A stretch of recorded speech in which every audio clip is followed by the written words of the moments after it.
Chapter 1. The Mystery of the Golden Goose. These principles will prove themselves unerringly true, and will by their irresistible truth pervade society to the utmost bounds of the earth. For silence will not retard their progress, and opposition will give increased celerity to their movements. I was born in San Diego in 1978. Little did I know at the time that I had just missed a pivotal moment of business history, which took place just down the street 3 years earlier. In 1975, retail innovator Saul Price, founder of FedMart, headed into a meeting where he was about to be blindsided. Despite creating a revolutionary business that transformed American retail with its membership-based discount stores, low markup philosophy, and employee-centric policies, Price found himself facing a hostile board. The company he built from nothing was thriving financially, yet his investors were frustrated. Within hours, Price was ousted from his own company. Saul Price wasn't just another retailer. He was a man with a radical philosophy of business. Born to immigrant parents in 1916, he came of age during the Great Depression.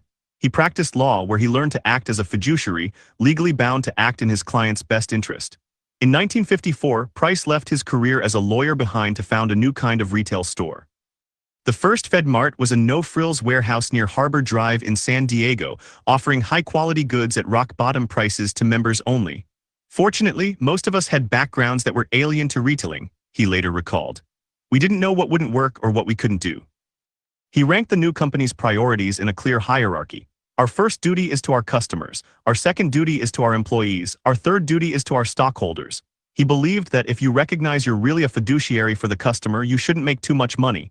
In an industry obsessed with maximizing profits, Price insisted on capping margins. While most retailers saw customers as targets for profit extraction, Price saw them as clients he was duty-bound to represent. When other retailers paid workers 50 cents an hour, Price paid a full $1. He doubled the prevailing wage because people could not live on 50 cents an hour. He believed staunchly in his employees' rights not just to fair wages, but to every kind of flourishing he could encourage, as he made clear in an early employee memo. You must feel confident that you are working for a fine and honest company. Somehow, we must make this mean to each of you that you will be permitted, encouraged, and sometimes even harassed into growing with the company to the limit of your ability.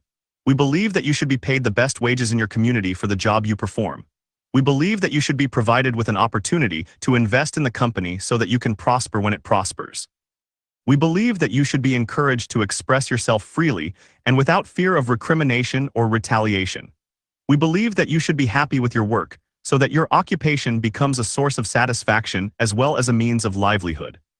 His stores operated with a pristine ethical code that prohibited employees from taking any form of gratuity from suppliers, even a free lunch.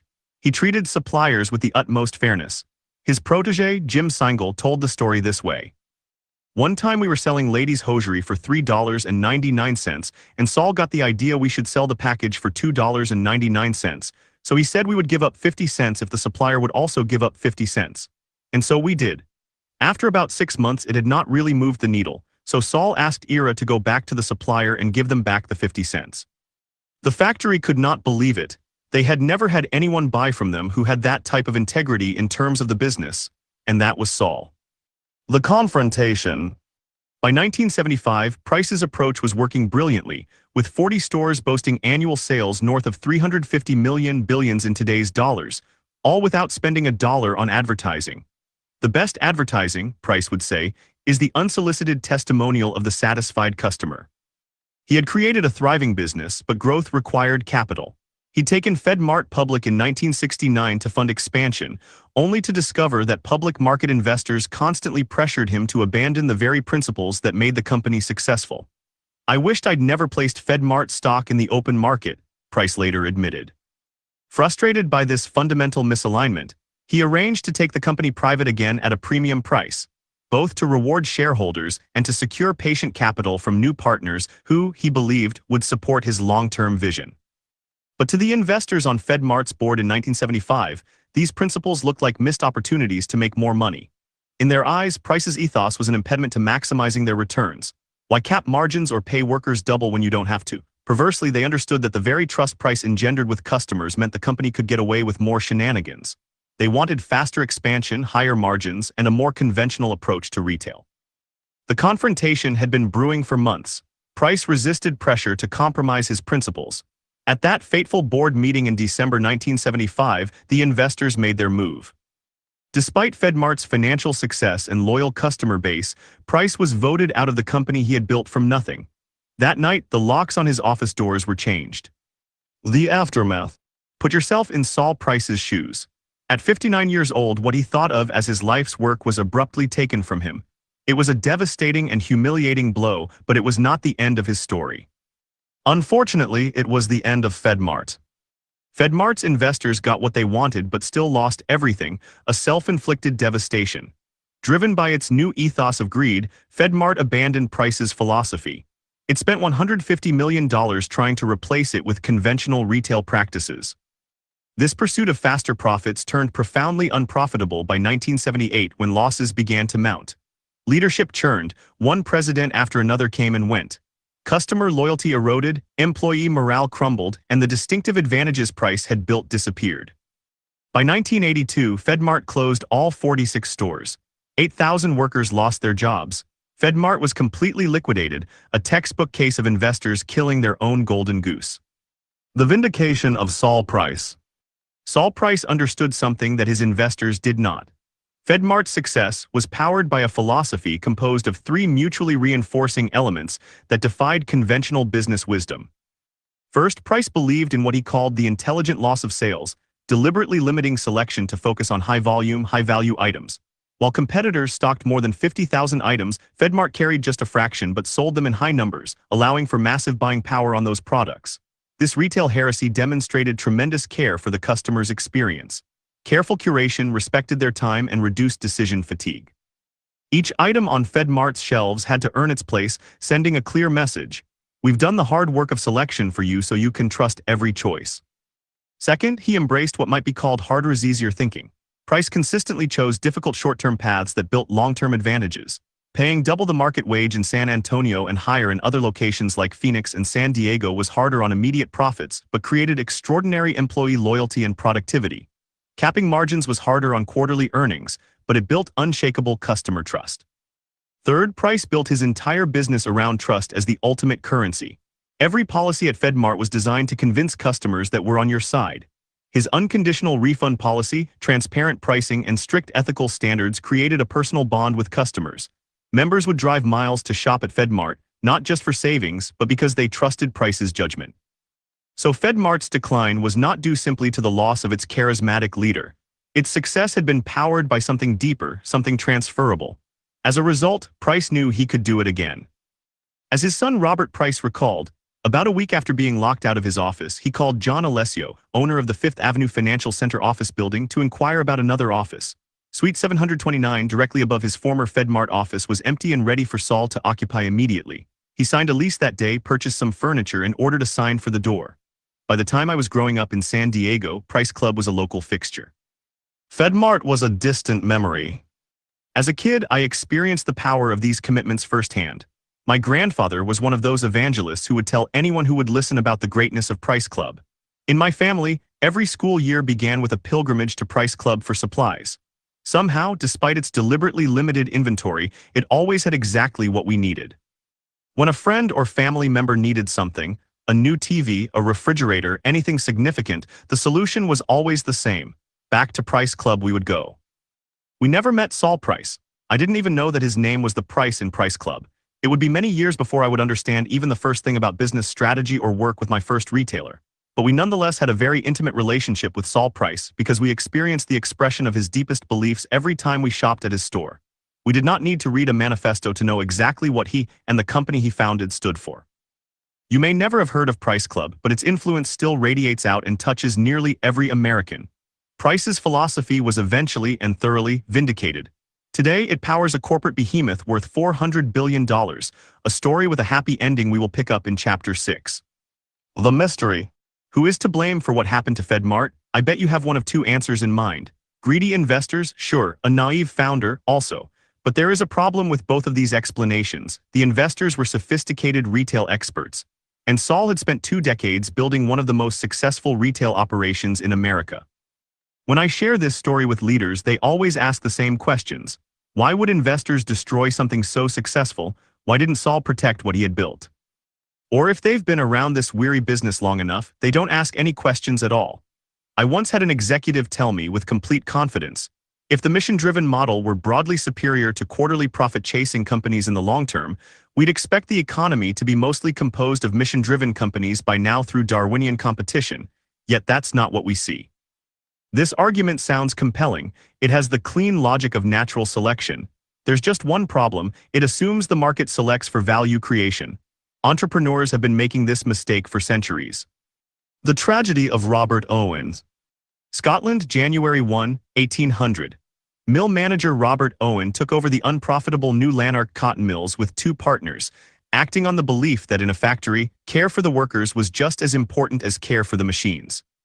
After inheriting a workforce of about 2,000, including 500 children from poorhouses working in harsh conditions, Owen implemented a comprehensive overhaul guided by his personal ethos. His contemporaries saw machines as worthy of investment, but their human workers as a cost to be minimized. His idea, radical for the time, was to treat these vital machines as deserving of investment too. He provided free medical care, childcare, and education for workers and their families, reduced daily shifts to 10.5 hours when 12 to 14 were standard, refused to employ children under 10, and invested in housing for his employees. He set up a village store selling quality goods at near-cost prices. Owen's insight remains bold today. Consider how revolutionary it sounded in 1800. If then, due care as to the state of your inanimate machines can produce such beneficial results, what may not be expected if you devote equal attention to your vital machines, which are far more wonderfully constructed? Within just a few years, productivity and profits increased dramatically, and the mill achieved consistently exceptional quality standards. In 1806, when other mills laid off employees during a 4-month cotton embargo, New Lanark continued to pay workers. The firm became so successful that New Lanark became a pilgrimage site for social observers, with royalty and statesmen visiting to witness Owen's revolutionary approach. The firm's value more than doubled by 1813. The scope of Owen's philosophy was immense and forward-thinking. Even his performance management system, called the Silent Monitor, was centuries ahead of its time.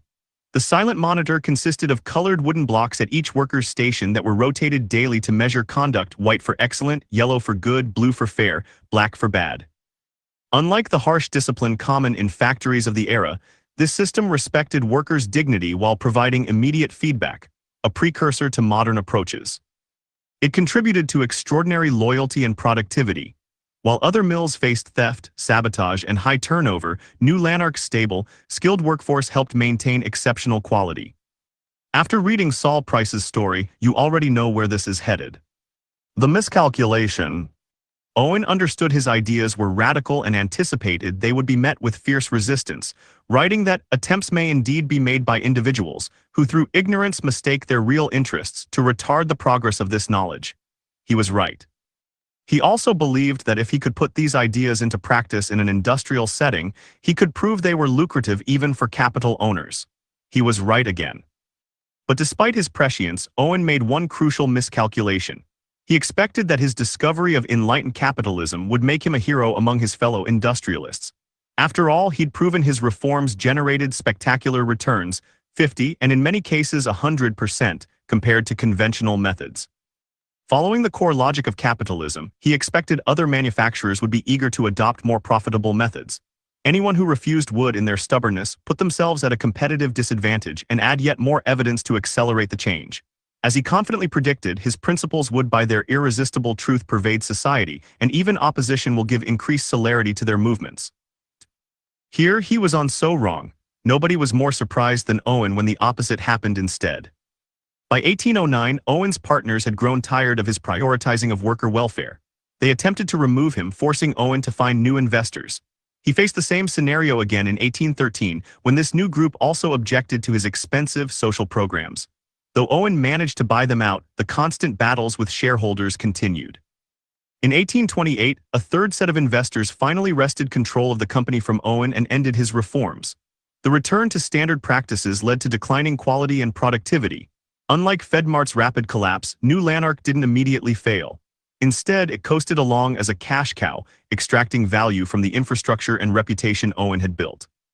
When disruptions like mechanized weaving and steam power came along, the old-fashioned mill was left completely vulnerable. Owen died essentially bankrupt. After his betrayal by investors at New Lanark, like so many contemporary billionaires, he became increasingly enamored of utopian and mystical ideas. He gave up on reforming capitalism altogether. His utopian and spiritual experiments consumed what remained of his fortune. When philosopher Ralph Waldo Emerson asked Owen in 1841 how many in his position would follow his example, Owen replied, "Not one." Separated by 175 years and an ocean, Price and Owen independently discovered the same essential insight. Treating employees, customers, and communities well could create exceptional financial results, and both were betrayed by their own investors. 200 years of enlightened capitalism. This pattern is so common that it has a name. Building on the work of business author James O'Toole, I use the term enlightened capitalism to describe it. Entrepreneurs like Saul Price and Robert Owen repeatedly discover that an enlightened approach to business can create exceptional value. They assume the market will therefore reward and protect what they have built. Then they watch helplessly as what they've built systematically unravels. The cruel irony is that these companies don't fail in the marketplace. They're often thriving at the very moment they're dismantled. This fallacy is one of the biggest market inefficiencies of all time. The more golden the goose, the stronger the temptation to butcher it. I want to be precise about what is true and what is not. Building on enlightened principles doesn't guarantee success, and lacking them doesn't prevent it. But if the market rewards value creation, this fallacy should be exceedingly rare. And yet we see it routinely, practically every day. Price and Owen proved their philosophy worked, they just couldn't protect it, and they're not outliers. The graveyard of good intentions. Everyone in business knows failures happen: competition in the marketplace, creative destruction, replacement by a superior form of value creation. These are ordinary failures, but look closely and you'll see the stories in this chapter don't fit that narrative. Instead, we see what I call unusual failures, companies whose success paradoxically caused their failure. Sears. Founded in 1892, Sears grew into America's largest retailer through employee profit sharing and ownership plans that created extraordinary loyalty and customer service. Under Robert E. Wood's leadership, Sears employees owned about 33% of the company, aligning their interests with its long-term success. But Sears had no institutional protection beyond Wood himself. When Wood died in 1969, the company lost its champion. New leadership faced no structural barriers to abandoning his ethos. Employee ownership declined, and so did customer service and innovation. In 2005, hedge fund manager Eddie Lampert took control, appointing himself chairman, landlord, and lender, and CEO too in 2013. He sold 235 profitable Sears stores to a real estate company he controlled, then charged Sears rent on buildings it once owned. While the company lost $11 billion, Lampert extracted nearly $1.4 billion in fees. The once mighty retailer filed for bankruptcy in 2018.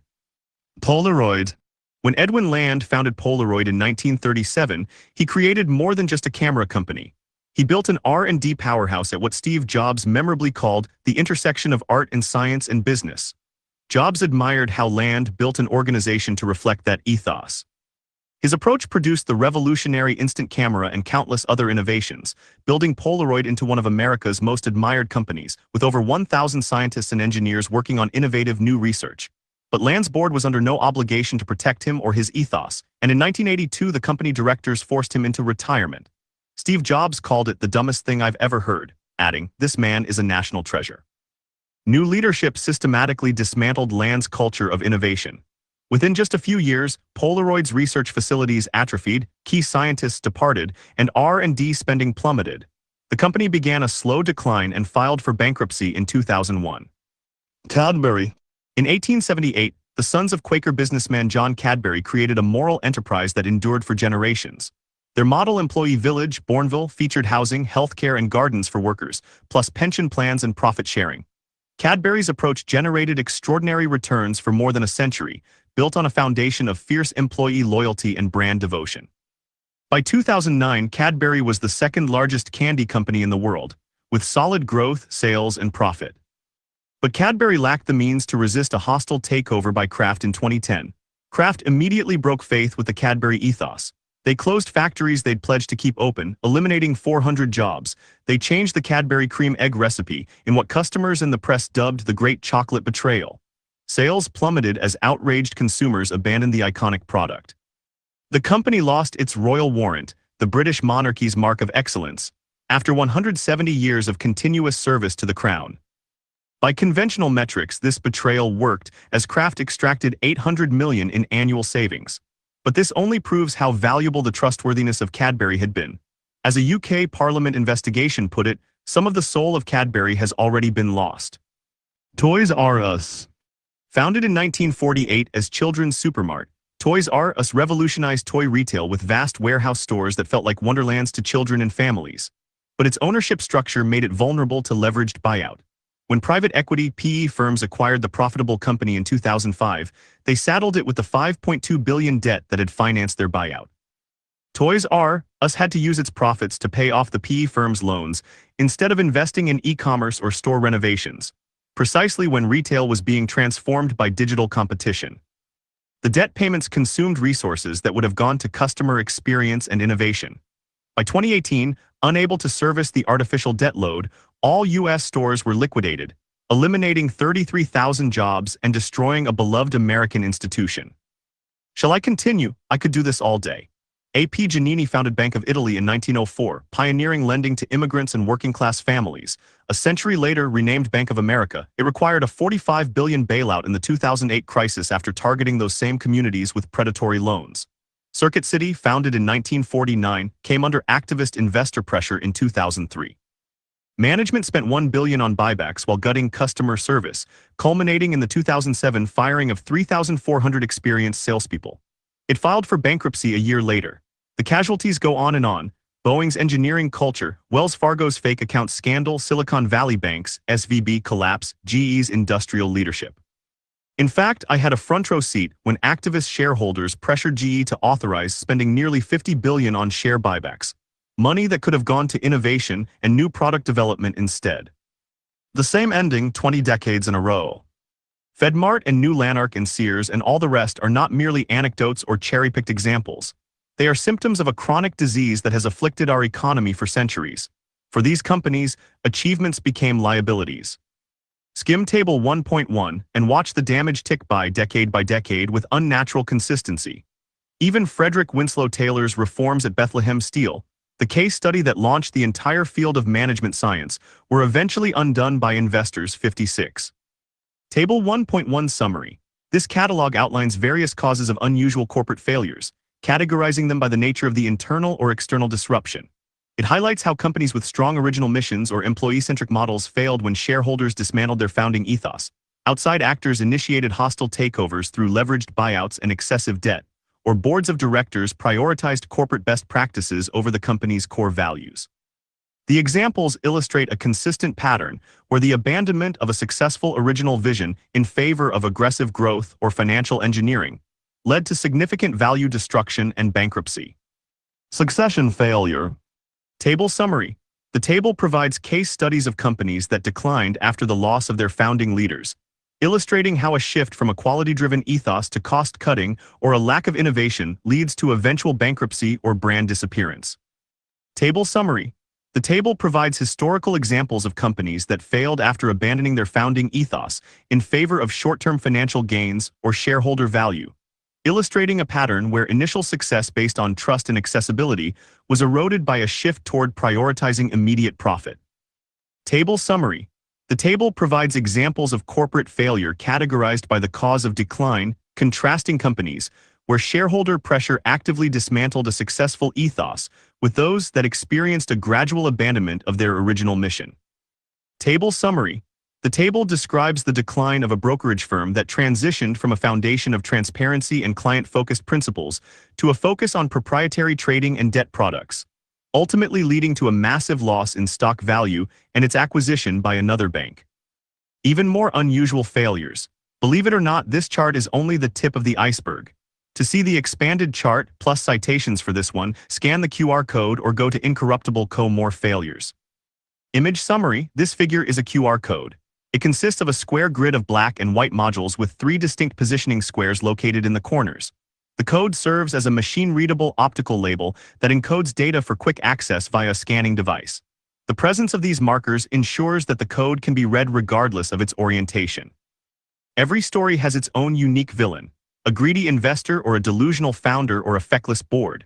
But just as we saw with Saul Price, it simply doesn't add up to pin this on individual shortcomings alone. Robert Owen counted the famous utilitarian philosopher Jeremy Bentham among his investors. Would you really say he was not smart enough to understand Owen's ideas? These individual dramas distract from deeper causes. If the actors change but the play remains the same, there must be a reason why. Corruption defined. Not all forms of making money are equal. Some create wealth, others merely redistribute or destroy it. Over the centuries, when people have gone searching for the moral logic of capitalism, they always hit this same bedrock principle. Fully informed, uncoerced, voluntary transactions create surplus value because both parties end up better off. Think about your last genuinely good purchase. You valued the product more than the price you paid, so you are better off. But the seller too is better off, otherwise they would not have sold. Both parties are wealthier. When this happens, it's a bit of a magic trick. In an instant, new value exists that did not a moment before. This wealth was not stolen, it was generated.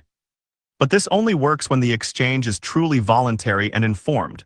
Remove any of these conditions and the mechanism breaks.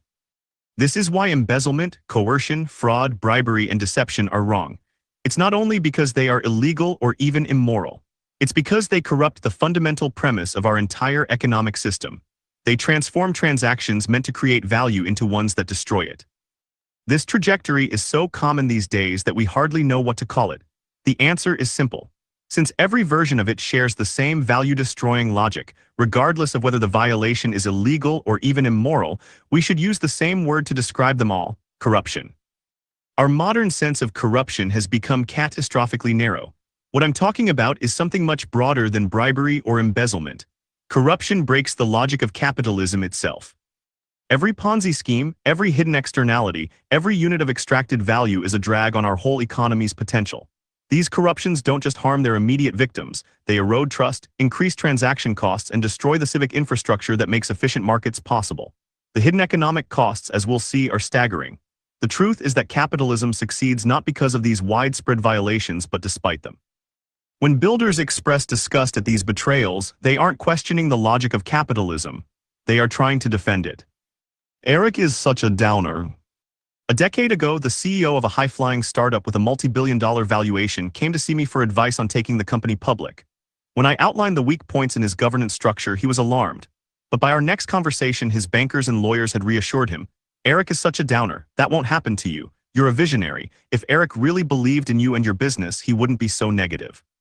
What they didn't tell him is that, according to Harvard Law School research, among venture capital (VC)-backed startups without appropriate protections, only 20% of founders survive even 3 years as CEO after going public. Can you already guess what happened next? 5 months after the IPO, a larger company acquired one of their competitors. Investors panicked. The stock plummeted 70%. The board removed the CEO before the 6-month mark. Did he make mistakes? I'm sure he did. Was the business perfect? Probably not. But had the founder really earned so little grace after building the company up from nothing? The irony is that it didn't even work. The company never recovered. Within 5 years, it was sold in pieces. Of course, the people who told the CEO not to worry made plenty of money from the carnage. The company generated commissions, trading fees, and IPO pops on its way up and its way down. Its employees and customers were not as fortunate. The exceptions that prove what? Confession time. I used a little sleight of hand when I presented the case studies from FedMart to Toys R Us. I deliberately picked each of them because for everyone, there exists a counterpart that successfully protected itself from similar dangers. While FedMart collapsed after investors ousted Saul Price in 1975, Costco has thrived for decades with a similar low-margin, high-quality model, maintaining its founding principles despite intense market pressures. Though New Lanark Mills abandoned Robert Owen's reforms, Spain's Mondragon Corporation has sustained its worker-centered approach since 1956, weathering multiple economic crises without compromise and preserving a vision directly parallel to Owen's, but with protections he never implemented. Sears abandoned its employee profit sharing and paid a heavy price, but British department store John Lewis formed the John Lewis Partnership, JLP, and took the opposite path. Established in 1929, JLP has maintained its constitutional governance system through economic upheavals that destroyed many competitors. Polaroid dismantled its innovation culture after Land's ouster, but German optics pioneer Carl Zeiss has preserved its commitment to advancing science both inside and outside the company since 1846. The nonprofit Carl Zeiss Stiftung has protected the firm's scientific mission since 1889, overseeing highly profitable private and publicly listed subsidiaries. Bank of America drifted from Janina's community focus, but Vanguard Group created a structure that has maintained its low-fee, client-first approach since 1975, resisting the pressures that corrupted many financial institutions. While British confectioner Cadbury's mission was diluted after its hostile takeover by Kraft, the Hershey Company, founded in 1894, is protected by Milton Hershey's foresight in establishing governance structures that have repeatedly fended off takeover attempts. While Toys R Us was vulnerable to the leveraged buyout that destroyed it, outdoor retailer REI has thrived since 1938 as a consumer cooperative, its structure making it immune to the private equity raids that have decimated so many retailers. Are you sure you are smarter than a Nobel laureate? One last company deserves our attention. Picture a physician, Marie, who has just been diagnosed with an incurable illness. Her husband has just won the Nobel Prize in medicine. Despite her fatal diagnosis, she agrees to accompany him on a lecture tour of America. During a dinner on the tour, she hears rumors of a miraculous new medicine being tested in Toronto. She convinces her husband to extend their trip to see the breakthrough for themselves. Realizing its profound potential, they decide to found a company to commercialize it in their home country. The cure works, Marie will live another 21 years. But Marie and her husband want more than just to save one life. They see scientific discovery as a public trust and seek to prevent anyone from using control of life-saving medicines as leverage to enrich themselves. They agree that their new company, Nordisk Insulin Laboratorium, will work primarily for the benefit of humanity. Like Saul Price, they have a clear set of priorities: serve patients first, advance scientific knowledge second, and generate returns for shareholders third, in perpetuity. They establish the company as a for-profit business under the control of a non-profit foundation. By making this ironclad arrangement from its infancy, they ensure the company will never stray from the principles on which it is founded. The year was 1922. The physician was Marie Krogh, one of Denmark's first female medical graduates. Her terminal illness was diabetes. The miracle drug was insulin. Her husband was Nobel laureate August Krogh. If the name Nordisk Insulin Laboratorium sounds familiar, it should. It eventually became the company we know today as Novo Nordisk. Novo Nordisk seems to defy every expectation you might have from reading this chapter. For more than a century, it has endured the exact same threats that have led to so many of the unusual failures in this chapter. It is a public company with millions of outside shareholders, listed on the New York Stock Exchange (NYSE). It follows governance best practices, including the appointment of independent directors. And as you'd expect, it has faced almost every kind of attack we've seen in this chapter. Time and again, the directors of its nonprofit foundation intervened, creating literally hundreds of billions of dollars in shareholder value. This may sound like an exaggeration, but you'll have the chance to judge for yourself when we encounter the full story in Chapter 11. Today, that foundation controls 77% of the voting shares through an unbreakable dual-class structure. And thanks to the success of the scientific research it oversees, it has become the largest charitable foundation in the world. When leaders today consider their organizational structure, they're typically guided by lawyers, MBAs, and investment bankers who confidently prescribe best practices that sound good on paper but are quite weak in practice. These advisors seem impressively credentialed and speak with absolute certainty about what's required for success. But before someone listens to this advice, I always ask, are you sure you're smarter than a Nobel laureate? Because the Kroghs worked out an organizational solution a century ago that has demonstrably succeeded through every economic cycle, war, technological disruption, and market pressure imaginable. Meanwhile, many of the best practices everyone eagerly adopts are younger than the trees in your local neighborhood park. The architecture of institutional longevity. Every founder in this chapter, from Saul Price to Robert Owen, built an organization with an ethos worth protecting, but only a few were able to make it stick for the long term. Why? When a bridge collapses, it is facile to say that gravity caused it to fall. No kidding. Gravity may be universal, but that does not leave us helpless to build strong bridges. Instead of throwing up their hands, engineers study the factors that led to the collapse: wind shear, tensile strength, load factors, material fatigue. They ask, why was the bridge built in a way that couldn't withstand the forces acting upon it? And only then do they move to, how can we do better next time? Similarly, when we see an organization fall, external forces are often the proximate cause. But there is a deeper question: why was the organization built in such a flimsy way in the first place? Why did it lack the structural strength to resist? Before we can build organizations that resist corruption, we need to understand the forces acting upon them. What are the organizational equivalents of the problems of wind shear, load factor, and tensile strength? Only then can we design structures strong enough to resist. What we need is not better intentions but better architecture. Each of the exceptions we saw earlier has confronted these problems successfully. Successful organizations eventually outlive their founders and so require institutionalized succession. They must have an internal character strong enough to bear this legacy through multiple generations of leaders. In our highly financialized economy, all organizations face financial pressures that can overwhelm the mission. They need mechanisms to survive the tension between the two without being torn apart. Thanks to modern best practices, short-term and extractive thinking has come to dominate too many boardrooms. Organizations need a constitutional foundation with the tensile strength to maintain their structural integrity. Think about whatever organization you hold most dear. Whether you're its founder, its leader, an employee, or simply someone who cares about its mission, take a moment to honestly reflect. Is it giving in to temptation right now? Is it being pressured to abandon its essential purpose? Is its commitment to its mission strengthening or weakening day by day? In the chapters that follow, we are going to probe these questions deeply in order to discover solutions that enable organizations to stay true to an ethos across generations, not just quarters. We begin with the first, most fundamental obstacle to making an ethos stick. Like Frankenstein, leaders are prone to losing control of their creations. Chapter 2: Who is the bank? But you see, a bank or a company can't do that because those creatures don't breathe air, don't eat side meat. They breathe profits, they eat the interest on money. The bank, the monster, has to have profits all the time. It can't wait, it'll die. We're sorry, it's not us, it's the monster. The bank isn't like a man. Yes, but the bank is only made of men. I recently had a conversation with the CEO of a multi-billion-dollar company who'd come to see me for help with a baffling problem. He had made a bold new bet on the promise of AI to revolutionize his business. He'd personally overseen the development of a new AI product and tested it with customers. They loved it.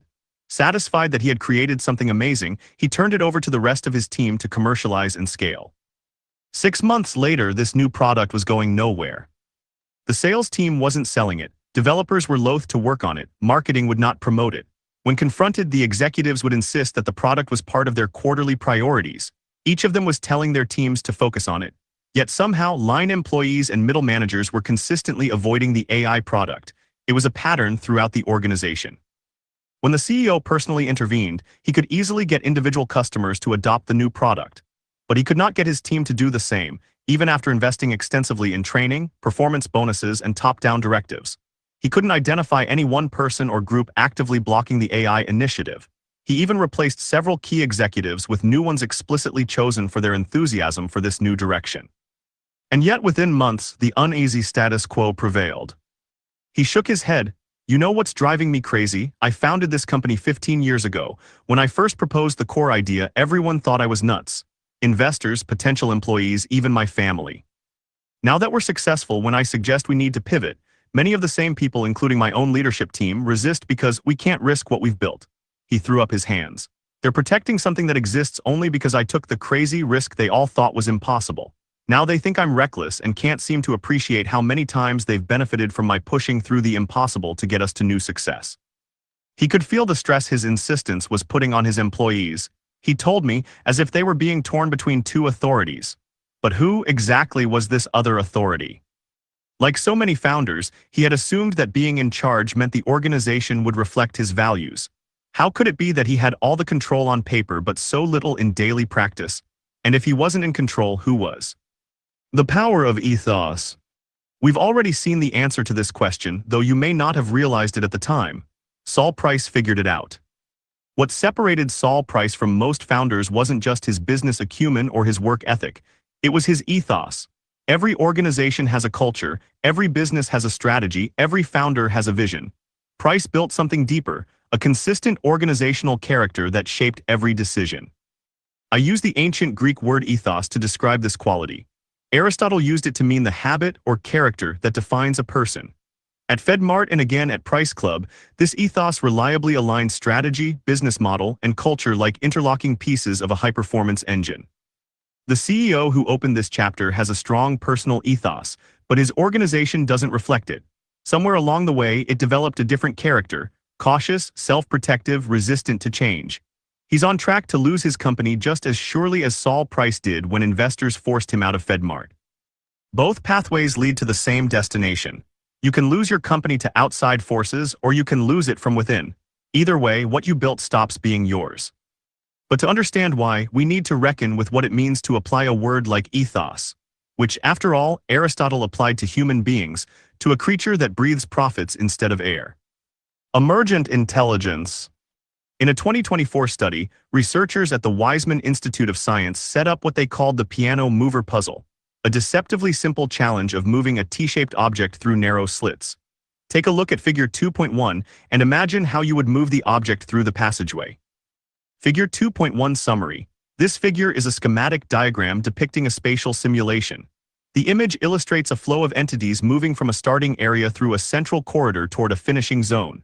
A rectangular boundary is positioned across the path, acting as a bottleneck or a monitoring zone for the moving entities.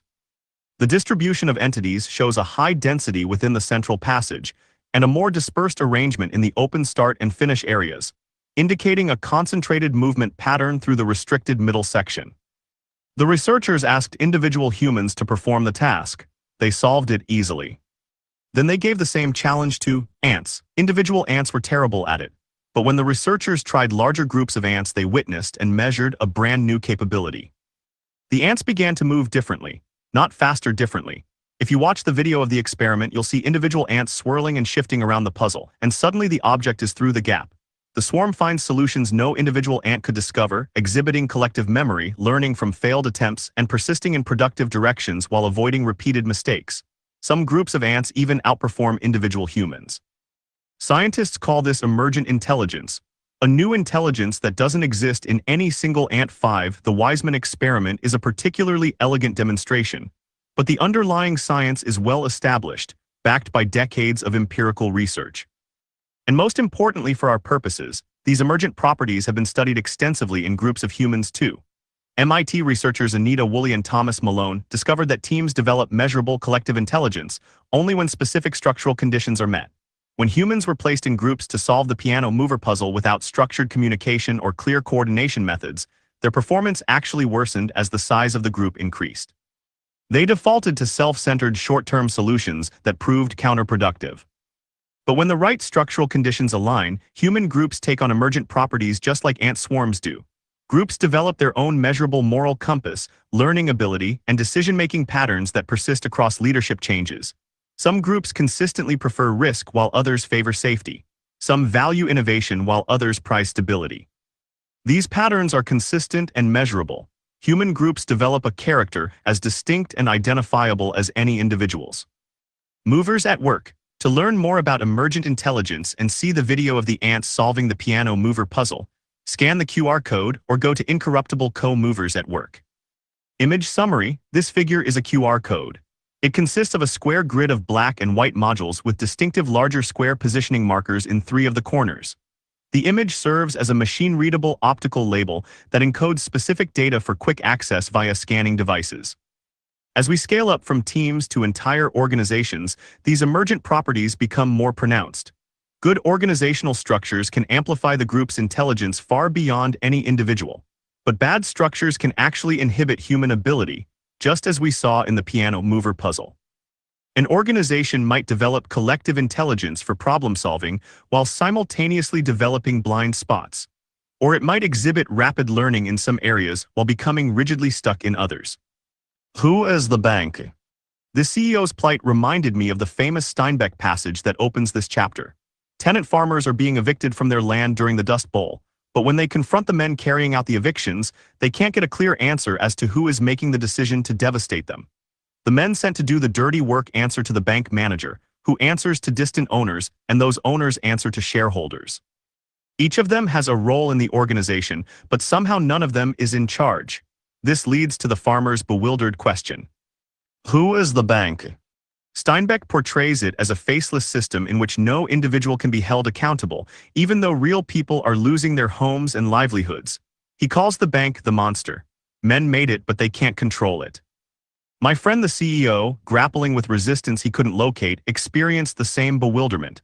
If the person at the top is not in charge, who is? The CEO I was counseling wasn't fighting his own people on the AI initiative. He was wrestling with a different kind of living being, one that had developed its own character, its own preferences, and its own will. His personal ethos of innovation was at war with the organization's emergent character, which craved safety, certainty, and predictability. The fact that he had created it mattered very little. Life is defined not by flesh and blood but by specific properties. Living things maintain boundaries between themselves and their environment. They metabolize resources into energy. They grow, adapt, and reproduce. They exhibit behaviors that emerge from their parts but can't be predicted by studying those parts in isolation. Most importantly, they display a will to survive that shapes every action they take. Organizations exhibit every one of these properties.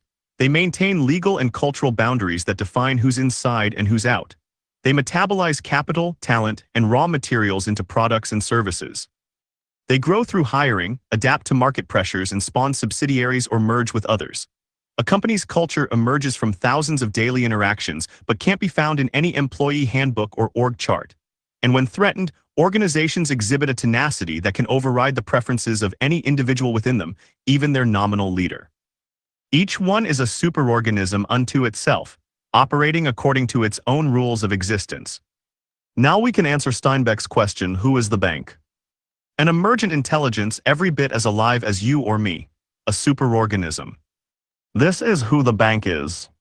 When ethos strikes back. The fact that organizational ethos can override leadership intentions is neither good nor bad, intrinsically. We opened this chapter with a CEO who found it infuriating. But other times, a strong organizational ethos is just what is needed to resist corruption. Consider 3M, founded in 1902. A century of research-first culture had produced products like Scotch tape and Post-it notes. In 2001, the board imported its first outside and first non-technical CEO to maximize shareholder returns. The new CEO, a protege of legendary General Electric CEO Jack Welch, slashed 8,000 jobs, froze R&D spending, and imposed Six Sigma efficiency methods on the innovation process. It was a risky move.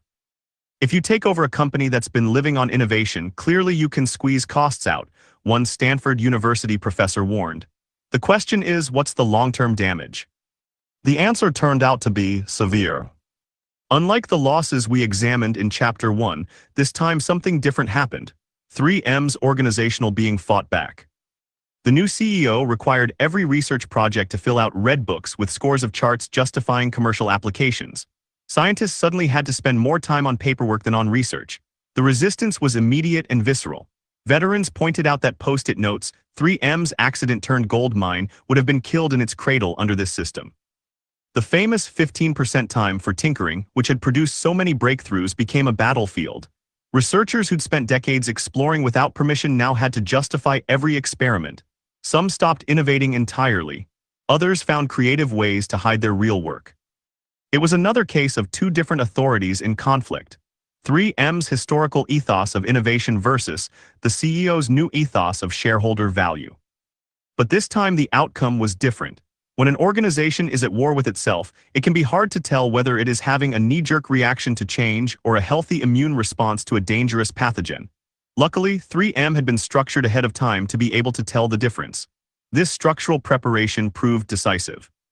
For decades, the company had religiously tracked the percentage of its revenue that came from products introduced in the previous 5 years, 3M's famous New Product Vitality Index, or NPVI. This metric made the organization's distress visible at the board level, a holistic measurement we will learn how to wield in Chapter 7. When it plummeted from 33% to barely 20%, and other metrics dropped to match, the board recognized that the CEO's treatment was killing the patient.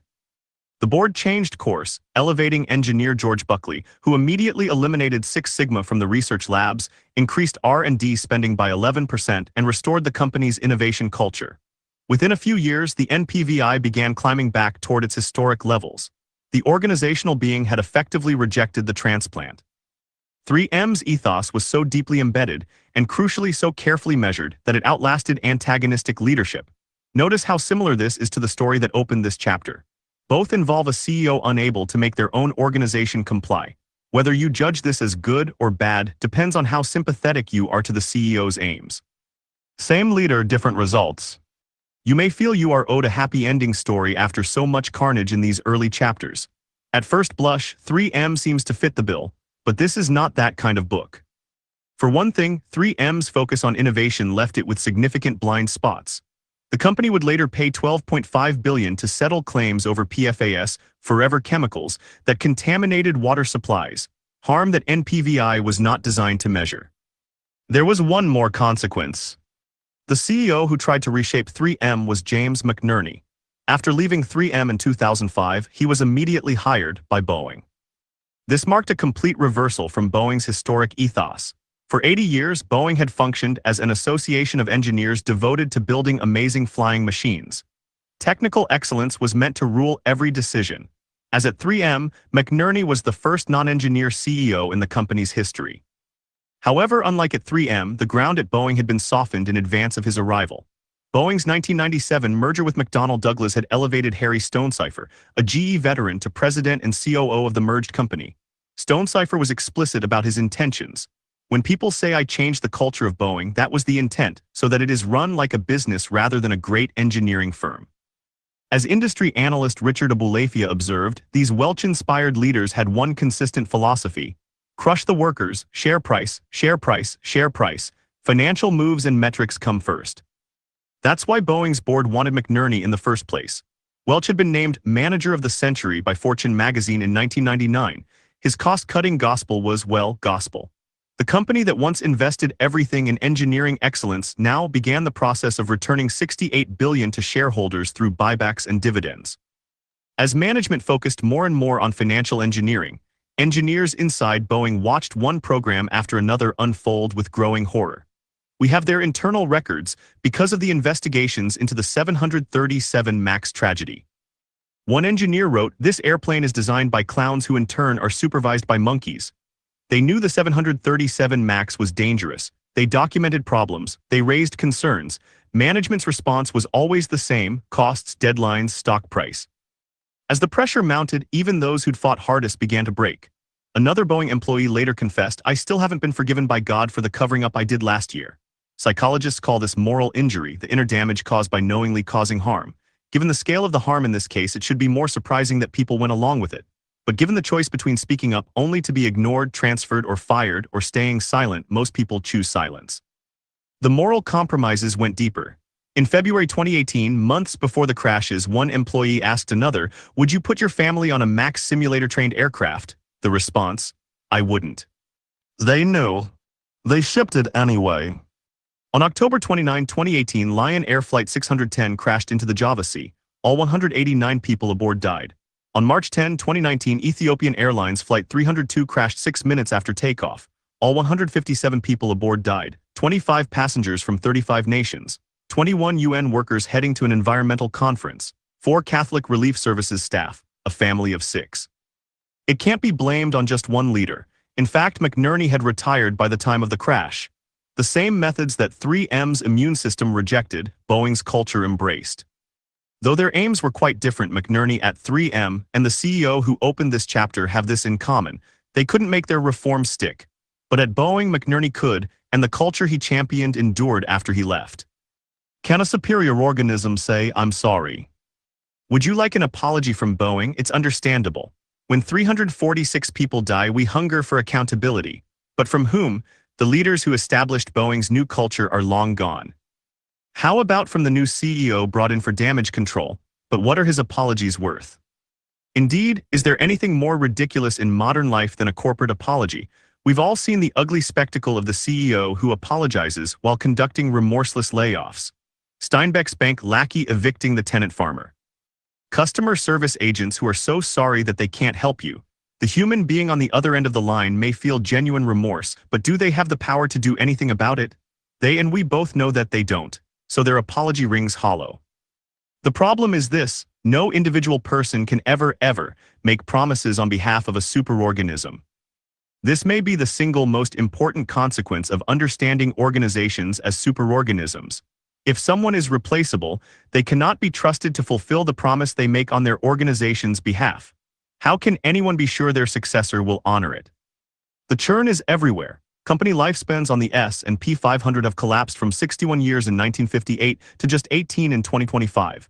Average stock holding periods have fallen from 8 years to under 6 months. Average CEO tenure shrinks with each decade. We've entered an age of temporary operators managing temporary organizations for temporary owners. The public has learned this through bitter experience. The word of those who lead organizations cannot be relied upon, not because these leaders are necessarily dishonest, but because they fundamentally cannot bind the superorganism they temporarily steward. The person making today's promise won't be here to keep it. The result is a worldwide collapse in trust. In the US alone, trust in government fell from 77% in 1964 to just 22% today. Confidence in big business dropped from 30% in 1999 to a record low of 16% in 2024. Trust in nearly every sector has declined. Medical leaders, 73% in 1966 to 34% by 2012. News media, 72% in the 1970s to 28% in 2025. And organized religion, 60% in 2001 to 32% in 2024. We're left with organizations that can't keep promises, run by executives who can't control them, protected by governance that accelerates rather than resists this drift. No wonder the public has stopped believing. The following 2 chapters will explore the forces behind this decline. Market incentives that bend organizations toward extraction rather than creation, and governance structures that amplify rather than resist the drift. The CEO whose impasse opened this chapter learned this the hard way.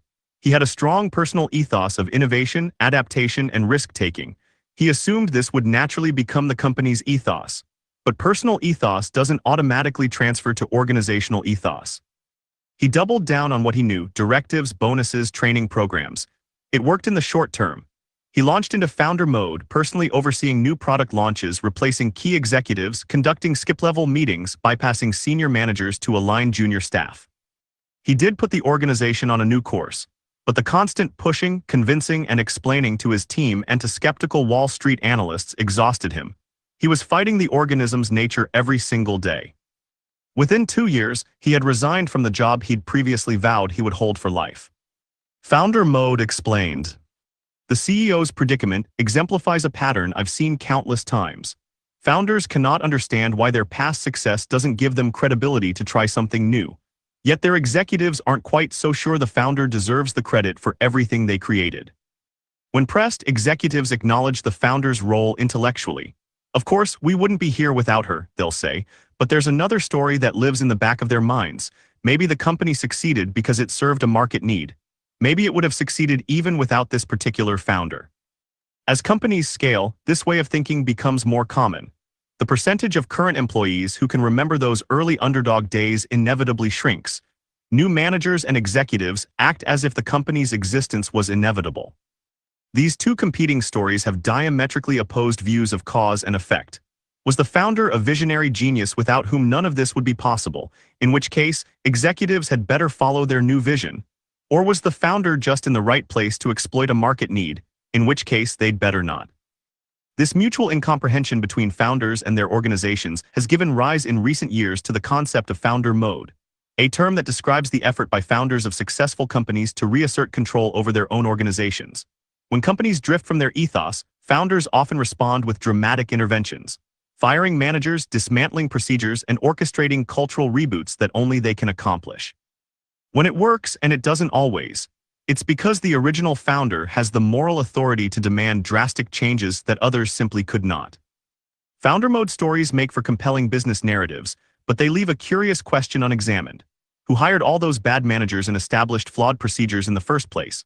I've known successful founders who have gone through this cycle more than once, breaking down their own organizations and building them back up, only to discover that similar problems have grown back too. Somehow, experiencing this painful cycle once never seems to immunize a company against the need to repeat it. That's because an organization's emergent intelligence is powerful enough to defeat the efforts of smart, well-intentioned leaders again and again. This is not unique to founders. CEOs, university presidents, and nonprofit directors can all fall prey to this pattern too. Boards of dysfunctional organizations can cycle through CEOs like teenagers chasing fashion fads. Yahoo had 5 CEOs in just 5 years, while customers still experience the effects of the same old bureaucratic culture. The path forward. We birth organizations, we do not own them. Like children, they develop their own character, inevitably absorbing ideas and values from the environment around them. Yet some leaders do manage to bind their organizations to purposes that outlive them. Remember the exceptions from Chapter 1, organizations that maintain their ethos for decades, even centuries. This cannot be the act of a single person, no matter how charismatic or brilliant. Emergent phenomena cannot be directly commanded, but this does not mean leadership doesn't matter. Like physical health, ethos requires daily practice and constant discernment. Every day, ethos either strengthens or decays. There is no steady state. This discipline matters now more than ever. As writer Ted Chiang has observed, most fears about AI are best understood as fears about capitalism. When we imagine rogue AI systems optimizing the world to death, we're actually describing what many corporations already do. If an organization's ethos is misaligned, any technology platform it creates will amplify that misalignment. Take a moment to reflect on the organization you hold most dear. Does it have an ethos, or is it drifting without one? Does it fight for human flourishing or against it? Is it creating value or extracting it? Are you shaping its ethos, or is it shaping yours? No matter your formal title, you have influence over this organization. Yet if you cannot answer these questions with confidence, you are not in control. You are a passenger in a vehicle you think you're driving. But if nobody is consciously driving, where is the organization going? If the behavior of superorganisms were random, we would see as many evolving toward flourishing as toward corruption. Instead, the vast majority wind up in the same place with indistinguishable values. Steinbeck's bank is the rule, not the exception. This uniformity suggests a deeper force at work. It is to this force that we next turn our attention. Chapter 3: Gravity. Geoffrey Y. You chivalric fool, as if the way one fell down mattered. Richard, when the fall is all there is, it matters. James Goldman. The Lion in Winters. 1966. For most of human history, the idea of human flight seemed like a ridiculous fantasy. Not just unlikely, but physically impossible. After all, everyone knew that everything falls down, always has, always will. Then, in 1666, Isaac Newton had his famous encounter with the apple. By 1687, he had unraveled the universal laws of gravity. People sometimes say that Newton discovered gravity, but this is not quite correct. Everyone on Earth experiences gravity every day of their life. What Newton discovered was the mathematics behind the invisible force that makes things fall. Then he wrote down its laws and gave it a name. To anyone dreaming of human flight, this must have felt like terrible news. Mathematical proof that everything, absolutely everything, is pulled inexorably downward. But in retrospect, Newton's discovery was the foundation that made modern aviation possible. By understanding exactly how gravity works, its laws, its properties, its predictable effects, we eventually figured out how to defy it. What seemed like the final word on the impossibility of flight became the first step toward making it inevitable. And just as surely as physical gravity pulls an apple, organizations face their own invisible force that pulls them down. Understanding it is the only way to understand three otherwise inexplicable phenomena. First, we saw in Chapter 1 how investors routinely kill the golden goose, even when companies are worth far more intact. These betrayals seem irrational when viewed simply in terms of profit and loss. It's natural to chalk them up to individual greedy actors, but this is insufficient as an explanation. The consistency of the pattern indicates that a deeper force is at work. Second, if I tell you that a certain company has succumbed to big co disease, as we call it in Silicon Valley, you already know what I mean. The symptoms are bureaucracy, short-term thinking, hollow culture, and issuing the same anodyne press releases as everyone else. These symptoms are not random. Despite starting in different industries with different missions and characters, the uniformity of their end state suggests something must be aligning them behind the scenes. Third, companies routinely hire outside experts to advise them. They seek out people with deep experience to serve as counselors or independent board members. As we will see in later chapters, these advisors are far more likely to push best practices rather than try to protect a company's distinctive mission and ethos. This happens even when they are being paid by the company or have a fiduciary duty to it. They're more loyal to the financial system than to their actual clients. They've clearly been captured, but by what? Financial gravity. I call the force behind these phenomena financial gravity. It's the psychological pressure that shapes behavior and eventually, values based on the desire to succeed at future transactions. This pressure is real, not imagined, and it emerges from actual resource imbalances that are easy to name and quantify. Investors control capital, employers control livelihoods, and markets control valuations. These imbalances create genuine incentives that over time change the way people and companies act. Financial gravity has deep evolutionary roots. For millions of years, humans and their ancestors survived by tracking who controlled resources and adjusting their behavior accordingly. Those who didn't track didn't survive. In other words, we inherited minds that are tuned to read status and coalition signals. These reflexes aren't running every moment, but they're easily triggered and hard to resist. They lie waiting in the background of every transaction or potential transaction. You cannot turn them off any more than you can stop your pupils from dilating in the dark. Modern life is full of transactions. Getting the job, landing the plum assignment, raising the money you need, earning the promotion.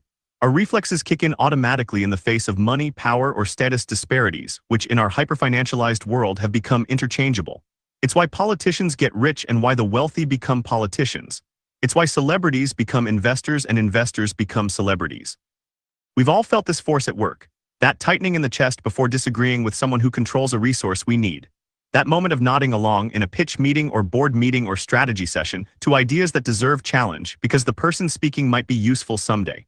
We've all felt the sinking realization that the promotion might go not to the most deserving, but to whoever understands the real rules better. The real rules, the ones no one writes down, no one explains, but everyone somehow knows.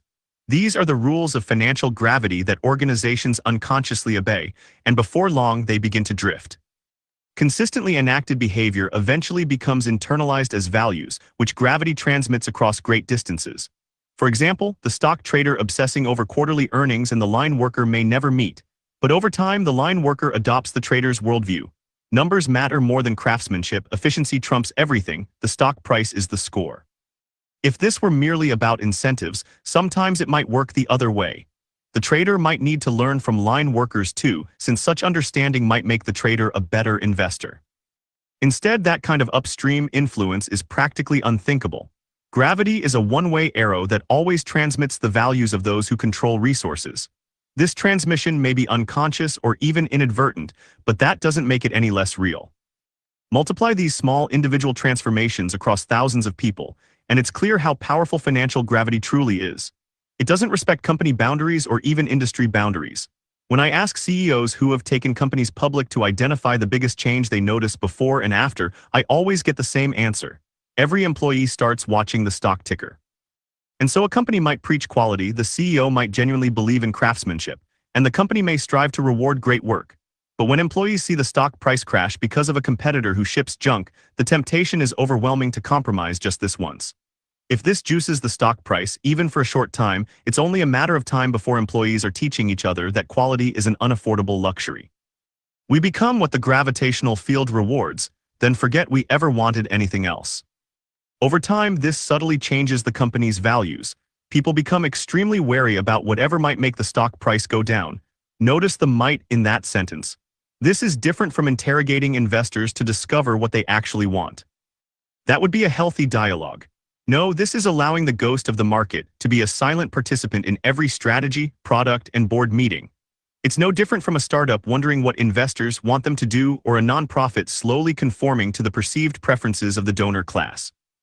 In every case, it's an automatic, sometimes even unconscious, response that may not even reflect the true preferences of the partners in question. The laws of gravity. Like physical gravity, financial gravity follows specific laws that operate whether we acknowledge them or not. First law: gravity overrides direct authority. A National Bureau of Economic Research study of 401 CFOs found that 78% would intentionally cancel profitable projects if it meant hitting analyst targets. When people say Wall Street makes companies act short-term, this is what they have in mind. These executives are knowingly destroying the value they were hired to create. The board and the CEO may direct the CFO to allocate resources to R&D, but the CFO's priorities are shaped by gravity. I once asked a CFO to explain it, and he put it this way: my board might be disappointed in the long run, but Wall Street will definitely destroy me if we miss earnings. Once you get that reputation, your career options vanish. Stanford's Jeffrey Pfeffer documented this as a social contagion. When competitors announce layoffs and their stocks rise, executives make matching cuts despite knowing they're harmful. As one confessed to Pfeffer, "I know layoffs are harmful to company well-being, let alone the well-being of employees, and don't accomplish much, but everybody is doing layoffs and my board is asking why we aren't doing layoffs also." I see this constantly in startups. I remember as a founder how frustrating this pressure was. When a competitor would raise capital to aggressively expand at all costs, the board would immediately ask for dramatic measures for us to do the same. Discipline evaporated. In most cases, the free spender would be dead within 2 years. Chasing it would make us little more than lemmings going over the cliff with them. Yet the pressure to chase was immense because the market has spoken. Second law, gravity works through perception. When I first teach leaders about gravity, they are heartened. They feel like they will be able to use it to amplify their influence. Managers think they can harness it to instill their values. Investors believe they can shape portfolio behavior, but this often backfires in ways they find surprising. A manager might preach work-life balance in every meeting, write it into policy, and genuinely believe in it, but if employees see midnight emails and only workaholics getting promoted, that's the message that gets through. Individual investors may praise long-term value creation, but ask most executives what the market wants and they'll say the opposite. This happens even when the long-term investor is one of their own shareholders. I once intervened to save an innovation team that ran lean startup experiments for less than $100,000, saving their company as much as $900,000 each time they proved a concept wasn't viable. Management praised the new FastWorks innovation culture publicly, but the team got negative reviews for poor budgeting and failure. Every employee learned the real rule: don't take risks no matter what leadership says. Gravity doesn't care about your intentions, it makes its point through the concrete consequences, the falls and bruises. Third law, gravity is a function of size imbalance. The larger the resource disparity, the stronger the gravitational pull. For example, I advised a B2B startup that had a solid roadmap and a happy team until their biggest enterprise client, 40% of their revenue, suggested new features. Not demanded, suggested. 6 months later, the product was unrecognizable. The sheer mass of that one client warped everything around it. Even when they weren't actively making requests, every product decision was made with them in mind. What would Company X think became the unspoken filter. The team that once valued elegant design now celebrated whatever might please the entity controlling their survival. The client never asked them to change their values. Gravity did it automatically. It's important to see how this leads to a nested dolls situation. The big enterprise client was itself being shaped by the gravity of the public markets. Its executives were shaped by their shareholders, who were shaped by their limited partners LPs, who were shaped by their own need to compete for capital. Each level feels the weight of the resources above it, even when those resources aren't actively being deployed. The anticipation of future failures or successes shapes present values. These three laws explain why organizational life feels so predetermined, why almost every company ends up in the same place, and why fighting for your mission feels like swimming upstream. What feels inevitable, like it's just how things work, is really the gravitational wake of something bigger than you. So although executives love to blame Wall Street for the pressures they feel, if you spend time with the investors, traders, analysts, and bankers who make up Wall Street, you'll find they are all themselves trapped in gravitational fields. The powerful CEO obsessing over quarterly earnings is just as trapped as their entry-level employee. It's gravity all the way down. The cows don't care. I once met a quantitative trader at a conference who opened my eyes to how disconnected financial governance has become. At the hotel bar, I asked about his best day at work. His eyes lit up as he described engineering a synthetic short against a mid-cap company, betting the stock would fall. The stock dropped 18% in 2 hours, he said, practically bouncing. Beautiful execution. I asked if he realized he was now part of that company's governance. What do you mean? Right now, every manager at that company is in crisis mode. Emergency meetings, questioning strategies, people getting fired. Your trade just threw hundreds of lives into chaos. He stared at me for a long moment, then said something I'll never forget. But the stock movement has nothing to do with them. Their behavior is totally irrational. When I short cattle futures, the cows don't care. Companies should be the same. I tried once more, but companies are made of humans, not cattle. That's their design flaw, he shrugged, returning to his drink. The awful part, he was right, just not in the way he meant. Most organizations today have severe design flaws that do not account for the gravitational forces that will inevitably act upon them. They're like buildings designed without considering wind load.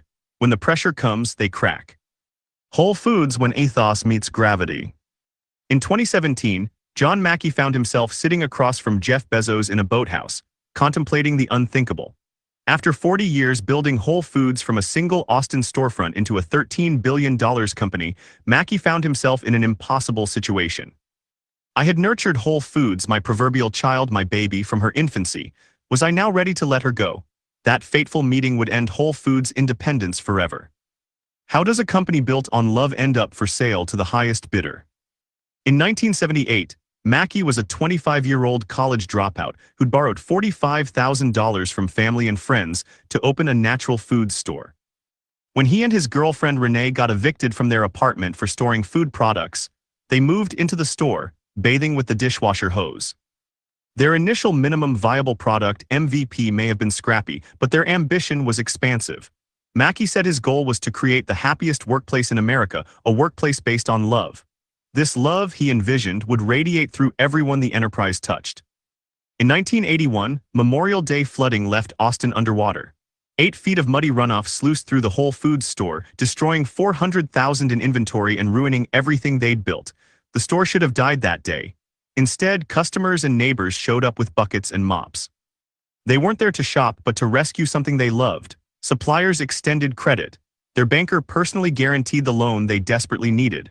Whole Foods markets would not have survived, Mackey later wrote, had it not been for so many people who loved the business and believed in us. For decades, this love-based approach drove Whole Foods' extraordinary success. Store teams were free to reject products they felt didn't fit their community. Employees voted on new hires after a trial period. Salary information was transparent to all. Customers paid premium prices not grudgingly but gladly, knowing they were supporting something meaningful. This mutual devotion drove decades of profitable growth, right up until the end. In 1988, Whole Foods took $4.5 million in venture capital VC, a 34% stake in the company, giving the VC firms 3 seats on the board. I knew that we had entered a different phase of business life, Mackey recalls. The new directors wanted to see the company succeed, but their incentives were different. As time went on, Mackey came to think of their VC partners as hitchhikers with credit cards. They were along for the ride and benefiting from our forward progress. And as long as they felt we were going where they wanted to go, they'd help pay for gas. But they did not have the same level of commitment to stay in the car for the entire journey. The same VCs who had once dismissed Whole Foods as just a bunch of hippies selling food to other hippies now controlled a third of the company, and they wanted more. The pressure manifested in expansion. Where Whole Foods had grown organically in Texas for its first decade, now growth meant acquisition, standardization, and private label products. We never had enough money, Mackey would later admit of those years. But when the VCs proposed another financing round that would have given them control of the business, Mackey realized it wasn't about money anymore. It was about who would determine Whole Foods' future. To escape VC control, Whole Foods went public in 1992 at a $100 million valuation, raising $28 million. Honestly, the day we went public was one of the happiest days of my life, Mackey later said. Not just because the venture capitalists were moving on, but because all those people who had shown faith in us and invested back in the early days, we delivered for them. Years afterward, the model held. By the end of 2006, Whole Foods had expanded to 186 stores, but public markets brought different gravitational pressure. That year, at the height of success, Mackey reduced his salary to 1 and donated his stock options to charity. I no longer want to work for money, he announced, but simply for the joy of the work itself. Then came 2008. The financial crisis sent Whole Foods stock plummeting 90%. In the years that followed, Mackey worked hard to push the stock price higher but held to the company's premium pricing, defending their 35% gross margins. The stock rebounded spectacularly, recovering the 90% it had lost and then rising 5-fold by 2010 and nearly 10-fold by 2012. Looking back, Mackey would call this his single biggest regret as the CEO, as he explained, "We missed the best opportunity we ever had in the history of the company to lower our prices. Our stock wouldn't have gone as high. We wouldn't have created as much short-term shareholder value. We'd still be an independent company today, I think, if we'd done that." Why couldn't he make this obvious move? Mackey was blunt about the constraints. They were never able to make such price investments under the tyranny of quarterly earnings pressure. With Wall Street clamoring for short-term profits and rising same-store sales, the right long-term decision felt impossible. The gravitational collapse. I want to really drive this point home. Whole Foods was profitable every year, even 2008, and every quarter right up until the end. They didn't need to raise capital. They didn't need a high stock price to run the business. And yet the need to keep the stock price high drove decisions that led them, inexorably, to lose their independence. Why? You would think Mackey would be the kind of visionary leader who would find it easy to ignore the stock ticker. Remember, he had donated his own stock options to charity back in 2006, so this was certainly not about greed, nor was it a complicated strategic bind.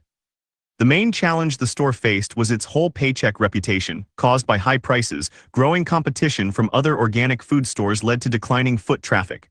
The biggest mystery of the Whole Foods saga is that this problem had an obvious solution: cut prices, but Mackey could not bring himself to do it.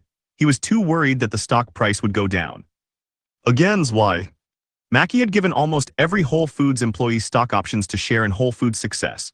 This created tremendous alignment and loyalty to the company, but it also meant thousands of workers had their retirement savings and college funds dependent on the stock price. If Mackey cut prices and the stock fell even temporarily, his own team would watch their net worth shrink. The company had lived through that kind of trauma in 2008, and the psychological scars ran deep. No one wanted to repeat it. The internal pressures were magnified by how our modern stock market works. After its post-2008 recovery, Whole Foods had several episodes when market sentiment turned sharply against the company after it failed to meet analysts' targets for growth or margins. Each time, Mackey watched employees grow anxious, suppliers tighten terms, and media narratives spiral.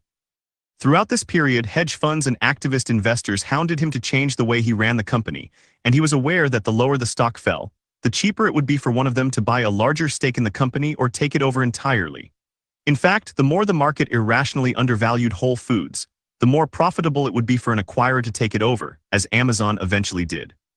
Each of these problems had a fix, but each solution would have required different choices years earlier. Don't rush the recovery from the 2008 crash. Let the stock grow slowly while cutting prices. Don't distribute short-term stock options and then act surprised when employees want the stock price to rise. Don't go public without the protective provisions necessary to shield the mission. It is facile to call these mistakes on Mackey's part, but at the time, each one was a best practice cheered on by experts and most likely by his own highly compensated advisors. In many ways, the danger began decades earlier, when he first decided to put hitchhikers on his board. None of this would have mattered, however, if not for the governance structure of Whole Foods. It was built according to governance best practices in our era of shareholder primacy, which left the company defenseless against these pressures. And as the company aged, more and more of its executives and board members were themselves captured by the allure of those best practices. Mackey put it this way: "I think this is a problem most successful companies eventually face, as the leaders who created and built the organization grow older and retire. They are gradually replaced by business professionals, who are very smart and capable but ultimately more loyal to their own careers than they are to the company." Ironically, this vulnerability repeatedly earned Whole Foods the highest ratings from governance experts. One such agency, ISS, consistently rated the company a 1 on its 1 to 10 risk scale for shareholder rights, where 1 represents the best possible score. In practice, this meant Whole Foods had no ability to resist a hostile takeover. As the stock gradually declined from its peaks, that same good governance gave hedge fund Jana Partners their opening. In 2017, what Mackey had long dreaded finally happened. Jana Partners took an 8.3% position in Whole Foods. Like most public company CEOs, Mackey later wrote, "I feared few things more than shareholder activists, calculating speculators who buy up shares in a company with the sole intention of engineering short-term increases in the stock price so they can cash out at a quick profit." He compared them to predatory sharks attuned to vulnerability in a company like the smell of blood in the water. And on that spring day in 2017, I learned that the sharks had their teeth in Whole Foods. In their Securities and Exchange Commission SEC filing, they said the shares were undervalued and represent an attractive investment opportunity, and promised to address the company's chronic underperformance. Jana's analysts weren't wrong about the symptoms. 7 quarters of declining same-store sales had depressed the stock price. But remember why this underperformance existed. The market's gravity had created the problem that Jana now arrived to solve. Mackey was livid. "They're greedy bastards. They just want to sell us because they think they can make 40 or 50% quickly." It turns out he estimated their profits pretty accurately. This kind of predatory investor strategy was exactly what gave capitalism a bad name, he later wrote. It had no concern for any stakeholder other than the shareholders, and even that was a short-term concern focused on quick profit, not long-term value creation. It had no loyalty to our higher purpose, no care for our culture, and no long-term leadership vision. For Mackey, the fight for Whole Foods was a morality play to see which version of capitalism would prevail. The conscious capitalism that had guided us so well up to this point, or the short-term, narrow-minded financial capitalism represented by Jana and others like them. Even worse, Mackey couldn't count on his own board for support. "As a founder and iconoclast, I was simply an obstacle to be removed." One advisor warned him, "I know you think your new board is a friendly one, but I suspect they're still going to vote you out, and quickly." The lure of those longer-term relationships with private equity players, the promise of future board positions, they can be powerful motivators.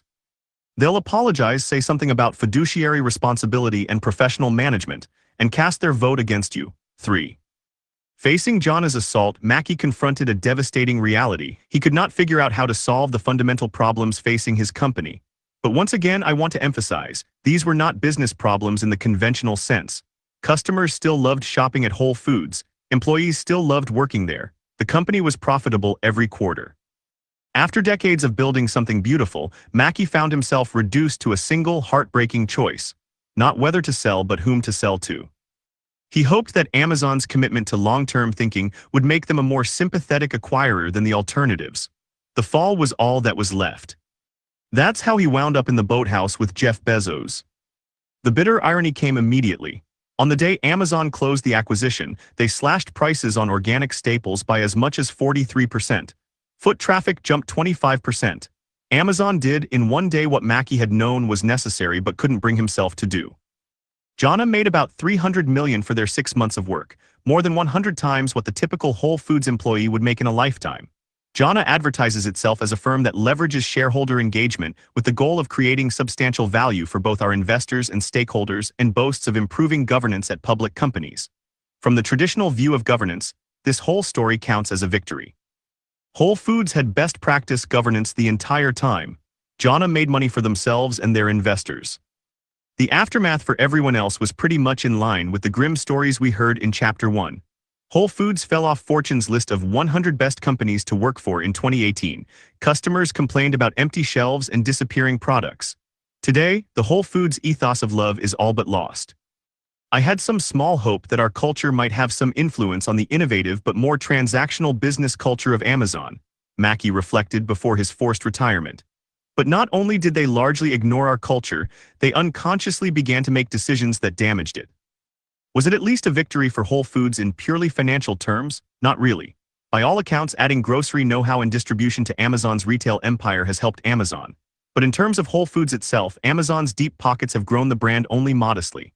The initial price cuts did lead to a surge of foot traffic, but overall, Whole Foods' market share today is roughly the same as it was at the time of the acquisition.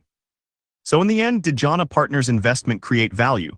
Their $300 million was transferred from the company's future to Jana's accounts. We call this investment today, but Adam Smith would have called it extraction, harvesting what others planted. Nor is Whole Foods an outlier in this respect. Research on hedge fund activism finds no conclusive evidence that it creates long-term value. Often, the value is moved from one pocket to another without creating anything new. When asked if he regretted selling to Amazon, Mackey gave an answer that captures the heartbreak of leadership under financial gravity. The most honest answer I can give is that I regret the circumstances that made it the best option. I still believe it was the best strategic choice available at that time. Here was a leader who had done everything right, built a beloved company, created genuine value, inspired fierce loyalty, yet found himself powerless to save what he had created. In the end, even his victory was a form of defeat. The Systemic Trap. After the sale, economist Owen Davis published an article titled "The Greedy Bastards Won," charging that Mackey wanted to have it both ways, to rhapsodize warm and fuzzily about being a different sort of conscious company while still operating legally as a standard-issue publicly traded corporation. Davis, like most observers, saw only the high drama of Jana versus Mackey. Would conscious capitalism or the greedy bastards win? Which side is the more savvy? In that story, Jana Partners was the winner, Mackey's ethos the loser. But there is another way to look at this story. The real winner was financial gravity. Jana Partners was merely the instrument. Davis was right that being a standard-issue publicly traded corporation was not compatible with Mackey's ethos. But why should Whole Foods have been embodied in such a structure? If the company had been built with different governance structures, there would have been no insoluble conflict between Mackey's ethos and shareholder value. This is financial gravity's most insidious effect. The gravitational field has become so strong that we've forgotten that other organizational forms are possible. That's why we're about to get into the specific alternatives to being gravity's victim. Because if even John Mackey, after 40 years of fighting, still lost, then fighting harder isn't the answer.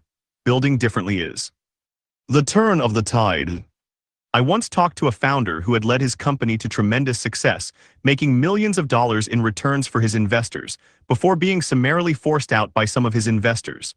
Within months, the company began cutting R&D, raising prices, and squeezing suppliers. And yet, talking about his experience, the CEO blamed mostly himself. I should have chosen better board members, he said. I should have maintained more leverage with investors.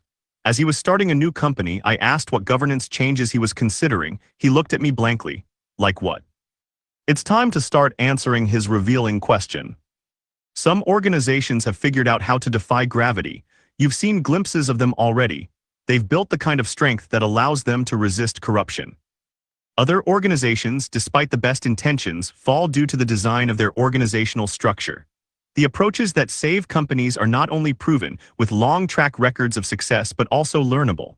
Some require no more than a 2-page legal filing and the courage to use it. In order to build organizations that are truly strong, we need to pay special attention to the exoskeleton that separates inside from outside. Fortunately, there is already a discipline that specializes in the design of this most essential semi-permeable membrane. I like to think of it as the art of organizational soulcraft, designing the deep structural foundations that give organizations strength. It is called governance, and it is the subject of the next chapter. Chapter 4: The New Governance. When plunder becomes a way of life for a group of men in a society, over the course of time they create for themselves a legal system that authorizes it and a moral code that glorifies it. Managers not only may, but should violate the rules when it is profitable to do so. Let me ask you a question. Who do you think is the most evil company in the world? I've asked this question in settings all over the world. It's fascinating to me how many different answers I get. They've changed over time too. As of this writing, common answers include armed mercenaries, certain bioengineering companies, oil or mineral extraction companies, and lately, the largest tech giants. Pretty much anyone that could, with some creative license, be cast as the villain of a dystopian sci-fi movie. As you read this chapter, ask yourself the same question. You don't have to share your answer, but most people have a pretty good idea who should be on the world's largest most wanted poster. My father is a pulmonologist, so I generally use Philip Morris as my hypothetical example. But I acknowledge that your values may be different from mine, so you should feel free to silently substitute someone else as you read along. My next question is always the same. Imagine you've started a company. If Philip Morris or your own personal corporate demon offers to buy your company for $1 per share more than it's currently worth, would you sell it? I've been using this quiz for many years now and I have never had anyone answer yes. Hell no is the most common answer, the rest are unprintable. Someone did once ask me, well, what are they going to use it for? Which is fair. To sell cigarettes to children, I told them. Does that affect your answer? They went straight to hell no. Now keep in mind that I have done this exercise with hundreds of people who have actual existing operating companies. So for them, this is no hypothetical. Next, I asked them if they are aware that most governance experts believe that if Philip Morris offers that extra dollar per share, they are legally required to say yes. In fact, according to their own corporate charter, they have what's called a fiduciary duty to say yes. It's an ironclad legal requirement. Remember when Elon Musk bought Twitter? After he tried to back out of the deal, fiduciary duty required Twitter's board to sue him in order to force him to complete the transaction, even though they had misgivings about what his ownership would mean. This is not an uncommon occurrence, as we saw in Chapter 1. And this is before we even get to famous cases of companies acquired in order for their products to be shut down, as happened with electric cars in the early 1990s. According to the rules that most governance experts uphold, it doesn't matter who the acquiring company is or what they intend to do. The bottom line is that today's governance best practice is that if investors demand it, any company can be destroyed at will. Does this strike you as sane? Why governance seems boring? I understand if you find corporate governance boring. When I bring it up, so many people look at me like I just changed the subject to tax returns or folding laundry. Eyes glaze over. It's no wonder. The rise of financialization has led to the professionalization of governance jobs. These professionals have developed their own esoteric and convoluted terminology that most builders find incomprehensible. Pop quiz: would a classified board lead to greater entrenchment or less? 4. As a result, it's common to think operations, strategy, and vision are entirely separate from governance. Many assume it's something drab, a matter for lawyers and bankers to fuss over, compliance, filing deadlines, and reporting accurately. But here's what happens when that assumption meets reality. For many of the founders I meet, I am the first person to ask about the implications of their own governing documents. My what is a common response. I know some readers may find this hard to imagine. How can people with an existing operating company with customers, investors, employees not know about their own governance? The truth is that most leaders treat their governing documents, the constitution that determines their company's future, like a building permit or terms of service agreement. So when I actually walk them through the consequences of their governance choices, they are invariably shocked. Told that their own charter requires them to sell to the highest bidder, they assume I've made a mistake. Surely, they say, my lawyer would never do this to me. I always invite them to call their counsel, ask, and then call me back. On occasion, I have actually had their lawyer pull a copy of their charter from the state of Delaware so they can see with their own eyes what they signed. It makes me feel like Perry Mason. Is this your signature right here on this document? They go quiet. I've seen it 100 times, the total look of incredulity. Meanwhile, their lawyer never understands why they feel betrayed. They got the very best practice documents available, the ones that get deals closed quickly, the ones investors never question. The default documents are designed to be investor favorable, optimized for the next round, not the next decade. After all, what could be more important to an entrepreneur than the ability to raise money? This is the reality of what passes for governance in countless boardrooms around the world today. It's not a conspiracy, it's just the way it is. They do it right out in the open. A leader can sell their company for many valid reasons. Not every transaction is a tragedy. Unfortunately, I've also watched successful founders lose control involuntarily, winding up with plenty of wealth and regrets. To put it as plainly as possible, if you don't get governance right, nothing else you do when building your products or your company will matter for the long term. Any company can be bullied into submission by anyone who has enough money to mount a takeover or activist campaign. This isn't just ruled by whoever is richest, which would be bad enough. It's also ruled by whoever can borrow the most money. This has massive consequences for product, strategy, and culture. After all, how can you trust an organization that might be forcibly acquired by anyone at any time, practically overnight? The 15-cent betrayal. Did you think I was exaggerating when I gave my $1 per share hypothetical? Before you dismiss it as an abstract thought experiment, I'd like you to consider it from the point of view of the founder scientists of Vectura. Vectura was founded in 1997 as a research spin-out from the University of Bath. Professor of Pharmaceutical Technology John Staniforth and his team of researchers had dedicated their careers to improving inhaled medicines for respiratory diseases like asthma and chronic obstructive pulmonary disease. COPD. Vectura became the vehicle for their work, and the company's mission was to bring these life-saving medicines to patients. By 2021, Vectura was an independent public company trading on the London Stock Exchange, with more than a dozen approved therapies on the market.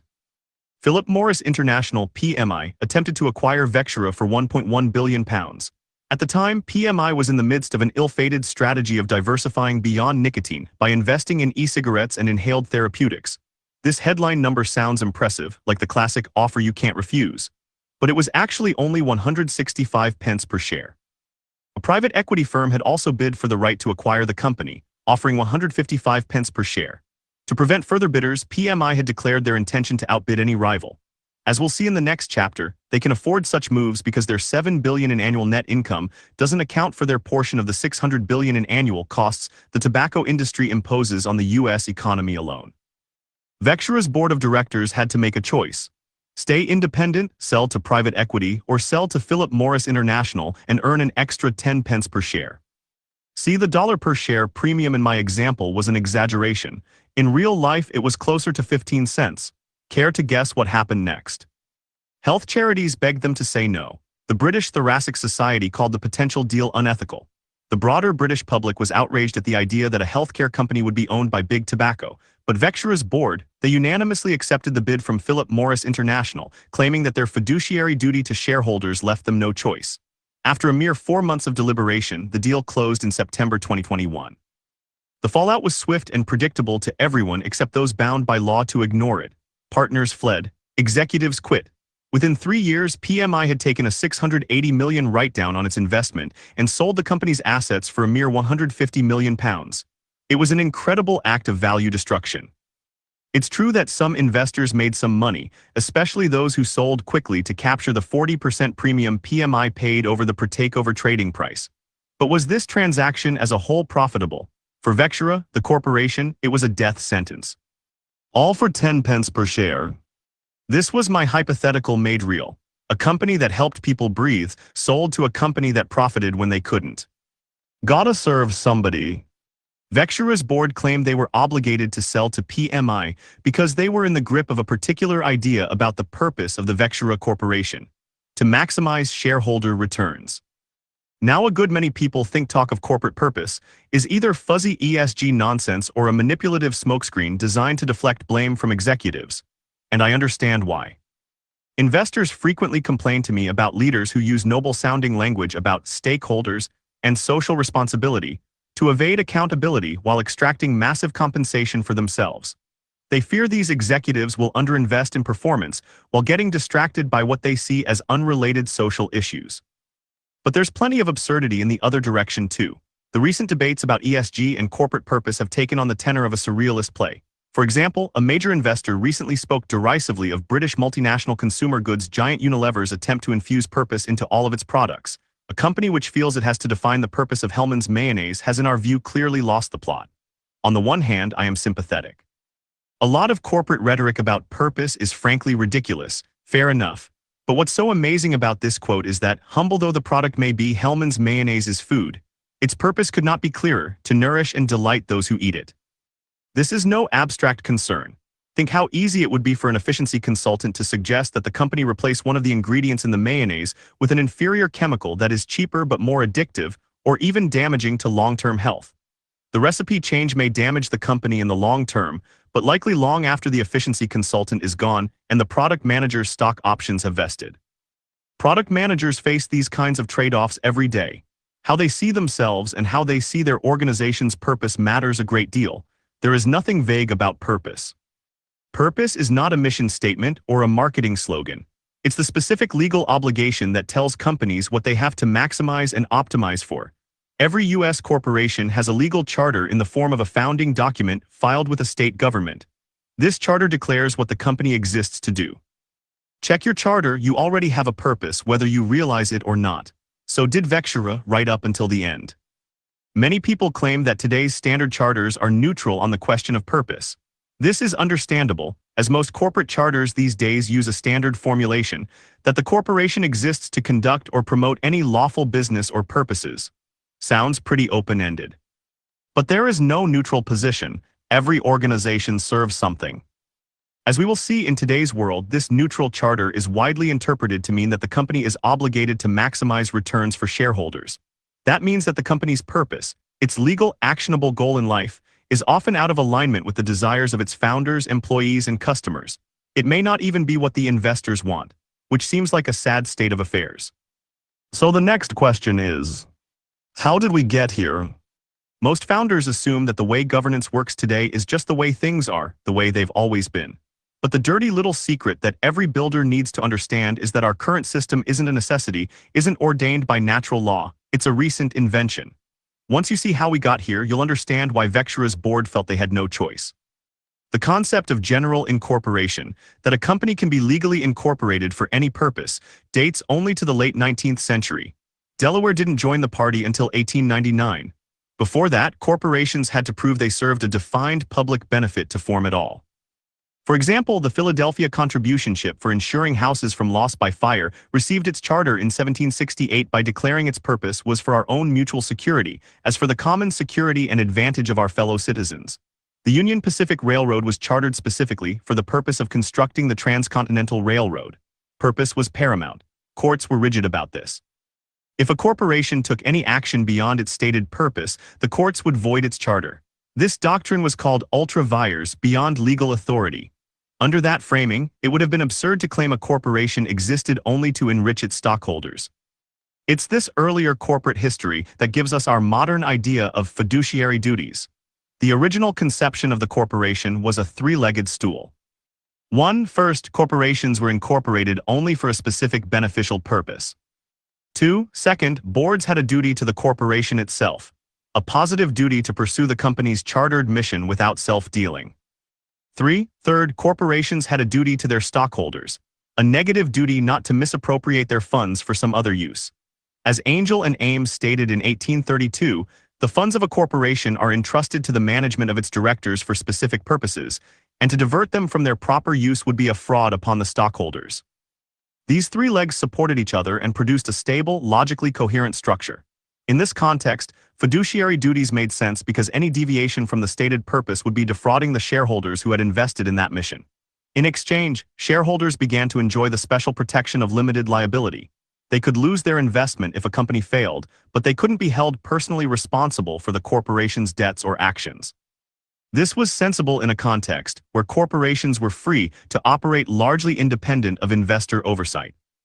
When Cornelius Vanderbilt tried to take over the Erie Railroad in 1868 with his nearly unlimited wealth, the board fought him off. They felt no obligation to accept his money. Coherent though it was, this system had serious flaws. Gaining permission to form a corporation from the state legislature was cumbersome and prone to cronyism. A modern economy required a more democratic approach. So over the course of the 19th century, reformers pushed the concept of general incorporation. The idea was to allow anyone to form a corporation for any purpose without requiring a special legislative act. It was so controversial that it had to be fought statehouse by statehouse. The whole project took decades, but general incorporation prevailed in almost every state in the U.S. by the late 19th century. The key date for our purposes was Delaware's adoption in 1899, allowing companies to form for any lawful purpose. However, this kicked out one of the legs of the stool. Things began to wobble. As more corporations formed, more controversies arose. Courts were frequently required to step in and interpret what was and was not permissible in pursuit of any lawful purpose. To do so, they drew on two important common law traditions. The first tradition came from trust law, where trustees manage property for beneficiaries. In this model, the board was seen as a trustee of the corporation itself. Directors were obligated to pursue the corporation's long-term prosperity and survival, avoiding self-dealing or conflicts of interest. The second tradition came from agency law, where agents act on behalf of principals. In turn, those principals were held liable for the actions their agents take on their behalf. In this model, directors were seen as agents of the shareholders who elected them.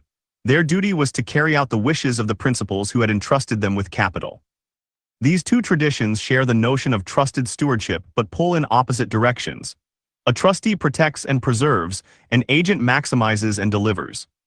Over time, these two distinct duties were condensed into a single formulation, directors standing in a fiduciary relation to the corporation and its stockholders, as the Delaware Supreme Court stated in Guth v. Loft, Inc. But notice how fundamentally different these two concepts are. What are directors supposed to do if what is best for the corporation is at odds with what shareholders want? The wobbling increased. This two-legged stool couldn't withstand the mounting pressures of financialization over the course of the 20th century. As financial markets grew, the agency model gradually came to dominate. Today's financial gravity overwhelmingly rewards those who pledge fealty to maximizing returns. Effectively, we are down to a one-legged stool. By the 1960s, thinkers like Milton Friedman were declaring that there is one and only one social responsibility of business: to use its resources and engage in activities designed to increase its profits, without deception or fraud. Delaware courts enacted this into law over the course of the 1980s in cases like Revlon, Inc., v. McAndrews and Forbes Holdings, Inc. This reductive view treats the corporation not as an entity with a mission that needs to be tended to and maintained, but merely as a financial instrument for generating returns. In elite circles, this idea is called shareholder primacy. We've been living in the world it created ever since. Shareholder primacy, the arguments for and against. Here's the wild thing. This fundamental shift in corporate purpose has never, not once, been enacted by any legislature or approved by any referendum. While general incorporation required state-by-state legislative approval, shareholder primacy has no such democratic legitimacy. In fact, the most prosperous period in our nation's history was during the brief interregnum after state legislatures switched to general incorporation, and before shareholder primacy took root in the 20th century. This is not a coincidence. This monumental shift in the nature of the corporation was enacted by a small cadre of judges, lawyers, and academics without seeking democratic consent. We live under this dominant idea only because their arguments proved persuasive to those who controlled business education, law, and practice. Let's examine what made these arguments so compelling. Why should corporations seek only to maximize shareholder value? First, there is the moral claim. Without the resources investors provide, the company wouldn't exist in the first place. This argument has some truth to it, but it cuts any number of ways. No company could operate for even one day without its customers, employees, suppliers, or communities. Their moral claims are just as strong.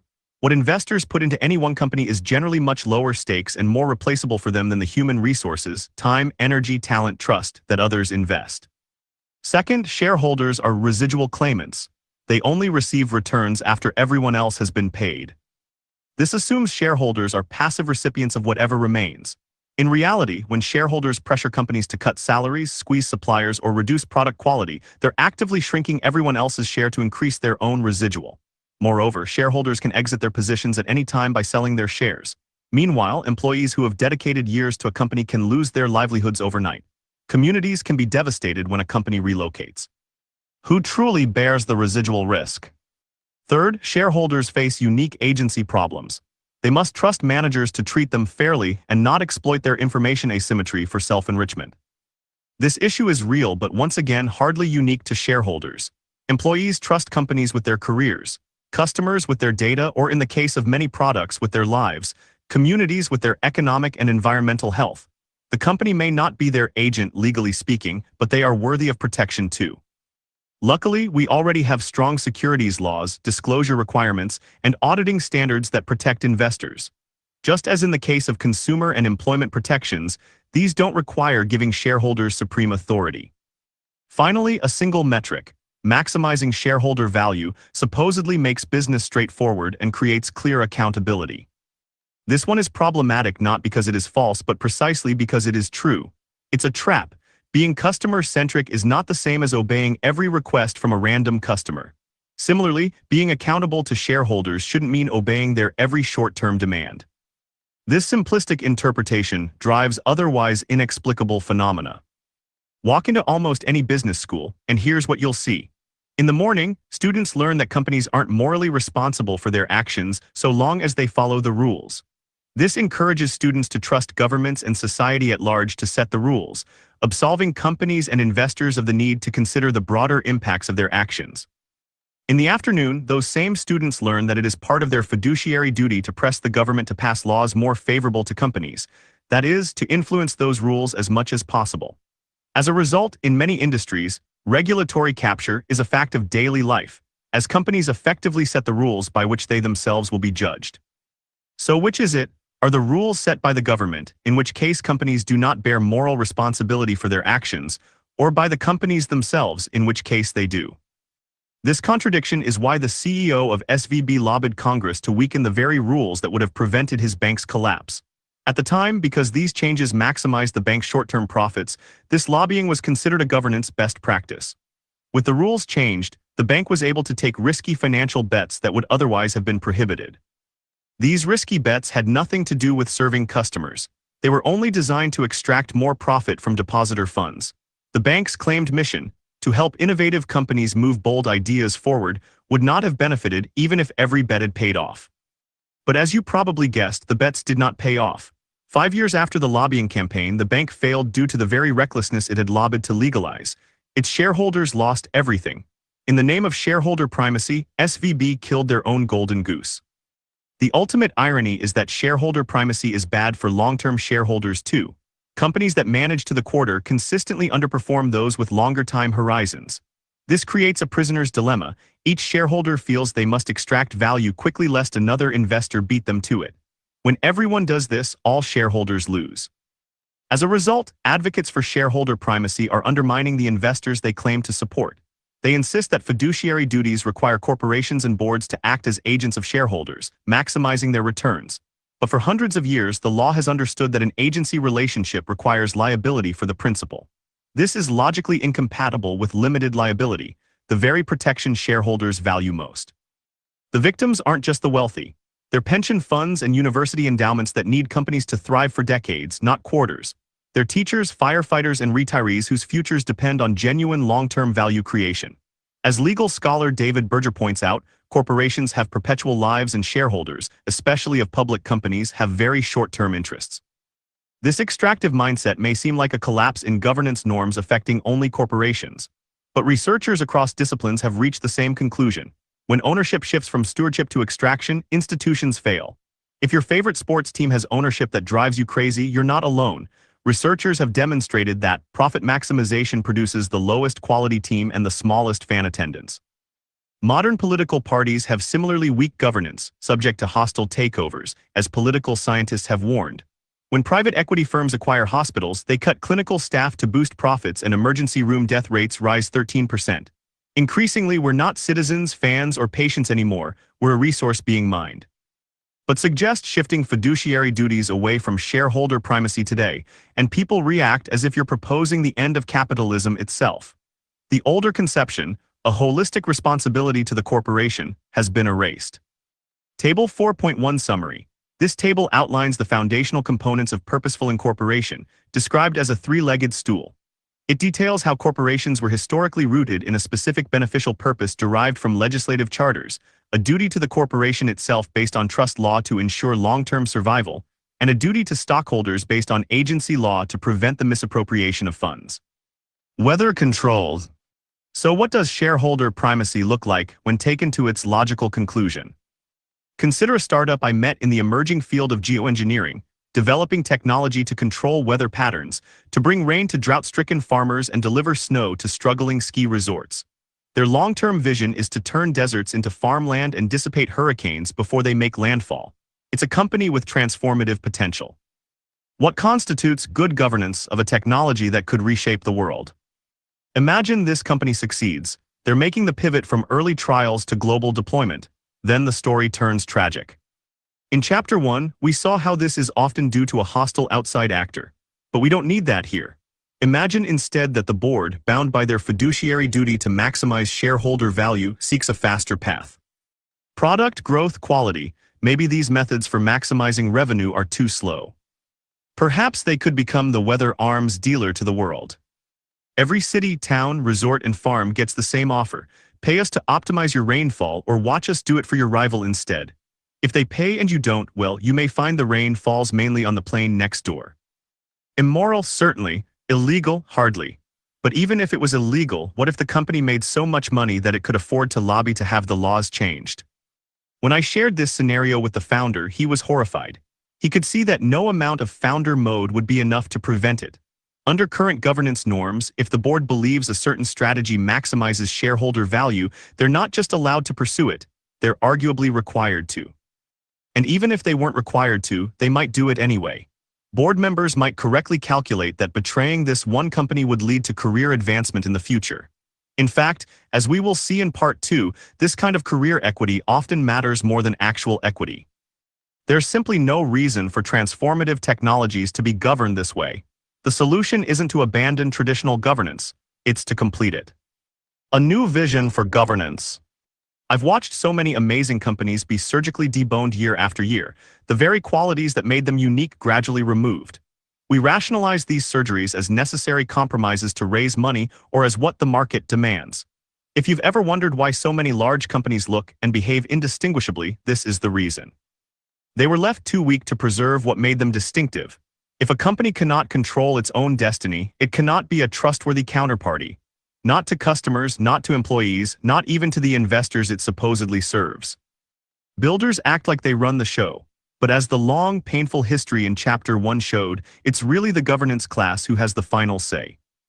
It is time to recognize that operations and governance are two sides of the same coin. Builders create the value that governance is meant to protect. They deserve a much more robust seat at the governance table, not to take over governance, but rather to create a synthesis. Builders need to understand how governance shapes their organization's destinies, and the governance class needs to deeply understand operations, not just financial metrics and legal liabilities. Current governance teaches boards their job is simple. Maximize shareholder returns, that's what passes for purpose, and don't break any laws while doing it, that's compliance. Whether Vectura gets destroyed, whether the weather company becomes a protection racket, whether their company's mission dies, that's not their concern. They did their fiduciary duty. Every board that forced a sale to a predator, every board that gutted a company's mission in order to make a quarter, every board that betrayed the trust of customers and employees, none of them thought they were failing at their job. They were doing exactly what they'd been taught to do. The scandal is that destruction is built into the job description. But real governance, complete governance, requires building an exoskeleton with 4 load-bearing responsibilities. Compliance. Following laws, preventing self-dealing, reporting accurately, and holding management accountable are essential oversight skills. The governance class has developed tremendous skills in the past century in these areas, and we should build upon them. The problem is that they can become runaway systems, like a metabolic disorder or autoimmune disease. What starts as a healthy immune response, proper oversight and controls, can spiral into an obsessive focus on procedures that actually weakens the organization it's meant to protect. Purpose. The legally binding commitment that defines what a company exists to maximize. Not a mission statement but a charter-level choice. Remember, there is no neutral here. Choose wisely. Lawyers may advise building a company to pursue any lawful purpose. But most builders aspire to create organizations designed to pursue a long-term mission aligned with human flourishing, backed by a principled ethos like that of Saul Price. This powerful combination unlocks magnetic powers of attraction that are stronger than gravity, covered in chapters 5 to 6. Coherence. The degree to which an organization's systems, functions, and departments pursue a singular, unified direction. This requires an aligned business model so that it can only profit and grow via mission attainment. But it also requires consistent alignment between a company's stated principles and its cultural realities, so that its deep character, its ethos, reflects its purpose even when nobody is watching. Coherence protects against internal forms of corruption, which, like a cancer, cause parts of the organization to turn against itself, covered in chapters 7 to 8. Integrity. The degree to which an organization is protected from external forces that can force or tempt it to act in ways counter to its purpose. This is the domain of boards, partnerships, and investors. The board of directors in particular has a special responsibility here, as both the highest authority and the guardian of the border with the outside world. I use the word integrity both in the sense of being able to keep a promise and in the sense of structural integrity, the ability to resist external pressure. Integrity turns governance into a semi-permeable boundary that allows beneficial exchange while filtering out corrupting influences, covered in chapters 9 to 11. Under traditional governance, board meetings are dry affairs, often significantly divorced from the daily realities of employees, customers, and the communities they inhabit. But expand governance to include coherence and integrity, and the board's job becomes protecting and fulfilling the organization's true long-term purpose. It's frankly a lot more meaningful. Boards become guardians, not liquidators. This is the difference between companies that betray their promises and companies that endure long enough to keep them. Between the weather company that becomes an extortionist and one that saves the world. Between Vectura dying for 15 cents a share and a company that would have said hell no to PMI. Either we fix governance, or every breakthrough becomes a breakdown, and every transformative company becomes the next cautionary tale. Learning to fly. This marks the end of part 1. Think of how far we have come. We began with the grim history of enlightened capitalism and the corruption that has, generation after generation, defeated it. Then, chapter by chapter, we have explored the obstacles our movement will face, one after the other. In physics, gravity seems like the strongest force in the universe. That's why, of the fundamental forces, humans discovered and explored it first. But gravity is actually the weakest physical force. It only feels so powerful because the planet you're standing on is so large.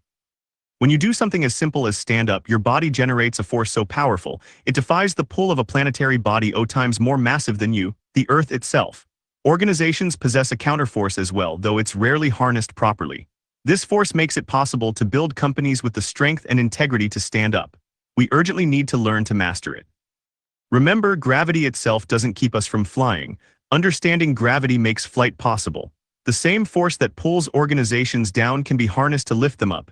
It's time to learn how to fly. Part 2. Escape Velocity. Chapter 5. The Blueprints. For what shall it profit a man, if he shall gain the whole world and lose his own soul? He's my guardian angel. Mark 8:36. King James Bible. 1611. Duyuan was describing her health insurance representative.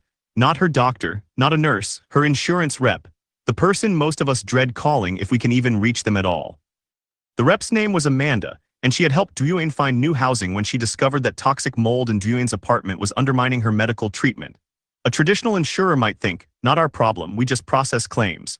Amanda's employer, Devoted Health, knew that helping Duyuan move to new housing was a way to prevent future hospitalizations at the cost of $15,000 or more each. But that isn't the reason they did it. The economic benefit is just a side effect of their actual mission, to treat every member of Devoted like their own family member. I learned about Duyuan thanks to Todd Park, the founder of Devoted Health. It was just one of many stories he shared that reveal what guardian angel truly means. For example, the time a member called their devoted guide and said, "I want to let you know that I've just lost my second husband and I just can't be here anymore and I have knives in the kitchen and I have a plan." The devoted guide kept her on the phone while another guide called for help, Todd explained. And then we stayed with her until we were sure she was okay, and we connected her to longer-term behavioral health help. As another member told their guide, "My life has been filled with hate, and so I therefore have been filled with hate. I'm working to turn that around and become a more positive person because y'all listen to me and you care for me and you remind me what it was like to be loved." Another called just to say, "I just want to let you know I got home safely, because I thought you'd want to know." This kind of relationship goes far beyond what we usually think of as healthcare. Todd and I have been longtime collaborators, stretching back to his time as Chief Technology Officer of the United States. Sitting in my living room one day soon after he finished his tour of duty in government service, he described his plans for a revolutionary healthcare company that would tackle the entire broken system rather than just one small piece of it. I found his vision dizzying. Frankly, it sounded impossible. The same old knee-jerk instincts we've all been conditioned to kicked in, and I peppered him with questions. Isn't tackling everything everywhere all at once making the problem much harder? Why attempt to bite off such an unreasonable chunk of a dysfunctional system? His reply reframed everything. You have it backward. This is the only possible way to solve this problem. It only works because it's so hard. Todd had already been a successful healthcare entrepreneur, having co-founded Athena Health, which went public in 2007 and reached a $5.7 billion valuation by 2018, and launched Gaslight Health to bring price transparency to healthcare. He'd succeeded with incremental improvements, but Devoted Health was different. Part of the reason modern healthcare is so expensive is that it's a Frankensteinian assembly of thousands of partial solutions. Fix one part and the dysfunction just moves elsewhere. At its core are people who are sincerely dedicated to human well-being, the doctors, nurses, and scientists who make healing possible. But economically speaking, they represent only a small fraction of an overall system of immense complexity. And feeding off this massive dysfunctional body are countless other financial and administrative actors, some parasitic, others symbiotic, all adding layers of cost and complexity.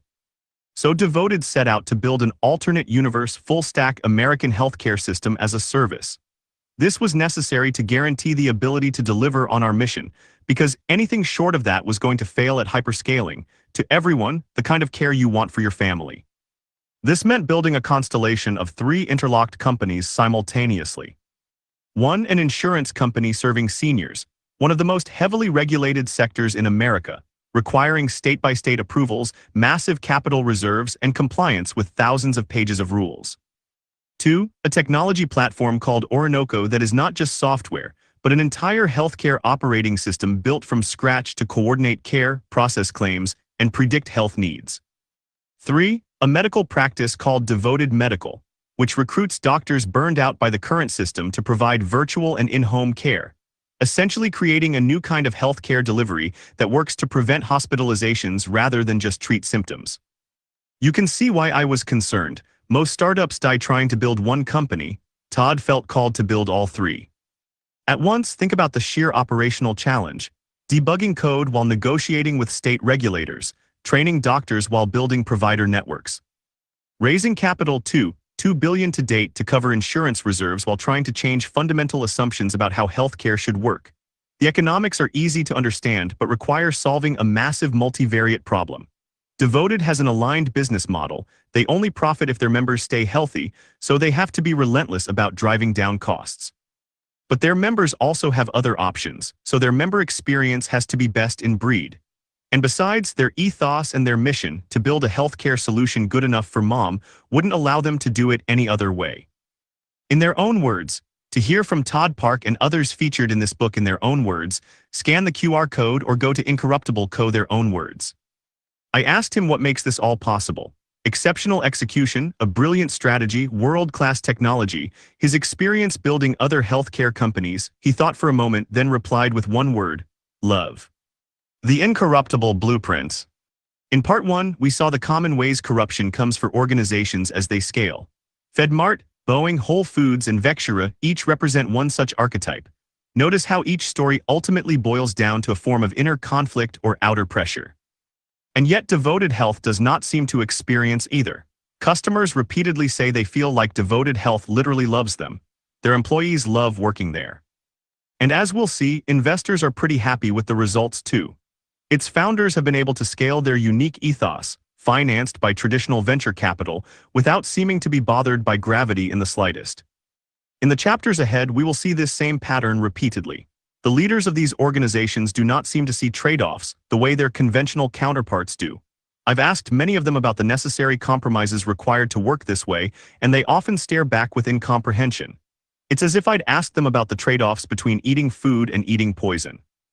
And yet when you ask them directly how they have accomplished such incredible feats, they answer in ways that most leaders find cryptic or confusing. They talk about love and provenance and even soulfulness, and so their insights are often misunderstood. But if you know where to look, you'll see that they are following the principles of the incorruptible blueprint I laid out in the introduction. First, they create something worth protecting. Resisting gravity requires activating an even stronger counterforce. I call it the force of magnetic alignment. It generates a level of trust and loyalty that many readers will find almost unbelievable. But its power is not mysterious. It can be understood and mastered with the right tools. Second, they build with structural integrity. Profits attract predators, including sometimes investors and board members who are themselves captured by financial gravity. Strong organizations are architected in such a way that they protect their ethos and preserve their commitment to the mission. Without this, every organization is destined to become just another tragic case study in some future book on enlightened capitalism. In Part 2, we'll flesh out this blueprint chapter by chapter, moving steadily outward. From the inner choices leaders make about purpose and mission, to the organizational systems that embed those values in business models and culture, to the governance structures that preserve them even if leadership changes, and ultimately to the legal vehicles that can lock a mission in place permanently. At each step, we'll see how real companies have put these ideas into practice. To illustrate how this blueprint encompasses all four responsibilities of the new governance, let's look first at how devoted health tackles each one. This will also provide a roadmap for the chapters that follow, where we'll meet organizations that have mastered each dimension. Compliance lay an essential foundation. Recall that today most people think that compliance following laws and regulations is the main or only responsibility of governance. They're not wrong that it's essential. Compliance is table stakes for any successful company. Devoted has this challenge in spades. It operates in one of the most regulated industries in America. As compliance is well covered elsewhere, we'll focus on the other three responsibilities in the chapters ahead. Purpose: build something worth protecting. Choose a mission aligned with human flourishing and an ethos that instills a determination to achieve it. Devoted Health's commitment to love their members redefines how the whole enterprise understands profit, this chapter. Their ethos of making the harder, principled choices unlocks magnetic powers of attraction that are stronger than financial gravity, chapter 6. Coherence: align everyone the mission touches. When mission and business model reinforce each other, they create a virtuous performance cycle where doing the right thing drives superior results. Design the business model so the organization prospers only via mission attainment, chapter 7. This alignment produces a culture where individuals stay true to the mission even when no managers are present, chapter 8. Integrity: stand up to pressure. High-integrity organizations make commitments that others can count on, even in the face of hostile outside pressures. Founders Todd and Ed Park serve as mission guardians, chapter 9. Their three separate entities exemplify a mission-locked constellation, chapter 10. Beyond conventional structures lie advanced organizational forms that transcend the false dichotomy of nonprofit and for-profit, chapter 11. With that, you've got a good preview of how we're going to learn to build an organization whose success includes, and even depends on, staying true to the meaningful mission that made it worth building in the first place. One note before we dive in: the naive observer might say that devoted health structure is too complicated, but as we'll see, it's actually simpler in the long term. Complexity in structure enables simplicity in operations. Therefore, the first step in establishing this blueprint is to commit to a definition of success that transcends shareholder primacy and its obsession with extraction. In Devoted's case, this intention has informed every decision that has led to the company's success. In fact, if you ask Todd what Devoted's product is, his answer will surprise you. We're not a health insurance company. We're not a medical group. We've certainly built those things, but those are just channels through which we deliver what we really are, which is love. Figure 5.1 Summary. This figure is a conceptual framework diagram. It illustrates the relationship between creating something worth protecting and building with structural integrity, organized around three core pillars: purpose, coherence, and compliance. Purpose focuses on aligning a mission with human flourishing, while coherence emphasizes the synergy between mission and business models to drive superior results. Compliance involves adhering to laws and ensuring management accountability. These elements collectively support the overarching goal of integrity, which is defined as the ability of an organization to maintain believable promises despite external pressures. The diagram concludes that structural integrity is achieved when purpose and coherence are supported by a foundation of compliance, leading to an organization with high integrity. Can a superorganism say, "I love you"? This idea of love as the animating force of devoted is an operational framework. Most companies need hundreds of pages of policies, procedures, and training manuals to tell employees how to make decisions. Devoted has it much easier. This is Todd's verbatim directive to everyone at Devoted. When making any decision, visualize the faces of your own family members and loved ones, then ask yourself, if this decision impacted them, what would you do? Then go do that thing, big or small. That's not a motivational poster. That's their actual decision-making process. This simplicity is deceptive. The Devoted ethos answers thousands of complex questions instantly. Should we spend more time with this confused member? Would you rush your mom off the phone? Should we cover this edge case? Would you want your dad to have this treatment? Should we invest in this new capability? Would it help you take better care of your family? The genius is that love isn't vague, it's the most specific instruction possible. Everyone knows what love looks like in action. It means staying on the phone until the problem is solved. It means noticing what's not being said. It means fighting for someone who can't fight for themselves. I feel your skepticism all the way on the other side of this page. I know, but there's a big difference between Devoted and companies that hypocritically claim to love customers or treat employees like family. Aligned incentives. Devoted only profits when members stay healthy. When love says help this member and traditional business logic says that's expensive, there's a conflict for most companies, but not for Devoted. Keeping members healthy is the business logic. Now imagine this from a competitor's point of view. You're running a traditional insurance company. You do things the serious way. You've got competitive premiums, decent coverage, a solid network. You spend millions on marketing to win customers like Dwayne. But when you call her during open enrollment, she's not even willing to hear your pitch. You're asking her to switch away from her guardian angel. Good luck with that. I asked you to imagine feeling loved by your insurance company. Now imagine being the company trying to compete with that love. Customers won't churn. What a nightmare. When you develop a true, lasting bond with a customer based on genuine care, you literally shrink the total available market for your competitors by one. Loyalty is a boa constrictor, inexorably shrinking opportunities for competitors. The builder's intuition. Devoted's love framework might seem unique, but it's actually just one expression of a common desire. Many of the founders, executives, and investors I have worked with over the years have tried to build something extraordinary. But unlike Todd and Ed, they consistently struggle to reconcile that longing with the nature of being a for-profit company. We have all been taught a very narrow definition of what it means to make a profit, and yet we also instinctively feel that something is missing from this definition. Its very narrowness is what leaves us all vulnerable to the kind of corruption we saw in Part 1. When most people in business talk about profit today, they mean something simple: revenue minus operating costs. In other words, what's left over after paying expenses. This accounting definition has served us well for measuring performance and comparing companies. Remember the professor from the introduction? I still recall the way he scoffed when I asked him if he knew what it means to be a for-profit company. Everyone knows that.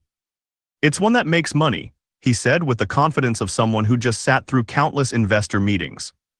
As I have with many others over the years, I took him through an exercise to interrogate this breeze definition. Now it's your turn. A Ponzi scheme makes money. Is that profitable? If you're like most builders, you'll immediately say no, but it certainly seems to make plenty of money. After all, Charles Ponzi's original scheme vacuumed up $15 million in just 8 months. That's about $240 million in today's dollars. But calling this profitable requires myopically focusing only on this minuscule time horizon. Having done this exercise many times, I can assure you nobody wants to admit that a Ponzi scheme is profitable. We know Charles Ponzi frantically kicked the can down the road, cheating a lot of people along the way, and that collapse was inevitable. Surely that's not profit. But then how about a chemical company that generates revenue but creates a secret toxic waste dump in its backyard? We know it will have to spend millions cleaning up later, costs that could easily bankrupt the company. Is that really any different from Charles Ponzi? The money it brings in is more than offset by the value it destroys down the road. It will also kill or sicken a lot of people along the way. In economics, both of these scenarios are covered by the accounting term deferred liabilities. This means a company has generated a profit in the current period by skewing the revenue minus expenses formula over time. The revenue is received today, but the expenses are deferred but still owed into the future. In effect, the value is being borrowed from the future, not created in the present. You don't need an economics degree to see that these profits are not real. Let's keep going. What about a factory that dumps waste into a river, forcing downstream communities to pay for water treatment and deal with poisoned fish? Imagine the factory managed to keep the cause and effect a secret so nobody knew who was responsible. That's different from our first example because the bill may never come due for the factory, but someone else still gets stuck cleaning up the mess. Is this really profitable? No, since it just shifts the costs in revenue minus costs elsewhere. This pattern is also common enough to have a special name in economics: externalities. Externalities are economic actions that affect people beyond those directly involved in a transaction.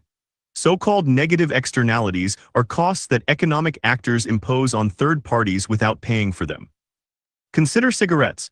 They generate profits for tobacco companies while imposing costs on everyone else. Secondhand smoke, increased health insurance premiums for non-smokers, and hundreds of billions in healthcare costs we all bear. Similarly, financial institutions privatize gains in good times but socialize losses when their risky bets fail, like the banks that needed taxpayer bailouts after the 2008 crisis. They keep the money, someone else pays the price. Pushing costs onto others doesn't really create value, it just moves it around. Now here's the example that makes everyone squirm. What if I told you I was going to create a startup marketplace for hitmen who kill for the highest bidder? The idea repulses most people. Ridiculous, sure, but indulge me. Most people recoil from calling this profitable. Luckily, it's illegal. But what if I managed to make so much money that I could successfully lobby the government to make it legal? Would that make it profitable? I've done this exercise countless times, and especially for founders who aspire to use their products to save lives, it's a shock when I mention a hitman. They absolutely do not want to call murder for hire profitable. But by the formal definition they carry around in their head, it is. Some people at first insist to me that this is profitable but unethical or some other dodge. But this falls apart if we probe. If profit is revenue minus costs, where is the profit? Is the cost of a person's life truly worth so little? But then what about a company that sells products it knows are damaging to its customers' health? This upends yet another economic concept. Profit is supposed to be a signal that a company has created new value in the world, what economists call a positive margin transformation. Companies take inputs like raw materials and labor and transform them into products, which when sold are worth more than the sum of those parts. A carpenter turns 50 of wood into a 200 table. A software company transforms engineering hours into a product millions can use. Standard economic theory says that this surplus, called value added, is why society benefits when businesses maximize profits. But can human lives ever legitimately be considered an input factor of production? This is where conventional profit accounting breaks down completely. The pattern is everywhere once you know to look for it. Tobacco companies profit from the deaths of their own customers. Insurance companies boost margins by denying legitimate claims on technicalities. Private equity firms buy nursing homes and cut nursing staff to boost returns. Monopoly rents act as a tax on whole sectors of economic activity. Some investors push companies to do things that are bad for them in the long term but boost short-term returns, then sell before the bill comes due. All of these are examples of the same thing: ways to make money without creating value. If you feel discomfort with this behavior, you need not apologize. Your discomfort is, among other things, a sophisticated form of business wisdom. You're simply recognizing that companies that extract value rather than create it have structural weaknesses that lead to real problems in the long run. Deferred liabilities eventually come due. It may not come due for your executive team or in your lifetime. You might be able to get out by dumping them on someone else. But is that really something to be proud of? In my experience, those with the deepest conviction about what real success looks like, even when they struggle to put it into words, consistently build the strongest companies. They instinctively reject calling a Ponzi scheme profitable. They aren't inspired by the idea of extracting value from the world. When they visualize their future success, they're not picturing a hollowed-out cash cow. They're envisioning a future where their own success aligns with making the world genuinely better off. Call this idealism if you wish. I call it the builder's intuition, the instinctive understanding that the best way to prosper is to create net new value. It's the same recognition you had when confronted with the hitman scenario. Real competitive advantage comes from value creation, not extraction. Human flourishing. The conventional definition of profit has fatal blind spots. If it can't see externalities, if it ignores human costs, if it's at odds with the intuitions of most builders, what good is it? We saw in the previous chapter how advocates for shareholder primacy gradually redefined the purpose of a corporation to a new, more narrow view. Notice they did not invent their own parallel terminology. Instead, they redefine the core conceptual vocabulary of business to align with their ideas. So the first step in building an incorruptible organization is to reject this narrow thinking. Each organization must reclaim its power to define its own purpose. This begins with declaring clearly what it means to be a for-profit company. Yet for so many builders, their intuitive insight is buried beneath an internalized and outdated formal definition. Rather than continuing to suppress this wisdom, builders should embrace a different approach. Profit is the maximization of human flourishing. To be precise, profit itself is the surplus of human flourishing that an organization creates. By surplus, I mean what remains after accounting for all the organization's impacts on human lives. This accounting spans immediate and distant, measurable and not, today and decades from now. A for-profit company, properly understood, is one that seeks to maximize this surplus. This definition is not a rejection of financial success. In fact, organizing around human flourishing allows companies to achieve tremendous financial results, as we'll see. But I do want to be clear that adopting it won't guarantee financial riches. Extractive companies often accumulate vast wealth. Tobacco executives collect bonuses while their customers die. My claim is simply that we should stop calling that behavior profitable. It is closer to theft than value creation.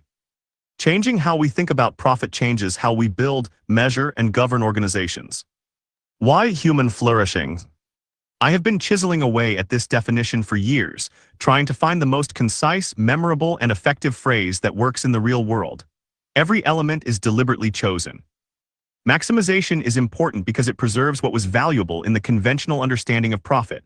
The strongest organizations are those that are good stewards of the resources under their control. Efficiency still matters. Accountability is essential. For all its flaws, capitalism has lifted billions out of poverty and unlocked the abundance that gives us the luxury to contemplate these higher aspirations.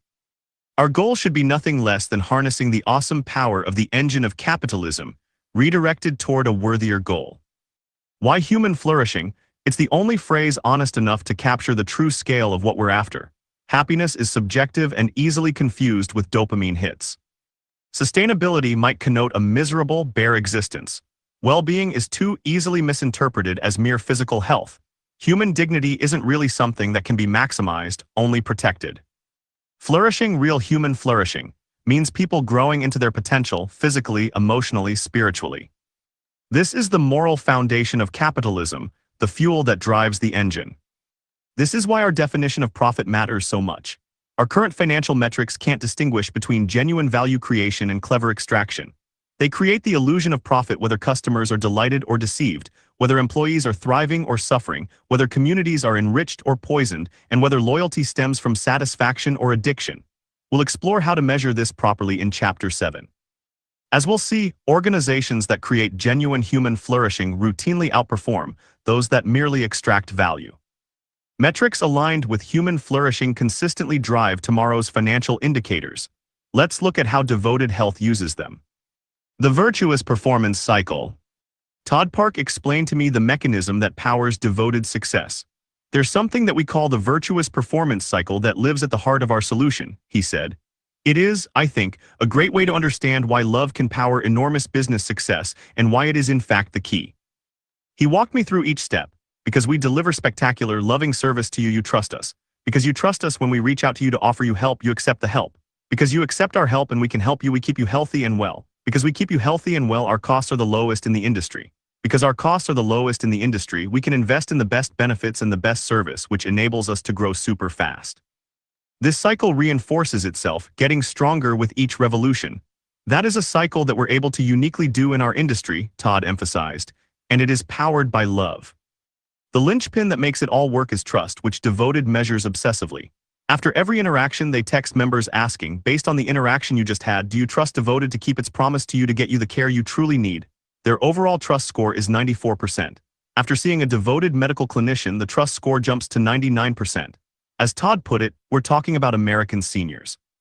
They don't trust anybody, often for very, very good reason, right? Yet they trust Devoted almost completely. Because members trust Devoted, they accept our help at rates that are a multiple of what's normal. Trust directly enables the health interventions that drive the entire business model. The virtuous cycle creates moments of grace that ripple outward. A single member in Houston has referred 300 other seniors to Devoted over 4 years. He leads a prayer for Devoted at his church every Sunday. Saul Price would be smiling at this unsolicited testimonial of a satisfied customer. This only works because Devoted's business model profits by keeping people healthy, not by denying claims. Customer service isn't just a nice-to-have, it's what allows Devoted Medical's doctors to deliver actual care in members' homes using technology custom-built to coordinate treatment. As Todd puts it, the best care is the right care, both clinical and non-clinical, delivered at the right place at the right time. If you do that, it's axiomatic that it will cost a lot less money. The virtuous performance cycle has powered Devoted's hypergrowth, expanding to 20 states and serving over 215,400 members, with revenue surpassing $3.3 billion in 2025. Their net promoter score of 79 towers above the industry average. Of members with chronic conditions, 85% of those with diabetes have their disease under control, far above the 50% national benchmark. You can't fake love at scale.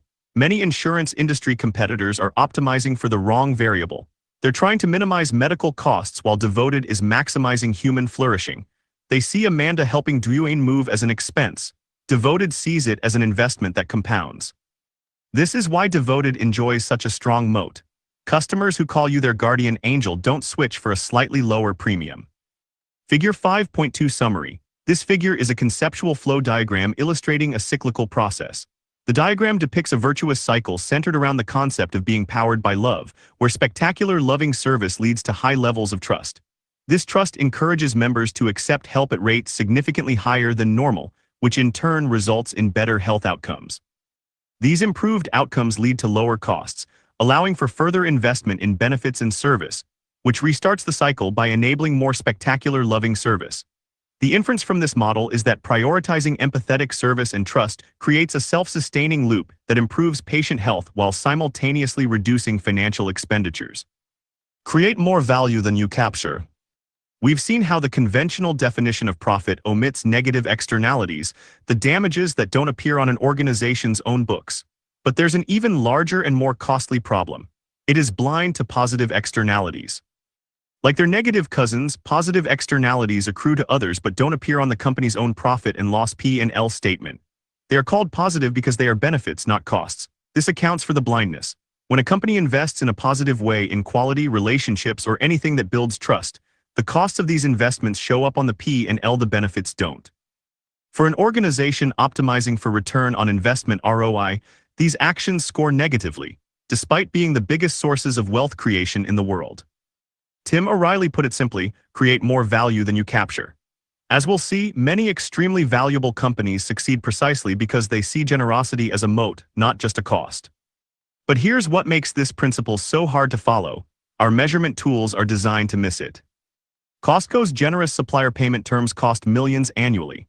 The company pays within 30 days while competitors take 60 to 90, maintaining decade-long partnerships versus typical 2 to 3 year contracts. Irrational, the spreadsheet says yes. But when shortages hit, Costco gets first access to premium products no competitor can touch. That loyalty has no ledger entry. We'll explore this in Chapter 6. GitLab built a $7 billion company by being transparent to a degree that would make most executives squirm.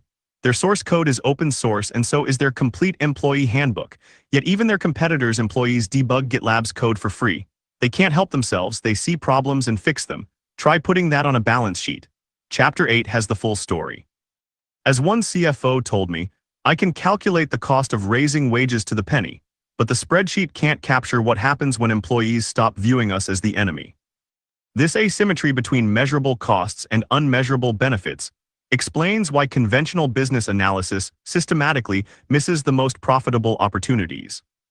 Nearly a century ago, W. Edwards Deming showed Japanese manufacturers that quality investments looked like pure cost on any P&L, then he showed them the invisible returns, including system-wide improvements, customer loyalty, and worker pride. Those costs helped Japan dismantle Detroit's dominance. We will see many examples of this paradoxical truth in later chapters. The logic is straightforward. Companies that grab every dollar force customers, employees, and partners to protect themselves. The pie shrinks. Those who take the harder path and risk leaving money visible on the table invite others to invest in mutual success. By creating more value than they capture, they don't just get a smaller slice of a much larger pie. They become the table on which the pie sits, needed by everyone else. Mission control. Committing to human flourishing does more than create competitive advantage. It resolves 3 conceptual contradictions that have plagued business for generations. First, there's no such thing as a double bottom line or triple bottom line when profit is properly understood. We don't have good profits and bad profits. We regain the simplicity of one clear objective, human flourishing. Second, it also upends our existing ideas about non-profit versus for-profit. The Smithsonian Institution is extraordinarily profitable. It's creating immeasurable value in preserved knowledge, scientific advancement, and education for nearly 17 million annual visitors, with 275 million net income annually to boot. Similarly, nonprofit, Goodwill Industries earns $8.2 billion in annual revenue in competitive retail markets, while serving 2.1 million people, including providing career training to 142,000 of them and diverting billions of pounds of clothing from landfills. By contrast, as we have seen, Philip Morris has $7 billion in annual net income, which sounds impressive until you realize that the tobacco industry imposes over $600 billion in healthcare and productivity costs annually in the US alone. Such companies destroy far more value than they create. They are profoundly unprofitable. Oh, and that's before we get to the killing of customers or environmental destruction. These examples reveal that our for-profit and non-profit labels are deeply confused. We should be using labels relating to who controls the organization instead. In practice today, for-profit usually means investor-controlled, the board is accountable to outside shareholders, while non-profit typically means self-controlled, the board is accountable only to itself. Using human flourishing as our guide, we can build what I call mission-controlled companies. In fact, as we will see in Chapter 11, this even enables new hybrid corporate forms that combine the best elements of both for-profit and non-profit entities. Third, this redefinition dissolves capitalism's most frequent critique. It puts profits over people. When profit is understood to be about flourishing, not just money, this criticism is rendered incoherent. So are many of the targets of that critique. Their exploitative business practices are revealed to be value-destroying, a bug in the system of capitalism, not a feature. Of course, this clarity doesn't eliminate the difficult choices leaders face every day. Does a layoff serve human flourishing? That depends. If it preserves the organization's ability to serve for decades, it does. If it merely gooses the stock price, no. Recognizing the true nature of profit does not magically eliminate these tensions, it simply makes them evident. As we'll explore in chapters 6 and 7, resolving these knots actually provides a hidden fuel that can create a significant competitive advantage. After all, organizations require financial performance to survive, but mere survival is not their purpose. The human body needs oxygen to survive, but nobody would say the purpose of a human life is to consume as much oxygen as possible, as though to breathe were life. Those who attempt to put profits over people reveal nothing but their own confusion and therefore their unfitness for positions of leadership. The builder's choice. I've told Todd's story to many leaders over the years. A common reaction sounds like this. Sure, this would work for Todd. He's extraordinary. He was the US CTO. He's had multiple successful exits. He's raised billions. Everyone loves the guy. Of course, he can afford to have an ethos. The implication is that this path is open only to special people. But notice the fallacy. They're pointing to Todd's results as though he achieved them using conventional methods. Only after having such success, they claim, could he pursue the ethos that powers devoted today. They have it exactly backward. What if his prior successes are the result of his ethos? What if he became special because of what he chose? Think about Amanda helping Dwayne find new housing, or the other stories we've seen that transform cost centers like customer support into guardian angels. None of that required billions of dollars. Devoted was helping heal people long before it became one of the fastest growing companies in America. Devoted didn't choose this path because they had the luxury of billions in funding. They raised billions because love, as a strategy, made them the kind of company investors dream of finding. This way of working isn't reserved for the special few. It's available to anyone with the courage to choose it. The mission didn't follow the money followed the mission. No matter what stage you're at, you already have everything you need to start building this way. It starts with one hard choice. Chapter 6: Harder is easier. If you raise the f***ing hot dog price, I will kill you. Figure it out. Costco CEO Jim Seingold to then COO Craig Jelinek circa 2008. I love telling this story. Today, Costco is a giant of modern retail. With a market cap of over $400 billion, you'd think their market power would afford them the luxury to charge whatever they want for their signature hot dog, available in every store's food court. Certainly then, COO Jelinek thought so when he approached Seingold about a price increase, complaining, "We can't sell this hot dog for $1.50, we are losing our rear ends." But he was wrong. Remember Saul Price from way back in Chapter 1? I promised his story had a happy ending. Price reshaped the face of modern retail. Have you ever wondered why Walmart is called Walmart? The name was inspired by FedMart.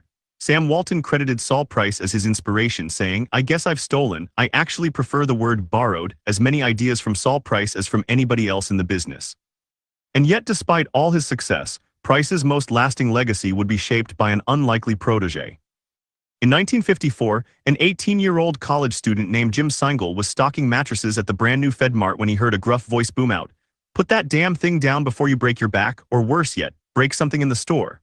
That voice belonged to Saul Price, and that chance encounter began a mentorship that would shake the foundations of modern business. Years later, when a reporter noted that Singal must have learned a lot from Price, Singal corrected him, "That's inaccurate. I learned everything." Singal worked his way up from stockboy to founder. After FedMart failed, Saul Price went on to create Price Club in 1976, pioneering the warehouse membership model. Singal went with him. In 1983, Singal founded Costco. A decade later, Price and Singal were reunited when Price Club merged with Costco, creating the retail behemoth you know today. Shortly after Costco's founding, they began selling a hot dog and soda combo from a cart outside their San Diego warehouse. It cost $1.5. Around that same year, a McDonald's Big Mac cost $1.6. Today, that same Big Mac costs around $7. Care to guess what Costco's hot dog combo costs today? That's right, $1.50. In a world of shrinkflation, hidden fees, and subscription traps, that unchanged price is a rare promise kept. The hot dog combo is Costco's way of saying, "We will never betray your trust to improve our own bottom line." In response, customers have developed an almost religious devotion to this humble hot dog. The combo has achieved meme status online, celebrated as an inflation-proof icon. Fans have made a t-shirt, it went viral, featuring Singal's famous threat. "Cheap not dogs may not be your vision of human flourishing, I get it. My good friend Clark, a longtime vegetarian and environmentalist, finds this story appalling every time I tell it. Processed beef is one of the worst possible products for both the environment and health. People's values differ widely, and no organization can please everyone, nor should they. The beauty of a market economy is that every organization can declare what it stands for and bear the consequences, good or ill, of that choice." I've told this story of Costco's refusal to raise the hot dog price many times. Most people find it surprising. They ask, does Costco treat the hot dog as a loss leader? How do they deal with inflation? Don't they have a fiduciary duty to their shareholders? But what I find most interesting is the question nobody ever asks. Why did the COO suggest raising the price in the first place? Because of course he did. The conventional business playbook has taught us to raise prices whenever we can. Singal understood this temptation intimately. As he once explained, you could raise the price of, say, a bottle of ketchup to $1.03 instead of $1 and no one would know. Raising prices just 3% per product would add 50% to your pre-tax income. Why not do it? It's like heroin, you do a little and you want a little bit more. Raising prices is the Aussie way. In 2023 alone, Costco sold nearly 200 million hot dog combos, almost 10 times as many as every Major League Baseball MLB stadium combined. That's a staggering number. Put another way, for every dollar they could get away with raising the price of the hot dog combo, they would add an easy 200 million to the bottom line as pure profit. No wonder the COO suggested it. No wonder most companies can't resist. Instead, Costco took the harder road. As inflation drove up meat prices and supply costs over the decades, the company refused to budge on that 1.5 price point. To make it work, they had to embrace complex solutions that required significant capital investment and operational expertise. In 2008-09, they built their own hot dog manufacturing plants in Los Angeles and later Chicago, vertically integrating their supply chain rather than accepting price increases from vendors. They've switched soda suppliers to secure better deals. They've accepted lower margins on the hot dog while refusing to compromise on quality. All this extraordinary effort just to keep that promise. When asked in a 2009 interview what it would signal if the hot dog combo price ever increased, Singal quipped, "That I'm dead." And in fact, the hot dog has transcended legend and passed into corporate lore. It has survived 2 CEOs in succession, including Jelinek, who originally suggested raising the prices and succeeded Singal in 2012. In 2023, Costco's CFO even felt compelled to publicly address rumors about a price increase, vowing on an earnings call that Costco would hold the hot dog combo price a little longer, then slyly adding forever. The value of trust. Today, Costco stands as a retail powerhouse, beloved by customers and admired by investors. Whatever time horizon you choose, Costco has outperformed, up 28,070% versus the S&P 500's 877% since 1987, a 10-year return of 773% versus the market's roughly 250%, and a 5-year return of 233% versus 137%. Its membership renewal rates hover around an astonishing 90%. And yet it could make even more money in any given year by making slight changes to the prices of everything it sells, including the 200 million hot dog combos. Costco doesn't, because Seingle understood that being a trustworthy partner to members, employees, and suppliers is far more valuable over the long term. The results speak for themselves. But I'm still going to give you one more figure. Its store brand Kirkland Signature generates $86 billion in annual revenue. That's more than all of Procter & Gamble's brands combined. If Kirkland were a standalone company, it would be bigger than Nike, Coca-Cola, or United Airlines. Remember the mutually reinforcing elements of Saul Price's ethos? They still guide Costco's decisions in good times and bad. The hot dog is just the visible tip of an entire integrated iceberg. Costco has kept Saul Price's capped gross margins of 14%, compared to 25% at other discount retailers, and his intelligent loss of sales. Their employees know what they stand for too. During the 2008 financial crisis, when most retailers were freezing wages or laying off workers, Costco gave hourly workers a 1.5 an hour raise to be split over the next 3 years. Doing it in 3 50-cent increases rather than smaller ones over a longer time cost the company an extra $20 million, but Seingle didn't care. As he said at the time, "This economy is bad. We should be figuring out how to give them more, not less." That's character.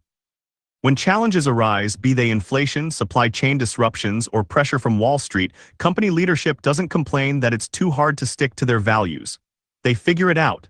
This is what it means to be a fiduciary to the customer. These commitments are difficult to architect and to execute, but once they are in place, they make everything else about business so much easier. Here's what that looks like for Costco at a high level. Vision: to continually provide members with quality goods and services at the lowest possible prices, not just today but forever. Mission: act as fiduciaries for members, treating every stakeholder, employees, vendors, shareholders, as if they were family, because mutual trust creates mutual prosperity. Strategy: accept lower gross margins, that 14% cap, to deliver unbeatable value. Build warehouses, not stores. Sell memberships, not just products. Choose quality over variety. Say no to Wall Street when financial gravity conflicts with member interests. People pay $26 per hour on average versus $17 retail average. Promote from within: 85% of warehouse managers started as hourly workers. Provide health benefits even to part-timers. Create careers, not jobs. The results: 8% turnover versus the industries. Business model: membership fees provide profit cushion, allowing aggressive pricing on goods. Limited SKUs mean massive volume per item, creating negotiating power. No advertising means those savings go to members. The warehouse format keeps costs minimal. As a result of this alignment, everyone from customers and employees to suppliers and investors knows exactly what Costco stands for. Its commitment to its ethos enables deep trust, and that trustworthiness is the compounding asset that creates Costco's incredible magnetic attraction of partners, capital, and customers. As legendary investor Charlie Munger, who served on Costco's board, put it, Costco is one of the most admirable capitalist institutions. Figure it out. There's one more thing about that Seingle story that nobody ever asks me about. Not the threat to kill Jelinek, not the profanity, but those 3 words at the end: figure it out. Figure it out is what great leaders say when they realize that impossibilities are opportunities in disguise. They don't accept the lazy defaults. They recognize that solving the genuinely difficult problems that everyone else avoids creates the trust and loyalty that makes everything else easier. As we saw with devoted health, it's a gift that an ambitious mission creates these extra obstacles and difficulties on the regular. Overcoming them leads to repeated breakthroughs.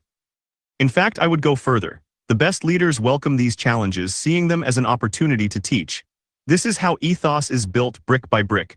Todd Park fundamentally changed how I think about business when he taught me this pattern. I call it harder is easier. From here on out, I'll use the shorthand of a harder is easier mission to mean this specific combination I've witnessed in the very best companies.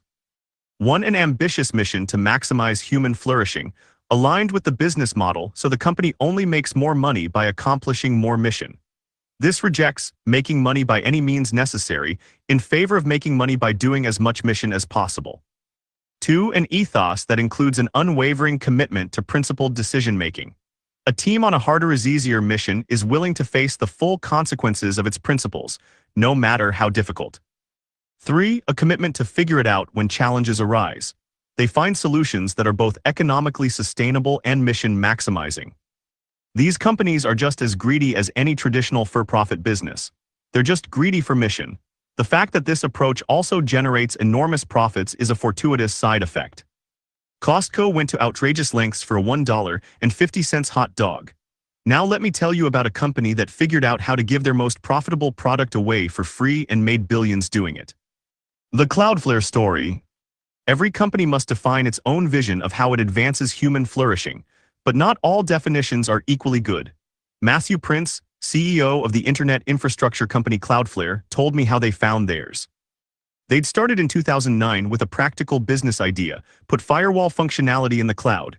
Not every mission-driven founder has a high-concept mission ready to go on day one. Matthew Prince and Michelle Zatlyn, Cloudflare's co-founders, certainly didn't. I thought missions were those things that marketing teams came up with and painted on the walls, Matthew told me. He focused instead on building the company. You've got to start with the business, then figure out how it could get bigger and bigger. The mission will emerge from that. And emerge it did. About 2 years in, the team was having lunch in Palo Alto. No agenda, no strategic planning session, just eating and talking. That's when one engineer said something unexpected. I've never worked somewhere where I feel like I'm really helping build a better internet. The table went quiet for a moment. Then others began echoing the sentiment almost in unison. Yeah, that's exactly it, and that's why I'm here. Matthew was skeptical. I was like, that's marketing gunk. But the engineers pushed back. No, this is important. This actually resonates. The phrase wouldn't go away. Week after week, in different contexts, people kept returning to it, building a better internet. They didn't need a focus group. It had emerged organically and persistently from the work itself. Eventually, the founders recognized what their employees had been trying to tell them. This was their mission. Years later, that mission would be tested. At the time, web encryption was Cloudflare's flagship premium feature, one of the main reasons customers upgraded to a paid subscription. This made sense, as encryption incurs real costs. Then a young French engineer asked during a team meeting, "Our mission is to build a better internet, right?" Matthew nodded. "Isn't an encrypted internet a better internet?" Matthew agreed again. "So why are we charging for encryption?" Picture this moment. An employee just suggested giving away their most valuable premium feature. The one that, as Matthew later told his board, was one of the reasons people upgrade to a paid plan. You probably visualize the CEO responding like this: "Of course we're not going to do that. We'll lose significant revenue. Plus, encryption costs us real money. Next question." Except Matthew didn't say any of that. He leaned back and was quiet for a moment. "Once we saw it, we couldn't unsee it," he told me later. For him, a better internet meant one that's harder to throttle, censor, or restrict. Instead of explaining why they couldn't do it, he echoed Seingel's key 3 words: figure it out. "We didn't know if we could pull it off technically," Matthew told me. For months, he drove his team to attack the root causes of encryption's high costs, including certificate fees, computational overhead, and IP address allocation. "We just obsessed over costs." Roadblocks abounded. For example, when they approached the certificate authority CAs about pricing for millions of free users, Matthew remembers, "We called every CA and all of them said, no way." The team had every opportunity to use these obstacles as excuses. Instead, they rallied. One engineer rewrote their compression algorithms in assembly language, freeing up enough processing power to handle encryption for millions of sites without new servers. They rebuilt their systems to share IP addresses across certificates. In fact, they built a certificate management system so robust that Matthew noted, 12 years later, no other company has managed to rebuild what we built back in 2014. But the breakthrough came from understanding the CA's own economics. Cloudflare discovered that serving certificate validation traffic globally was a significant burden for the CAs. To create a win-win, Cloudflare proposed a trade, called a contra deal, where Cloudflare would handle the CA's bandwidth costs in exchange for offsetting the expense of millions of certificates. Note that Cloudflare could have used these breakthroughs to increase their margins substantially, but you already know what they did instead. Spreadsheets still matter, Matthew emphasized. There's a hard lesson to learn in this, which is we're still a business, it still has to pencil out. There's only this much money in the bank account and it keeps getting smaller, and we have to stop playing the game if it gets too small. He explained, it isn't just the mission and no business. It has to be a business that supports the mission. On September 27, 2014, they pushed the button and gave encryption away to everyone. Matthew admitted they didn't know it would work out. The costs were very clear and the benefits completely intangible. It wasn't like we did a ton of analysis saying, if we do this, then our revenue will increase. It came down to one engineer saying a better internet is a more encrypted internet, and if we really believe in our mission, that's what we're going to do. So that's what they did. And indeed, customer conversion rates from free to paid subscriptions did go down. Many companies would have panicked and reversed course at that point, but not Cloudflare. From a mission perspective, it was a rousing success. Cloudflare doubled the size of the encrypted web in a single day, from 2 million to 4 million encrypted sites overnight. Today, we take it for granted that almost all websites are SSL encrypted. Cloudflare's sacrifice is a big part of the reason why. From a business perspective, Cloudflare's leap of faith was vindicated. The lowered conversion rates were more than offset by an order of magnitude increase in signups. Beyond this immediate win, they had gained something far more valuable. They had earned the deep trust of the developer community. And where developers trust, enterprises follow. Their principled stance created a magnetic pull that continues to compound. Today, Cloudflare handles 20% of all web traffic. Billions of people rely on them daily. Like Costco's 1.5 hot dog, Cloudflare's free encryption became proof of character, a daily demonstration that they take their mission seriously. Proving their trustworthiness set them on a path that has propelled them to an almost $75 billion valuation. That is what I mean by harder is easier. Choose your difficulty. I've been trying to get companies, organizations, even governments to do better for more than 2 decades now. I'm used to resistance. But what baffles me most is when people hear the Costco, Devoted, or Cloudflare stories and say, that's too hard. Business is already so difficult and now we're supposed to do more. Has anyone stopped to ask why business is so difficult? Could it be that all that mistrust and friction comes at a cost? Too hard, let me tell you what's actually difficult. What's difficult is running a company where sales fights with customer service, finance battles R&D, employees distrust management. What's difficult is sustaining motivation when people feel they're selling out their customers or themselves. What's difficult is working in dysfunctional organizational cultures that are cutthroat or highly political in ways that undermine the work itself. What's difficult is being rewarded for running on the treadmill of seeking an ever greater margin or stock price, rather than getting to focus on building a healthy business. What's difficult is the daily grind of herding everyone in the same direction through monitoring, incentives, and consequences. And then watching talent flee, customers churn, and partners defect because nobody trusts the organization. What's most difficult of all is that under this constant friction, good people lose their will to fight. When people say that's too hard, they're only thinking about one type of hard, but as Costco and Cloudflare show, there are 2 types of hard. One hard is depleting, one hard is exhilarating. One hard makes talented people do mediocre work. The other calls forth their passion, creative thinking, and loyalty. There really isn't an easy way. The only question is which hard a company chooses. The misery of the cash cow. The conventional wisdom, and I've heard it in more meetings with lawyers and investors than I can count, is to be parsimonious in defining a mission, to be narrow and incremental with aspirations. Even if a company talks a big game to investors, lawyers believe that the best way to protect it is by making sure it maintains maximum optionality for the future. They guide the discussion away from overpromising or taking too big a swing. Founders may have some grand vision for what they'll do in the future, but it remains notional because the company they end up building lacks the determination to pursue it. By design, it can only do something much smaller. Let's call it fulfilling a function as opposed to a vision. Jeremy Howard, my co-founder at Answer AI, experienced this firsthand in a previous startup. After years of studying the potential of machine learning, he launched Analytic with a bold vision to fundamentally change how medicine is practiced worldwide, making it more individualized and accessible, particularly in regions with critical doctor shortages. Success for me was an industry-level thing, he told me. I wanted to see everybody using this technology because it felt like it could transform humanity. His team's early breakthrough, neural networks that could identify lung tumors faster than human radiologists, was meant as just an initial proof of concept. But when they found immediate market traction helping radiologists, everything changed. The company discovered its cash cow. Immediate revenue validation made the easier path seductive. Look, we're making money. They had a clear product market fit with no need to explain the bigger vision. A simple story for investors. A proven business model, less operational complexity, and one product instead of a platform. It all added up to reduced risk. When investors pushed to focus solely on this narrow application, Jeremy fought back, but one by one his allies fell away. I felt pretty disappointed to realize I was literally the last man standing. I was the only one of all the stakeholders still interested in the big vision. The experience was heartbreaking for him. By conventional measures, Analytic's initial public offering, IPO, was a success. But at what cost? Beyond Jeremy's disappointment and the demoralized team who signed up to transform healthcare, the real tragedy was the opportunity cost. All the lives that could have been saved, all the innovation that never happened, all the potential that was never even attempted.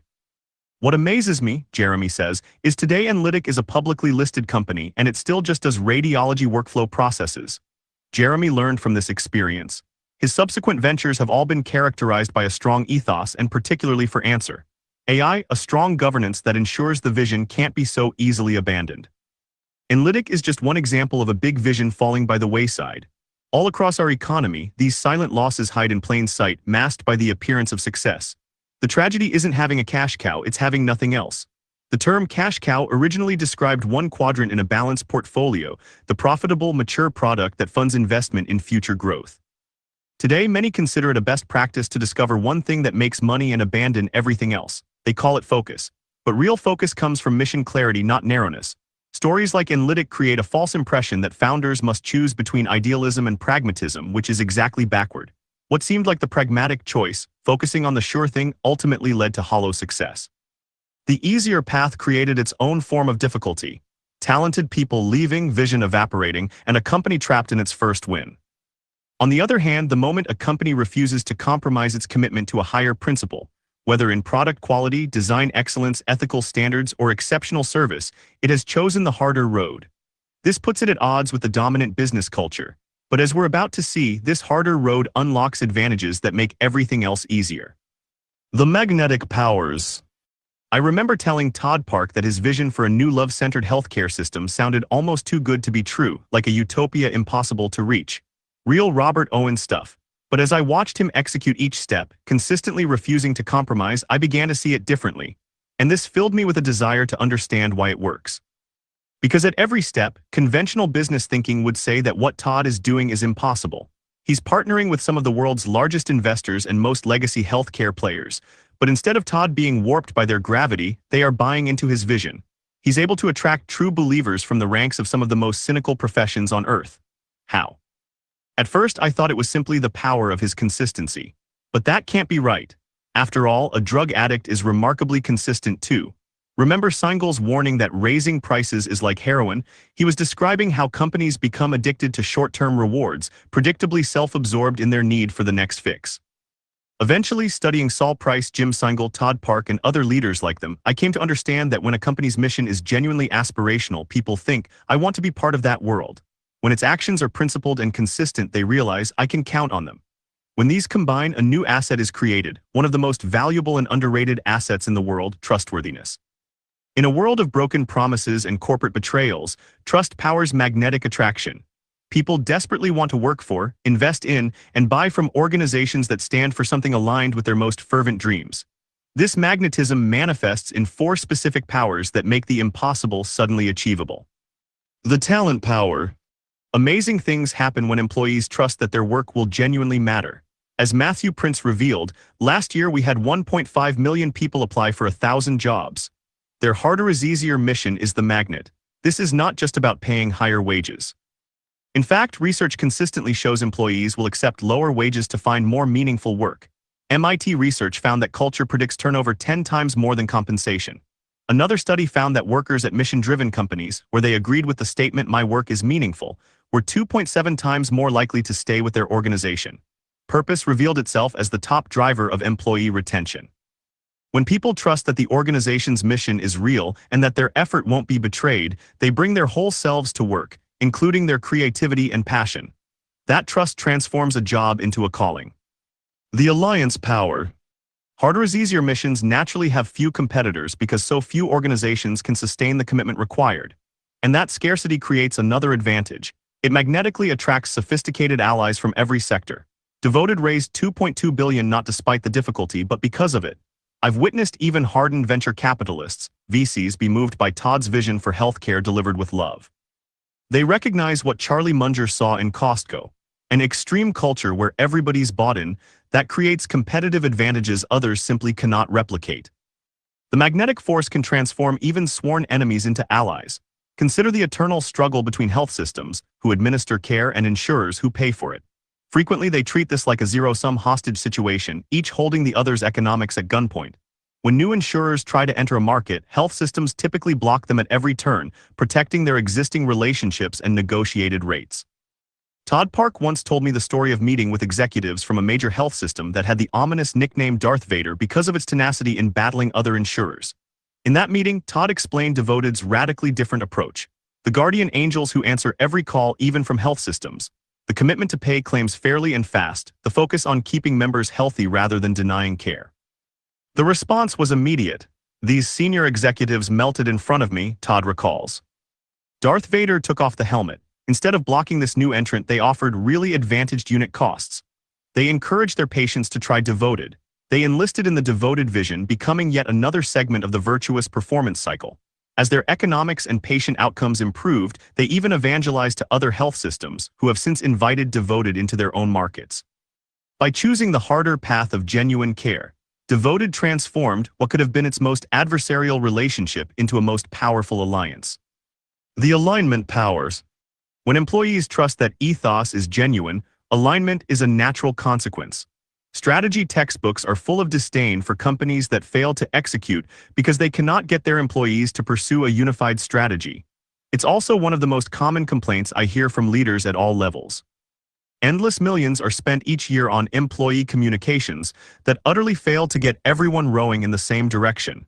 Much of this problem stems from the fact that people don't understand a complex plan that doesn't intuitively resonate, and employees don't trust leadership to follow through on their commitments.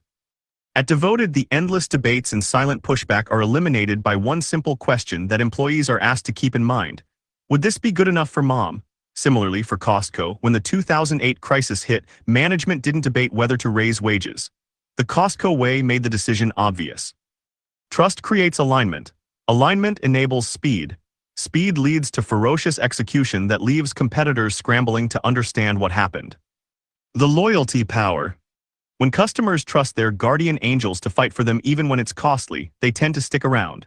As one Devoted member explained, this is like going back to the 60s or 50s where there was actual customer service.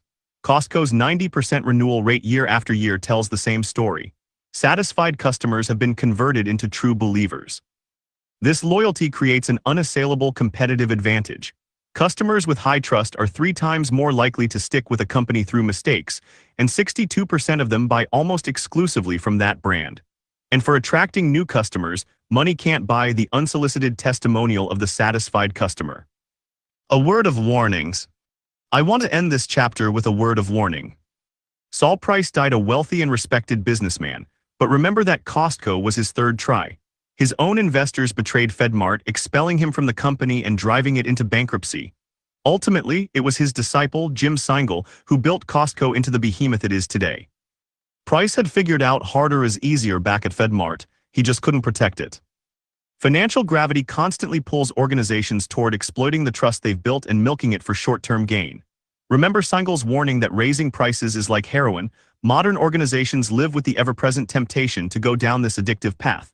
Tech critic Cory Doctorow calls it enshittification, the ubiquitous pattern of companies that lock in customers and then gradually make their products worse.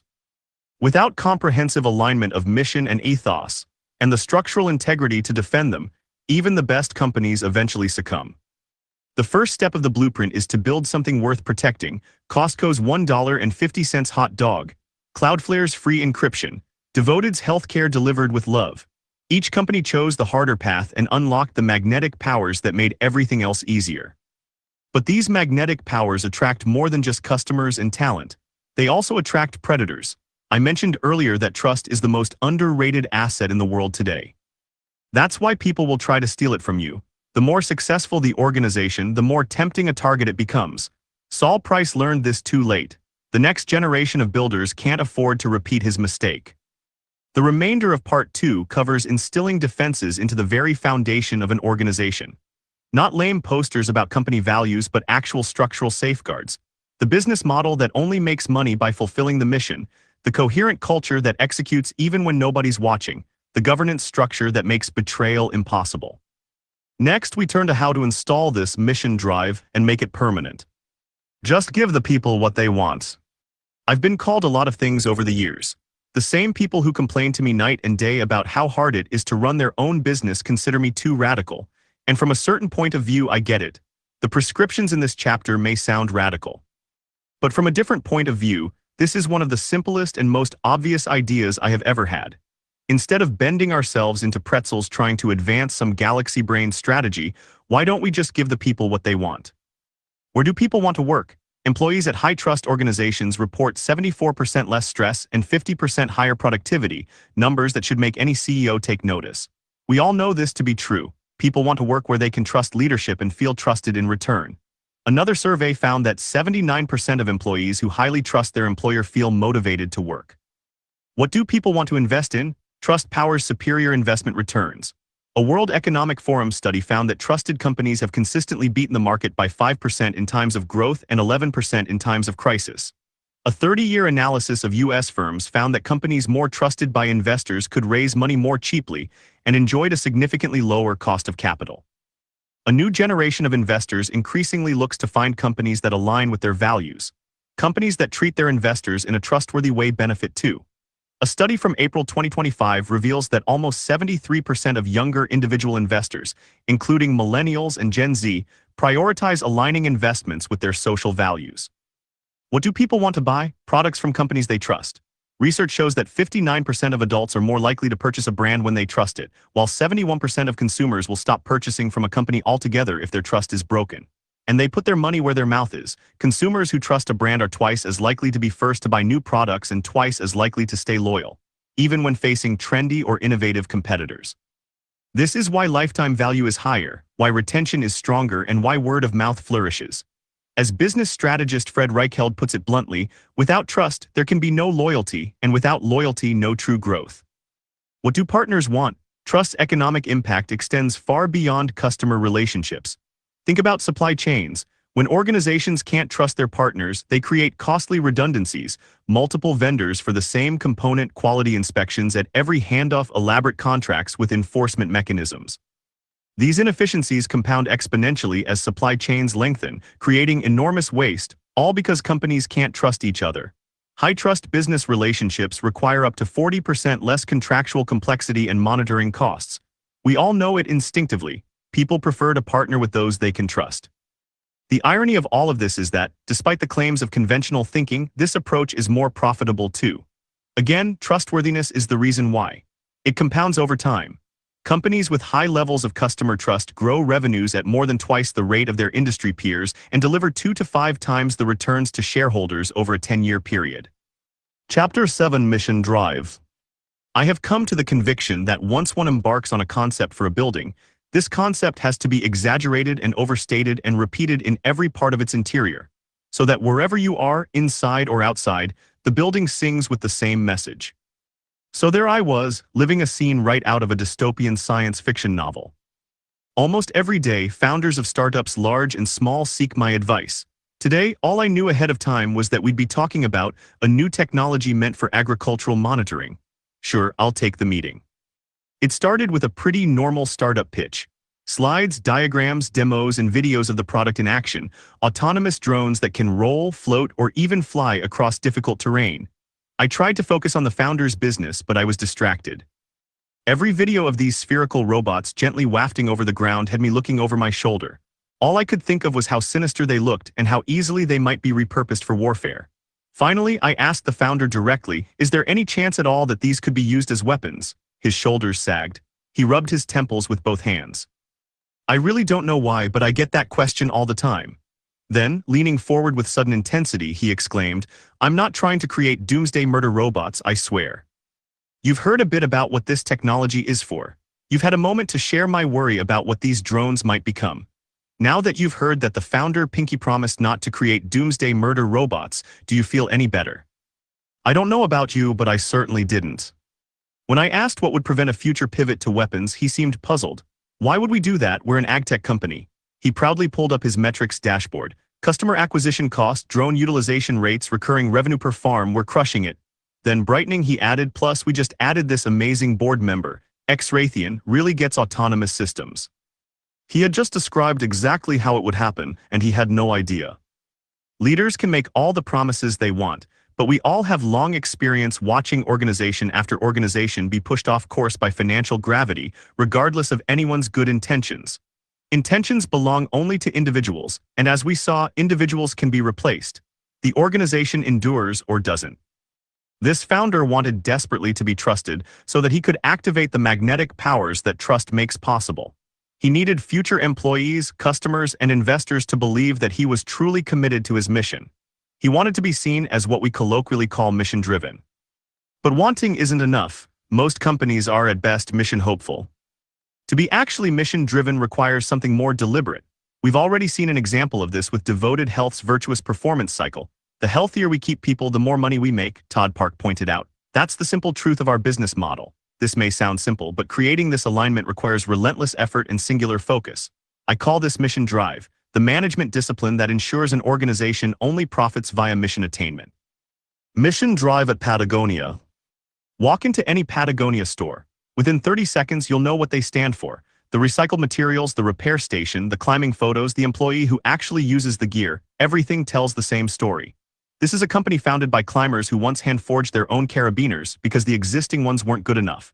The obsessive commitment to craft and love of wild places radiate from every corner.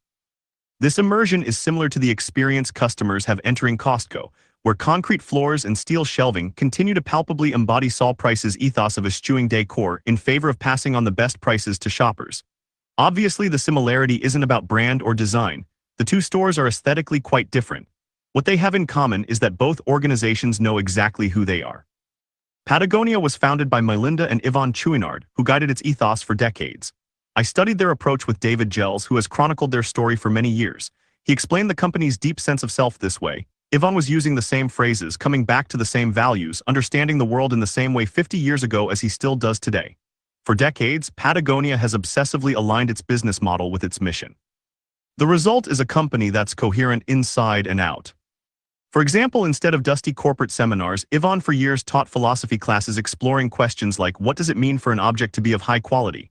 He'd place a bag of Pete's coffee beans on a table and ask, is that a quality coffee bean? His students were bewildered as he pressed for an answer. When some protested that quality was a matter of taste, Chouinard would dig in his heels. No, it's about consistency. It's about a product fulfilling its function. Next, he would challenge them to name the highest quality piece of clothing in the world. Someone would offer up a custom-tailored Italian cotton dress shirt as the ideal, and Chouinard would pounce. How would it hold up in a washing machine? How long would it last? For all it made his students squirm, Chouinard insisted that quality is an objective standard, not merely what customers would accept but what the product deserves. Today, Patagonia is widely known for its activism in environmental and social causes. This is an outgrowth of its original obsession with quality, which required supporting the health, safety, and welfare of its customers. What began with life-saving gear for climbers led naturally to the rest. After all, every one of their customers lives on the same planet. This approach was paradoxically bad for the bottom line, at least in the short term. Durability means less need to repurchase, and educating customers about the negative externalities of apparel production risks turning them away from the brand. Everything we make pollutes, their 1991 catalog bluntly informed customers. Patagonia's radical solution. Buy fewer items and buy things that last. They were literally telling customers not to buy replacements. But whatever customers were alienated by this authenticity were more than offset by thousands more who embraced the company's honesty and passion. Mission tested.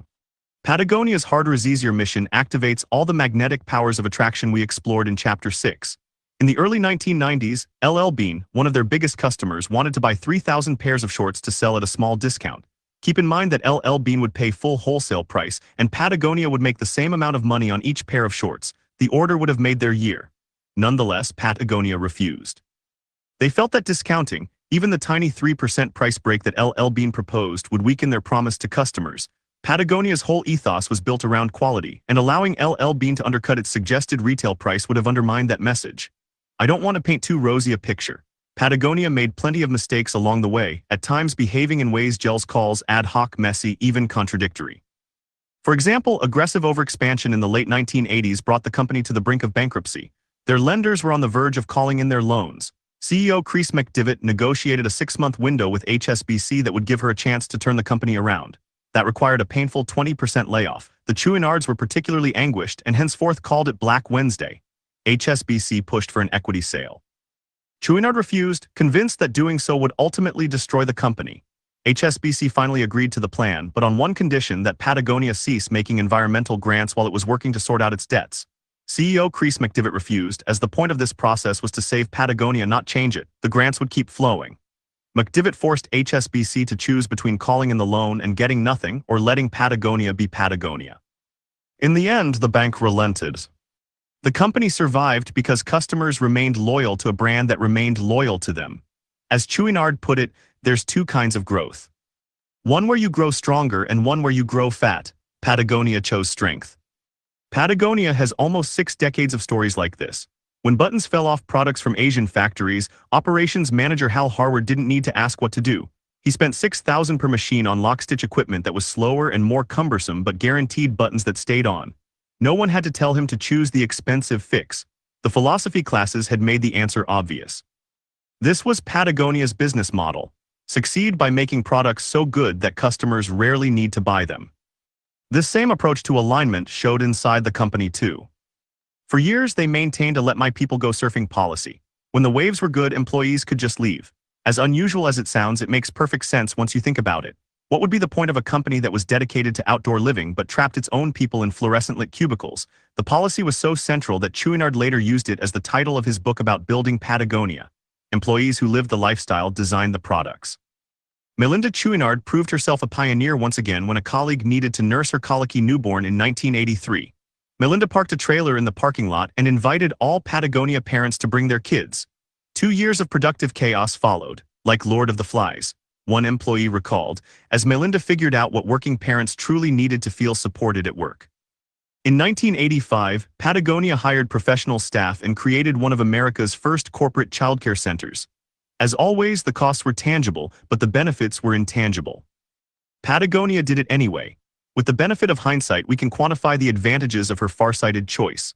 The program costs Patagonia $1 million annually, but 100% of mothers return from maternity leave versus 60% nationally, and parents who use it have 25% lower turnover. Beyond founder modes.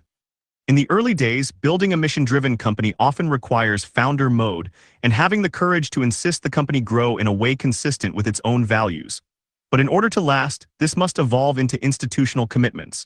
Mission drive is the approach to leadership that makes those actions systematic rather than sporadic. Patagonia has faced this test numerous times. Try to approve a supplier who can't document their environmental practices?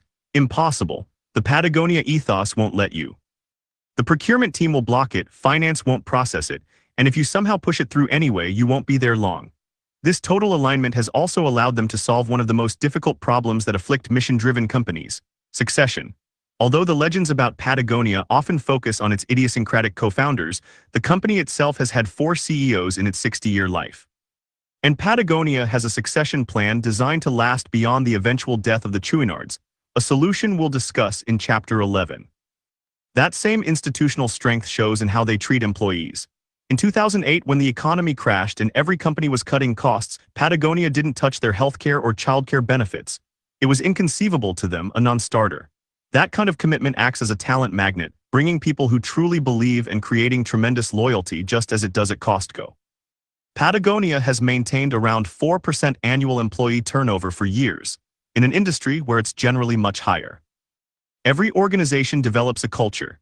It might be paranoid or trusting, exhausted or energized, cynical or idealistic, but not every organization reflects an ethos. While culture emerges automatically, ethos must be built through consistent action. When that happens, the culture that emerges provides a form of leadership powerful enough to operate even when no manager is in the room. As Chouinard put it, we follow our beliefs, our customers follow us, and positive change tends to follow that. Fiduciary to who? When you swallow a pill, you're betting your life that the corporation that manufactured it calculated that keeping you alive serves its fiduciary duty to shareholders better than the alternative. The fact that it generally works out should not obscure what a radical leap of faith this is.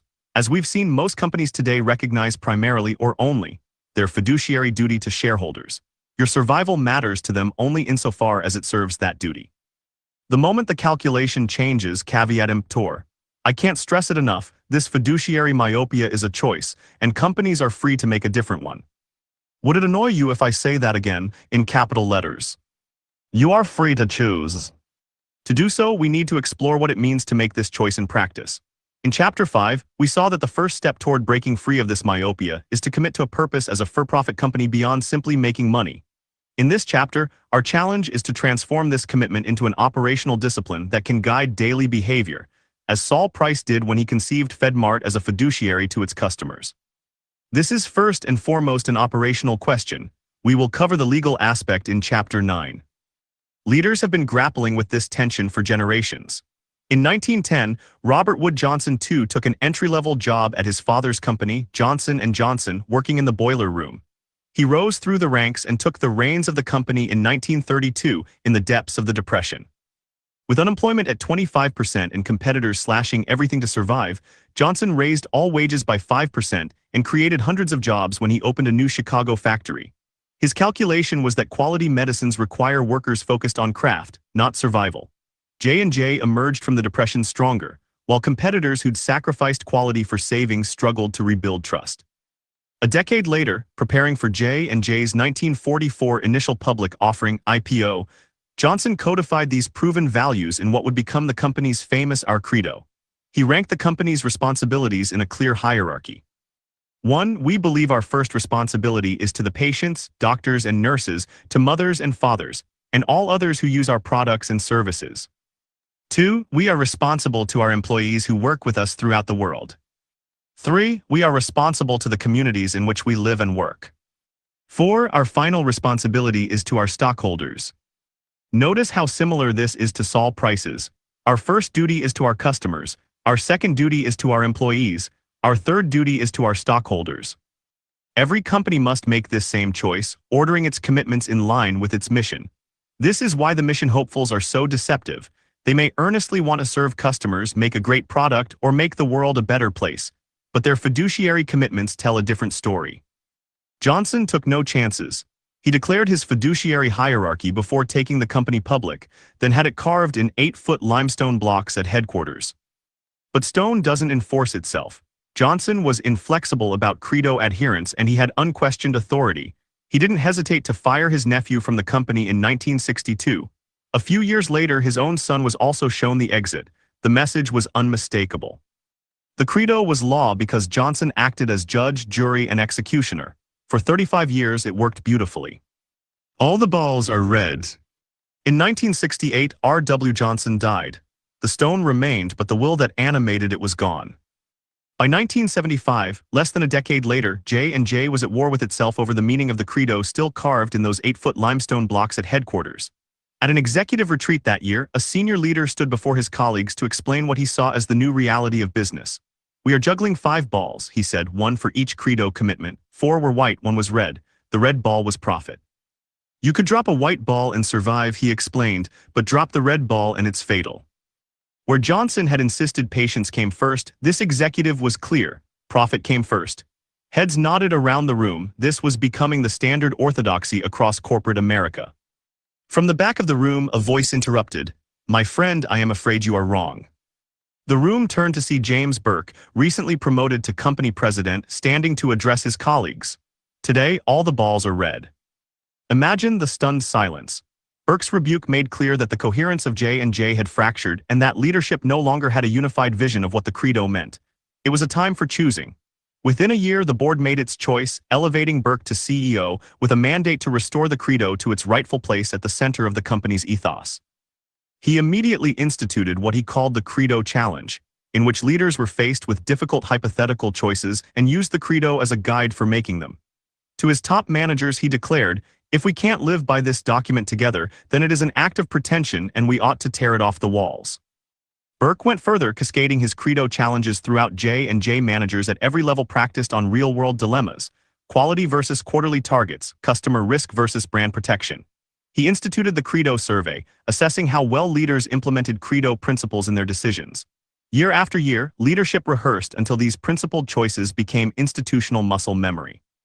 That muscle would be severely tested just a few years later. I'll let James O'Toole tell the story. When it was discovered that 8 people had died from ingesting cyanide-laced Tylenol capsules, a J&J product, Burke immediately assumed full responsibility for the deaths, pulling $100 million worth of the analgesic off drugstore shelves. He then opened the company's executive suite to the media and dealt with the issue in a transparent manner that, to this day, stands as the model for corporate crisis management. His critics in the financial community said he was a fool to do so and that his actions would cause the company to go bankrupt. He was urged to put the interests of his shareholders first. Remember the red ball. Later, it was discovered that a psychopath had placed the poisoned bottles on the shelves of only a few stores in one city. Therefore, the company was not responsible for the deaths. But by publicly assuming responsibility before that fact was known, J&J built such a strong reputation for integrity that it recovered quickly and went on to new heights of profitability. I don't think it is an exaggeration to say that this is one of the most famous business cases in the world, taught in nearly every business school. But unfortunately, it is taught only as an example of crisis management or business ethics. Rarely do students study the years of diligent work that went into revitalizing and institutionalizing the credo. As a result, students overlook the far-sighted leadership that presaged the crisis and brought the company extraordinary profitability in the years that followed. This is mission drive in action. But despite the fame of this story, later generations of managers ignored it. Even at J&J by 2002, CEO William Weldon was boasting about earnings growth with double-digit gains. In each of the past 18 years, in his annual letter to shareholders, even as the credo receded, J&J abolished its twice-yearly compliance reviews after division presidents complained they conflicted with financial goals. Compliance headcount was cut in half. Bonuses increasingly depended on hitting financial targets rather than meeting credo-related goals. By 2009, the reversal was complete. When Motrin tablets were found defective, J&J had lost its muscle memory. It conducted a phantom recall by paying contractors to silently purchase the defective tablets to pull them off shelves. When the tactic was discovered and became a scandal, documents revealed that J&J had given these contractors a script, instructing them to act like a regular customer. There must be no mention of this being a recall. James Burke would have been horrified. R.W. Johnson had wanted to see the company's mission and ethos protected at the board level. Before the IPO, he would have been baffled by the assertion that J&J existed only to enrich shareholders. Burke strengthened that governance commitment, actively overseeing corporate culture through his credo surveys and compliance metrics, and requiring the board to periodically review reports on how well the company was living up to its principles. But between the Burke era and the Weldon era, J&J's board was pulled into the gravitational field of governance, best practices, independent directors, competitive benchmarking, shareholder primacy. They subtly shifted the board's focus from the credo to shareholders. Experts applauded, e.g. governance rating agency ISS gave J&J their highest possible score in the same year J&J's McNeil division pled guilty to selling adulterated children's Tylenol and Motrin. By 2012, Wharton professor Thomas Donaldson could write without irony that at J&J, managers still talked about patients first. But there is a red ball that every manager knows about, profit, and they don't let that red ball drop.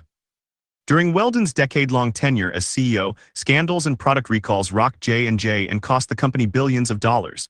When he finally departed as CEO, he took with him more than $143 million in total compensation. The company's ethical collapse wasn't merely a succession problem or operational failure. It brings up a number of much deeper questions. Why did the board choose Weldon in the first place? Why did they continue to reward him as scandal after scandal unfolded? We will revisit these board-level questions in Chapter 9. But there's another failure that runs through J&J's entire modern history. Remember 3 M's and PVI, which measured innovation but not its harms? J&J suffered from the same blind spot. For as bad as these scandals were, they are not even the worst. For decades, J&J sold baby powder that internal and external tests sometimes found to contain asbestos, which scientists have shown can cause ovarian cancer. Once again, we know about this because of the release of documents tied to litigation. The documents show that the company's own tests found asbestos in its talc. They failed to disclose positive test results to the U.S. Food and Drug Administration, FDA, and their research director warned they needed to protect our powder franchise. By 2024, more than 62,000 people suffering from cancer had sued the company. And while this litigation is ongoing, the ultimate cost to J&J is likely to be in the billions of dollars. J&J proposed an $8.9 billion settlement in 2023 to resolve the claims. How could this have happened at J&J of all companies? False proxies. Organizations optimize around the things they measure. In the Lean Startup, I introduced the term vanity metrics, numbers that look impressive but don't predict success. Even worse are metrics that create the illusion of progress while actively undermining the goals they purport to serve. Here I follow Seth Godin in calling these false proxies. Have you ever wondered why customer service seems to be collapsing across the board? In 1976, it was major news when a White House Commission study found that 32% of Americans were dissatisfied with customer service. Companies responded with massive investment. They professionalized customer service as a corporate function, complete with dedicated departments, toll-free numbers, sophisticated software, and rigorous metrics like average handle time (AHT) and number of complaints handled. For decades, these metrics steadily improved, and efficiency gains were celebrated in quarterly reports. The result, by 2023, a similar survey found that, wait for it, 74% of Americans were now frustrated. The metrics had improved, while the actual experience got twice as bad. How? Financial gravity had quietly transformed customer service from a human relationship into a cost center. By measuring how long service agents talked to customers instead of how often customers ended the call satisfied, for example, they were looking in the wrong place altogether. The very metrics designed to fix the problem had become the problem. The tendency to confuse measurement with the goal is called surrogation in academic research. When a measure becomes the target, people forget what it was supposed to represent. Call centers optimize handle time so agents hang up mid-sentence. Software teams maximize lines of code, creating bloated programs. The seduction works because false proxies offer the psychological relief of things like clear targets, visible progress, and freedom from difficult trade-offs. Financial gravity quietly replaces meaningful measures with convenient ones. This explains J&J's gradual descent. Smooth, predictable growth became a surrogate for improving patient health. The phantom recall and the buried asbestos contamination each kept the numbers moving upward and to the right. The logic of surrogation even creates incentives to suppress bad news and keep it from reaching the top. The scariest part of all may be that the people making these decisions often believe they're still serving the mission. They've simply learned to keep score with whatever's easiest to count. As we saw in Chapter 4, metrics are a governance issue, not just an operational one. If boards and leaders don't understand their own metrics, they lose control of what their organization becomes. The question isn't whether to measure but how to measure without losing sight of the mission itself. Holistic metrics. There are two critical problems with false proxies. They develop blind spots, as in 3M and J&J, and they shortcut decision-making, as the meme says, make number go up. Both problems are solved by holistic metrics, a system that centers mission attainment and human judgment in everything an organization does. Mission-driven companies structure their measurements as diagnostic tools, not as automatic decision-makers. The numbers check achievement of the mission, they never prescribe how to achieve it. The only way to know that we're creating more value than we capture is to measure the impacts, both benefits and harms, on everyone. The organization has a fiduciary commitment to, whether to customers, as Saul Price insisted, to patients, as J&J's credo promised, or to people and the environment in Patagonia's case. Mission-driven organizations do this as rigorously as they track shareholder returns. At J&J, even while a farsighted leader like Burke was preaching the value of the credo, false proxies were subtly undermining the company's ethos. 3M's NPVI gave the board an early warning sign, a fever indicator. Recall from Chapter 3 that NPVI tracks the percentage of each year's sales from products introduced in the preceding 5 years. This indicator gave the board essential information it could use to prevent further damage. But NPVI had its own blind spot. It measured how much the company was innovating, not whether that innovation was causing harm. As a result, PFAS contamination slipped through for decades undetected. J&J could articulate its values but not verify them. 3M could verify its innovation but not its consequences. Each had part of the answer, but both still fell to surrogation. To avoid this temptation requires a far more rigorous approach to measurement, a three-part framework I call holistic metrics. 1. Complete value accounting. Track all value created, not just what is captured.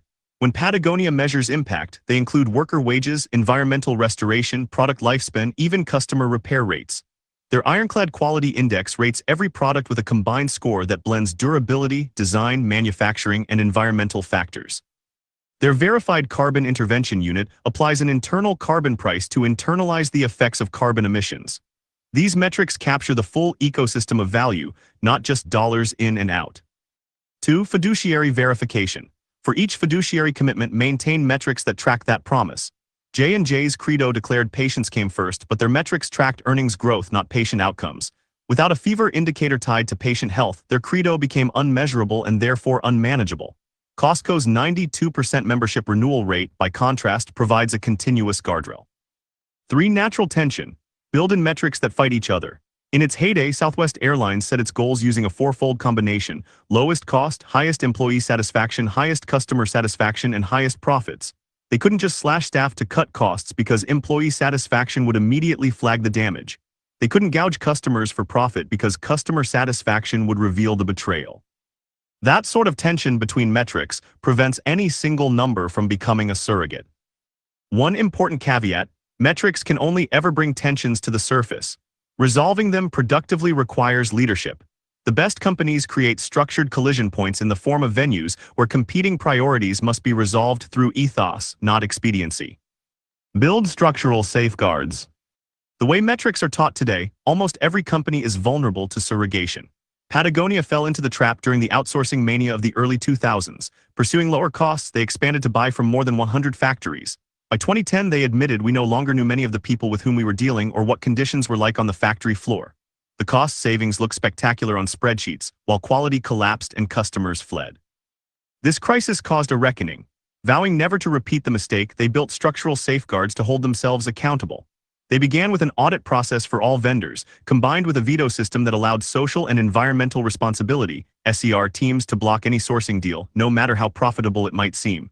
By the late 2000s, this system had cleaned up their Tier 1 suppliers, consisting of finished goods factories. The company was under no obligation to go further. They did anyway. In 2011, they voluntarily extended their audits to Tier 2 suppliers, such as fabric mills and sources of raw materials. That's when they found the horror. Taiwanese mills where migrant workers paid 7,000 broker fees just to get jobs, then had their passports confiscated and lived trapped in debt. At the time, 1/4 of Patagonia's fabric came from Taiwan. The SER team's veto power meant sourcing couldn't simply promise to work on improvements.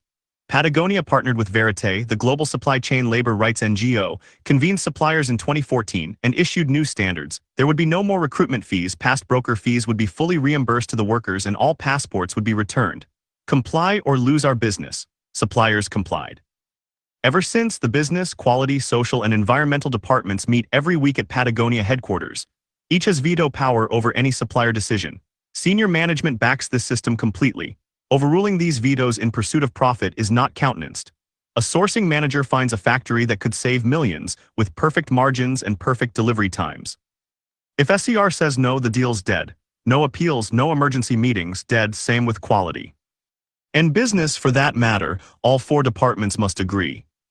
The first time I heard about this, it made me uncomfortable. Many of us have plenty of scars from recalcitrant gatekeepers in standard corporations. But this is different.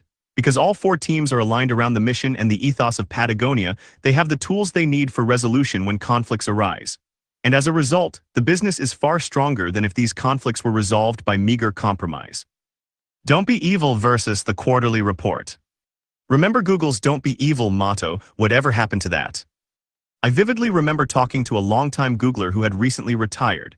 He had watched the company transform from an idealistic startup with the motto "Don't be evil" into something sadly different by the end of his tenure. He felt this cultural erosion was almost inexplicable given how well-intentioned and serious everyone seemed to be about the company's mission, from leadership on down. And yet year after year, things got gradually worse. He described it as a creeping mediocrity that infected the organization. Another Googler, Ian Hickson, an 18-year veteran, summarized it this way: decisions went from being made for the benefit of users to the benefit of Google to the benefit of whoever was making the decision. The mission drift eroded both their ethics and their ability to execute. He reminded me that in 2017, Google invented the transformer architecture that today powers ChatGPT. All 8 authors of that breakthrough paper eventually left the company. The technology had to be commercialized elsewhere. Google may yet win the AI race, he admitted, but the delayed start was incredibly costly. In 2015, the motto was quietly changed to "Do the right thing." By 2018, it was all but removed from its corporate code of conduct.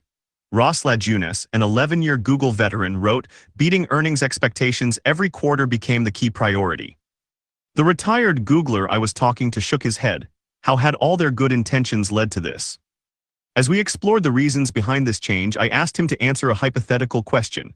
What is the probability that Google will file its next quarterly report on time? He laughed. Certain. I asked him to quantify it. 90%, 95%, he replied without hesitation. 100%. I asked. As certain as the sun will rise tomorrow, he agreed. Then I asked another question. What is the probability that in the next 10 years Google's systems will contribute to someone's death and the company will prioritize damage control over taking accountability? He recoiled. Come on, that's a really unfair question. I doubt they would do that on purpose. I pressed for an answer. Are you certain, 100%, as certain as the sun will rise? He wanted to say it was impossible, but I could see him already thinking through scenarios. After all, Google paid 170 million for illegally collecting children's data on YouTube. It had been fined 1.49 billion euros for abusive advertising practices. The company had even been sued twice for betraying its "Don't Be Evil" pledge, once by shareholders, once by former employees. He couldn't even get himself to 95%, let alone as certain as the sun will rise. Out loud he mused, anguished, what if the self-driving car hits someone? We treat this state of affairs as if it were a natural law, but this blinds us to how absurd it is. Are human beings somehow wired to care deeply about quarterly reports yet easily confused by questions as fundamental as manslaughter? No, that's ridiculous. The reason we can be so certain that a public company will file its reports on time is that it maintains a massive, incredibly expensive, and rigorous apparatus to make sure it does, on time every time. Don't be evil remained just a slogan. As Hickson concluded, the deterioration of Google's culture will eventually become irreversible because the kinds of people whom you need to act as moral compass are the same kinds of people who don't join an organization without a moral compass. They are lying to you. You can decode what companies truly care about by watching what they do consistently. When a company says it's committed to something, look for the massive apparatus they've built to back up that statement. If there isn't one, they're lying, no matter what the individuals involved may feel. If a company is good at filing reports but mediocre at creating products or maintaining ethics or treating its employees and customers well, it's not an accident. It reflects which intentions have been institutionalized and which have not. Lying may sound harsh, but this is the reality of organizations that make promises they cannot keep.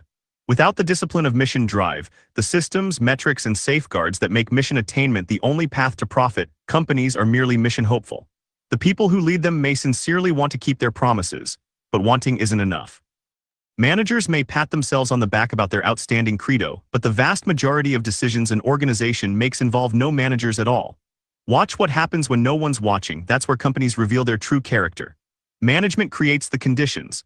Culture is what grows in response. It may be strong or weak, healthy or malignant, credo or asbestos in the baby powder.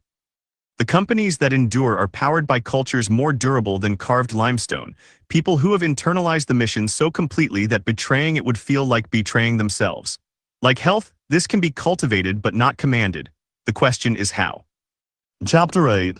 The Invisible Leader. Mr. Rowntree, by his vivid statement of purpose, has found a way of making all his employees share in a common purpose.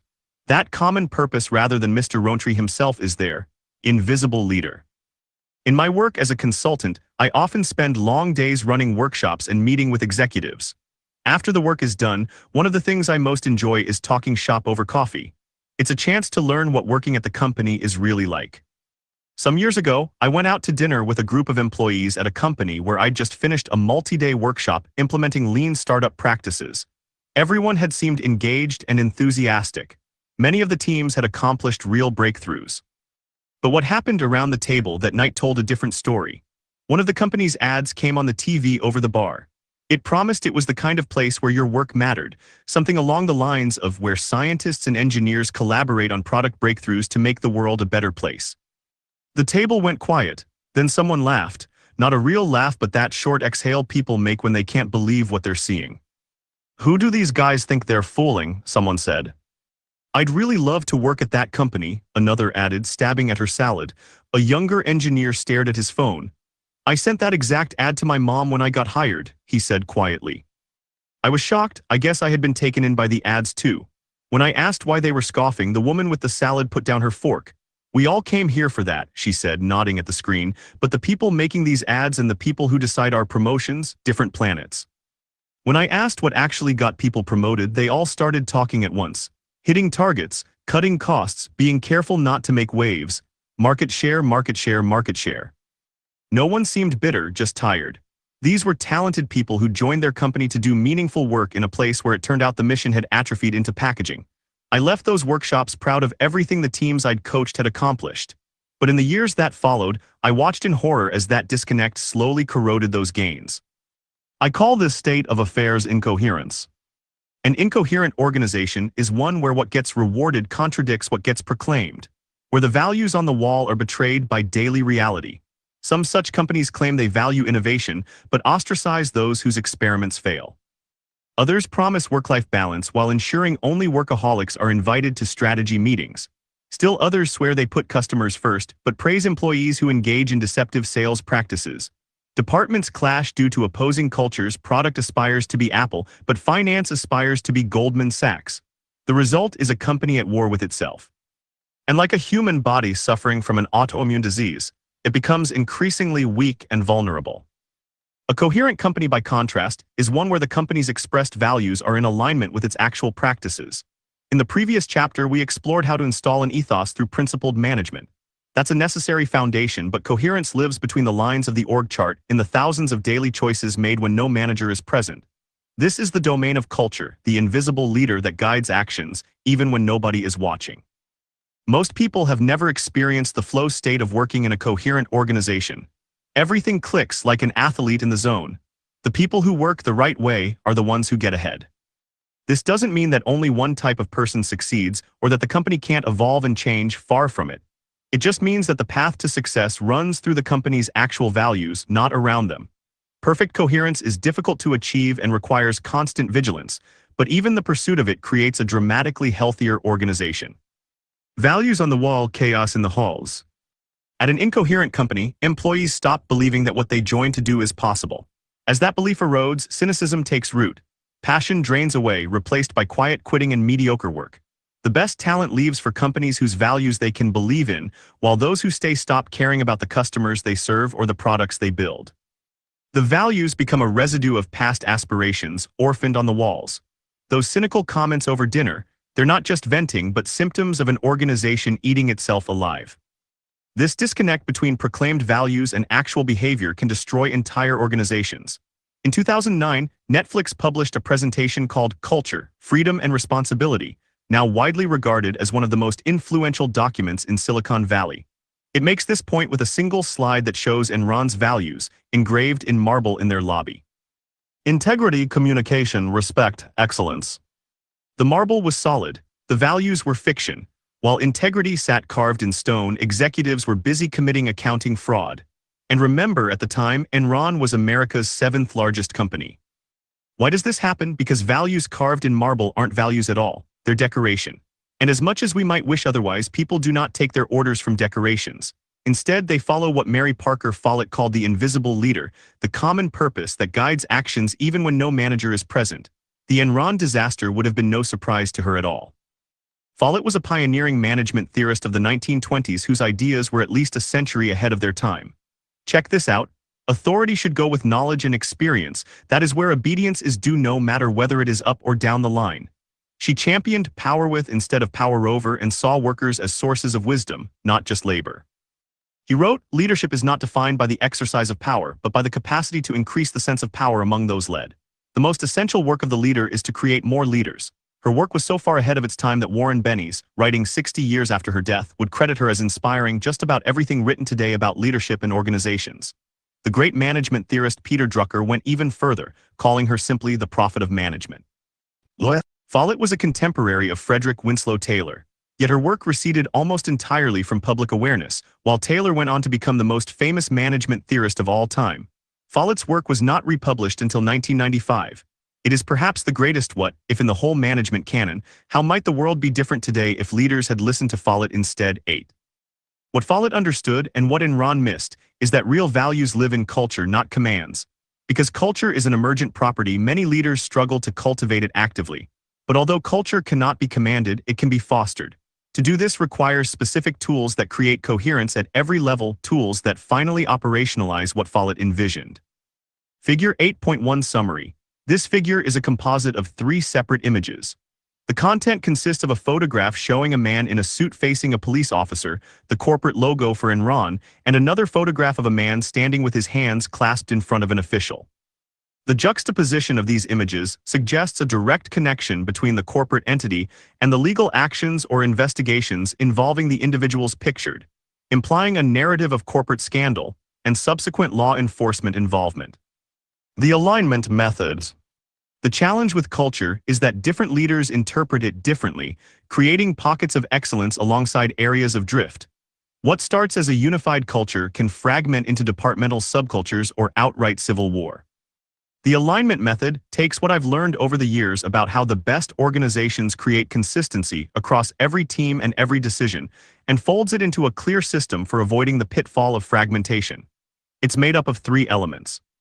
1. The culture bank, a tool to make visible the intangible elements of culture building. I use the metaphor of a bank account on purpose. When someone makes a decision aligned with the company's ethos, they're making a deposit. When they don't, they make a withdrawal.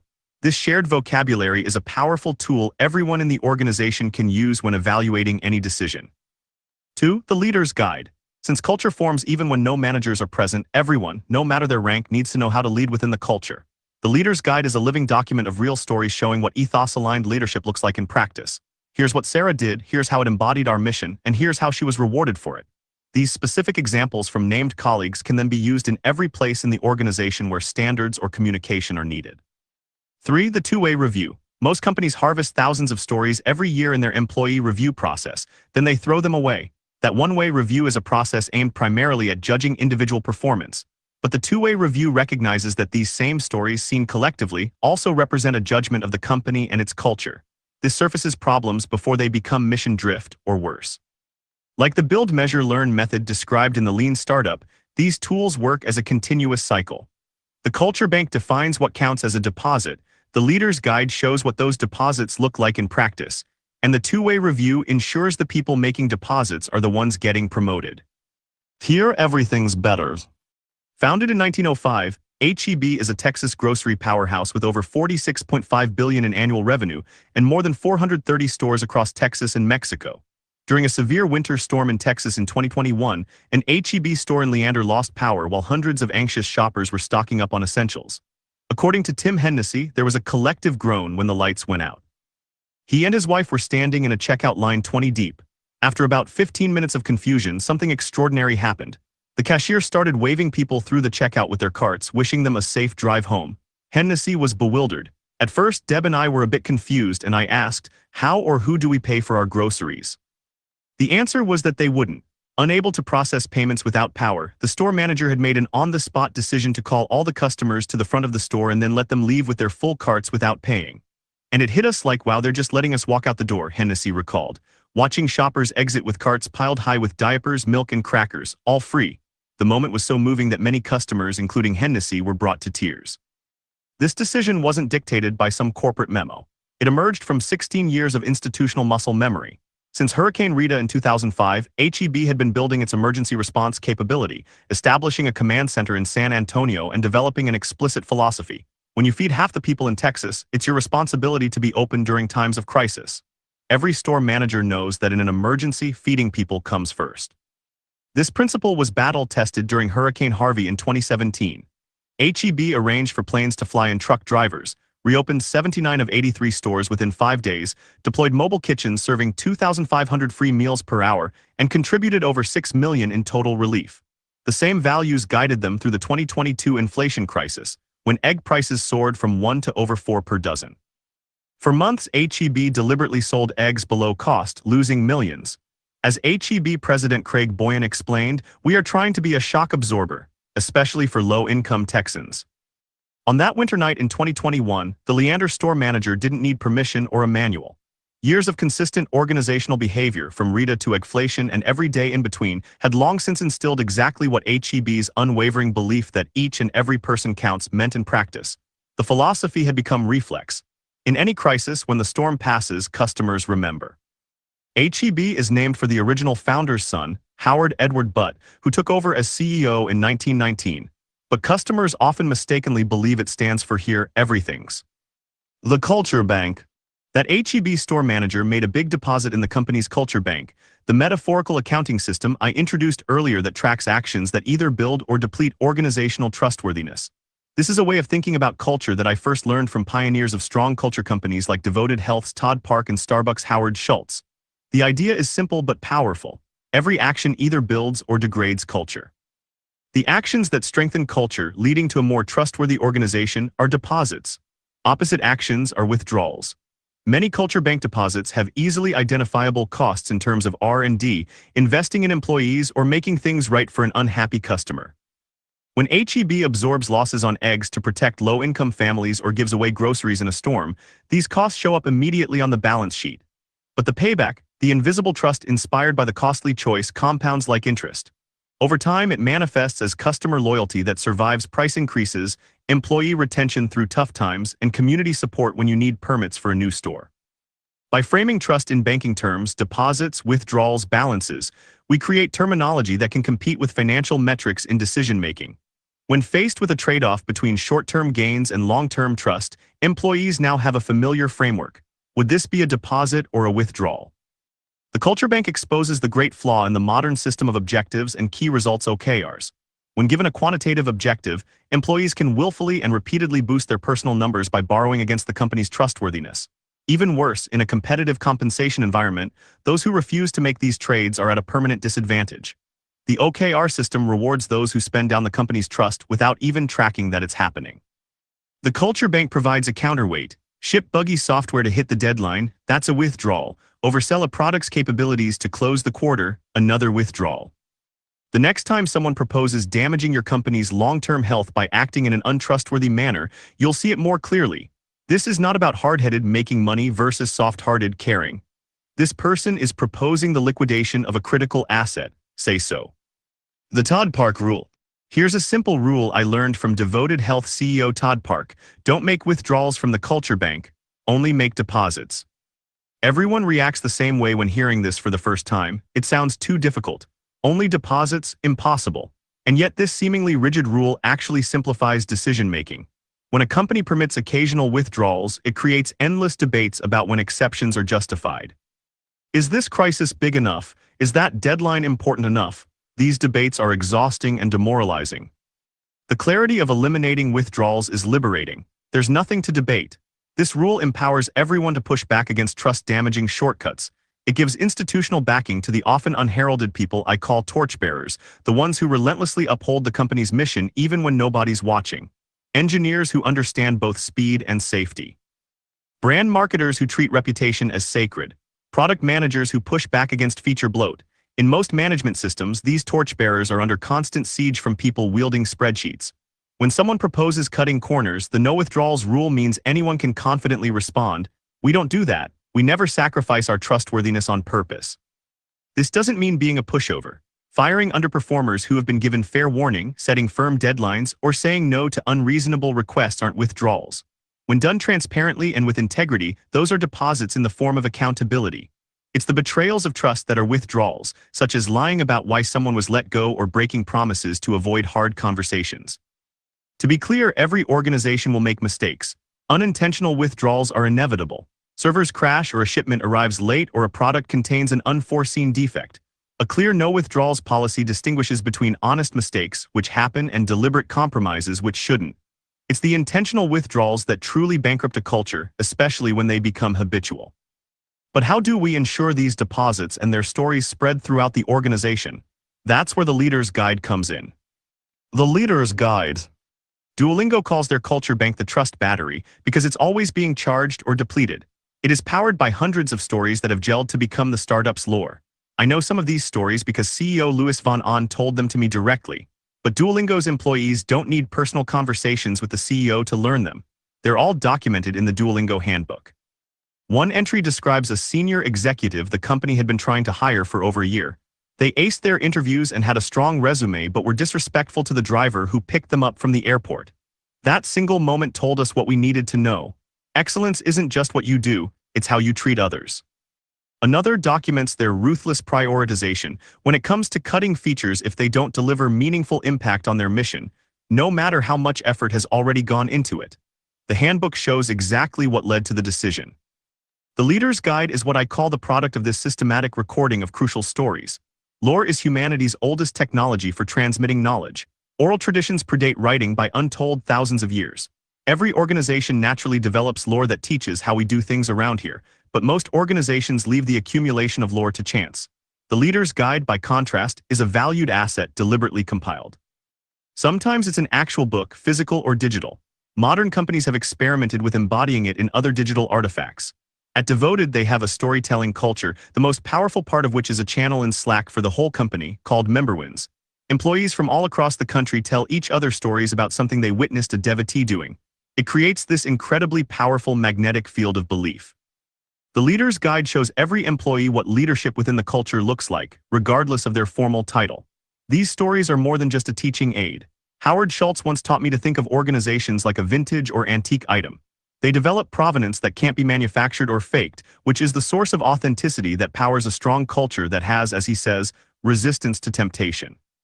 The Leader's Guide is a tool for preserving that uncounterfeitable asset of authenticity by carefully curating the stories the organization tells about itself. But be forewarned, the Leader's Guide only maintains its power if it stays fresh, populated with contemporary examples. Specific, honest, named stories are required. During one of my visits to GE's famous research center in Niskayuna, I got to sit at Thomas Edison's desk. It was a moving experience. And yet all that day I observed corporate obstacles to experimentation that would have made Edison furious. Thinking about the power of lore, later in the day I used Edison's example to motivate executives to change their ways. I knew the famous stories. But cue the cynical laugh, people looked at me like I was attempting to channel a ghost. Which in a way I suppose I was. Without systematic refresh, cultures fossilize into museum pieces. That's what the two-way review is for. Management without managers, to learn more about. How answer? AI has used artificial intelligence to implement the techniques in this chapter from an early stage and without professional managers. Scan the QR code or go to Incorruptible Co. without managers. The two-way review. Every year, companies large and small invest significant time in performance reviews. They document achievements and evaluate progress in order to make decisions about incentives and assignments. But one-way reviews, used only to judge individual performance, are like mining for gold and keeping only the dirt. The gold nuggets are the stories that reveal how the culture actually works. For every employee who's ever thought, "Am I crazy or is this place broken?" the two-way review reveals the answer. It's called the two-way because it judges in both directions. The company evaluates the employee, and the collected stories help evaluate the company's overall culture. When multiple reviews show the same individual problem, that's organizational diagnosis, not personal failure. Two-way reviews of those cynical employees from our opening, laughing bitterly at their company's ads, would have surfaced that disconnect years earlier. The two-way review transforms scattered anecdotes into organizational wisdom, taking advantage of work already happening. Here's how to do it. First, use the existing one-way review process. The Leader's Guide should define what excellence looks like. It's not a separate document but the actual standard for reviews. If current review criteria don't reflect the ethos shown in the guide, realign them so they do. Second, flag defining moments that exemplify ethos in action. Not just successes, but any time the company found a way to figure it out, including instructive failures, difficult trade-offs, and creative solutions to impossible problems. These are the stories people already share at lunch. Now we're collecting them. Third, refresh the Leader's Guide with the best of these stories for the following review cycle. Look for patterns or outliers. They may signal drift or show that the culture needs to evolve. Either way, the updated guide helps the organization actively adapt. Here's what this looks like in practice. A customer service rep discovers a billing error that has overcharged thousands of customers by tiny amounts most would never notice. She sacrifices her metrics to document the issue and propose a fix, knowing it will cost the company significant revenue and make her department's numbers look worse. In a traditional review, this might warrant a line item, identified billing discrepancy. In some companies, the damage to the metrics might even warrant punishment. In the two-way review, her manager flags this as a defining moment.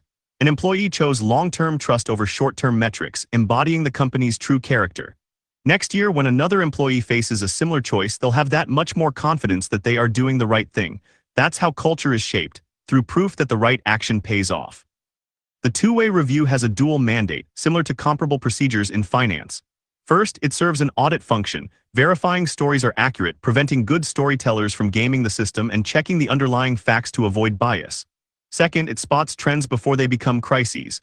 When 5 different departments struggle with the same problem, that's critical organizational feedback. Is the same tension arising repeatedly?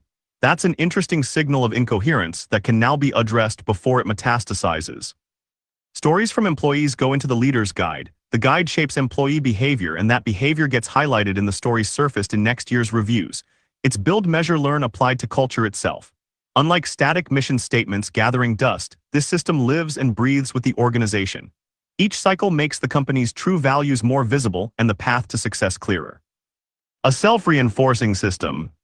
I once did a workshop with executives at Walmart's headquarters in Bentonville, Arkansas. One of the participants half-joked, "Sam Walton couldn't even get a job here anymore. Selling goods out of the back of his truck would violate 29 different policies." Cue yet more uncomfortable laughter. Now keep in mind, pictures of Sam Walton are everywhere at Walmart HQ. His aphorisms are engraved on many walls. But ask some middle manager to show flexibility in some policy because of what Walton did decades ago. His origin story felt as relevant as tales of covered wagons. Sam Walton became a ghost. I don't want that for you. Instead, create a self-reinforcing system.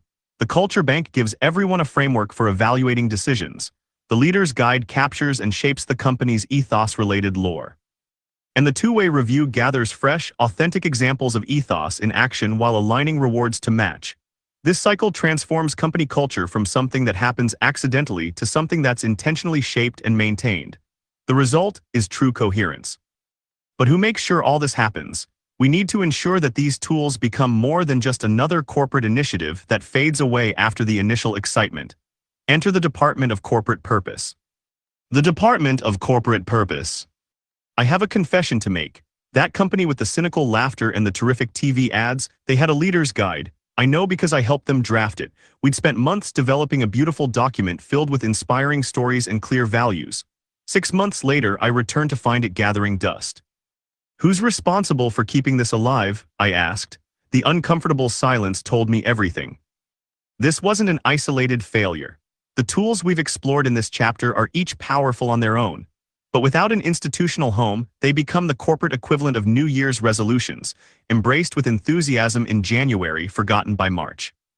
The root of this problem is that no one in the organization is definitively responsible for maintaining alignment between ethos and action. Marketing promises one thing, operations delivers another. HR preaches values that leadership ignores.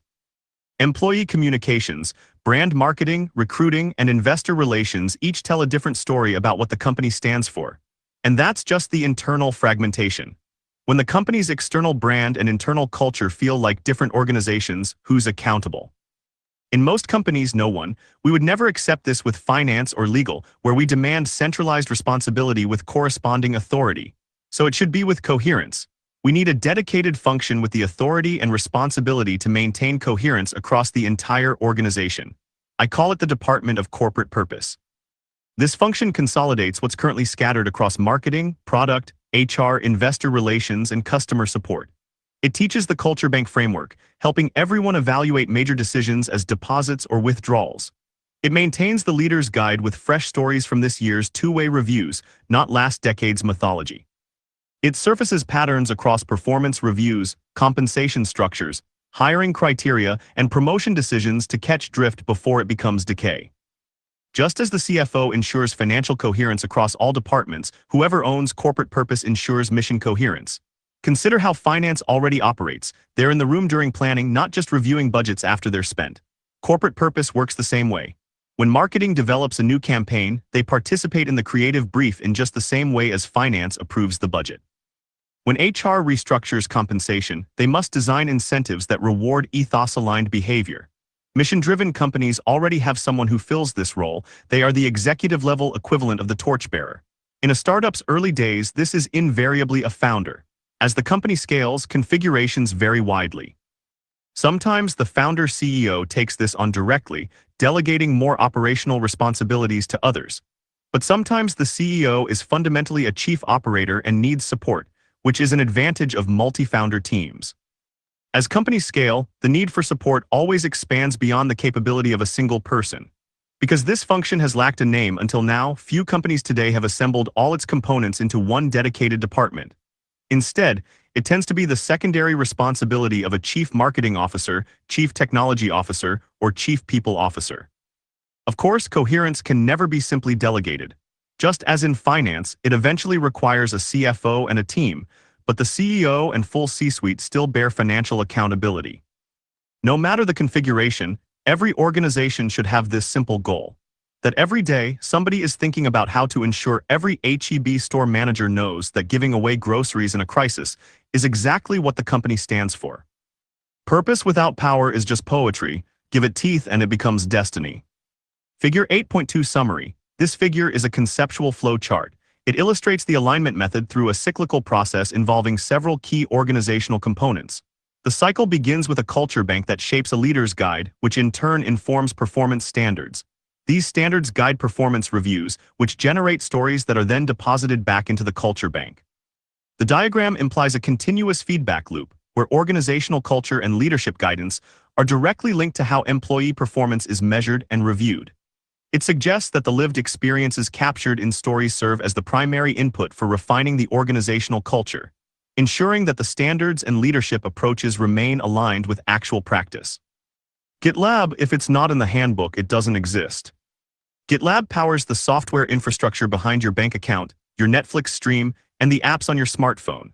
With nearly 800 million in annual revenue, 50 million users worldwide, and enterprise customers ranging from Southwest Airlines to NVIDIA, it's become one of the most influential companies most people have never heard of. They've achieved something even more impressive: cultural coherence that has scaled from 9 people in a garage to more than 2,000 employees. GitLab practices a level of radical transparency that would make most conventional executives shudder. Their entire employee handbook, strategic plans, salary bands, and even internal discussions about product development are publicly visible online. And they've maintained this ethos of transparency even as a public company with a multi-billion-dollar valuation. As founder Sid Sabrandage told me, instead of defaulting to close everything down typical legal advice, the company's chief legal officer said, "You know what? I think we can do it. I think we can keep the vast majority of our transparency without incurring additional risk." While competitors jealously guard their source code, GitLab's is open source. By contributing to the commons, they've attracted more than 4,000 contributors who improve their product without being paid, generating trust that accelerates enterprise sales, and building community loyalty so strong that customers stay without vendor lock-in. This radical openness extends to every aspect of their operations. Transparency is easy to celebrate in good times. Now let's see what this ethos looks like during a crisis. When an engineer accidentally deleted 6 hours of customer data in January 2017, the stakes were enormous. Mission-critical operations for thousands of companies hung in the balance. The engineer immediately posted in the company chat, "Look, people, I've made a big mistake and we have an incident." Then GitLab did something unthinkable. They live-streamed the entire recovery process on YouTube.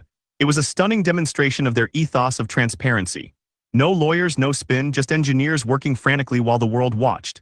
Industry observers gave huge props, noting that such radical honesty is exactly how you rebuild trust after failure. But this wasn't heroic leadership making a bold choice. As CEO Sid Sabrandage later reflected, being transparent has brought a lot of benefits. Maybe that's because it's ingrained in the whole GitLab organization. Their ethos guided them through the storm. At the heart of their system sits a true innovation, the handbook-first doctrine. GitLab solved the age-old problem of stale documentation with an absolute rule. As Sabrandage explains, don't change the process first and then view the documentation as a lower priority task. At GitLab, we write things down first. No decision is real until it's in the handbook. The rule has teeth. Nobody can send out a policy change as a bare memo or casual message and expect it to stick because all Slack messages are deleted after 90 days. Hence the motto, if it's not in the handbook, it doesn't exist. This forcing function transformed their handbook into what Sabrandage calls the operating system of the company. At almost 4 million words and growing by more than 20 updates daily, this public searchable repository contains every decision that affects how GitLab operates. There are no private memos, no hallway edicts, and no unwritten rules that only insiders know. Instead of hunting for tribal knowledge, employees can look up any policy instantly, and when they ask colleagues for help, the response is typically a handbook link. You can explore it yourself at handbook.gitlab.com URL. But a handbook alone doesn't create coherence. The real innovation is how GitLab makes their ethos operational through systematic reinforcement. As Sabrandage observes, many companies say that their values are really important to them.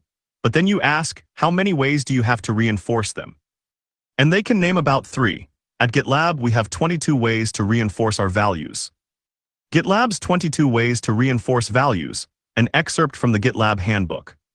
Whatever behavior you reward will become your values. We reinforce our values by 1. Criteria we use for promotions and communicate to the whole company on announcement. 2. What we select for during hiring. 3. What we emphasize during onboarding. 4. Criteria we use for our annual compensation review. 5. What we refer to when making decisions. 6. The example the E-group sets for the company since a fish rots from the head down. 7. What we expect from all team members as ambassadors for our values. 8. Keeping them up to date with a stream of commits that add details. 9. Behavior we give each other 360 feedback on. 10. Behavior we compliment. 11. Criteria we use for discretionary bonuses. 12. What we include in our offer letters. 13. Criteria we use to manage underperformance. 14. What we do when we let people go. 15. Giving value awards during GitLab Summit. 16. Providing GitLab team members and qualified individuals transparency into all aspects of the company through the CEO Shadow Program to enable them to better engage and collaborate cross-functionally.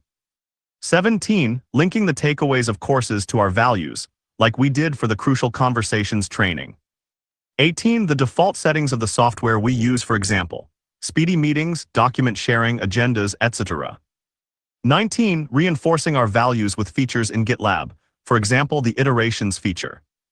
20. Applying one of our values to virtual backgrounds in video calls. 21. Our GitLab songbook, the song lyrics often mention GitLab values. 22. Regularly conduct a values exercise at the E-group offsite.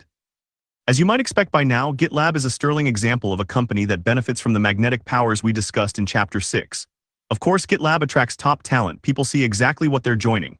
Of course, they build customer loyalty. Authentic commitment creates trust.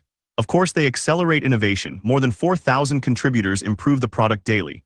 These aren't surprises, but the natural outcomes of an ethos consistently lived. Not every company needs GitLab's radical transparency. That particular value wouldn't be authentic to every organization's strengths or mission. But every company can choose the path of ethos with the same coherence, creative solutions, and dedication that GitLab demonstrates. The numbers tell the story. A $15 billion initial public offering, IPO, more than half of the Fortune 100 as customers, and a 123% net retention rate, meaning existing customers increase their spending year over year. GitLab is a company where cynicism can't take root because culture strengthens rather than weakens with scale. All the stars we steal from the night sky. We must end on a sober note.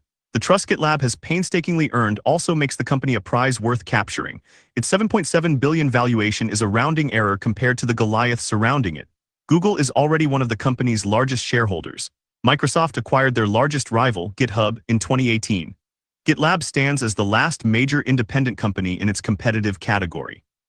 GitLab cannot be acquired or pressured by outside investors for now.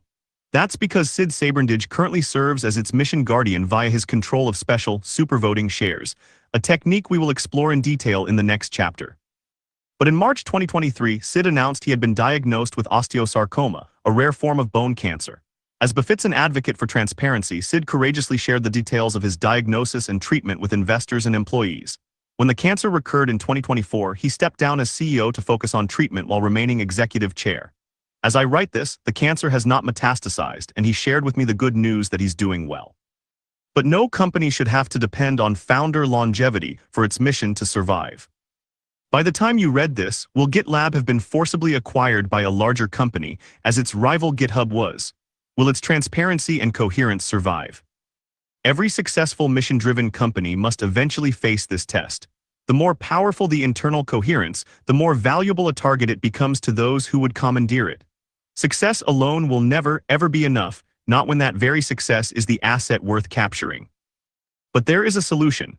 Costco has thrived through 3 CEOs precisely because its ethos is protected structurally, not personally. To understand how this was done, we must continue our journey outward, beyond the internal-facing questions of purpose, management, and culture, to engage with the external forces that threaten to undermine them. Our goal must be to build organizations with structures that make corruption from outside pressure first difficult and then, eventually, as we'll see, impossible. Onward and outwards. Chinese letter. Chapter 9. Constitutional governance. The time to guard against corruption and tyranny is before they shall have gotten hold on us. It is better to keep the wolf out of the fold than to trust to drawing his teeth and talons after he shall have entered. I remember sitting across from Jeff Lawson, founder and CEO of Twilio, at a small cafe in San Francisco, discussing his company's upcoming initial public offering IPO. Jeff had founded Twilio in 2008 as a cloud communications platform that enabled developers to add voice, messaging, and video capabilities to their applications. It grew from a handful of rebels in a grungy space to a platform used by thousands of businesses. I'd played a small role as an advisor in the early days, but mostly what I felt was admiration after watching Jeff build something genuinely mission-driven from the ground up. Twilio's success had been powered by a strong ethos, and Jeff had agreed to serve as its mission guardian. The company adopted a supervoting structure that would give him disproportionate voting power. As part of a compromise with institutional investors, Twilio had agreed to a sunset provision. After 7 years, this supervoting structure would automatically deactivate, restoring the conventional best practice rule of one share, one vote. Twilio had a hugely successful IPO in June 2016 with shares priced at 15, jumping 92% on the first day of trading. In the years that followed, the company flourished. The pandemic supercharged demand for digital communications, and Twilio's stock soared. It crossed 50 in 2018, 100 in 2019, and 200 in 2020. When it hit an all-time high of 443 in February 2021, the company had a market cap of nearly $70 billion. At that peak, certain early venture investors saw their initial investment balloon to a value of more than $5 billion. The company Jeff built had created enormous value for everyone involved. Do you want to guess how much time elapsed between when Jeff's supervoting shares expired and when he was forced out as CEO? 199 days. Less than 7 months after losing the governance protection that had shielded his leadership, Jeff Lawson was gone, pushed out by activist investors who owned less than 0.5% of the company. The mission he'd spent 15 years working on to unlock the imagination of builders was now in the hands of others. The argument for change seems straightforward. Twilio's stock had collapsed more than 80% from its February 2021 peak of 443.49 to 73.64 when Jeff's departure was announced. Case closed, right? But 2021 had seen an irrational peak in tech stocks due to the pandemic. When this bubble deflated, the same forces that had sent Twilio shares soaring brought them down to earth. The wild part is that even after this collapse, Twilio was still up 390% from its 2016 IPO price of 15, when the company had a mere $277 million in revenue. On the day Jeff Lawson resigned, revenue was $4.15 billion, up 1,400%. Even measuring from that pandemic peak, revenue had grown 135%. Case closed. Building with integrity. Why do companies routinely compromise in this way? The reason should sound familiar from Chapter 3. Investors might not like it, say the advisors, many of whom stand to profit from the transaction. Supervoting makes a company harder to sell in a contested acquisition, and some institutional investors won't buy shares if they can't vote out management. The sunset is offered as a compromise, protection now, accountability later. And when founders hesitate, their advisors reassure them, you can always extend it later if you need to. But thanks to financial gravity, this is much harder than it sounds. 7 years might seem like a long time when a company is young, but in the life cycle of building something truly transformative, it's barely a beginning. This is the latest example of the pattern we've been tracking throughout this book. If investors can redirect, decapitate, or even destroy a company at will, how can that company ever be considered a trustworthy counterparty? The new management team at Twilio is talented and capable. Indeed, many of them are friends of mine. I have no doubt they will be able to turn the stock price around. But that's not the point. If the leadership of an organization can themselves be replaced at any time, any commitments they make must be viewed as transitory. This begins a series of 3 chapters that explore the final dimension of the new governance we laid out in Chapter 4, integrity. I use this word intentionally in the sense of structural integrity can resist outside pressure, and also in the sense of being able to keep a promise. For organizations, these converge. Without structural integrity, a company literally cannot maintain its commitments. In this chapter, we will focus on the specific vulnerabilities that leave mission-driven companies defenseless. The narrow fiduciary duty of shareholder primacy, as we saw in Chapter 4, the outsized influence of short-term investors, as we saw in Chapter 1, and the paradox of independent directors who so reliably fail to protect the mission. Each of these has a corresponding set of protections that, when combined like a suit of plate mail armor, create constitutional governance. But just as we saw with Whole Foods, later attacks rely on cracks in the foundation laid years earlier. In fact, the most vital question is not what protections to choose, but when they should be implemented. It's always too early until it's too late. I know every line of this play by heart. At Incorporation, founders ask about mission protective structures. It's too early to worry about that, their lawyer says. Just do standard Delaware incorporation for now. We can always add those bells and whistles later when you have the leverage. The company raises money, the founder brings it up again. Still too early, the VCs advise. You don't want to overcomplicate things, focus on product market fit. This stuff is much easier to implement when you're bigger and more established. They raise a growth round of funding. The bold contrarians on their board tell them they don't want to look too different from other companies as that might scare off future investors. Years pass, now they're a real success, hundreds of employees, a professional CFO, a whole legal team. Surely now is the time. Actually, the CFO suggests, it would make more sense to bundle this with IPO prep. It's more efficient that way. The bankers can help. Notice that nobody ever said no, it's always not yet, and then yet comes around. The company is preparing for a public offering. It's very exciting. You can feel the frisson in the halls. One day the founder asks, hey, whatever happened to that mission lock mechanism we discussed? Maybe it's the employee ownership plan, the community foundation, that charter amendment to embed the mission. Oh, you were serious about that? That's too bad, now it's too late. Before it was too early, now it's too late. There's always that burst of outrage. You're telling me that last July 3 to 6, there was a brief window when it went from too early to too late and nobody said anything. But the CFO knows the storm will pass. The IPO date is already set. The room where it happened. Let me take you into one of the rooms where this happened. Deep in IPO preparations, the CEO had called a meeting. He asked me to sit in to help him advocate for the kinds of structural defenses we're about to explore. The rest of the room was full of newly hired professionals tasked with landing the plane of this public offering. Naturally, nobody objected to the CEO's desire to do things differently. But they didn't exactly say, we'll make it happen either. They talked about the complexity, timing issues, banker concerns. But he was determined they acquiesced. He told them this was his top priority. The CEO walked out satisfied, off to his next appointment. The rest of us remained to work out the specifics. Or so I thought. The door hadn't even clicked shut when half the room started laughing. Great, I'll just add this new #1 priority to my list of #1 priorities, someone said. The mockery escalated quickly. He'll forget about all that by next week. This will require a delay we can't afford. Then with absolute certainty he'll blink. They drifted out, still chuckling, back to landing the plane. I sat in the empty conference room trying to process what I just witnessed. At the time I thought they'd shown shockingly bad judgment in mocking the CEO in front of me. They knew we were close. But in retrospect I see it differently. They knew something that at the time I did not. They knew the delay would work and they were right. How did they know? Not because they understood this particular company especially well. After all, most were new hires. They simply knew the script better than I did. They'd performed in this play before, and the script never changes. Almost all the structural protections we discussed that day are even now sitting on the cutting room floor. The IPO was a massive success. Everyone got rich, spectacularly rich. But afterward, the founder grew increasingly troubled by what his company had become. He spent years doing exhausting work to revitalize, restructure, and renew the ethos that bureaucracy and financial gravity had eaten away. I admire his perseverance. But I was left to wonder what might have been if that meeting had gone differently. Of the people in that room that day, almost none are left at the company.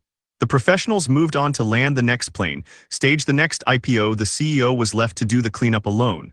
As far as I know, he never connected that cleanup work to what happened in that meeting. He blamed himself for losing focus or for not being strong enough.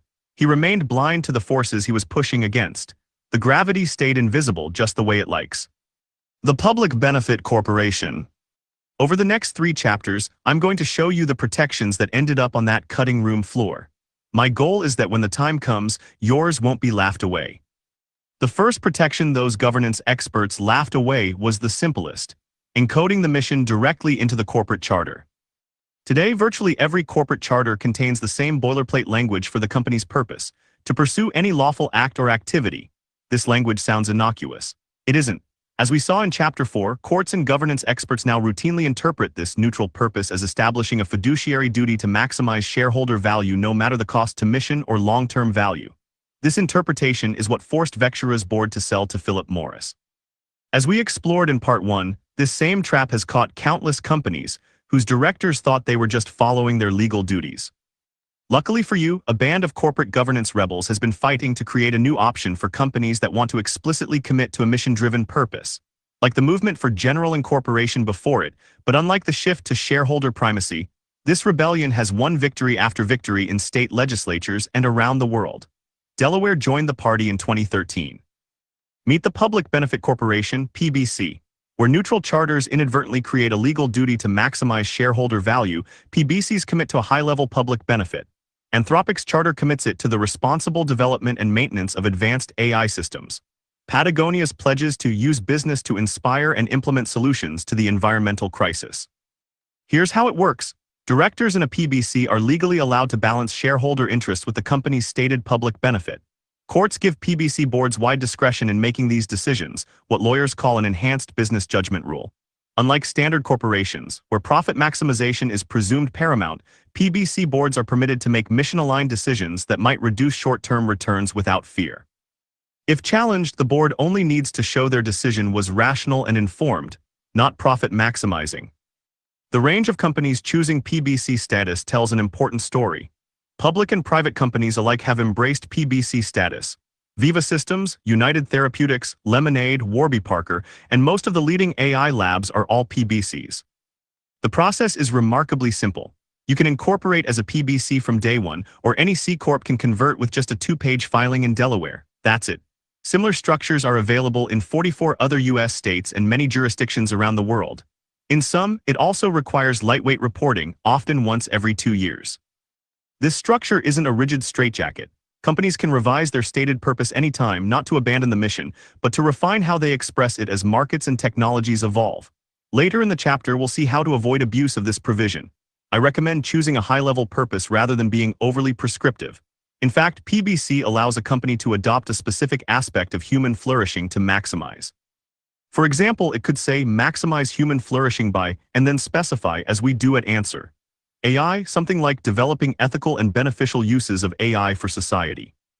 And no, this isn't the little bee in a circle you've seen at the farmer's market. That B Corp certification is a third-party standard, which we'll discuss in Chapter 13. The PBC structure is a powerful way to encode the mission directly into the charter. It represents a restoration of purposeful incorporation as it existed through most of corporate history. The concept that corporations should exist to accomplish something specific. Writing the goal of maximizing human flourishing into the corporate charter is a simple restatement of what it truly means to be a for-profit company. It's not a repudiation of profit, nor is it hostile to investors. The best way to serve shareholders is to accomplish the mission that made the company originally worth investing in. All too often, founders treat their governing documents like a building permit, a bureaucratic hurdle to be endured once to get started, then filed away and never thought about again. But the most consequential decision a company will ever make, its purpose, deserves better than being reduced to a compliance checkbox. The PBC is the critical antidote to the fiduciary duty trap, but it only protects against one type of attack. Good governance is not a single rigid shell, but a system of interlocking defenses that flex and adapt while maintaining structural integrity. The implementation guide. For examples or templates of each of these tools like the Public Benefit Corporation, the Board Mission Pledge, and others, scan the QR code or go to Incorruptible Co. the guide. Image summary. This figure is a QR code. It consists of a square grid of black and white modules featuring distinct alignment markers in the corners. The pattern is designed to be scanned by a device to retrieve encoded digital information. Mission Guardians. Recently, I spoke on a panel at a conference about AI governance and ethics that was hosted at the Vatican. On stage with me were representatives from a who's who of leading AI companies, OpenAI, Anthropic, Google, Meta, Cohere, and Palantir. As I looked down the panel, I realized a striking pattern. Not one of these companies accepts the standard governance defaults. Though they disagree about the path forward for AI, they all agree on one thing. Standard shareholder primacy governance would be catastrophic for stewarding this transformative technology. These AI companies use different techniques to achieve governance that protects their mission, but each approach involves appointing someone to serve as the mission guardian. Some, like OpenAI and Anthropic, have also created mission-lock structures, which we'll explore in detail in Chapter 11 to maintain mission alignment. The others rely on founder control, which vests decision-making power in their individual founders. This latter approach is increasingly common among tech companies, although, as we'll see, not without drawbacks. For example, when Google went public in 2004, founders Larry Page and Sergey Brin established a supervoting structure that gave each of the founders 10 votes per share, while public investors received just 1 vote per share. As a private company, we have concentrated on the long term, they wrote in their IPO letter. As a public company, we will do the same. The enhanced voting structure gave them the power to back up that promise, enabling decisions aligned with their long-term mission rather than quarterly results. At the time, this was a novelty among tech companies, but the roots of the idea go back a long way. The New York Times has used a similar structure for over a century to ensure editorial independence. The Ochs-Sulzberger family owns only 20% of the equity but controls 70% of board seats through their special Class B shares, allowing them to protect the paper's journalistic mission even during financial crises when other newspapers gutted their newsrooms. Mission guardians need not always be founders. For example, e-commerce and cloud computing giant Alibaba pioneered an innovative approach with its partnership structure. 17 long-tenured employees collectively nominate a majority of board members, ensuring that those who live the mission daily shape the company's direction. As we proceed in the chapters that follow, we will see a variety of other solutions as well. Whereas the PBC solves the problem of fiduciary duties, mission guardians protect against a different vector of outside pressure: voting. In Chapter 4, we learned about how Vectura's board felt they had a fiduciary obligation to sell to Philip Morris International (PMI). But another aspect of the story bears mentioning. PMI had been steadily buying up shares of Vectura on the open market. Presumably, even if Vectura's board had found a way to refuse them, they would have eventually been able to acquire a 51% majority of the vote, which would have been sufficient under standard governance to replace the directors and force a liquidation of the company. Mission guardians exist to interrupt this dynamic, ensuring that those who care most about the mission retain the power to protect it. From founder control to mission control. If investor control leaves companies unable to keep their promises, founder control might seem like the obvious answer. And there is real power in it. For example, Mark Zuckerberg used his supervoting shares to turn down Yahoo's billion-dollar offer to acquire Facebook in 2006. At the time, Facebook had fewer than 10 million users, had less than 30 million in revenue, and hadn't yet turned a profit. When Yahoo came knocking, some board members wanted to sell. But Zuckerberg opened the board meeting by saying, "This is kind of a formality, we're obviously not going to sell here." The discussion took less than 10 minutes. At the time, Zuckerberg was 22 years old. Almost every founder we've studied in this book who was able to establish and protect an ethos relied on founder control to do so.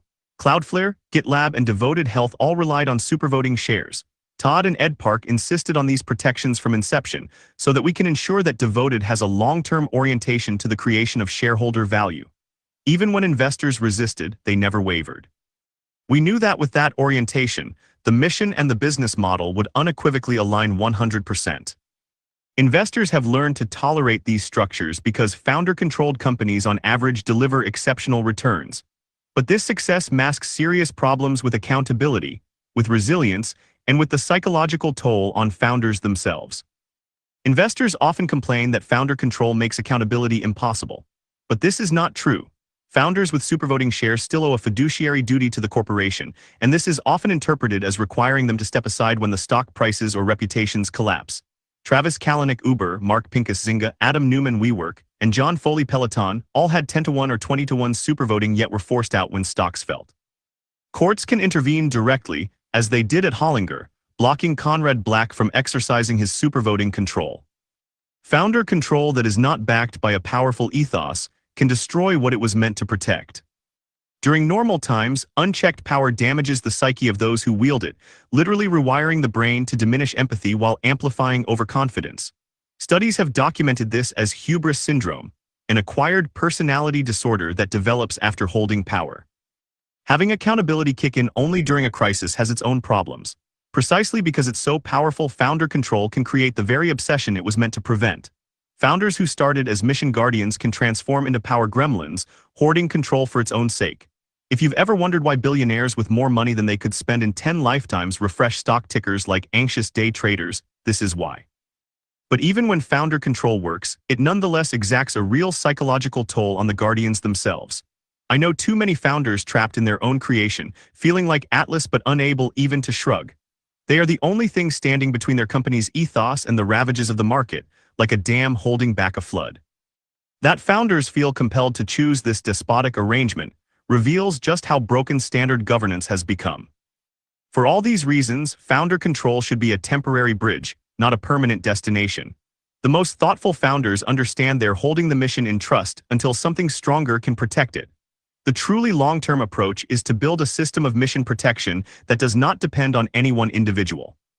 I call the organizations that do this mission-controlled companies, not founder-controlled, not investor-controlled. The mission itself holds ultimate authority. But to achieve mission control, we must address one more vector of outside pressure. Betrayal in the boardroom. The most insidious kind of attack comes not from hostile raiders or activist investors, but from within the boardroom itself. Boards of directors can become gravity's most effective agents. J. Robert Baster founded SAIC, Science Applications International Corporation, in 1969 as a consulting company providing scientific research to the public sector. His original plan, handwritten on a single page in 1968, stated a simple purpose: to perform research in a productive environment. His ethos included 12 binding principles, the first of which comprised 3 simple words: put people first. By 2004, it had become one of the nation's largest private companies, completely owned by its 40,000 employees worldwide, including Nobel laureates and top-secret clearance holders who chose SAIC's revolutionary model over conventional employment. Decisions were made at the lowest level possible, through forums where division managers could voice unvarnished opinions.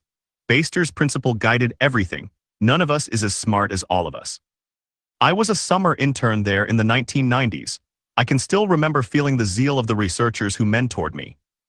Baster stacked his board with highly credentialed independent directors, including former military commanders, distinguished scientists, and respected business leaders. People with sterling reputations who seem to understand this unique model. Can you already guess where this is headed? In 2002, the board, on its own initiative, decided SAIC should operate more like a conventional public company. They replaced Baster as CEO in 2003 and tasked his successor with taking the company public. By 2004, they'd grown tired of Baster's objections.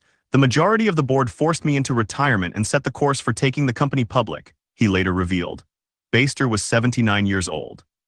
The board cited financial necessity. Over 5 years, SAIC had spent more than $2.5 billion buying back shares from retiring employees. What they called a drain on resources. Baster considered the engine that made SAIC's success possible. At the time, SAIC's annual revenues were around $5.9 billion. In 2006, the board took the company public without Baster's consent. The theory was that employees would continue to serve as mission guardians. All employee-owned shares were given supervoting rights, exercising 10 votes per share. This arrangement lasted all of 3 years. As one contemporary observer put it, the board felt that SAIC needed to bend to the will of Wall Street. The board got its way, and employee supervoting ended in 2009. Baster had seen it coming. This is a major step for SAIC, and it's one I opposed when I was chairman of the board, knowing that this is eventually what would happen. The board also promised that following best practices would strengthen the company. Instead, corruption swiftly followed. When an internal whistleblower warned that managers were taking kickbacks on a New York City contract, the report was swiftly buried. The company that once believed none of us is as smart as all of us was now silencing its own people. A $63 million timekeeping system contract ballooned to $600 million through systematic fraud. Investigators described the system as a dozen years late, 10 times pricier, not even half finished. When federal prosecutors finally uncovered the scheme in 2011, the U.S. attorney called it epic in duration, magnitude, and scope. In 2012, SAIC paid a $500 million settlement, the largest for municipal contract fraud in U.S. history. By 2013, the company was split into 2 entities. The research business became Leidos. The SAIC name went to a government contracting operation. Today, both companies feature less than 10% employee ownership and boards that are 90% independent directors. Shortly before his death in 2014, Baster reflected, "I trusted the wrong people. Some board members were not committed to employee ownership or preserving our culture. And unfortunately, I didn't figure this out until it was too late." At the time of the IPO, the majority of SAIC's board seats were held by independent directors, exactly the kind who should protect the company according to standard governance theory. Yet just as at Vectura, these directors acted not as mission guardians, but as servants of best practices that, in the end, destroyed what made the company special. Let's examine why. The independent director problem. Today, it's considered the height of good governance to staff boards with independent directors. What makes a board member independent is that they don't have financial ties to the company or its major shareholders. This allows them to bless board-level decisions that might involve conflicts of interest. For example, if the board is voting on a transaction that involves existing investors or managers of the company, the interested parties cannot vote to avoid self-dealing. That is healthy. And yet, independent directors are still subject to external incentives. To illustrate, consider this question: a founder protected by supervoting shares asked me the other day, Why do I feel like my board consistently resists my efforts to build a long-term business? I have the power to replace them. You'd think they'd be more worried about me as a future reference. My blunt response, who did you call as references when you selected them? Every name he mentioned was an investor or an investment banker, not an executive or fellow founder. He had answered his own question. Independent directors operate in their own gravitational field and are impacted by their own career equity incentives. Their professional reputations and future board appointments depend on being seen as responsible by the governance class of our society, investors and the bankers, lawyers, directors, academics, and advisors who serve them. Imagine being a judge whose next appointment depends on how well you please the prosecutors. This is the position most independent directors are in. And at most companies, independent directors control the nominating committees that choose the future independent directors. In essence, they become a self-perpetuating club, accountable only to other independent directors. Even founders with voting control face the danger of appointing board members whose loyalties lie, at least in part, elsewhere. Governance rules often require those same founders to recuse themselves from decisions where they have personal stakes.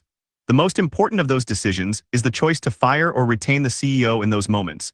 Independent directors frequently hold a supermajority of votes. Although independent directors are one of today's most cited best practices, research suggests they are not effective in preventing financial fraud. Enron's audit committee was composed entirely of independent directors, chaired by an emeritus Stanford accounting professor. In 2000, chief executive named it one of the 5 best boards in America. This is a systemic problem that requires a systemic solution. Choosing better people will not suffice.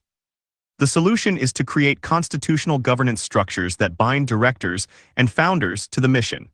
The goal is to build the organizational version of a nation of laws, not of men. The director's oaths. Centuries ago, ancient Greeks created the Hippocratic Oath to separate legitimate doctors from charlatans. Today, the oath protects doctors against outside pressures, even from their own supervisors. Similar protections guard civil engineers, accountants, lawyers, architects, and any profession where the work affects others in profound ways. Directors should be no different. In some ways, they affect far more lives and livelihoods. Yet we demand less commitment from boards of directors than we do from nurses. Why? Every mission-driven company should require directors to take a board mission pledge, committing to use their broad discretion to support the mission and consider it in every decision. When embedded in corporate bylaws or proxy statements, these pledges have real legal teeth. They work alongside the PBC. While the PBC protects directors from outside pressure, the pledge guides them proactively, even when nobody is watching. Evidence shows pledges work. In one study, CFOs who swore integrity oaths reduced earnings manipulation by 20% and operational manipulations by 15%. Another study of more than 21,500 people showed that pledges reduced dishonest behavior by nearly half. For those who say such oaths are meaningless, how would you feel seeking treatment from a doctor who you knew had refused to recite the Hippocratic Oath? This goes beyond individual organizations. Just as all doctors are bound by the Hippocratic Oath, we need a universal director's oath for the entire governance class. We know how to design it. Research shows effective pledges share 5 traits. They are specific, committing to prioritize the stated mission, disclose conflicts before voting, and commit to long-term value. Actively recited, read aloud, or typed at appointment, not just signed, timed at decision points, renewed before major votes like acquisitions or CEO changes. Freely chosen directors can decline, but that refusal becomes a matter of public record. And social, every director in the room knows everyone else has taken the same pledge as a precondition of service. Think about that the next time you consider hiring someone who hasn't yet taken one. Constitutional governance. No country in the world lets tourists vote. You can't fly into France, vote in their election, and fly home. Yet for corporations, we've accepted this as natural. Anyone who buys shares on Monday can influence major decisions on Tuesday, regardless of their understanding of or commitment to the organization's mission. The hedge fund that bought shares this morning has the same voice as the employee who's devoted a decade to building the company, more if they can borrow money to buy extra shares. We all understand that the citizens of the republic, not the tourists passing through, should shape its destiny. In a company, citizens include long-tenured employees, loyal customers, patient investors, and essential partners whose own futures are intertwined with the mission's success. The challenge is identifying and empowering these citizens. 1. Tenured voting. If you're going to give power to investors, weight it toward the long-term ones. Having voting power increase with the length of the holding period is called tenured voting. It distinguishes speculators, mere tourists passing through, from true investors. From citizens, a small but mighty set of U.S. companies has used this since the 1980s, so we have research on their performance. In one study, 12 such companies, including Aflac, Carlyle, and J.M. Smucker, delivered returns worth 6 times an equivalent investment in the S&P 500 over a 33-year period. French companies like L'Oréal have used loyalty shares for decades. France made double voting after 2 years standard in 2014. But many implementations have flaws: cumbersome registration, artificial cliffs, and selective application. At LTSC, we proposed a better system called long-term voting. Voting power growing continuously from 1 to 10 votes over 10 years, tracked automatically through the SEC-regulated direct registration system DRS. Every shareholder is eligible to earn the same enhanced rights for the same commitment. Though originally designed for public companies, private companies can adopt this easily as well.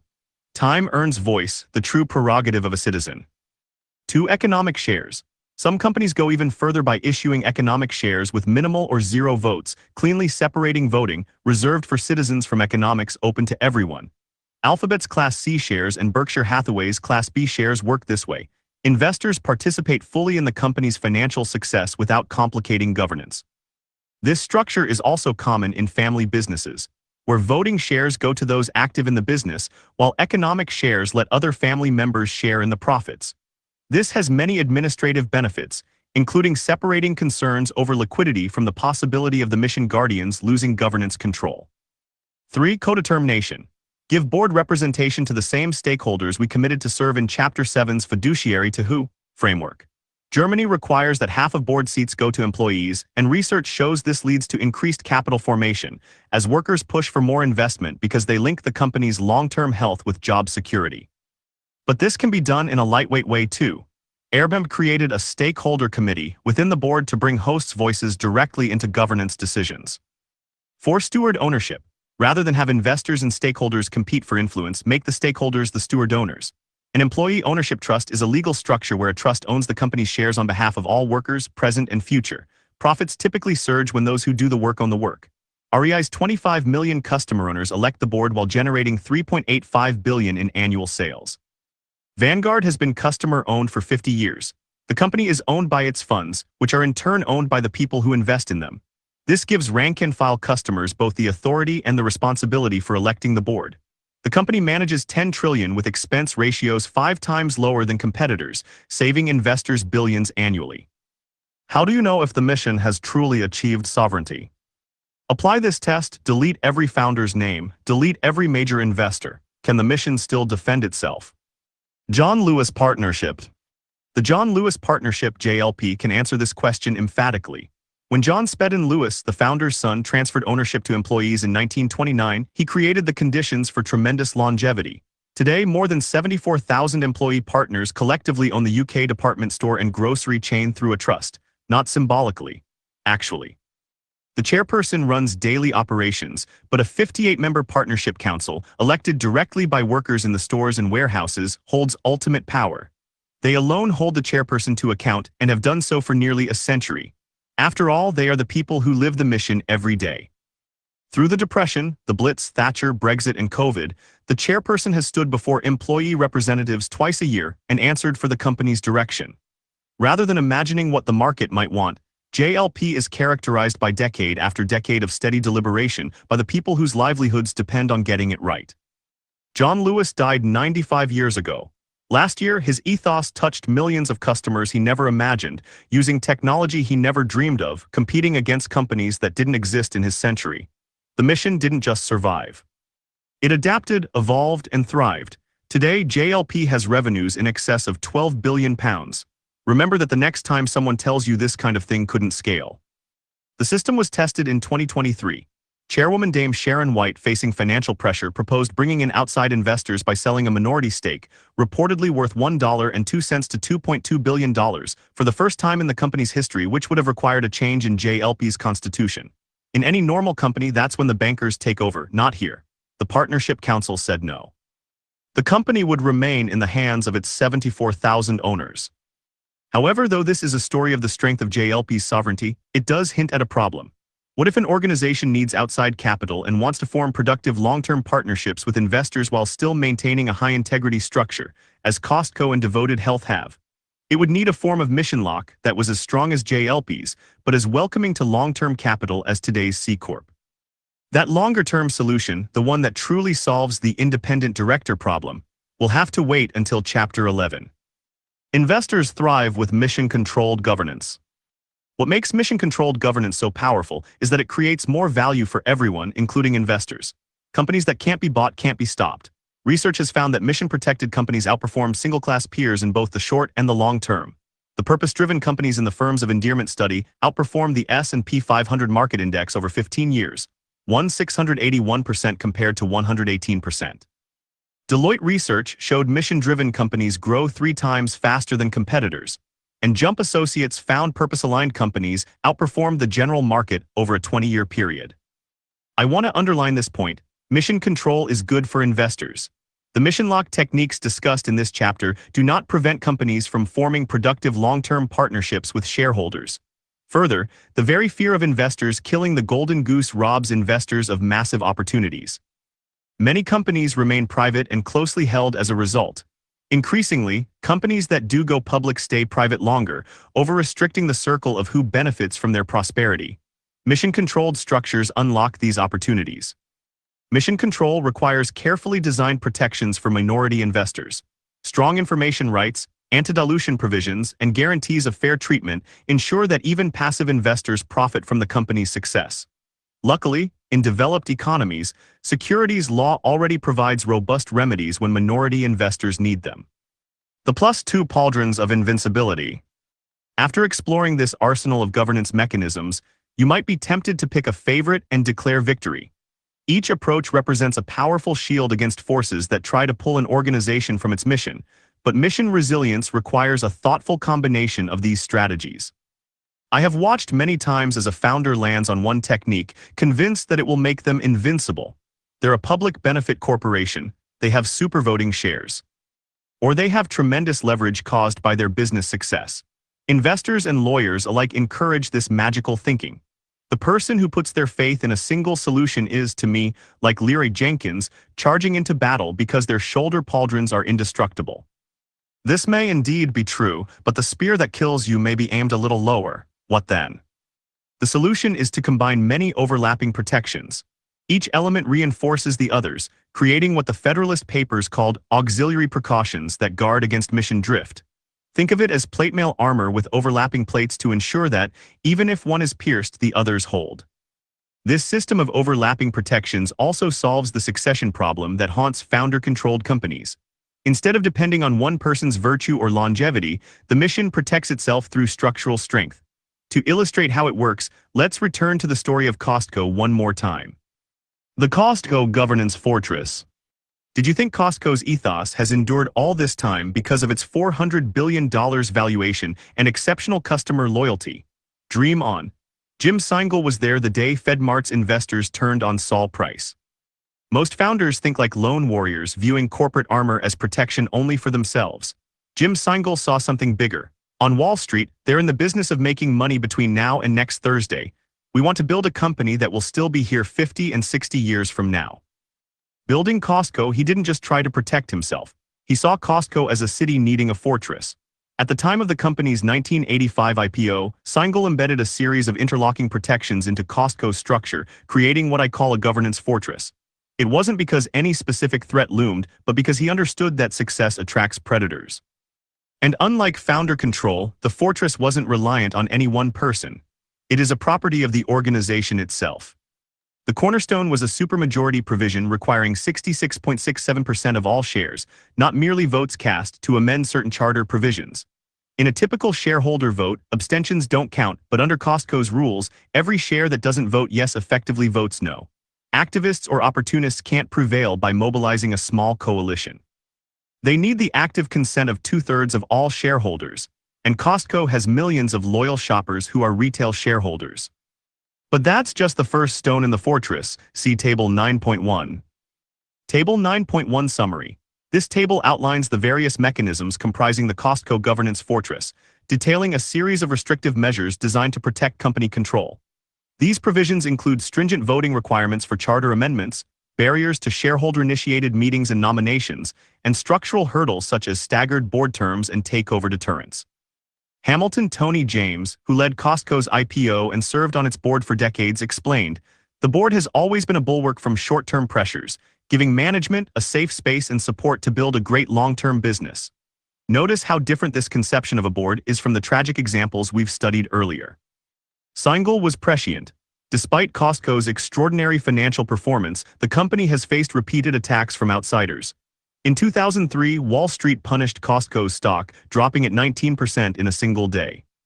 The complaint, as analyst Ian Gordon put it, was that Costco was spending what could have been shareholders' profit on making a better experience for customers.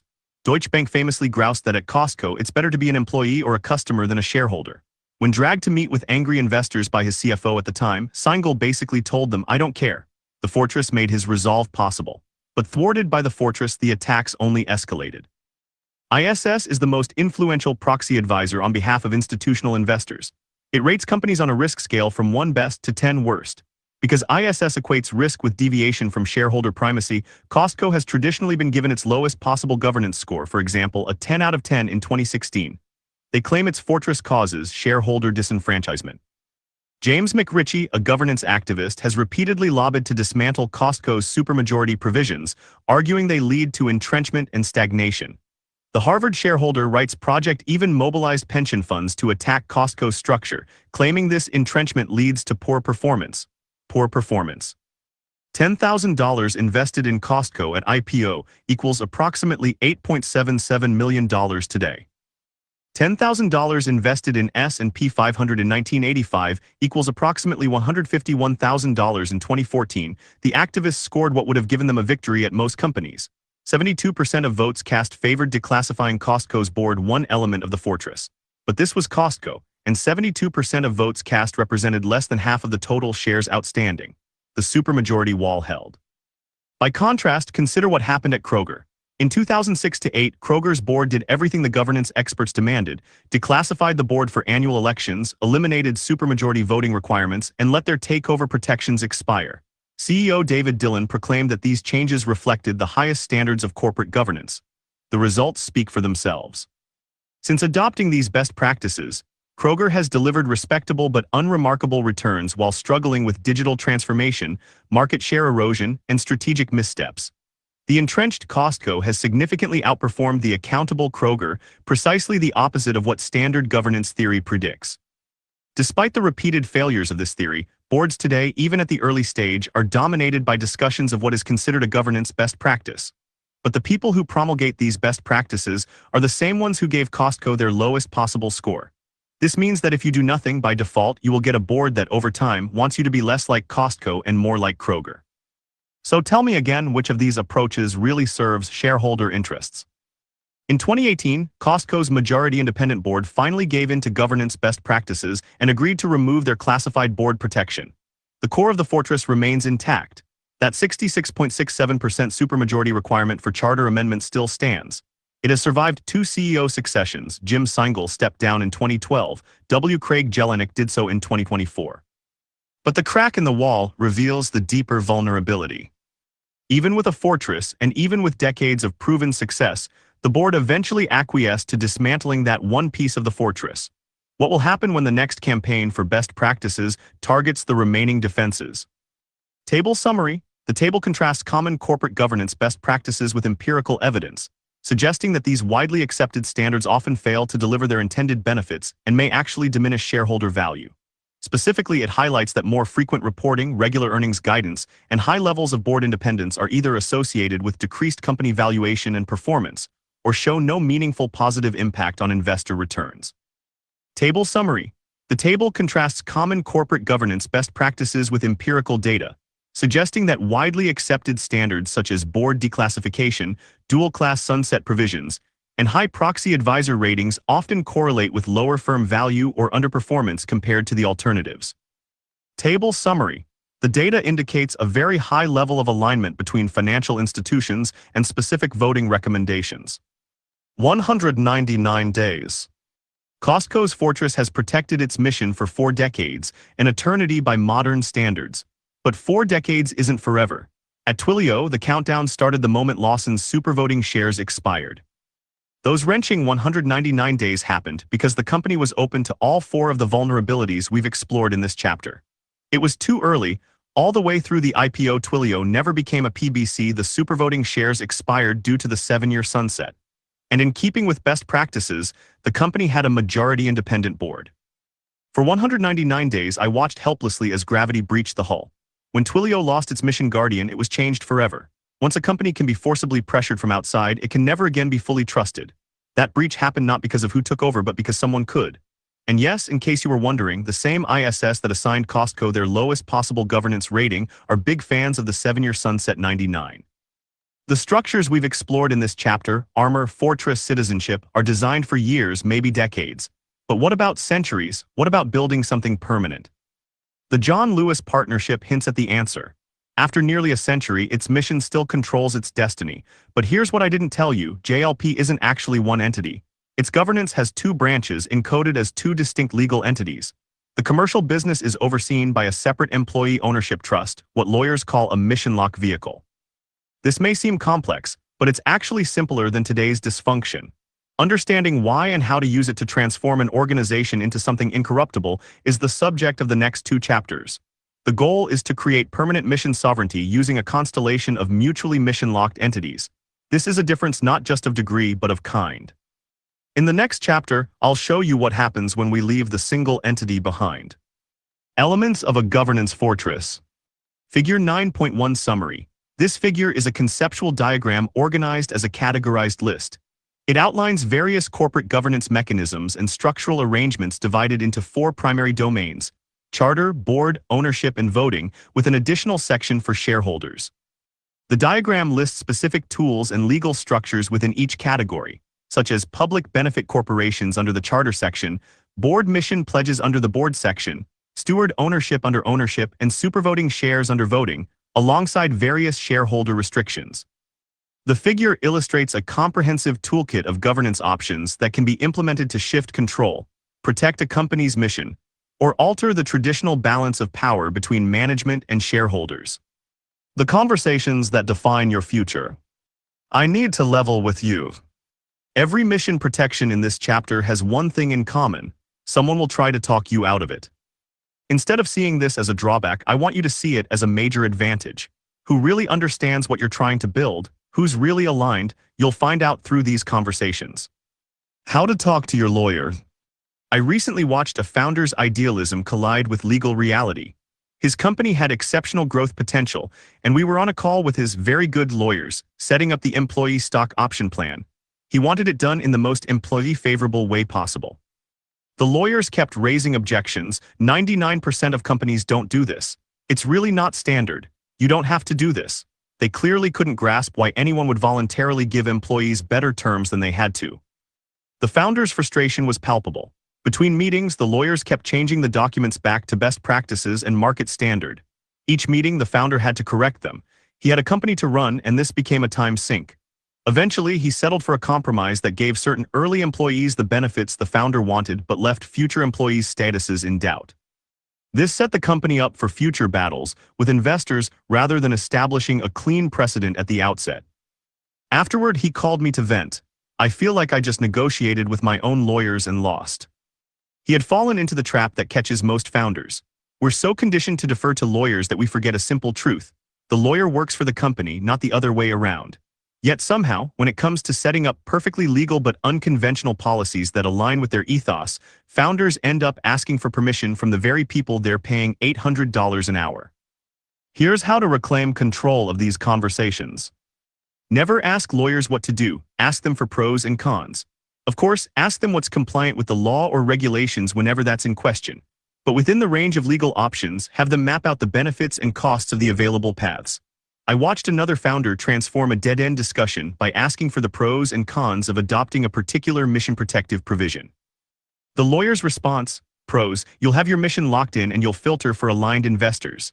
Cons, $2,000 in extra legal fees you could defer since it's too early to worry about this right now. When the founder said that seemed like a good deal, the lawyer agreed enthusiastically. Why did you try to talk me out of it? The lawyer was offended. I wasn't, I was giving you options. If the cons win, demand alternatives. Lawyers know more than they volunteer. When they say something can't be done, ask which other companies have achieved similar goals and how. Is there another way to accomplish the same underlying objective? Suddenly, options may appear. Sometimes standard exists for good reasons, protecting you from genuine risks. But when you choose something different based on principle and backed by evidence, as with every technique in this book, your lawyer should help you implement your vision, not block it. Remember, they're revealing their priorities. Career equity applies to lawyers too. Many firms make far more money from clients who are investors than from clients who are operating companies. A lawyer who consistently fights mission protections is telling you what they really value. But using these approaches, you can turn even a skeptical lawyer into an ally. The conversation changes when they understand you're not asking permission, you're asking for their expertise in implementation. How to talk to your investor. I was on a call with a founder who'd spent months perfecting his company's mission-protective governance. He had top lawyers, experienced advisors, a thoughtful, balanced approach protecting the mission while enabling growth. But as his Series A approached, anxiety crept in. What if investors don't like it? Maybe we should use standard terms now and revisit later. I've had this conversation dozens of times. Too often, the entire discourse around mission protection boils down to the fear that investors might not like it. Founders get talked out of protections without even trying, so deep is our conditioning to treat investors as superiors rather than partners. It's always too early until it's too late, I reminded him. If you don't establish this now, when will you have more leverage? The conversation that followed surprised him. The lead investor asked one clarifying question. So basically, you're saying the mission is what creates the value, and these protections ensure you can execute on it. Exactly. Then why wouldn't we want that protected? Not every conversation goes this smoothly. Some investors push back hard and negotiations can get messy, but even then, you're learning something valuable about alignment. The reality is that good investment opportunities are scarcer than capital. The vast majority of investors have no strong views on governance. They've simply absorbed the conventional wisdom. And just like lawyers, investors face their own career equity pressures. Going against market standard feels risky when you have to explain it to your partners or LPs. Real objections, real answers.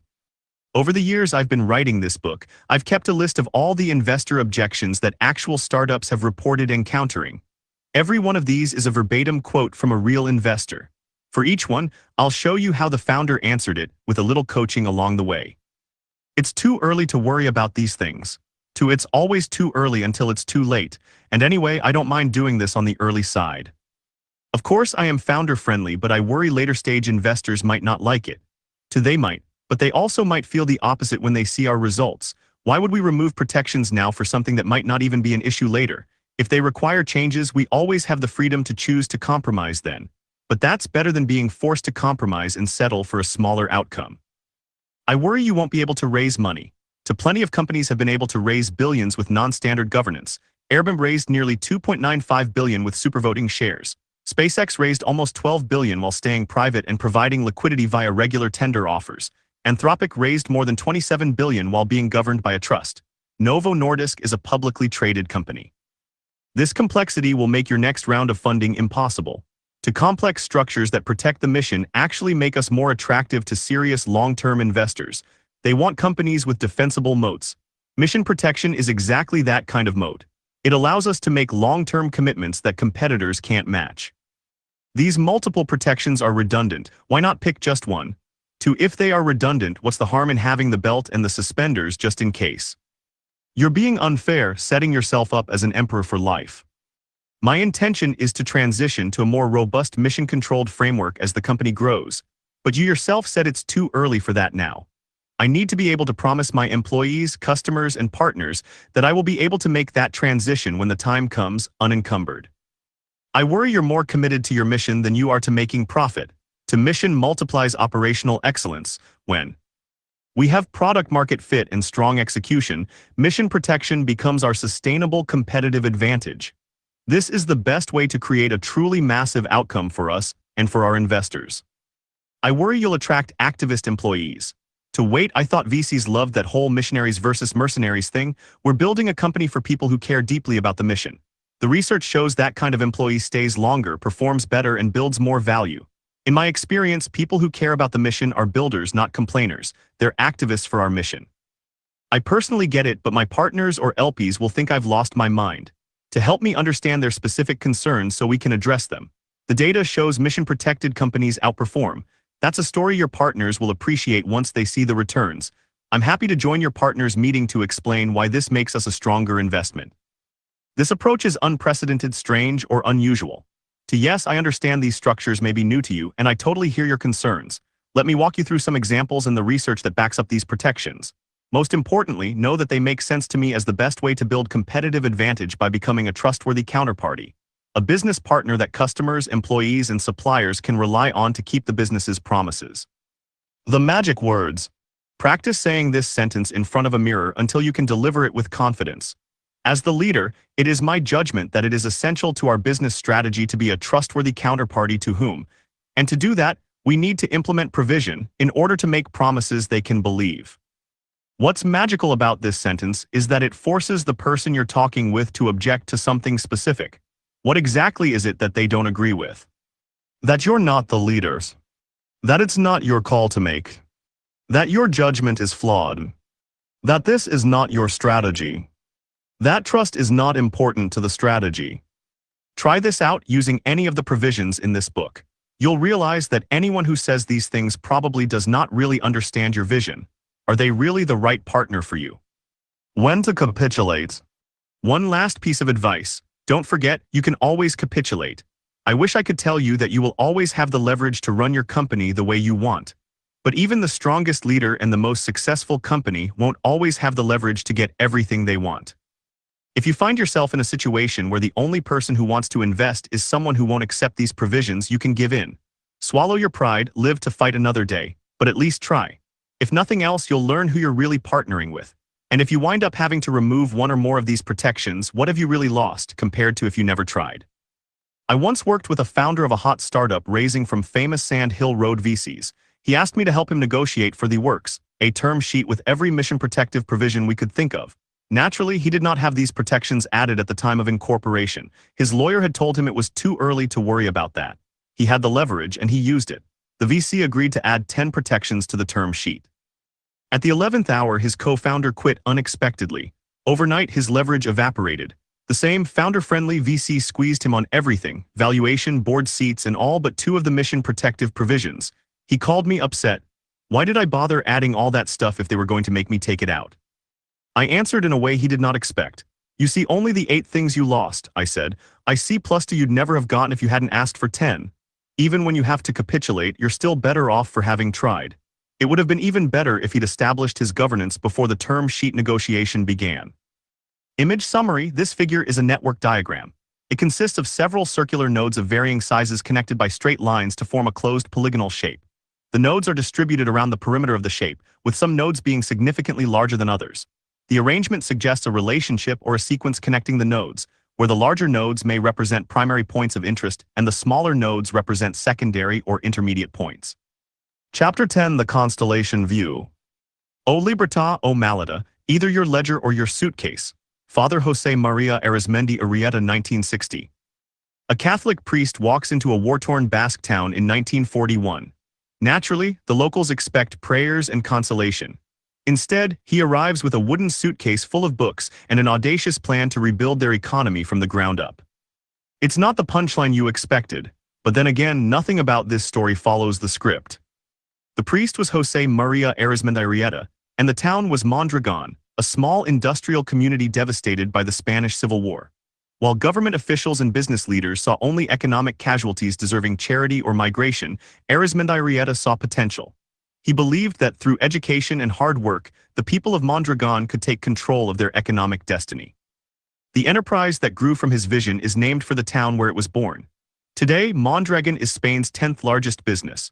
With more than 70,000 employees, operations on 4 continents, and annual revenues exceeding €11 billion in 2024, Mondragón has become an industrial powerhouse. By conventional metrics like growth, longevity, diversification, and global reach, Mondragón is a business success story for the ages. It has survived economic crises that toppled giants, expanded internationally while maintaining its Spanish roots, and consistently outperformed competitors across multiple industries. It all started not with a business plan but with a school. In 1943, Arizmendi Arrieta established a modest technical college, scraping together donations and convincing students to work half-days in local factories to fund their education. For over a decade, he patiently built this foundation, becoming known for peppering his lectures with memorable maxims about self-reliance and community responsibility. By 1956, his first graduating class of students was ready. 5 young engineers trained under Arizmendi's guidance pooled their modest savings to establish a small workshop manufacturing paraffin stoves. They named it Ulgar, an acronym of their surnames. When Madrid authorities refused permission for their enterprise, they cleverly purchased a defunct company in another city just to acquire its industrial license, then transported machinery over mountain roads during holiday periods when officials weren't watching. This first company thrived. By the start of the 60s, it had grown so significantly that it was well on its way to becoming one of the 100 largest industrial companies in Spain. But Arizmendiarrieta was thinking much bigger. In 1959, the company added its own banking service, Caja Laboral. At its branch opening in 1960, Arizmendiarrieta coined the phrase that would become their rallying cry, O libertad o maleta, either your ledger or your suitcase. He meant, either invest locally to build your community's future or watch as your children pack their bags and leave. This bank served as the engine that powered remarkable expansion. Today, Mondragon is an industrial giant whose tens of thousands of employees remain mission-locked to Arizmendiarrieta's original vision. 8 decades later, they continue to resist the financial gravity that so often corrupts organizations at this scale. But here's where the story takes its most unexpected turn. Mondragon is not anything like the companies we have studied up until now. In fact, once people understand how the trick is done, most would not even recognize it as a company at all. Companies are not what you think they are. McDonald's is not a restaurant. Those golden arches you see everywhere, 93% of them sit atop restaurants owned by independent franchisees, not by McDonald's Corporation. The company owns the brand, provides the playbook, and controls the supply chain. Local owners contribute the hustle and customer service. Coca-Cola does not sell soda. Nearly 200 independent bottling companies employing more than 700,000 people produce and distribute the 2.2 billion servings consumed daily worldwide. Have you flown Virgin Atlantic, used Virgin Mobile, or worked out at Virgin Active? You've experienced Richard Branson's brand licensing constellation. He typically holds minority stakes but extends the Virgin brand across 40-plus businesses, letting him expand into new industries with limited capital. Marriott is not a hotel. Of its more than 9,000 properties worldwide, Marriott owns barely 1%. The rest operate under management agreements or franchises with independent owners. And IKEA, it's not a furniture store. The IKEA concept and trademark are owned by one entity, while most stores are run by a foundation-owned franchisee. Founder Ingvar Kamprad designed this structure to ensure IKEA's independence and mission would outlive him. These are all examples of what I call constellations. Multiple separate entities that orbit around a common purpose so tightly they appear to be a single organization. Each entity maintains independence while exerting gravitational pull on the others, creating a coherent whole that customers, employees, and even investors perceive as one company. This structure is everywhere. Most of the time when you talk about a company, you're actually talking about a constellation. Apple operates through more than 100 subsidiaries worldwide. Berkshire Hathaway is a holding company that controls over 1,000 separate entities, including household names like Gecko, Dairy Queen, and Duracell. Samsung isn't a single company but a chaebol, a network of roughly 80 companies with complex cross-ownership. Recall that Devoted Health is made up of 3 entities that together form the virtuous performance cycle: Devoted Health Insurance, Devoted Medical Group, and their Orinoco technology platform. Each plays a necessary role, spanning geographies and regulatory boundaries. I asked Todd Park how he came up with this structure. He explained it was a straightforward outcome of adopting his execution mantra. 1. Do only what you have to do. 2. But do all of it. Most constellations are blunt force tools, either purely operational structures or direct top-down ownership. But IKEA points toward the possibility of a more subtle approach. Kamprad placed the trademark under foundation control, making it impossible to sell or extract value from the brand. The stores can't abandon the mission without losing the right to the IKEA name. This is where constellations reveal their true power. In Chapter 9, we saw how constitutional governance could protect a single entity by rendering it mission-controlled. But when multiple entities share constitutional bonds, something stronger becomes possible. Each entity reinforces and supports the others, ensuring there's no single point of failure. Distributed governance produces a network of interlocking parts that combine to deliver the permanent mission sovereignty we've been seeking. A mission-locked constellation redefines what we mean by a company altogether. When properly designed, the mission controls the entire constellation, because the constellation's very existence is a byproduct of the mission. What would it look like to intentionally build this way from the beginning? to create a constellation so mission-locked that it could maintain its purpose for generations. Father Arizmendi had an answer. Figure 10.1 Summary. This figure is a flow chart illustrating the organizational structure and financial relationships between different entities within the IKEA ecosystem. The diagram maps the connections between the inter-IKEA entities, which manage intellectual property and the overall concept, and the INCA group, which handles retail operations, real estate, and logistics. It details the flow of funds, including franchise fees paid from the retail side to the systems side, as well as the distribution of dividends and the process of reinvestment within both branches of the organization. The chart demonstrates a symbiotic relationship where the retail operations support the brand's intellectual property through fees, while both sides utilize reinvestment and dividend structures to sustain their respective foundations and holdings. It can be inferred that the INCA group manages the vast majority of retail stores, while a small portion remains independently owned, all while operating under the conceptual framework and trademarks controlled by inter-IKEA systems. The mission-locked constellation.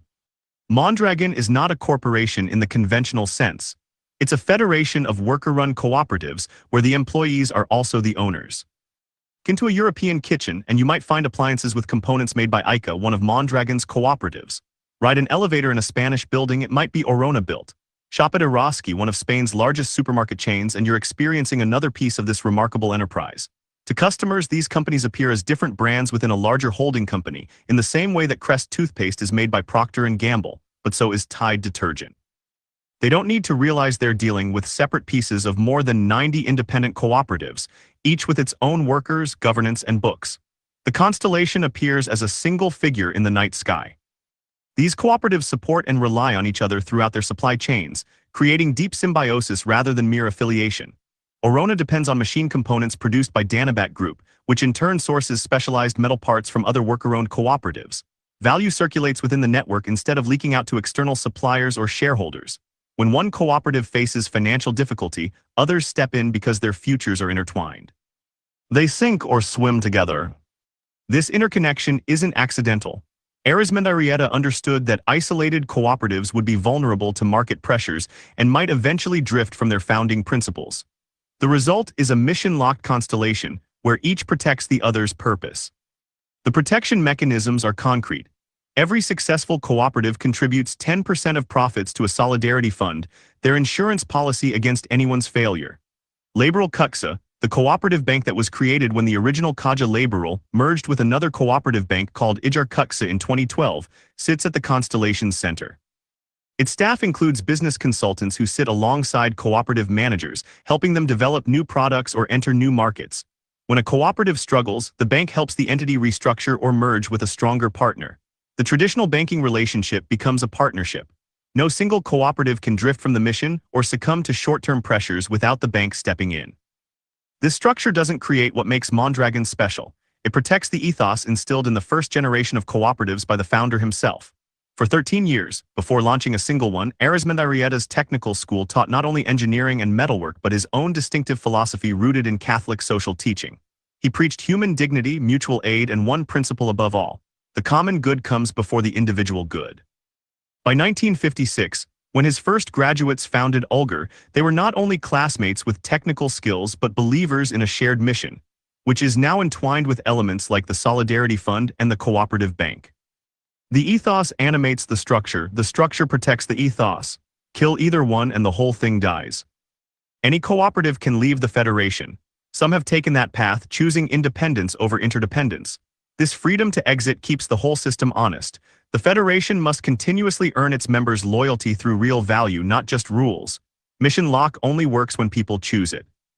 For those who stay, the shared institutions create what economists call beneficial constraints, structures that limit certain freedoms but ultimately create greater value for all participants. Arguably the greatest of these shared benefits is an immune system against corruption. When financial gravity pulls at one entity, the others respond like antibodies. The safeguards were put to the test in 2013, when Fager Electrodomésticos, one of Mondragon's founding cooperatives, collapsed under €800 million of debt, threatening 5,600 jobs.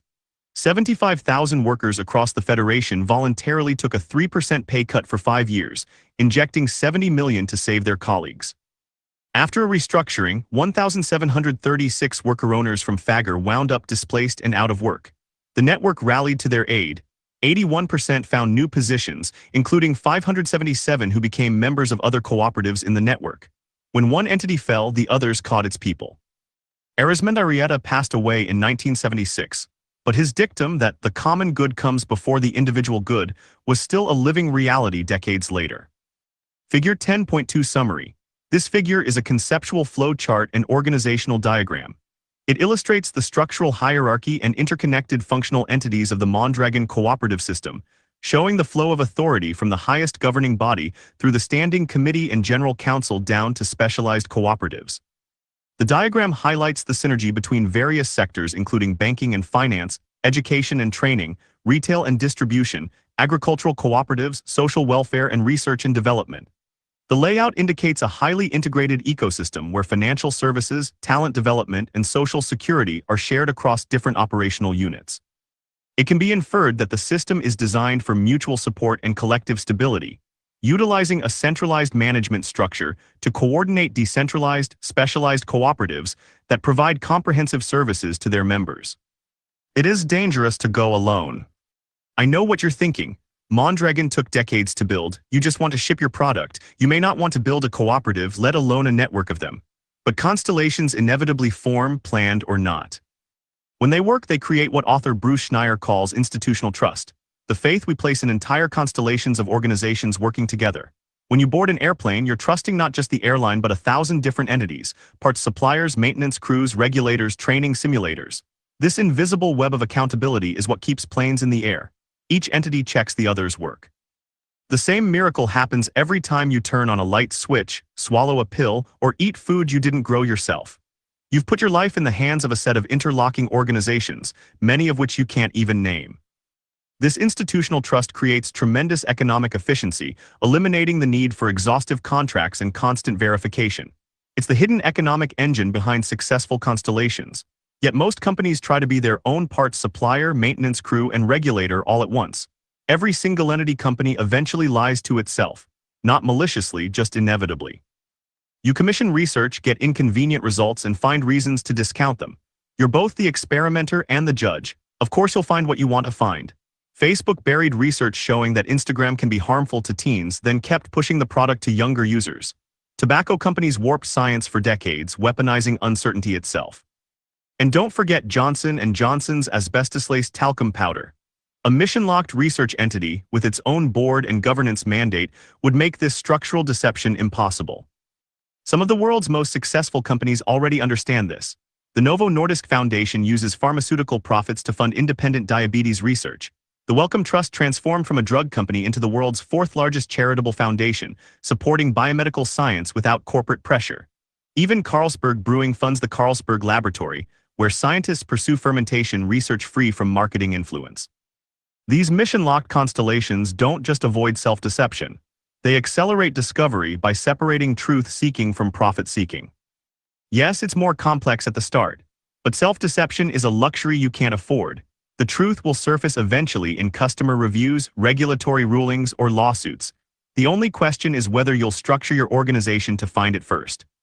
Constitutional Governance Revisited. In Chapter 9, we explored the idea of constitutional governance, a principled way to protect a company's mission through careful design that serves as an exoskeleton against external pressure. Part of the reason leaders are confused when it comes to the construction of constellations is that today's thinking about governance is completely fragmented on this point. Most best practices are designed for single firms, while multi-firm arrangements are studied in separate silos.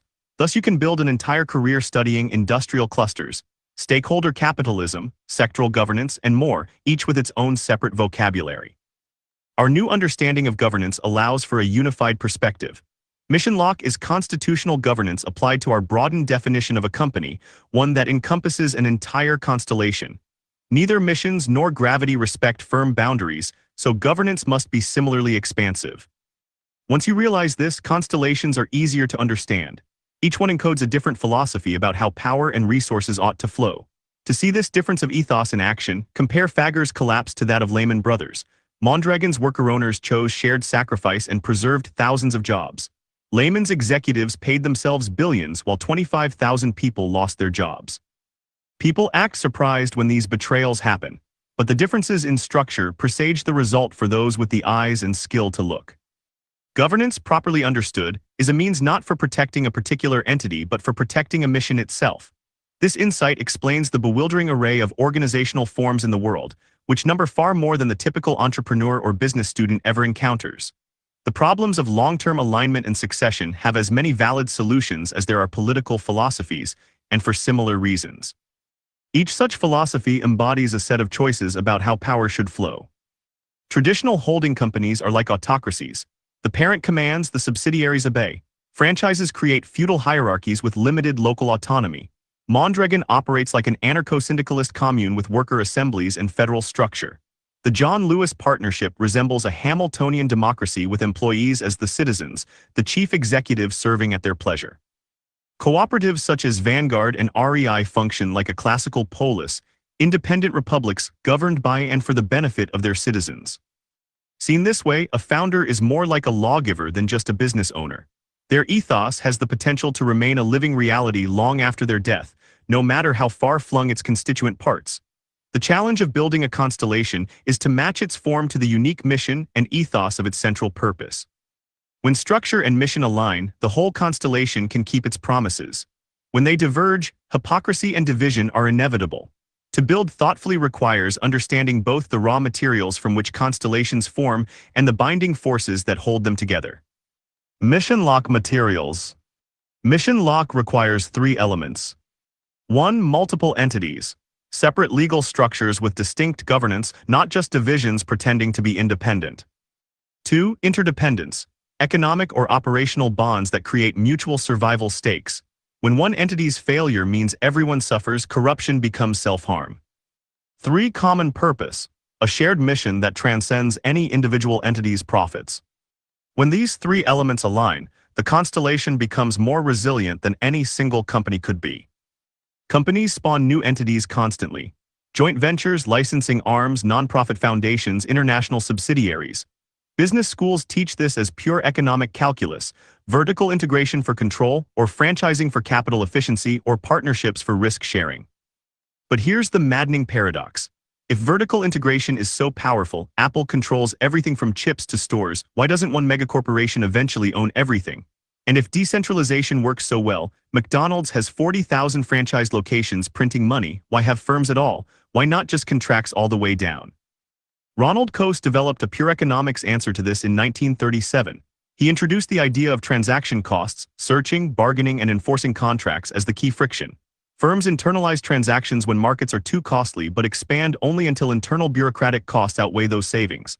Thus, in theory, firms should seek an optimal balance between control and efficiency. This is fine as analysis. But having been on the inside of many of these discussions, I think it is inadequate as an operational guide. The mission lock framework offers a better answer. Create entities when doing so strengthens the ability to pursue the shared mission and earn the institutional trust needed to sustain it. Like Father Jose Maria Arizmendarrieta, visionary founders who have decades and centuries in mind can use a much wider range of tools. Here's a brief overview of the types of entities that can, with care, be forged into a mission-locked constellation. Operating companies are economic engines. They're the businesses that create value. Mondragon's more than 90 cooperatives manufacture everything from circuit boards to elevators. Each one is both independent and interdependent. They compete in their markets while sharing resources, knowledge, and risk. The Twin Sister is an affiliated nonprofit foundation that makes charitable grants that serve a strategic purpose in their constellation. Todd Park, the founder of Devoted Health, calls this kind of foundation a twin sister, which exists to serve the same community as her for-profit counterpart. But unlike the for-profit, the twin sister is not constrained by a strategy tax or investment thesis. So, for example, if a community is suffering acute health problems due to a lack of housing, as is true in many devoted markets, the twin sister could make philanthropic grants to help alleviate this problem. After all, housing is healthcare, as many advocates remind us. Truth Guardians are research entities free from quarterly earnings calls. They pursue scientific inquiry with credibility that internal R&D departments cannot match. The Carlsberg Laboratory, created in 1875, publishes all discoveries openly, even ones that help competitors, because advancing brewing science matters more than protecting trade secrets. The lab's independence protects it from pressure to cherry-pick data or bury inconvenient findings. Other truth guardians include open-source foundations that steward technology platforms and community foundations that monitor regional impacts. For companies developing products with significant public implications, these independent validators prevent self-deception before it starts. Network infrastructure creates shared systems in which solidarity beats selfishness. The Co-op Shared Branch Network connects 5,500 credit unions through 30,000 ATMs. A member of a tiny Iowa credit union can walk into a California branch of a completely different credit union and handle transactions as if at home. Leave the network. You're just a lonely local bank with no reach.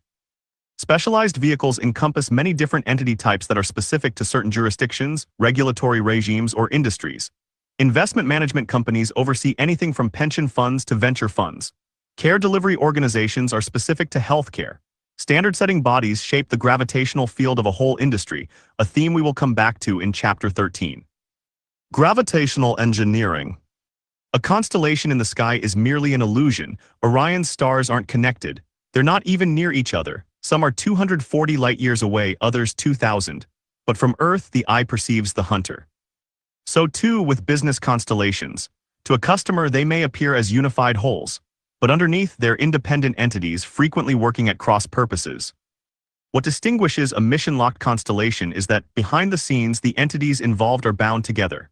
The mechanism of this interdependence is the same force we've been studying throughout this book, financial gravity.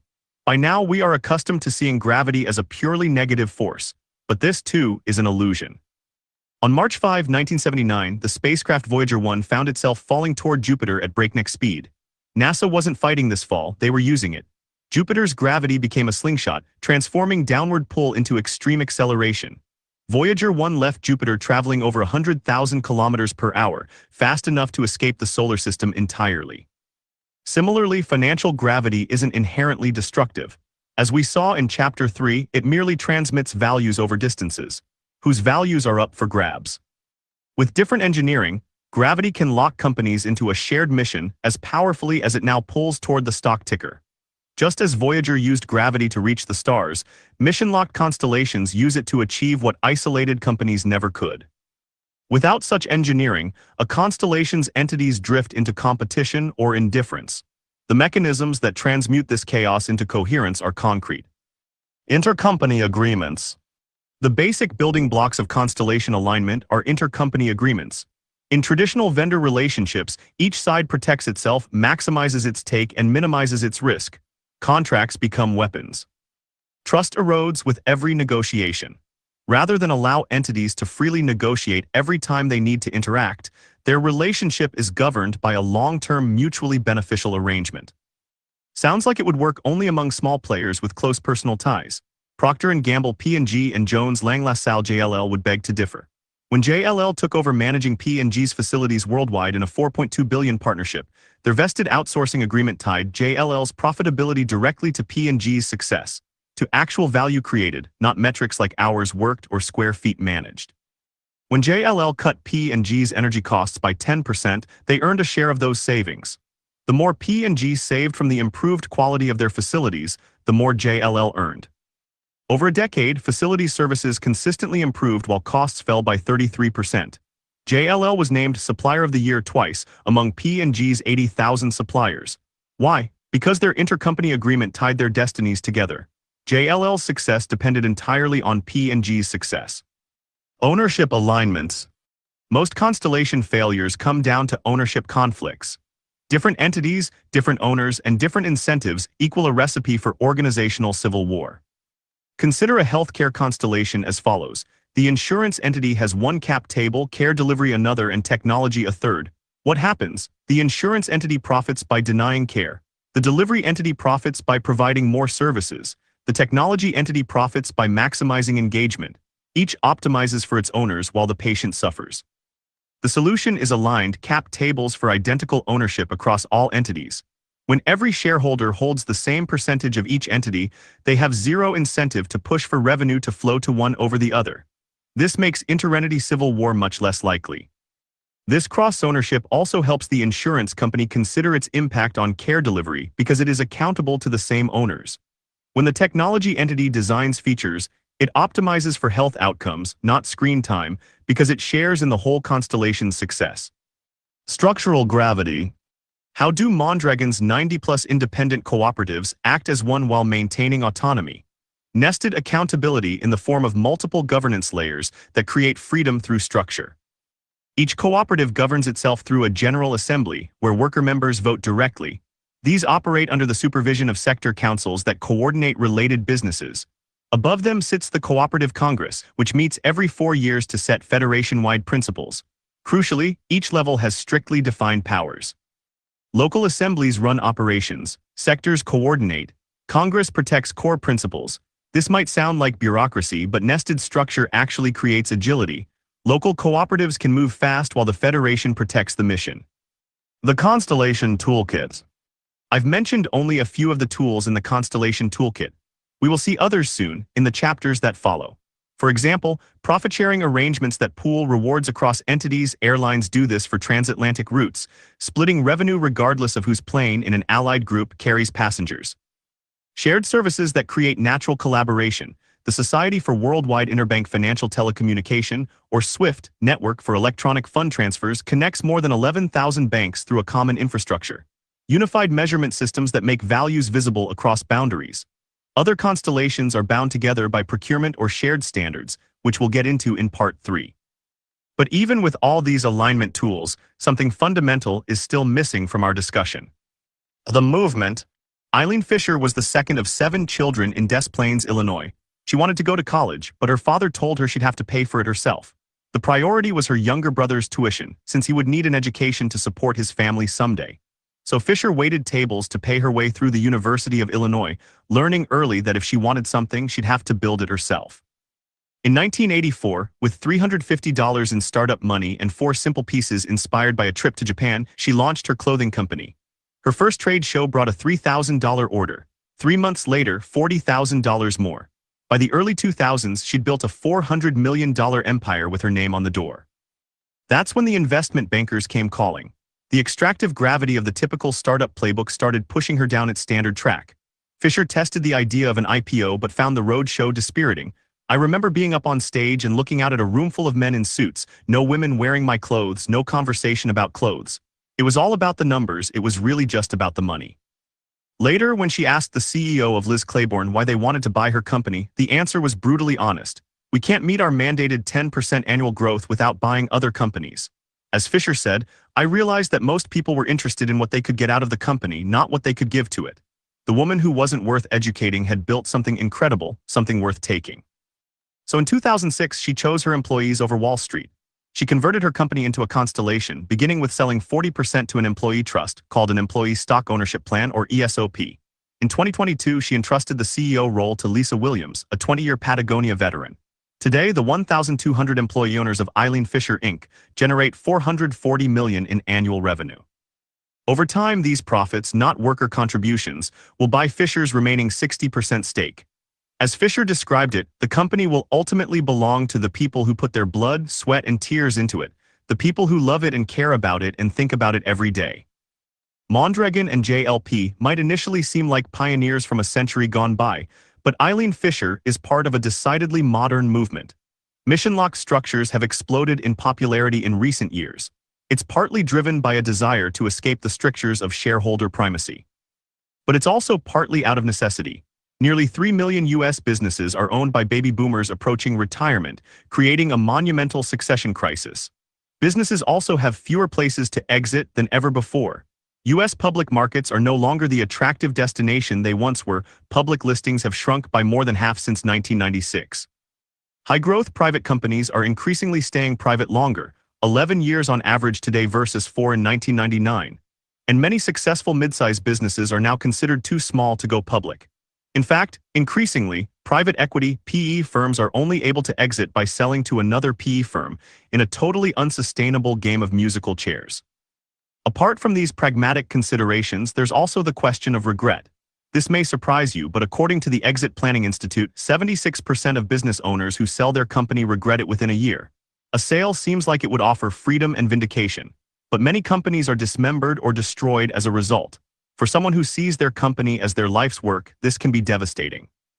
For many, a mission-locked structure is the best way to ensure that the company survives in a form that the owner can be proud of. Bob Moore of the grains and flour company Bob's Red Mill found himself in exactly such a spot. Buyers thought he was a lame-brained idiot for refusing their millions. As he told reporters, "I don't think there's anybody worthy to run this company but the people who built it. I'm 81 and I can't take it with me." On his 81st birthday in 2010, Moore surprised his employees by announcing he was giving them the company. He set up an ESOP and began the process of gradually selling his shares to the business, which placed them in trust on behalf of its employees.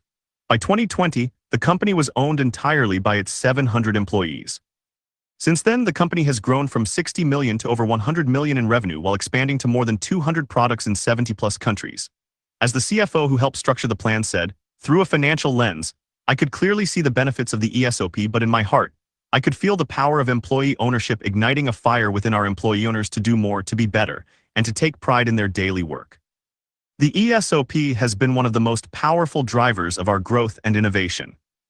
King Arthur Baking, founded in 1790, chose employee ownership over a conglomerate sale and doubled its workforce while growing to over 100 million in revenue. Clegg Auto's 4 repair shops doubled profits their first year after converting to a constellation, helped by a new platform called Common Trust, which has worked with dozens of companies looking to transition to employee ownership. Patagonia converted to a mission-locked constellation in 2022. The UK has seen such businesses grow to over 1,650 by late 2023. The overwhelming strategic advantage of these structures is borne out by plenty of research. A meta-analysis of 102 studies covering 56,000 firms concluded that such firms significantly outperform conventional ones. Even more striking is that the greater the percentage of employee ownership, the higher the profitability. Over a 13-year period, employee-owned companies were only half as likely to go bankrupt or shut down compared to conventional firms. They grow sales at a compounding 3.4% faster annual rate and see immediate productivity boosts upon conversion, a competitive advantage that has been documented across thousands of companies over decades. The missing ingredient. But the success stories we've looked at share a hidden prerequisite. Patagonia, Mondragon, JLP, Eileen Fisher, King Arthur, Bob's Red Mill, none of them ever took outside investment. This is a difficult choice. Many leaders have an instinctive fear that when outside capital enters any of these structures, it becomes the de facto center, pulling everything into its orbit. This fear is perfectly reasonable, as we've seen. When outside capital becomes the center, it causes a weakness that I call divisibility, the risk of strong constellations splitting into warring factions and abandoning or betraying the mission. Even the strongest culture can fracture when financial gravity exerts its pull in this way. This is the end state of a financial system whose gravity promotes shareholder primacy and extraction over value creation. I consider it a tragedy.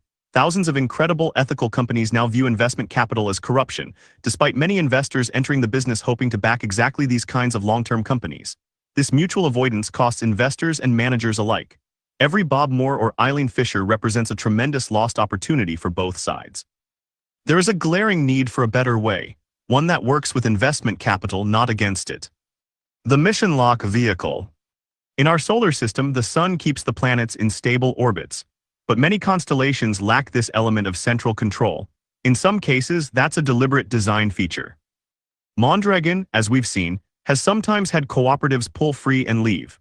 That freedom is key to the ethos of cooperatives, as well as an important check on the abuse of central power by the Federation's centralized institutions.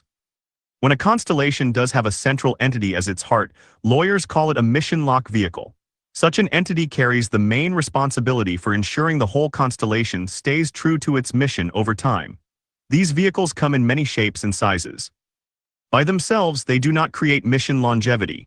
It's important to emphasize this point. A mission lock vehicle can only protect a pre-existing ethos.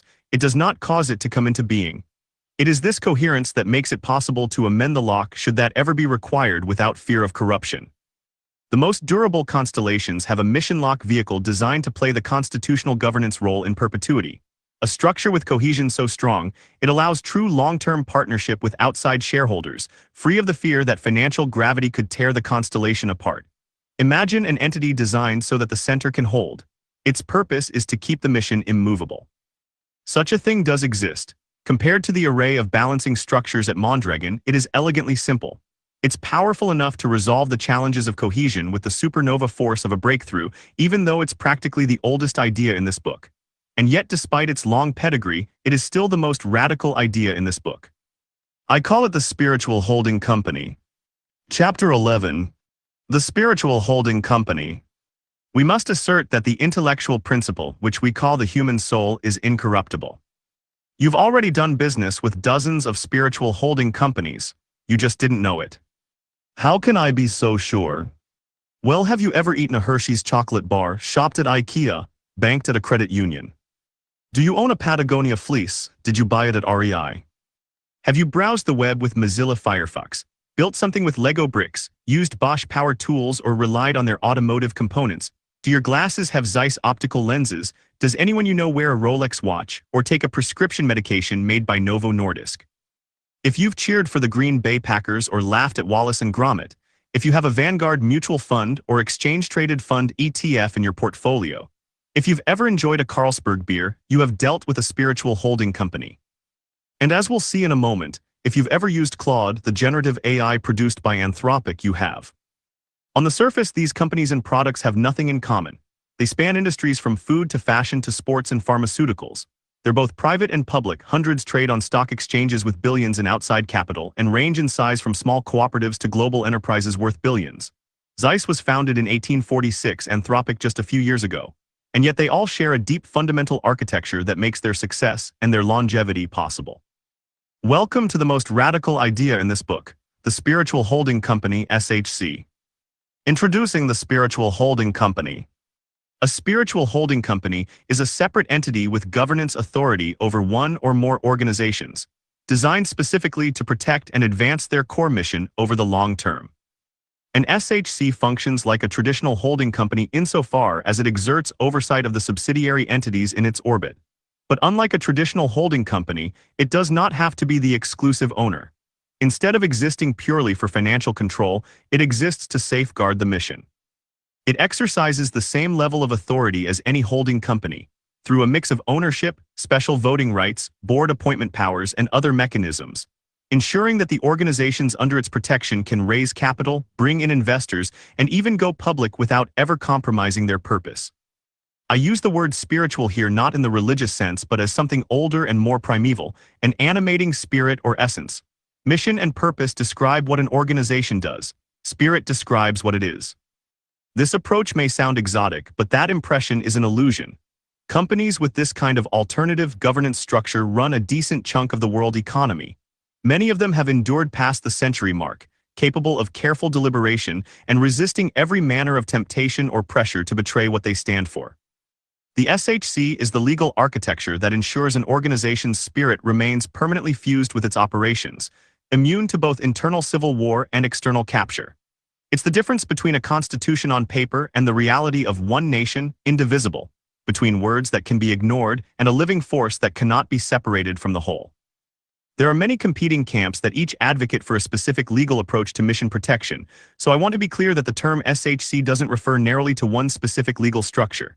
It's a higher-level concept, an omnibus term. Among the mission lock vehicles we will examine are foundations, purpose trusts, nonprofits, cooperatives, employee ownership vehicles, and more. What unites them is their function, not their form. Each of them is a different way of unbundling two different dimensions of ownership, which today are tightly bundled: money and power. Despite their variety, a spiritual holding company always combines the following elements. It's a distinct entity. The SHC is embodied as a separate entity, apart from the for-profit engine it oversees. This mission lock vehicle becomes the heart of the entire constellation it oversees. It has governance authority. The SHC has meaningful power over major decisions, typically through board appointments, veto rights, or special share classes. Its existence is perpetual. The SHC is designed to outlast any individual founder, executive, or investor. It's autonomous. The SHC operates with sufficient independence to resist short-term pressures that might compromise the mission. It has a bidirectional relationship with each organization. The SHC provides governance services to the organization and in return may receive funding, equity, or other resources. It enables raising external capital. By untangling the threads of governance and economics, the SHC opens the door for investors to responsibly and safely participate in the shared prosperity of a mission-driven organization. The specific form that an SHC takes is far less important than its function. serving as an independent structure that safeguards an organization's purpose over time. Figure 11.1 Summary. This figure is a conceptual flow diagram. It illustrates the structural relationship and governance mechanisms between a mission lock vehicle and a for-profit company. The diagram shows that the stewards or trustees of the mission lock vehicle appoint the board of directors for the for-profit company and hold that board accountable. In return, the for-profit company provides information and economic value back to the mission lock vehicle, while the mission lock vehicle provides mission oversight and capital allocation to the company. The figure concludes that this organizational design creates a reciprocal loop, where a mission-driven entity maintains strategic control and oversight over a commercial entity to ensure alignment with specific goals. The surprising economics of mission protection. You might assume that the companies I've just described are fascinating outliers, exceptions to the rule of shareholder-dominated capitalism. The data tells a different story. Walk the trading floor of the Copenhagen Stock Exchange, and you're surrounded by foundation-owned companies. They account for at least 50% of the market's total capitalization, including global powerhouses like Novo Nordisk, Carlsberg, and ocean-going freight giant A.P. Møller-Mærsk. These aren't quaint family businesses, they're world-leading enterprises competing successfully in cutthroat global markets. At least 4 countries derive more than 10% of their GDP from cooperatives. New Zealand 20%, the Netherlands 18%, France 18%, and Finland 14%. In the United States, member-owned credit unions quietly served over 139 million Americans in 2023. They operate as nonprofit businesses overseen by member-elected trustees, a structure that creates fundamentally different incentives. The competitive pressure from credit unions saves even non-member customers nearly $10 billion annually by forcing banks to offer better terms. Globally, cooperatives employ more than 280 million people. During the 2008 financial crisis, when conventional wisdom dictated cutting costs and laying off workers, employee-owned companies in the UK and the US maintained higher employment levels and recovered faster than their competitors. Research found that employee stock ownership plan (ESOP) companies suffered 50% fewer layoffs during the 2008 recession than other companies. By preserving their human capital during the downturn, they positioned themselves for stronger growth during recovery. Foundation-owned companies consistently match or exceed the profitability of conventional firms while taking a longer-term approach. They typically invest more in R&D, carry less debt, and maintain more stable employment, all while delivering competitive financial returns. The scale is impressive, but these companies' longevity even more so. They have a 6-fold survival advantage. Research comparing foundation-owned companies with conventional firms has found that about 60% of foundation-owned companies have survived at least 50 years, a feat matched by just 10% of conventional businesses. These companies shouldn't exist, at least not according to business school orthodoxy. We're told that without the discipline of shareholder primacy, companies become bloated and inefficient, that mission-focused governance is a luxury only nonprofits can afford, and that patient capital and stakeholder models can't compete in ruthless global markets. Yet here are thousands of companies, worth trillions of dollars, proving that everything we've been taught about necessary corporate governance is merely one option among many. For decades, this powerful approach has remained an open secret. Business schools study these brand-name companies as case examples, but only as outliers. Meanwhile, there are whole fields of academic study devoted to each of the mission control techniques that make these alternatives possible and effective. I've been carefully curating this research for you as we go. A philosophy of long-term thinking drives better outcomes. Trustworthiness is a powerful asset. Mission-driven companies enjoy stronger employee loyalty, lower customer acquisition costs, and superior retention, and on and on. Mission-locked companies thrive without the supposed discipline of daily market pressure. This information is all freely accessible, but it is atomized and filed away in different academic silos. Practitioners rarely encounter it as more than a passing curiosity. It is rarely mentioned when they seek advice and counsel from their army of lawyers, bankers, investors, and accountants. If a founder brings it up, it gets shunted to the side as something unusual, unworkable, or old-fashioned. So much for market efficiency. Once again, we see the influence of financial gravity. Most advisors profit from transaction volume, not firm longevity or mission attainment. Every incentive pushes them to advocate for today's conventional practices as the only and best option. But notice how even those two attributes are contradictory. How can something be the best if it's the only one? Traditional advisors present a menu of limited options: for-profit or non-profit, investor-funded or employee-owned, growth or mission. Stay small and pure or scale and sell out. Yet reams of research and the lived experience of thousands of employees and millions of customers demonstrate that these are false dichotomies. The spiritual holding company transcends these limitations. An SHC can combine any constellation elements we need. Start with a for-profit core, add a mission-protecting trust, raise venture capital for expansion, go public, even add a research foundation. For example, Bosch combines foundation ownership with massive scale and global reach. Novo Nordisk trades publicly while its foundation maintains control. The mission guardian at the center ensures all the elements align rather than conflict. The SHC turns capitalism's greatest strength, its ability to efficiently aggregate and deploy capital, into mission rocket fuel rather than mission kryptonite. With the right structure and on the right stock exchange, companies can even go public without losing their soul. Most leaders never realize this option exists. They accept the false choice. The SHC reveals a third path, not either or but both and, or as it often turns out, both amplified. The incorruptible organization. Most organizations today operate as sophisticated zombies. They exist and persist, but their thoughts are merely programmed responses to market stimuli. When threatened, they reflexively cut costs. When the mirage of easy profits beckons, they chase, even if it means breaking the rules or breaking themselves. From top to bottom, their decision-making is characterized by knee-jerk reactions instead of meaningful deliberation. And yet in times of crisis, they are more likely to dither and go with the crowd rather than act decisively in defense of what's right. The spiritual holding company makes it possible to create organizations that subsist through perpetual purpose. They have a consistent identity that outlives any individual, and that is protected by legal, technical, and financial defenses. They have genuine agency by way of a constitutional governance system that allows for careful deliberation even under intense pressure. And most importantly, their coherence cannot be divided into separate warring parts, no matter how many temptations beckon. I said at the very beginning of this book that I would teach you how to do the seemingly impossible, create an organization that is incorruptible. Not just less likely to be corrupted or more resistant to corruption, but incorruptible, structurally, intrinsically, and permanently soulful. Liberating the boards. A company that is overseen by an SHC is in a far stronger position to resist many of the problems that we've examined up to this point. For starters, you don't have to settle for a board that's as likely to kill your company as serve it. All directors face divided loyalty. Insiders are frequently tempted by self-dealing. Investors usually have a duty to their limited partners. Independents often have one eye on their future appointments. The spiritual holding company doesn't hide from dual loyalty. It embraces it as a tool of alignment.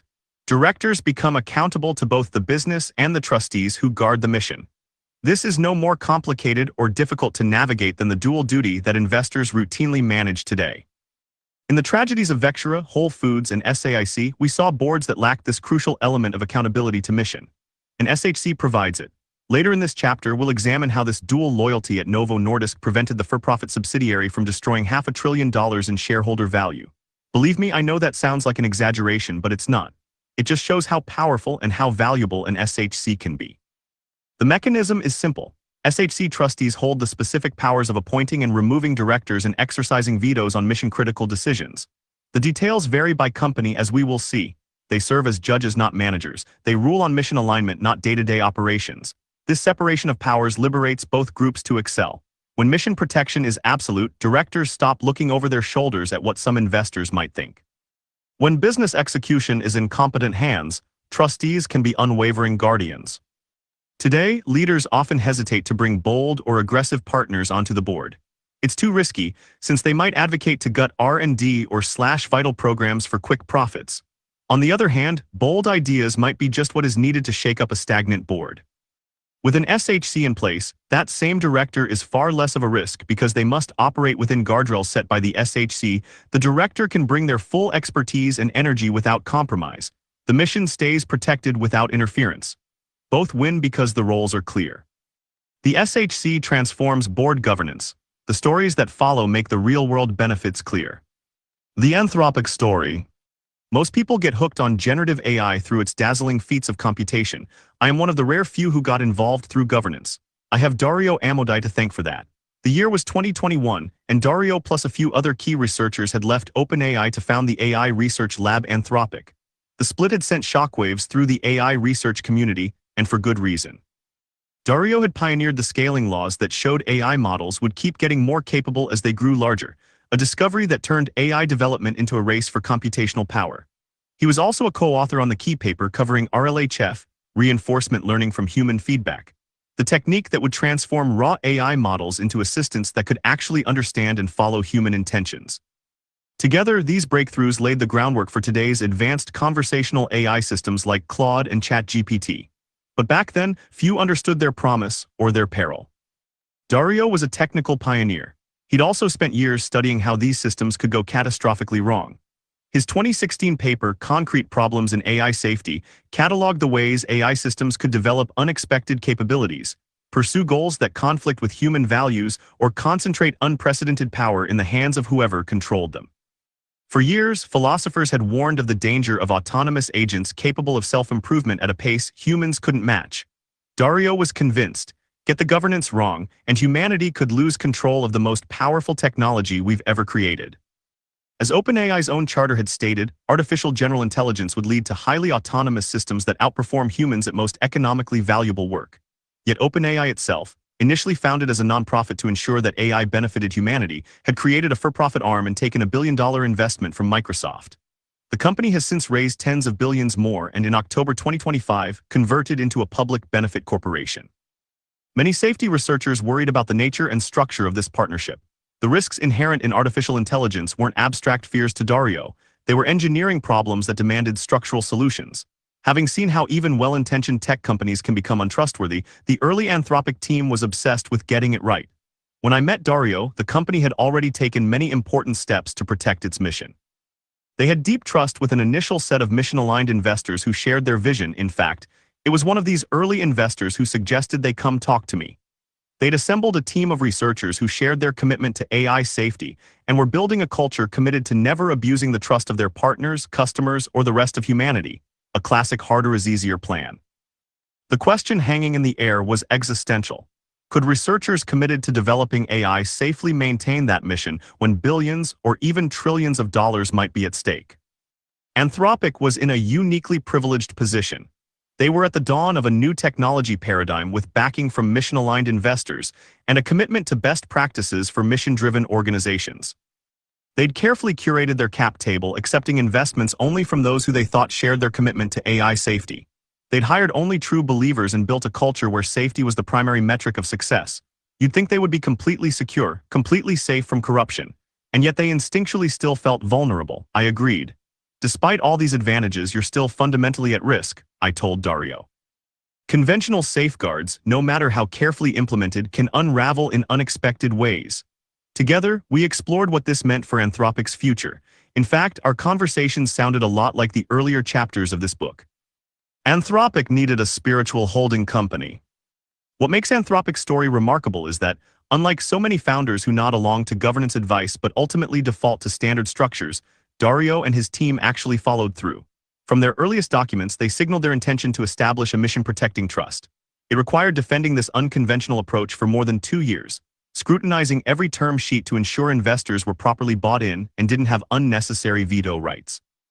Finally, as part of a financing done in 2023, Anthropic formally established the Long-Term Benefit Trust (LTBT), a separate independent entity, technically a purpose trust under Delaware law with real power over Anthropic's board. The LTBT is deliberately non-economic. Trustees receive no equity or profit sharing.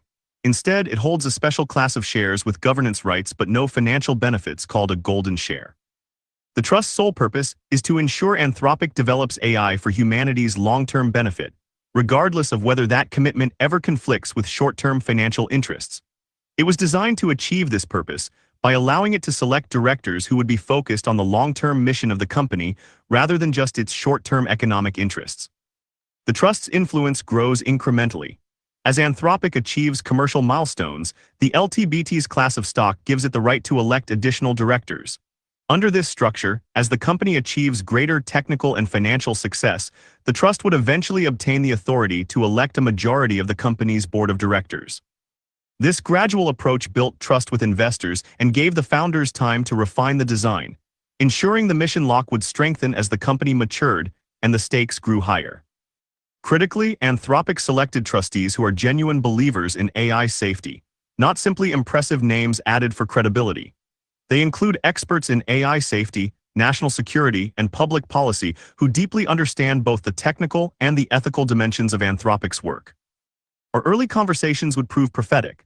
The careful curation of Anthropic's cap table was shattered when the cryptocurrency exchange FTX collapsed. FTX founder Sam Bankman-Fried had been one of those apparently aligned early investors, and after his indictment and conviction for fraud, those early shares ended up sold in a bankruptcy auction. Suddenly, Anthropic's carefully curated cap table was confronted by an influx of shareholders who may or may not have supported the mission. In the years since, the skeptics who warned this structure would repel investors and limit growth have repeatedly been proven wrong. Anthropic is still young, and only time will tell what the decades ahead will bring, but so far there's reason to be optimistic. Despite having a major early investor collapse in scandal, despite competing against some of the most deep-pocketed companies in the world, in 2025, Meta pledged to spend between $66 and $72 billion on AI investments for the year. Anthropic has thrived. They've attracted extraordinary talent, growing from just 50 employees in 2022 to over 2,000 today. This explosive expansion has been fueled by their reputation as the safety-first AI lab. Their ethos and their governance structure provide researchers with confidence that their work won't be compromised by short-term profit motives, and that has led to high-profile additions from both academia and other cutting-edge labs. In the race for AI talent, trust has been Anthropic's edge. On the investment front, Anthropic has raised over $33 billion to date. The investor roster reads like a who's who of Silicon Valley, prominent founders like John Tallon and Dustin Moskovitz, top-tier venture funds including Lightspeed, General Catalyst, and Kodu, and even tech giants Amazon $8 billion and Google $3 billion. In September 2025, the company reached a staggering $183 billion valuation. What's striking is that Anthropic secured this massive capital influx while maintaining a governance structure that explicitly places limits on investor control.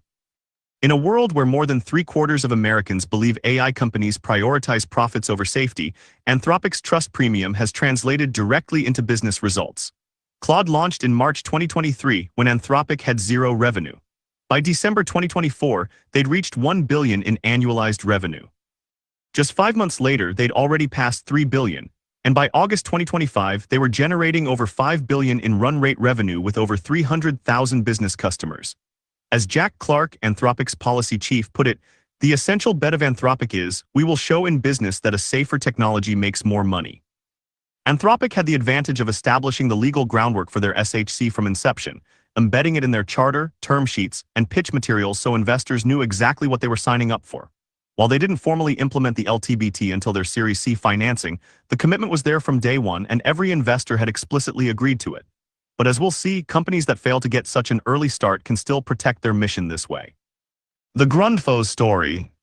If you're in a city that has running water and sewers, there's a good chance you're benefiting from a Grundfos water pump right now without even knowing it.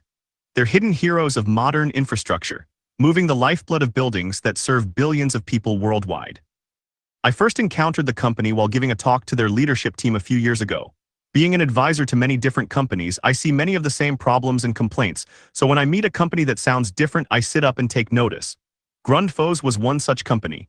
The reason was a governance structure that predated stakeholder capitalism by nearly half a century. The Grundfos story begins in a small Danish town called Bjerringbro in 1945. Paul Du Jensen, a toolmaker by training, met a local farmer in need of a reliable water pump.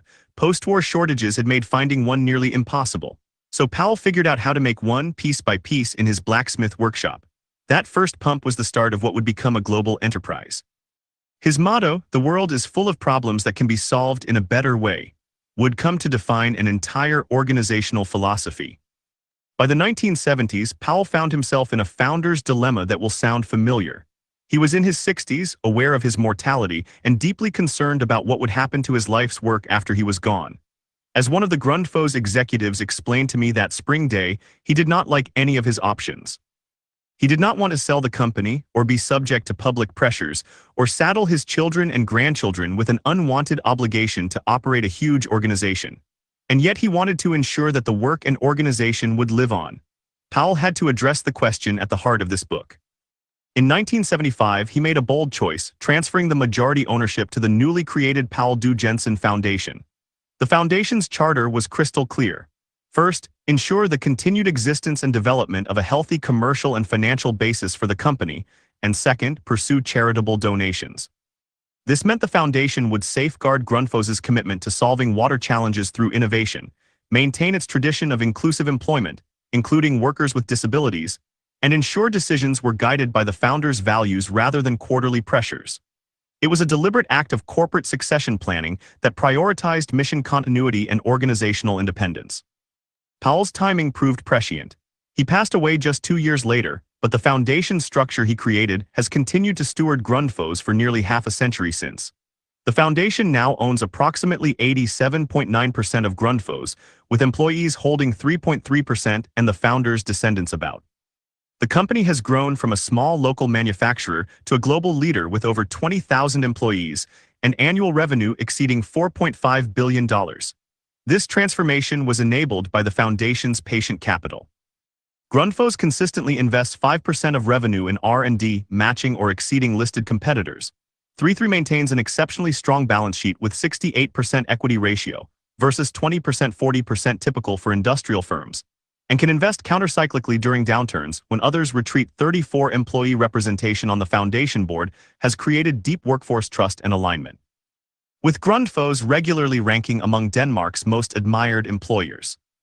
Economic SHC, the Grundfos Foundation model. Grundfos and Anthropic illustrate the two major types of SHCs, economic foundation and non-economic LTBT. We've seen the LTBT in action already. Next, let's look at how an SHC works when responsible for capital allocation, philanthropy, and service to the broader ecosystem. The Grundfos Foundation's board composition reflects the balanced approach outlined in its charter. 4 family representatives maintain a connection to the founder's vision, and 4 employee members bring a workforce perspective. The remaining 4 members are external experts with relevant professional backgrounds who cannot be part of Grundfos's day-to-day management. The financial relationship between Grundfos and its foundation creates a virtuous cycle that benefits all involved. Unlike traditional corporate structures, where profits flow primarily to external shareholders, Grundfos's model keeps resources circulating within its mission ecosystem. When Grundfos generates profits, dividends are distributed based on results. With the foundation holding 87.9% ownership, it receives the vast majority of these funds. The foundation then allocates these resources according to its charter priorities. First, it ensures Grundfos itself has the financial strength needed for long-term success. This might mean maintaining reserves for future investment, supporting research and development, or providing stability during market downturns. The foundation's patient, multi-generational view allows Grundfos to make strategic investments that might appear suboptimal in the short term, but create tremendous advantage over decades. Second, the foundation directs significant resources to philanthropic activities aligned with the Grundfos mission. In 2024, for example, it committed approximately $43 million DKK $295 million to projects focused on water access, research and innovation, and social inclusion.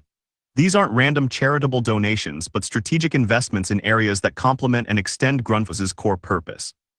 This model creates multiple reinforcing benefits. The business gains resilience and strategic patience from having a long-term-oriented owner. The foundation's philanthropic work enhances Grundfos's reputation and builds relationships in communities and markets where it operates. Employees find deeper meaning in their work, knowing their efforts contribute not just to commercial success, but to genuine social impact. Communities benefit from both stable employment and targeted philanthropic investments. Customers develop stronger loyalty, appreciating that their purchases support an organization making meaningful contributions to challenges they care about. One of the most powerful benefits of foundation-based governance is the ability to say to a potential customer, "Part of the prosperity you help us generate gets reinvested into causes and communities you care about."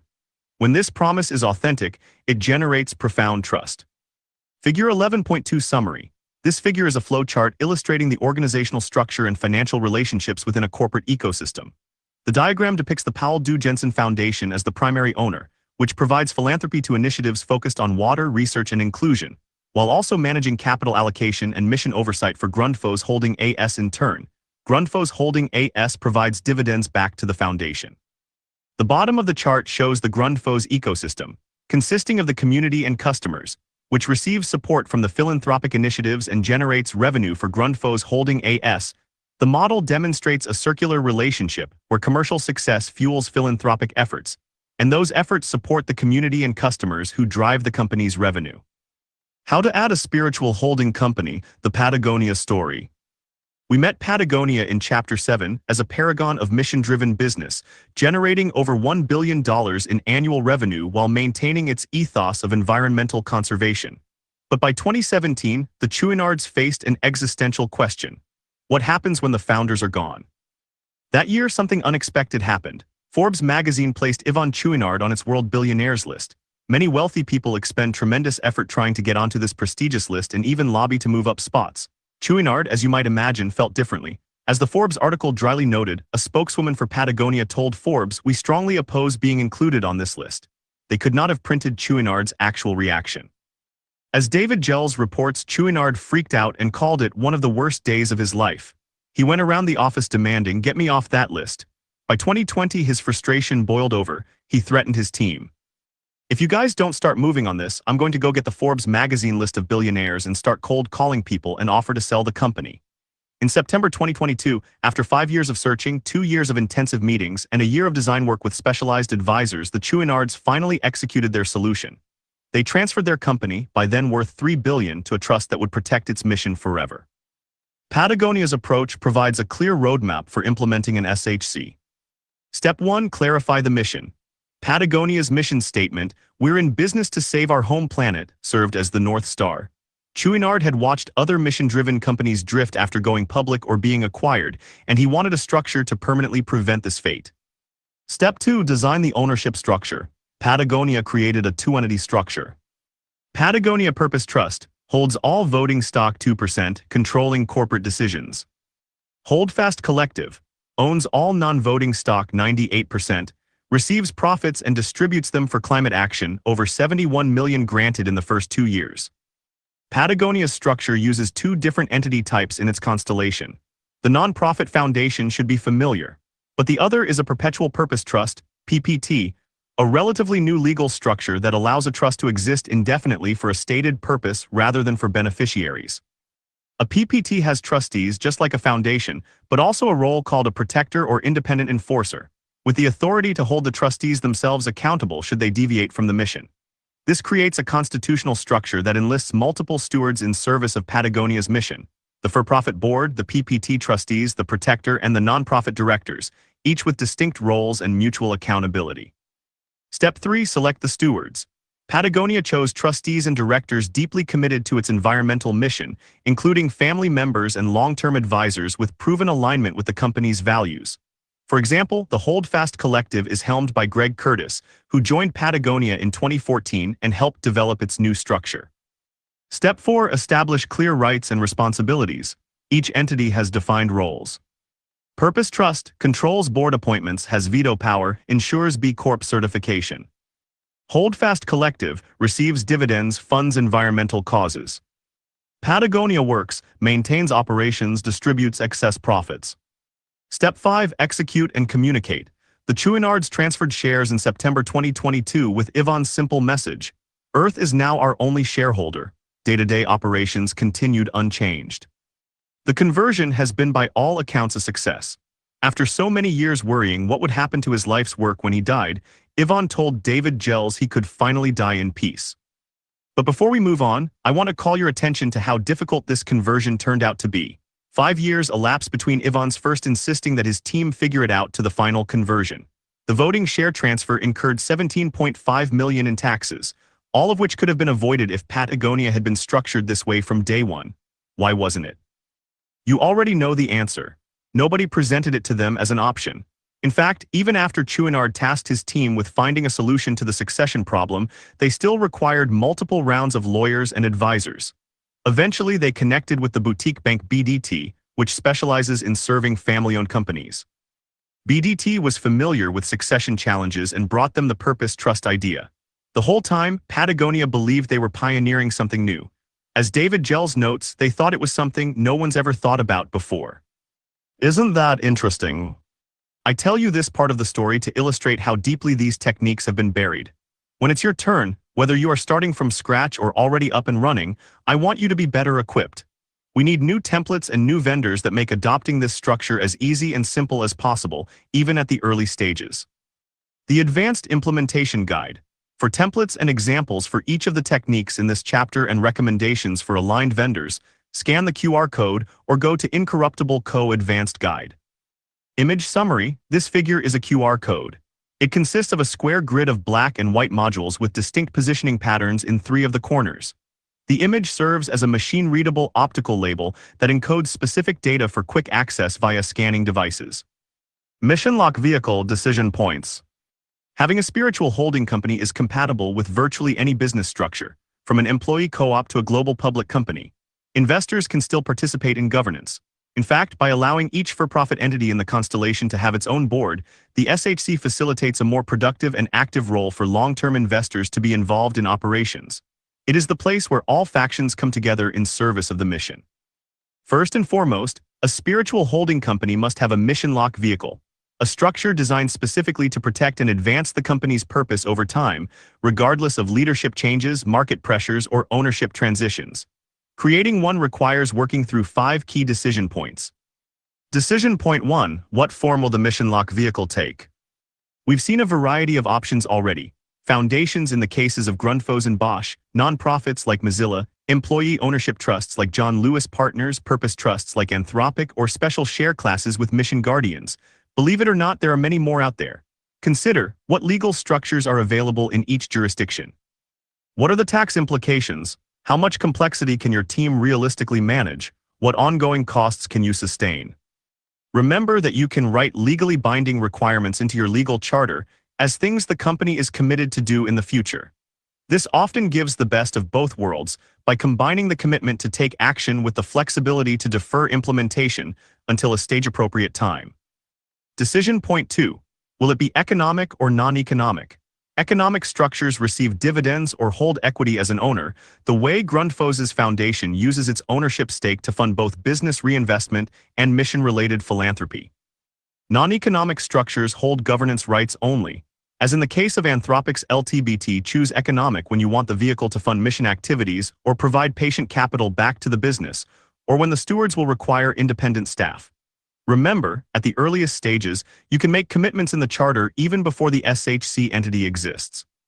These include pledging equity when it's worth little, allocating board seats, or committing a percentage of future revenue to a future foundation. Consider, should the vehicle share in the company's prosperity, will it need independent resources to fill its role? Will the stewards need staff, research capacity, or separate investment capital to be maximally effective? Decision point 3: what powers and controls will it have? Powers range from advisory recommendations only to absolute full control. Patagonia's Purpose Trust holds all voting stock. Bosch's foundation has supervisory board control. Some structures phase in over time, starting with protective vetoes and building to majority board control as the organization matures. Consider, which decisions could compromise the mission? Should powers expand based on specific triggers? How will authority be exercised day-to-day versus in crisis moments? What do you want the relationship of the trustees to the for-profit board of directors to be? Decision point 4: who will serve as mission guardians? The people governing your mission lock vehicle matter as much as its structure. Options include founders and their descendants, family stewardship, subject matter experts, domain credibility, employee representatives, workforce voice, or independent stewards, outside perspective. The most important criterion is to find people you absolutely trust. Do not be tricked into choosing the fanciest resume or the most famous names. Anthropic chose genuine believers in AI safety. Grundfos balances family, employees, and external experts. Consider, what expertise does mission protection require? How will you ensure long-term alignment? Who selects future trustees? What happens if trustees disagree? Decision point 5: when will it be implemented? Timing options include at an early stage like Anthropic, during a future funding round common for startups, at founder transition like Grundfos, or as part of succession planning like Patagonia in 2022. In general, remember the lesson from Chapter 9, it's always too early until it's too late. Later implementation allows refinement but risks losing the window of control. Remember, once a mission lock is in place, you can modify and refine it over time, but adding one after you've lost control is nearly impossible. Consider, do you have sufficient control now? What future events might foreclose your options? These 5 decision points represent the core choices any organization must make when designing a mission lock vehicle. Work with counsel experienced in these structures, not just conventional corporate law. Don't be overly fixated on costs. In my experience, this can be done inexpensively and in a stage-appropriate way. When in doubt, create the legal structures for the commitment ahead of booting up new entities. Just asking questions. Let me show you what it is like as a leader trying to advocate for these ideas. It's quite maddening. Often, the doubters describe themselves passive-aggressively as just asking questions about why anyone would want to deviate from the road most traveled. These questions are often just objections in disguise. The good news is, if you've been following along through the previous chapters, you're already thoroughly equipped to dismantle these objections one by one. Let's take a tour. It sounds like a non-profit activist hippie thing. We broke down the false dichotomy between for-profit and non-profit way back in Chapter 5. The SHC approach isn't about rejecting profit, it's about maximizing the likelihood and magnitude of profits over the long term. The most successful SHCs oversee highly profitable businesses that consistently reinvest those profits in ways that build trust with customers, employees, suppliers, and yes, investors, over time. But why spiritual holding company? And yes, I chose the word spiritual deliberately. I know it makes some people uncomfortable. But after years of late-night conversations with builders and founders and executives, after the directors have left the room, I keep hearing the same thing. They believe their organization has a soul. They just don't say it out loud in board meetings. So when you're in those meetings, by all means, call it a mission lock vehicle or perpetual purpose trust or infinite holding company. Use the language that gets the deal done. But I chose spiritual because it's the most honest word for what we're actually protecting. Not just a mission statement, not just values on a wall, the living core that makes an organization worth building in the first place. It sounds inefficient. Foundation-owned firms keep people longer, pay them better, and maintain flatter hierarchies between executives and frontline workers. But this is no mere altruism. Foundation-owned companies have been found to achieve significantly higher total factor productivity than conventional firms. This contradicts the notion that shareholder pressure is necessary for operational efficiency. It sounds hard. Remember, harder is easier. Taking on the challenge of establishing robust mission protection early creates a foundation for long-term success. The apparent simplicity of conventional structures hides the much harder challenges they create down the road when mission and market pressures inevitably conflict. It will hurt financial performance or returns.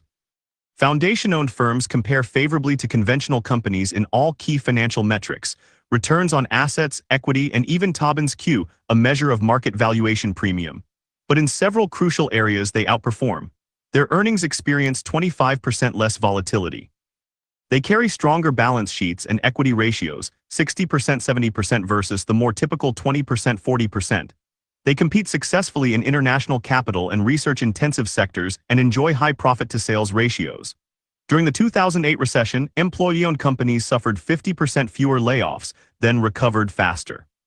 This counter-cyclical approach of maintaining investment, when competitors retreat, often positions them to emerge stronger. It's too early to worry about this. In Chapter 9, we saw how it's always too early until it's too late. By the time a company faces pressure to compromise its mission, the power to resist that pressure has, in too many cases, already been surrendered. Although an SHC can be adopted at any time, there is good reason to tackle it earlier rather than later. On organizational longevity, the data is striking. The survival data we discussed earlier in this chapter isn't some marginal advantage, it's a six-fold difference. Look at centenarian companies like Bosch, founded 1886, Carlsberg, 1847, and Tata Group, 1868. These organizations have thrived across multiple generations precisely because their governance structures shield them from the short-term thinking that kills so many businesses. It's better to keep things simple. We've already encountered the fallacy of so-called simplicity. Conventional corporate structures only appear simple because their complexities are hidden in standard documentation and practices. The complexity required to protect a mission is no greater. It's just different and therefore unfamiliar to advisors who haven't specialized in this area. Don't let their hesitancy or laziness prevent you from creating the company you want. It won't survive a crisis. This couldn't be further from the truth. Mission-protected organizations demonstrate extraordinary resilience against short-termism. When markets panic, they stay steady. While conventional banks were either collapsing or requiring massive bailouts during the 2008 financial crisis, foundation-owned institutions like Triodos Bank maintained healthy balance sheets and continued their mission-aligned lending. This isn't theoretical. It's documented in multiple studies showing foundation-owned firms maintained higher employment, continued R&D investment, and recovered faster than their peers during economic downturns. They don't just resist harmful cost-cutting, They actively invest countercyclically, gaining competitive advantage precisely when conventional governance would force retreat. Investors might not like it. We've seen repeatedly that mission-aligned governance can be a source of competitive advantage most investors will love. Just be sure that they know about these underappreciated strengths. Far from stifling innovation, mission protection actually fuels it. In some countries, such companies drive half of all private R&D spending while representing just a tenth of the economy. They consistently make decisions that might look suboptimal on quarterly reports, but create tremendous advantages over decades. They are the rare organizations that customers, investors, and employees can truly trust. The right investors, those who understand these long-term assets and believe in your mission, will value intelligent mission-locked design rather than resisting it. And no matter what you ultimately decide, make sure it's based on the true preferences of your actual partners. Recall from Chapter 3 how dangerous the word might becomes in an objection like this one. Do not bet your life on the opinions of ghosts. It's not really necessary. The cautionary tales in Chapter 1 and the misery of the cash cow in Chapter 6 demonstrated just how wrong things can go when mission protection is neglected. History is littered with companies that started with noble intentions only to see them gradually eroded. Ask simply, is achieving the mission necessary in your view? These points directly address the objections I hear most frequently when discussing the SHC concept with founders and investors. It will hurt financial performance, the data shows otherwise. Investors won't accept it. Some of the world's most successful companies operate this way. It's too complicated or unusual. There are proven templates to follow. It will make the company less competitive. The evidence points to enhanced resilience and innovation. It's just idealism. The hard numbers demonstrate practical benefits. What more do you want? The Novo Nordisk story. I promised that I would show you how even a publicly listed company can work with this structure. Let me take you to a boardroom in Copenhagen in September 2004. Novo Nordisk CEO Lars Rebien Sørensen stands before the Novo Nordisk Foundation board for the second time in 2 months, investment bankers at his side. His first attempt in August had failed. This was his do-over. Years of preparation led up to this moment. The for-profit company he leads has negotiated a merger agreement with Serono, the world's third-largest biotechnology company at the time. Novo would be absorbed into the Swiss giant, with Serono's Swiss headquarters becoming the seat of the combined company. Everyone would profit handsomely. According to one account of the story, management clearly expected the foundation's approval to be a formality. Yet just as in August, the foundation board poses their question, "Are you really telling me we need to do this to maintain our competitive position?" Sørensen explains again that the whole industry is consolidating. This is the new best practice in pharma. But there's a problem. The Novo Nordisk Foundation's Articles of Association require that before approving any merger, sale, or comparable transaction, the board must be presented with a convincing business argument that such a deal is necessary for Novo Nordisk to maintain and expand its position as a competitive business at the international level. Although the merger would make them plenty of money, it does not truly serve the interests of the company's long-term mission. The board says no. This was made possible by decisions made nearly a century earlier by August and Marie Krogh, as we saw in Chapter 1. The Novo Nordisk Foundation is a spiritual holding company that oversees its mission-locked constellation, which includes both Novo Nordisk AS and Novozymes AS, now Novonces. Remember the Nordisk Insulin Laboratorium? 2 of its early employees left after a dispute with the founders and formed their own rival firm, called Novo Therapeutisk Laboratorium in 1925. Interestingly, they also copied Nordisk's SHC structure, even after going public in 1974. In 1989, the original founders of both companies had passed away, and the 2 companies healed the breach, merging operating companies and foundations to form the modern Novo Nordisk. For nearly a century, this SHC structure has protected the company and its research labs from outside influence and internal temptation. Novo Nordisk has hundreds of thousands of external shareholders globally, trading more than 1 billion shares per year on the NYSE alone. Today, major shareholders include BlackRock, Vanguard, and Danish pension funds, yet none can override the foundation's 77% voting control. Back in 2004, though, the operating company's executive team and board, which included, as I'm sure you've guessed, independent members, wanted the merger with Serono. But the foundation's board members alone possessed veto power and they used it. What happened next made them seem unbelievably prescient. But their superpower was not prescience, it was simply patience and the right structure. The SHC charter demanded they ask one question: is this merger necessary? Unlike Whole Foods and unlike SAIC, there was an indivisible decision-maker who could simply say no. No amount of gravity, temptation, or inducement could sway them. Meanwhile, hidden in Novo Nordisk's research labs, Dr. Lot Bjerre Knudsen was in year 13 of a research and development program that showed so little promise that management had repeatedly threatened to shut it down. Had Novo been absorbed by Serono in 2004, her project would almost certainly have been among the first casualties of consolidation. We know this because just 2 years later, Serono itself was sold to Merck for 10.6 billion euros. Serono was absorbed into Merck's structure, eventually shuttering its headquarters, eliminating 1,250 jobs. Today, Serono is a discontinued brand, a Wikipedia footnote, its research programs long gone. Imagine how easy it would have been to cancel Knudsen's fruitless research. One spreadsheet, one line item gone. But because Novo Nordisk stayed independent, it kept funding her impossible research, which ultimately more than paid the company back for its investment. Knudsen's 30-year journey would produce one blockbuster therapy after another. First Victoza, then Ozempic, then Wegovy, each bigger than the last. By 2023, Novo had become Europe's most valuable company, its market cap first exceeding Denmark's entire GDP when it peaked north of 600 billion in 2024. It marked a moment when a group of non-profit trustees had created more than $500 billion in shareholder value. Interestingly, Sorensen stayed on as CEO until 2016. Then, in 2018, he became chairman of the foundation itself, the very body that had blocked him. Rather than defeat him, the structure converted him. This is the true power of a spiritual holding company. Novo Nordisk shareholders were far better served by the foundation's patience and steadfastness than they would have been by any premium Serono could have offered. The next time someone tells you that only those with a profit motive can be trusted to be good stewards of investor capital, remind them of the time a non-profit foundation made investors almost $500 billion. And the next time someone tells you that corruption inevitably follows scale or size or a public listing, ask them if they know anyone who's tried Ozempic. Figure 11.3 Summary. This figure is a flow chart illustrating an organizational ownership structure.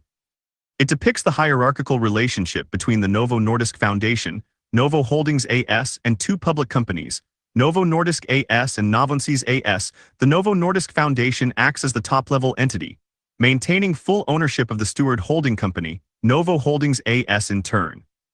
Novo Holdings AS holds significant equity and a majority of the voting rights in both Novo Nordisk AS and Novonsis AS. The structure indicates a centralized control mechanism, where a foundation governs public companies through an intermediary holding company, ensuring that the foundation retains substantial influence over the strategic direction of the public entities via voting power.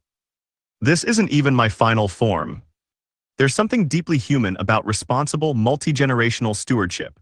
Throughout history, our most enduring institutions, from cathedrals to universities, have been guided by long-term orientation. The spiritual holding company brings this timeless wisdom into modern organizational design, creating structures that can outlast the human lifespan while remaining vital. As we've built up this structure layer by layer, I hope you've sensed a new tantalizing possibility. When properly designed, an incorruptible organization does more than resist temptations and pressure. It concentrates and aligns every available resource, financial, human, intellectual, social, with unprecedented power. Throughout this book, we've gradually, inexorably zoomed outward. We began with the most intimate question: what's the point of building organizations? We explored ethos and profit, examining the soul of the enterprise itself. In part 2, we steadily pulled back the camera lens, encompassing more and more people in our field of vision, from culture to governance, from employees to shareholders, from customers to partners, from single entities to constellations. But our journey is not yet complete. Now I'm asking you to zoom out even further, until that solitary constellation becomes like Carl Sagan's pale blue dot. So far, we have been talking about the mission-driven organization as precious and fragile, suspended in a vast economy hostile to its purpose. Many of the leaders I've worked with share this view due to years of exhausting battles with financial gravity. They see it as fundamentally in opposition to the magnetic force of purpose, mission, and ethos. One pulls down, one strives upward, one corrupts, one aligns. But this is not the only possible configuration of these two forces. As we saw many chapters ago, the values transmitted by gravity are determined not by a law of nature but by human perception. Now we are prepared to put this insight to work. Over the course of Part 3, we will see how to join these two fundamental forces into one superpower. It will require reinventing how we build financial, political, and civic systems. It's a big leap with big challenges, but imagine the payoff. A world where economic gravity draws organizations toward ethos rather than the reverse.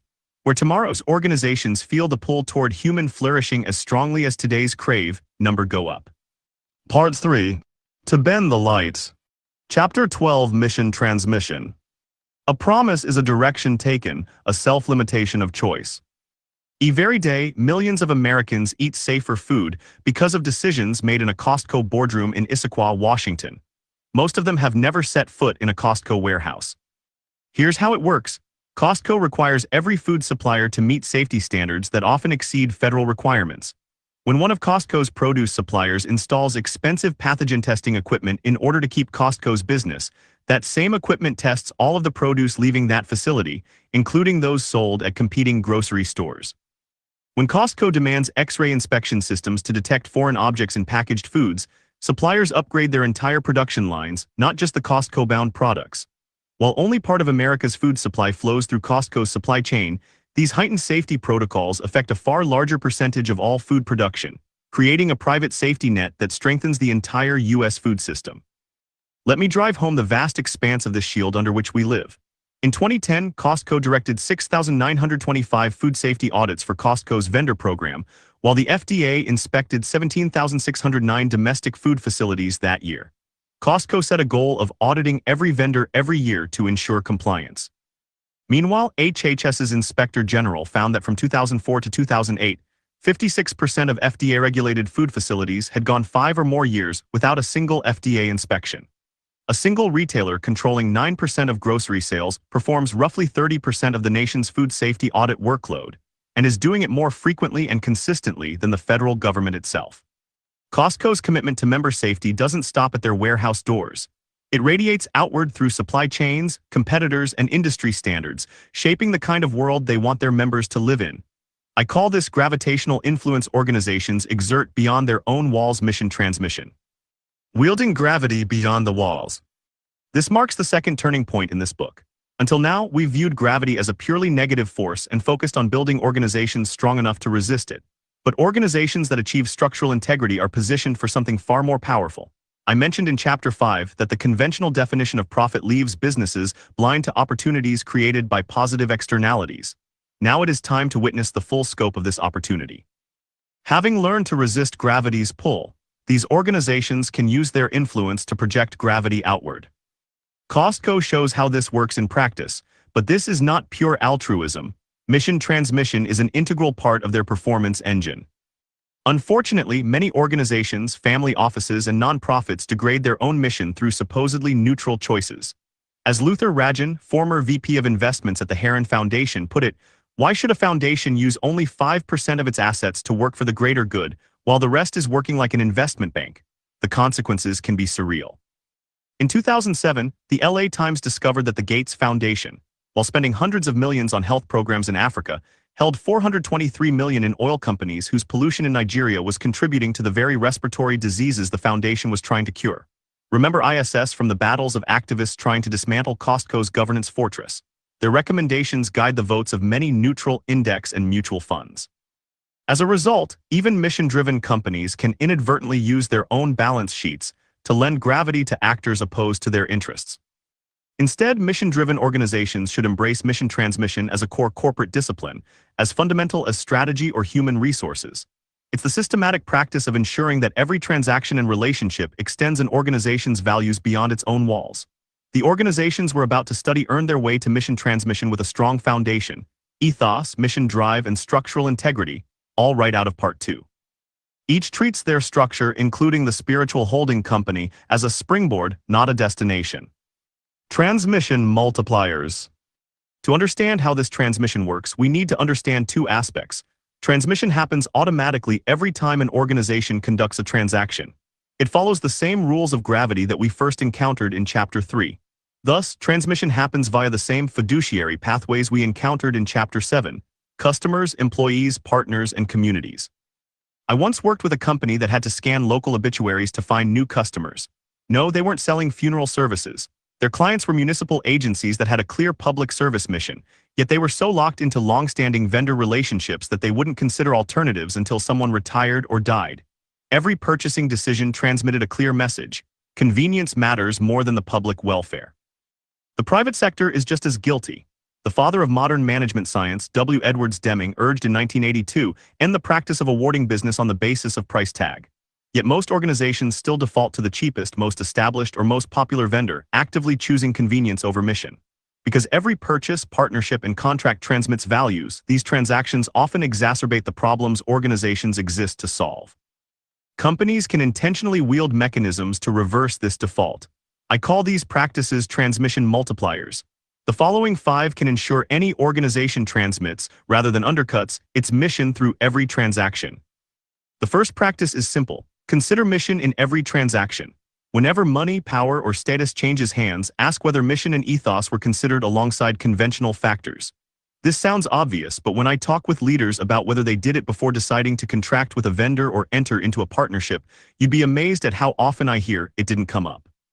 Build the practice into systems by adding mission criteria to requests for proposal RFPs, vendor scorecards, and partnership agreements. Evaluate mission alignment as rigorously as other factors. Once this system is in place, adopt a second practice. Make mission the tiebreaker. When all other factors are roughly equal, value alignment should determine the choice. Quality and price still matter. Mission serves only as the decisive factor in close calls. Sometimes a mission-aligned vendor genuinely can't meet critical requirements or their costs are prohibitive. When this happens, document this as an ecosystem failing and look for opportunities to invest in building better alternatives. Give small volume percentages to upstart vendors. Publish RFPs so that aligned vendors know to apply in the future. Over time, these small investments compound. Mission-aligned suppliers get more business, grow stronger, and become better partners. When Patagonia invested millions in helping suppliers convert to organic cotton in the 1990s with no guarantee of success, they built a network that now leads the industry. Third, clear the path for allies. Procurement departments are overwhelmed partly because they've created Byzantine systems that tend to lock in the incumbent. Large companies have entire teams dedicated to navigating these complex mazes, including proposal writers, compliance officers, and contract specialists. Meanwhile, mission-aligned startups have founders trying to do everything. The best organizations recognize this imbalance and actively correct it. Toyota sends its own engineers to teach smaller suppliers the Toyota production system at Toyota's expense. Removing artificial barriers and investing in aligned partners builds an ecosystem that collectively amplifies the mission.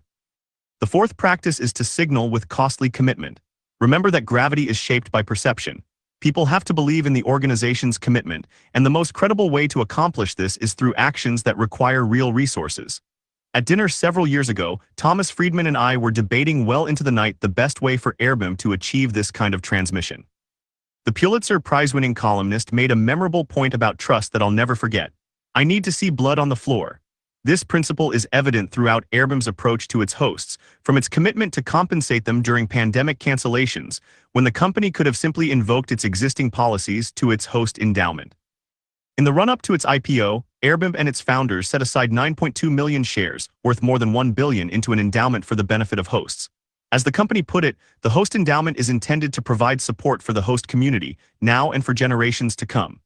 The company willingly embraces these costs because they are critical investments in the partners who supply Airbnb's entire inventory. The fifth practice ensures accountability. Create mechanisms for recourse. Give external partners real channels for redress when promises aren't met. Costco provides a confidential ethics hotline that routes directly to their general counsel and chief compliance officer, creating an escalation path outside of day-to-day buying teams.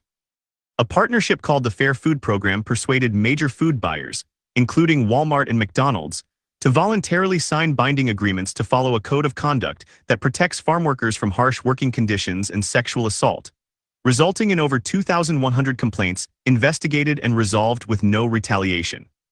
The most credible accountability comes through independent third parties. Companies increasingly use external certifiers like B-Lab for benefit corporations, LTSE for governance standards, or Fairtrade International for supply chains. Nike publishes its complete supplier list, enabling any NGO to investigate conditions at any factory. Patagonia goes even further. For every Fairtrade certified item sold, Patagonia pays an additional premium on top of the regular price, which goes directly to the workers themselves, not to factory owners or management. Worker committees decide democratically how to spend these funds without interference. Since 2014, more than $40 million has been invested in healthcare, education, cash bonuses, and community projects. In one Sri Lankan facility, workers chose to build and staff an on-site childcare center, an echo of Patagonia's own childcare philosophy, pioneered by Melinda Chouinard in 1985. This is mission transmission in action. These mechanisms create trust not just through their existence, but through their visible use or non-use. The organizations that master this practice understand that giving away power paradoxically increases their influence. The following stories trace mission transmission at expanding scales, from workers and their immediate circles through regional community spillovers to global supply chains. The story of Sama, mission in every transaction. In a nondescript building in Nairobi, a young woman spends her days teaching artificial intelligence how to recognize human emotions. She's part of an invisible workforce of thousands of Kenyans and Ugandans who sit behind screens in the economic belly of the AI revolution, meticulously labeling data. This is a crucial step in the creation of today's most advanced AI models.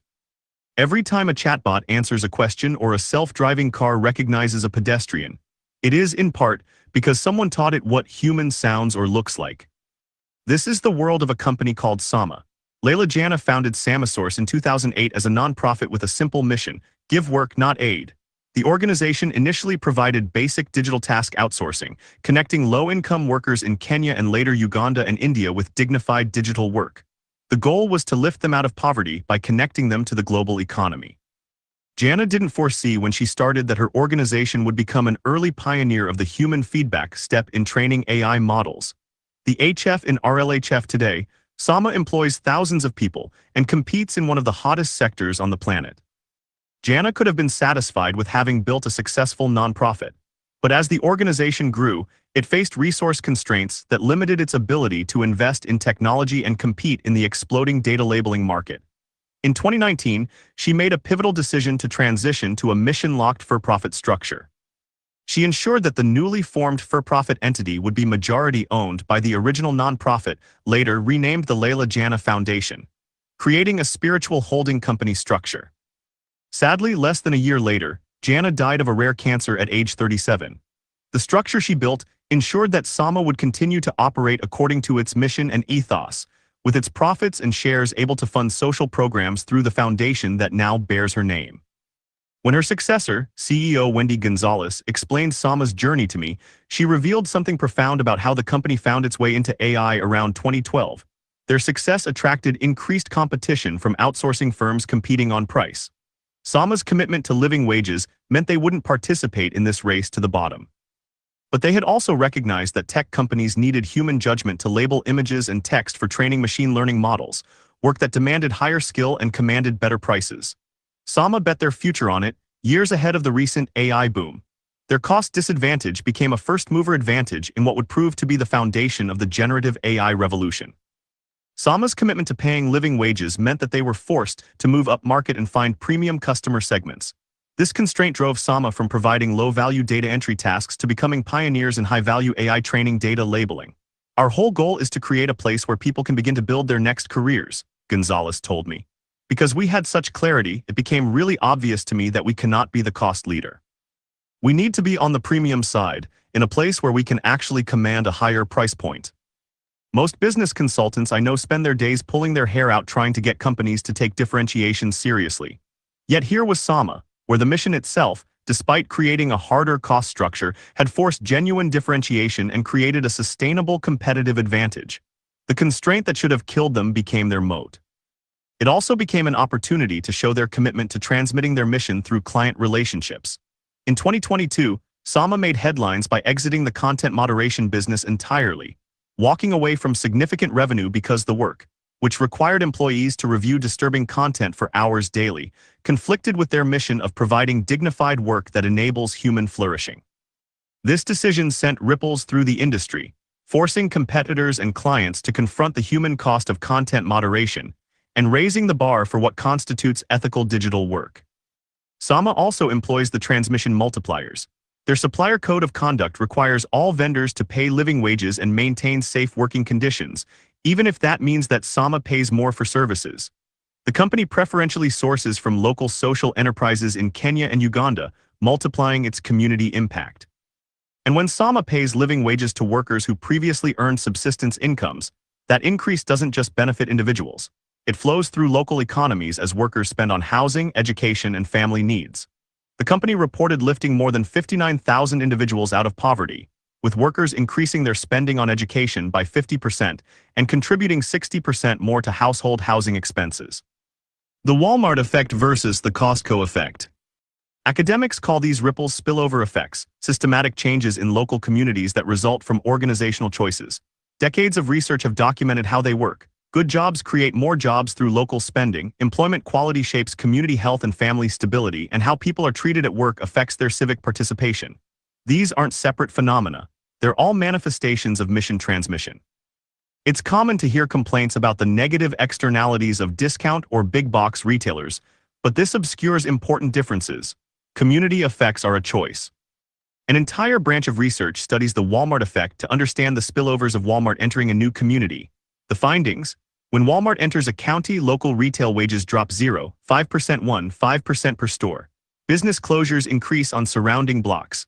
Total county employment falls roughly 3% within 5 years of a supercenter opening. Over a decade, households in those communities earn about 6% less than comparable communities without one, and the losses hit low-income workers hardest. Will it surprise you to learn that the Costco effect is different? Some observers have begun to notice that when Costco opens, surrounding businesses often benefit. As one put it, unlike the Walmart effect, which pushes down local wages and increases business closures, Costco openings boost foot traffic and revenue for nearby businesses. Costco's higher wages force local businesses to up their game. Plus, Costco serves as a low-cost supplier to local vendors. MIT's Zeynep Tun, who has researched retail operations for more than 15 years and highlighted Costco as a key example, calls this the good jobs strategy. The evidence shows it creates a rising tide rather than a race to the bottom. Both low-cost retailers offer low prices. The difference is the gravitational field their choices create. Elder councils. Devoted's love for their customers created a whole new mechanism for mission transmission: elder councils. These groups of members band together into teams of volunteers who each have the mission of dramatically improving health and well-being by caring for everyone like family. Every council takes on a challenge specific to its own community. In Mesa, Arizona, volunteers identified seniors running out of food before the end of the month and neighbors dying alone in their apartments.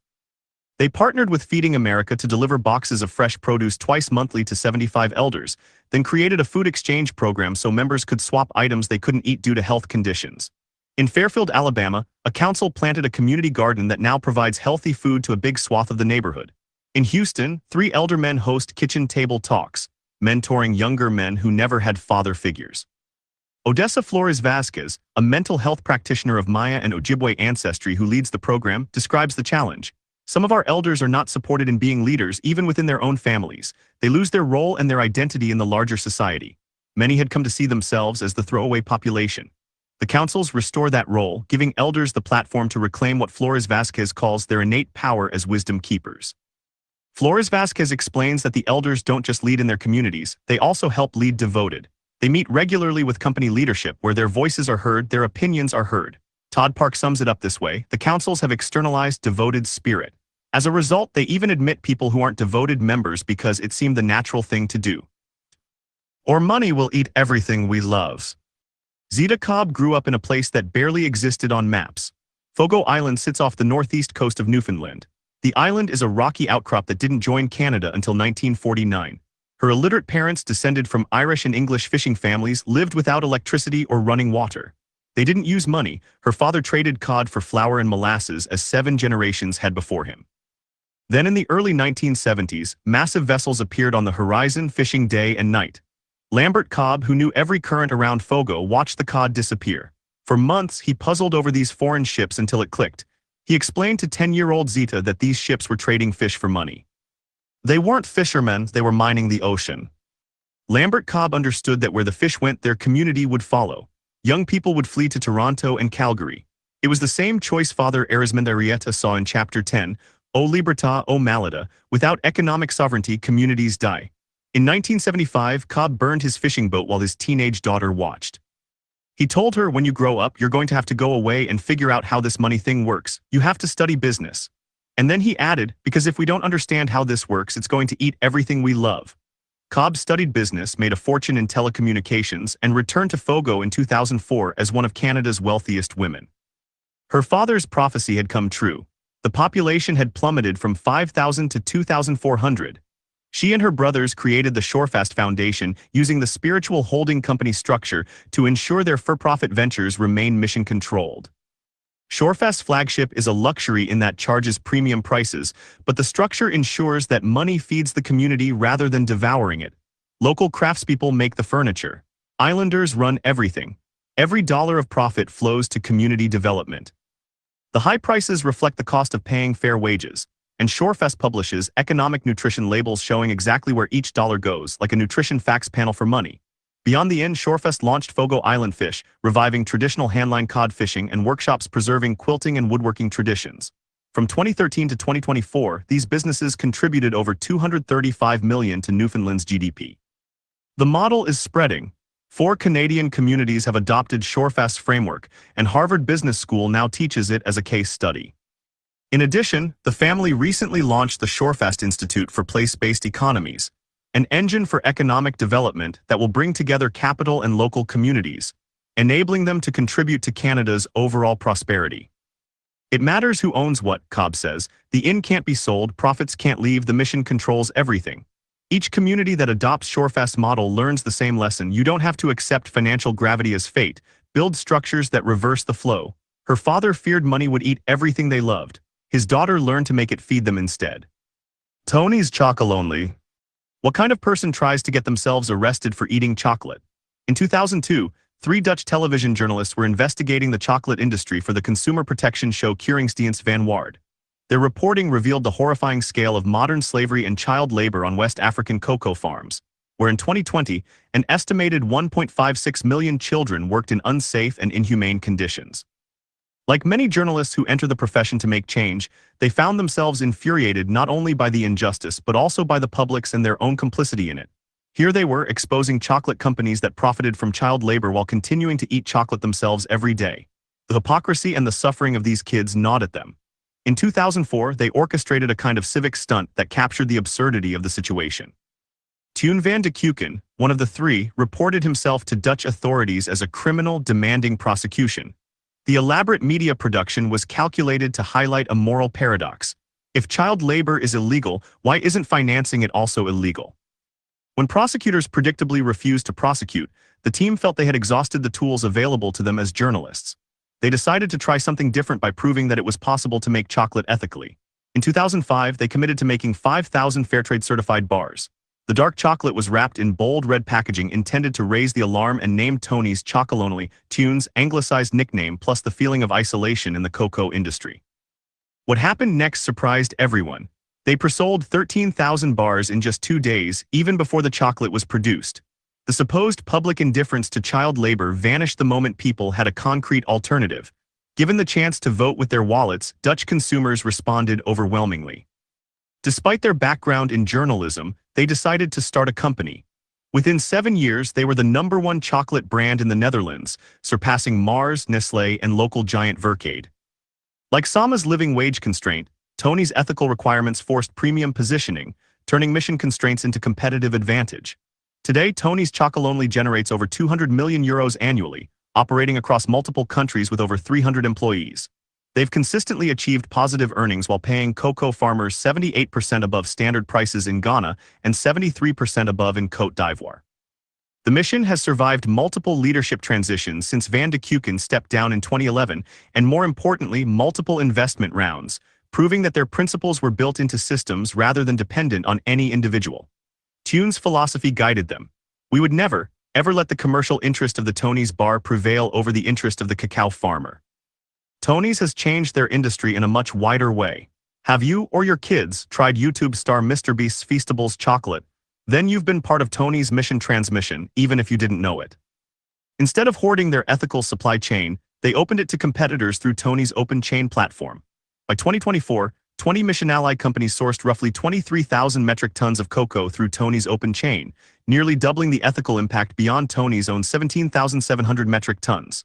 Major retailers like Albert Heijn, Aldi, and Waitrose use Tony's open chain for their private label chocolate. Ben & Jerry's committed to sourcing all their cocoa through the platform. Why do companies accept Tony's strict requirements?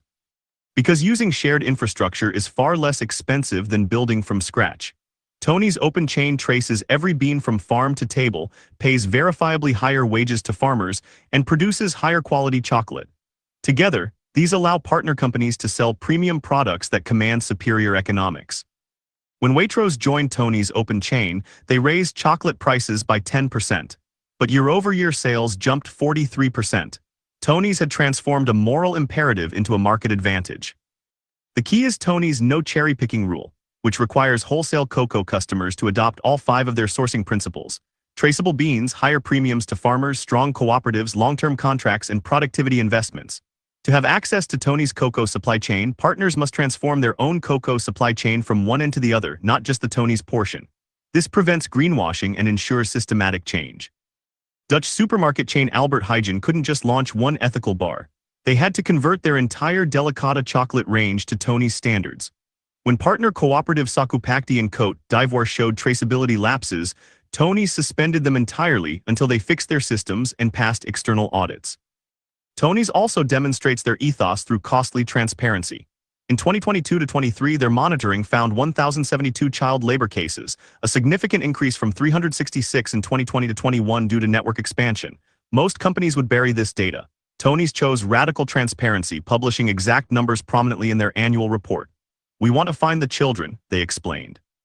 "Only then can we work with the families to address the problem." Behind these numbers lies genuine transformation. 16-year-old John Tede was wielding a machete on his father's cocoa farm in Ghana after finishing junior high school, hazardous work for a teenager with no money for vocational training. In 2017, Tony's implemented the Child Labor Monitoring and Remediation System, CLMRS, to identify and remediate cases of child labor and to prevent future cases by raising awareness in cocoa-growing communities. For CLMRS to truly benefit children and families, it must be deeply rooted in the communities it serves. Rather than relying on outside auditors making occasional visits, Tony's employs local farmers and residents who live in the cocoa villages.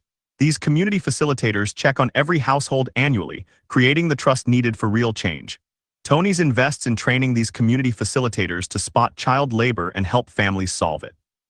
When Tony's community facilitators found John during a household visit, they enrolled him in an apprenticeship program.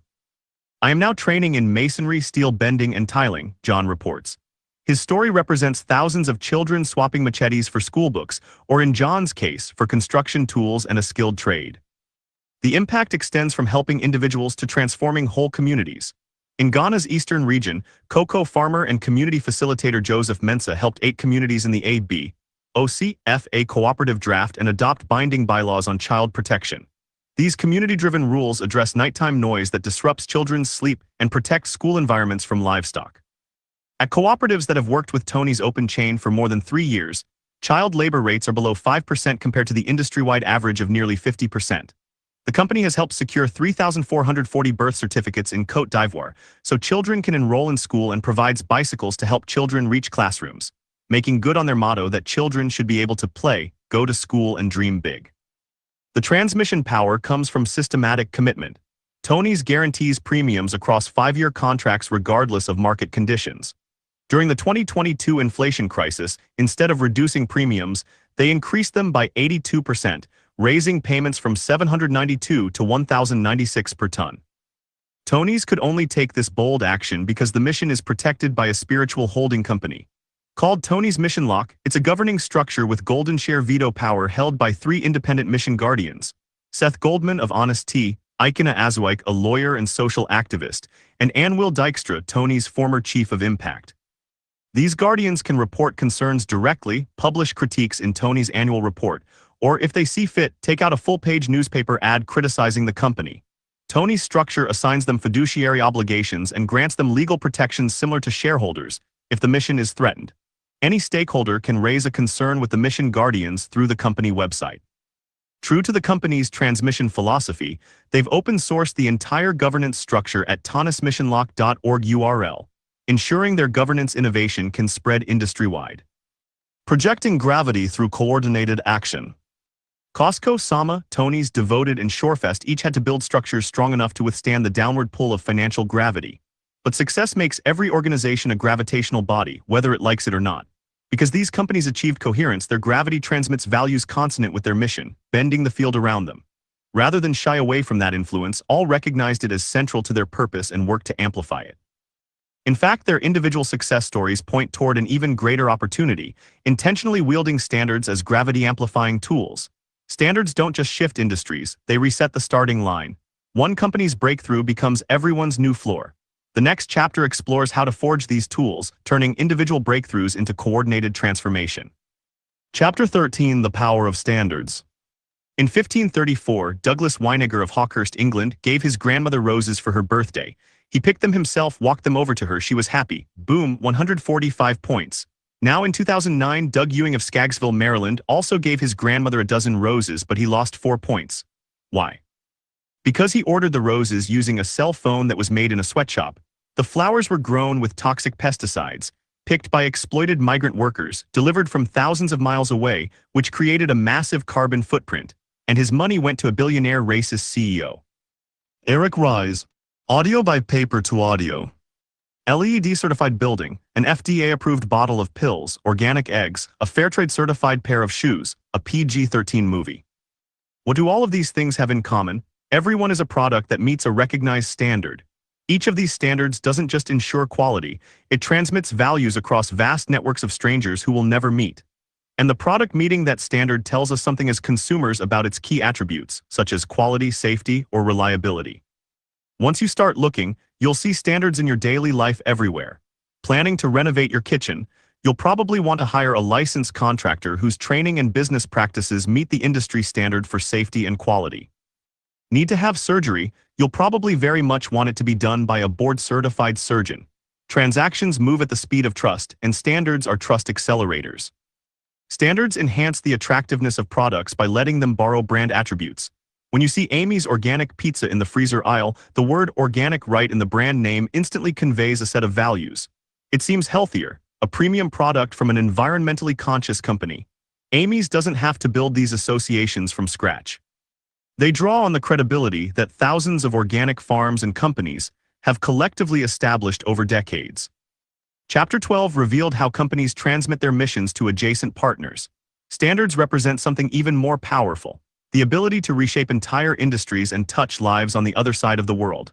When a company creates the right standard, it broadcasts its mission to people it will never meet, in places it will never visit, creating gravitational fields that pull whole sectors toward its values. Standards can change the world at scale.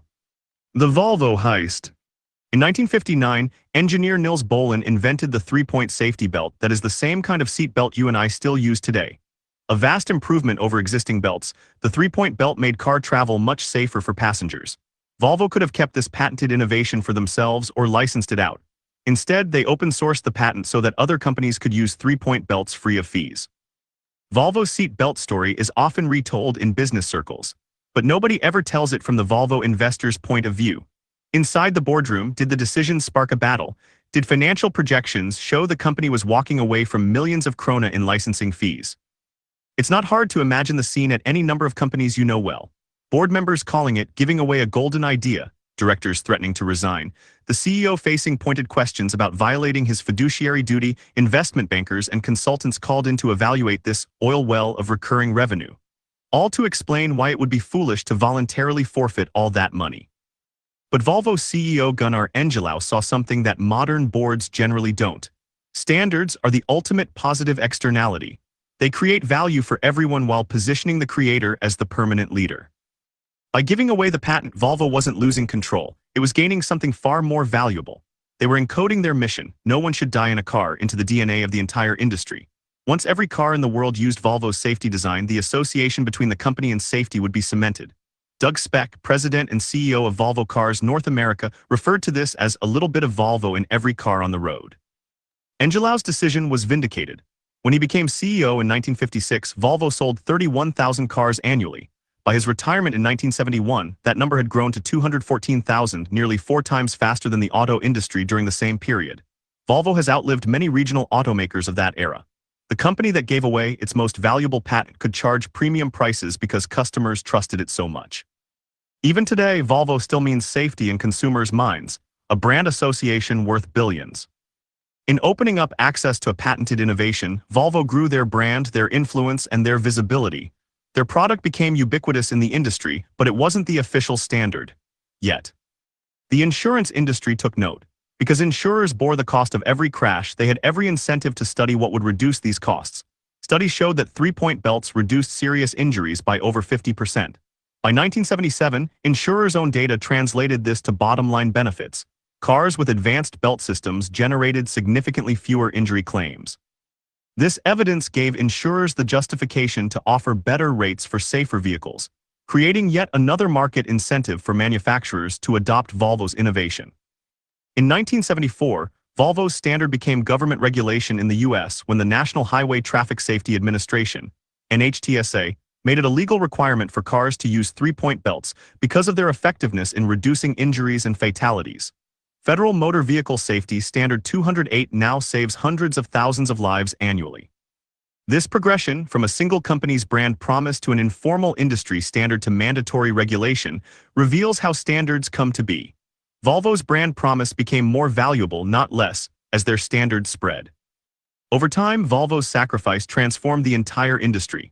With better safety standards in place, consumers increasingly trusted that driving was safe, expanding the market.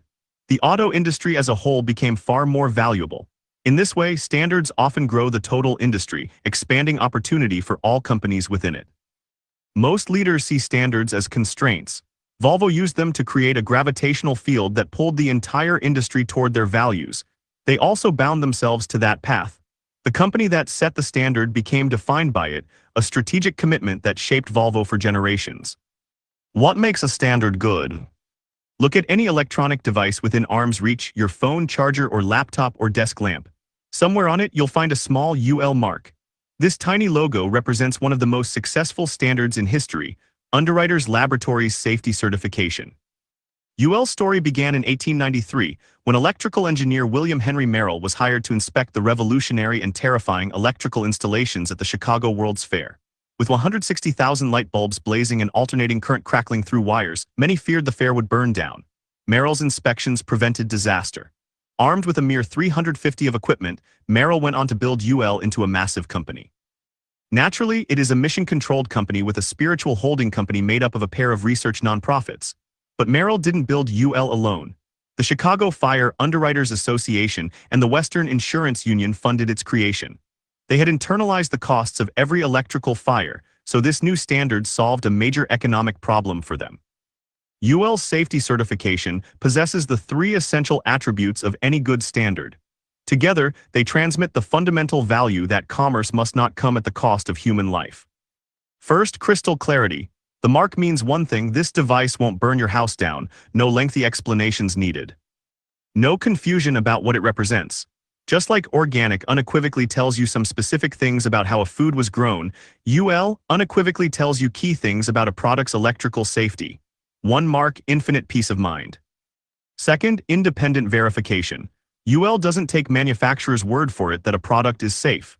They test products in their own labs, checking everything from heat resistance to electrical insulation. This external verification is what makes the standard trustworthy. Without it, any product could claim to be safe. With it, the mark becomes a promise the public can believe and insurers can underwrite. This is an extremely common pattern. Public companies produce financial statements that are, on the whole, trustworthy because they must be independently audited by an outside firm. A college is granted accreditation by a body that spends years doing its due diligence before giving or renewing that status. With these kinds of independent verification, the standard can be trusted. Third, aligned consequences, where the real genius of UL lies. It carries real, often financial consequences. Retailers won't stock non-UL products because the liability is too high. Insurance companies won't cover fire damage from non-certified devices. Manufacturers can't access major markets without that mark. This creates positive lock-in, not the kind of vendor lock-in that traps customers but natural consequences for defection. The standard creates a gravitational field where prosperity depends on maintaining its values. This alignment is what separates great standards from bureaucratic nightmares. Gravity starts pulling toward human flourishing. Auto insurers created crash testing. Electrical insurers birthed UL. The pattern works because manufacturers profit by meeting standards, retailers avoid liability, insurers reduce claims, and consumers don't die in fires. The economic logic of standards. Standards are mission transmission on a grand scale. So what actually happened when Volvo released that patent? Their outsourced seatbelt created a self-reinforcing cascade of consequences. Manufacturers could not resist adopting it as a free upgrade, putting more safe vehicles on the road.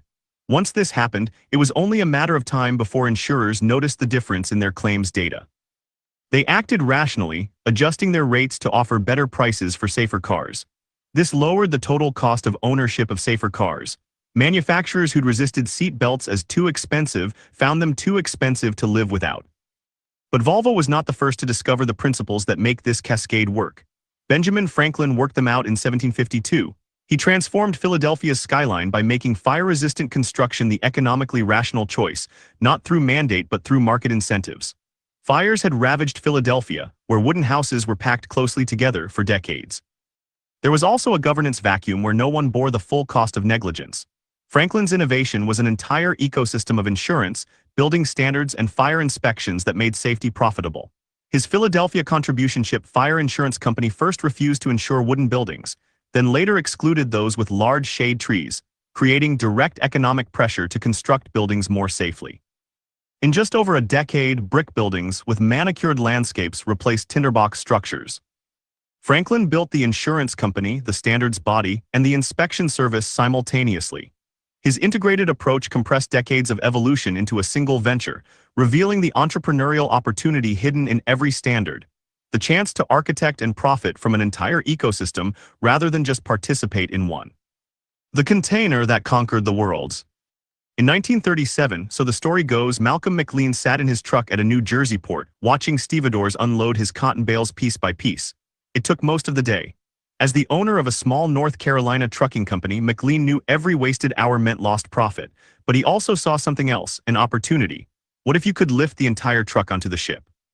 Shipping had worked the same way for centuries, armies of shore workers manually loading and unloading cargo piece by piece. But the process was slow, expensive, and prone to theft and damage. McLean couldn't let his idea go. For nearly 20 years, the vision haunted him. By 1955, McLean had built his single truck into the fifth largest trucking company in America, with 1,750 trucks and 37 terminals. But interstate commerce rules prevented owning both trucks and ships. Pursuing his container idea meant selling everything he'd built. McLean chose ships and made the sale. In April 1956, an oil tanker called the SS Ideal X left from Newark, headed to Houston. It was carrying 58 containers of McLean's own design, truck-trailer bodies stripped of their wheels and converted into stackable shipping boxes loaded onto the ship in under 8 hours. Standard sizes, standard fittings, standard strength, crystal clarity. Even at this experimental stage, McLean could offer prices 25% below conventional shipping. The containers stayed sealed, eliminating theft. Goods moved from truck to ship to train without ever being touched. Before that first shipment even arrived, new orders poured in. McLean had created something revolutionary, but now he faced a choice that would determine whether his innovation would transform an industry or remain a proprietary advantage. He could have kept the container design secret, licensing it selectively for massive fees. His corner-fitting mechanisms and standardized dimensions were patentable innovations. Investment bankers would have called it an annuity stream. Instead, like Volvo, he gave it all away. As business historians note, believing that standardization was the path to overall industry growth, McLean chose to make his patents available by issuing a royalty-free lease to the International Organization for Standardization, ISO. This decision transformed shipping from a fragmented industry into a unified system. Before McLean, a single ship might carry 200,000 individual pieces, barrels, crates, bags, each loaded by hand. Ships spent as much time in port being loaded as they did sailing. With goods moving seamlessly from truck to ship to train in large, standardized containers, productivity exploded from 10 tons per hour to 500. Eventually, loading costs collapsed from 5.86 per ton to just 0.16, a 97% reduction. Longshoremen's unions fought it desperately, as containerization would eliminate thousands of jobs, but the standard created its own gravitational field. Ports that invested in container infrastructure saw their traffic explode. Shipping lines abandoned holdouts for container-ready ports. Within decades, resistance had collapsed, aligned consequences at work. When the ISO eventually published global container standards, they were based largely on McLean's designs. The 20-foot and 40-foot containers we see everywhere today are built to McLean's dimensions. Any container certified to ISO specs could be trusted by ports, insurers, and customs officials worldwide, independent verification. The impact cascaded through the same three stages of progression we saw with Volvo. First, the container design was McLean's proprietary advantage. Then it became an industry standard as competitors adopted it to stay relevant. Finally, governments codified it into law. The International Convention for Safe and Customs Regulations worldwide now require standardized containers. This created what I call a prosperity cascade. The standard solved shipping's pain points so effectively that each participant became richer by adopting it rather than resisting it. The cascade created its own momentum, pulling the entire industry into McLean's orbit. Sealand grew from nothing to the world's largest cargo shipping business within 15 years, but the majority of the value wasn't captured by McLean. It was the trillions in global trade enabled by his standard. As one article observed, by the end of the 1900s, container shipping was transporting approximately 90% of the world's trade cargo. Products became affordable worldwide. Supply chains became reliable, developing nations industrialized. Countries once shut out of global commerce by distance or cost could now compete. A factory in Vietnam could sell to stores in Ohio. Farmers in Kenya could export flowers to London. McLean didn't just solve his traffic jam in New Jersey. By creating and releasing a standard, he rewired global commerce. His standard didn't just move boxes, it transmitted his belief in a far more interconnected world. With a little bit of sea land in every port, McLean created a gravitational field that pulled the entire shipping industry into a new orbit. Once the world reorganized around containers, there was no going back. The goal of a good standard is to align other organizations' profit motives with the standard's ethos. That's how financial gravity can be reversed to contribute to, rather than diminish, human flourishing. Volvo made safety profitable for competitors. UL made fire prevention profitable for manufacturers. McLean made efficiency profitable for ports and everybody shipping goods. The standard setter doesn't force compliance. They make compliance the most lucrative path. The corporate governance rebels. In May 2005, Jay Cohen, Gilbert, and Bart Houlihan watched everything they'd built disappear. Together with co-founders Seth Berger and Tom Austin, they'd grown and won a basketball footwear company into a $250 million business with generous parental leave, charitable giving, and fair wages. When American Sporting Goods acquired the company, it led to an almost immediate stripping out of the commitment, concern, and culture they had fostered. Wanting to counteract what he saw as the toxic effects of shareholder primacy, Gilbert and Houlihan teamed up with early and one investor Andrew Cass to seek justice, not for themselves, but for every founder, employee, or customer who'd seen a beloved company's trustworthiness suddenly reversed. Their rebellion proceeded on two fronts. First, they helped lead the state-by-state battle for public benefit corporation legislation, the new corporate form we explored in Chapter 9 that allows companies to encode their mission directly into their charter. As we saw in Chapter 4, this is more restoration than revolution. PBCs honor a much older tradition of corporate purpose. Second, they created B-Lab, a nonprofit that certifies companies meeting social and environmental standards. Only 1 in 3 companies that attempt it succeed.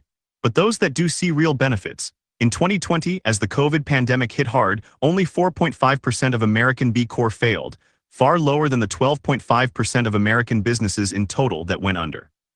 Data shows certified companies also enjoy a recruiting advantage and higher employee retention. In 2025, nearly 10,000 companies across 100 countries in 160 industries carry B Corp certification, a third-party verification mark that functions like UL for mission-driven businesses. Many people get this confused, so let me reiterate here. Public benefit corporations, PBCs, and B Corp certification are fundamentally different tools. PBCs are legal structures that change corporate governance. B Corp certification is a brand standard that signals values to consumers. While the certification has value for marketing and recruiting, the PBC structure provides the legal foundation for mission protection. The movement continues to evolve, sometimes through frustration with existing tools. Seth Goldman knows the pattern Gilbert and Houlihan experienced. He watched Coca-Cola acquire Honest Tea, then discontinue it in 2022. Within months, he launched Just Iced Tea to carry that mission forward. Goldman brings a hard-won perspective to the standards debate.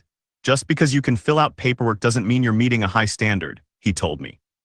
His skepticism aligned with companies like Dr. Bronner's, which dropped its B Corp certification after multinationals like Nestlé gained the same badge. In 2024, Goldman's Just Iced Tea joined Dr. Bronner's and 17 other companies to pilot the Purpose Pledge. This new standard takes a different approach, as it does not offer a consumer-facing seal. Instead, companies commit to specific measurable standards, such as maintaining a maximum 20-to-1 pay ratio, contributing at least 1% of revenue to philanthropic initiatives, and establishing independent mission guardians. Goldman calls it a more aspirational standard. Where B Corp certification might require choosing from a menu of options to hit a score, purpose pledge companies bind themselves to specific non-negotiable commitments that can be monitored and verified. Another approach rejects the exit-driven model entirely.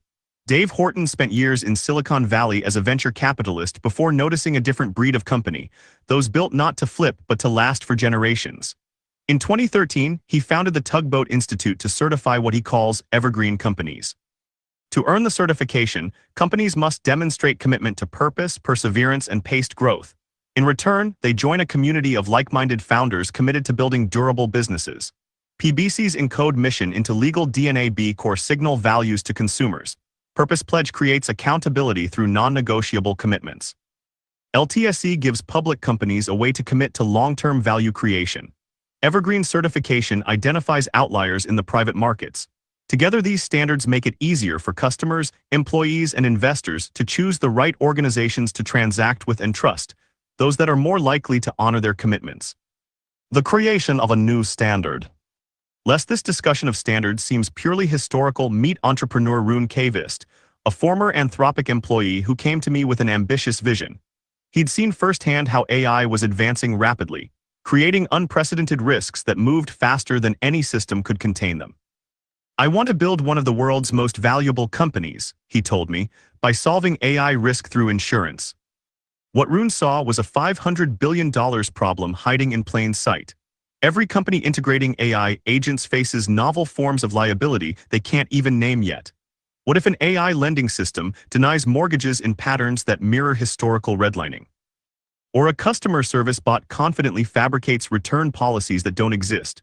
Or an autonomous trading system makes a catastrophic decision based on logic no human can untangle? When failures like these happen, and they're happening now, companies discover their traditional insurance won't cover AI-specific risks.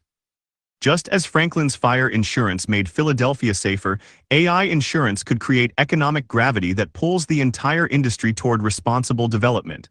Safe systems get affordable coverage. Reckless ones can't get insured at all. The market rewards responsibility. But there's a fundamental problem. Insurers can't price what they can't measure. Without standards for assessing AI risk, no UL mark for algorithms, no safety certification for autonomous agents, every policy requires months of custom evaluation. The economics collapse before they begin. Rune was stuck on what seemed like an insurmountable challenge. To make AI insurance work at scale, he believed he had to build the world's biggest insurance company from scratch. Every investor pushed him to think smaller, to slice off an easier bit of the problem to solve. Rune understood the issue deeply thanks to his time at Anthropic, but he could not figure out how to get started. As we talk through the standards framework, as I've done with you here in this chapter, he started to envision a strategy that could work. I had not realized that you could create a standard, he later reflected. Rather than me building the world's biggest insurance company, he realized, I can just rely on existing insurers if I can in some ways give them what they need.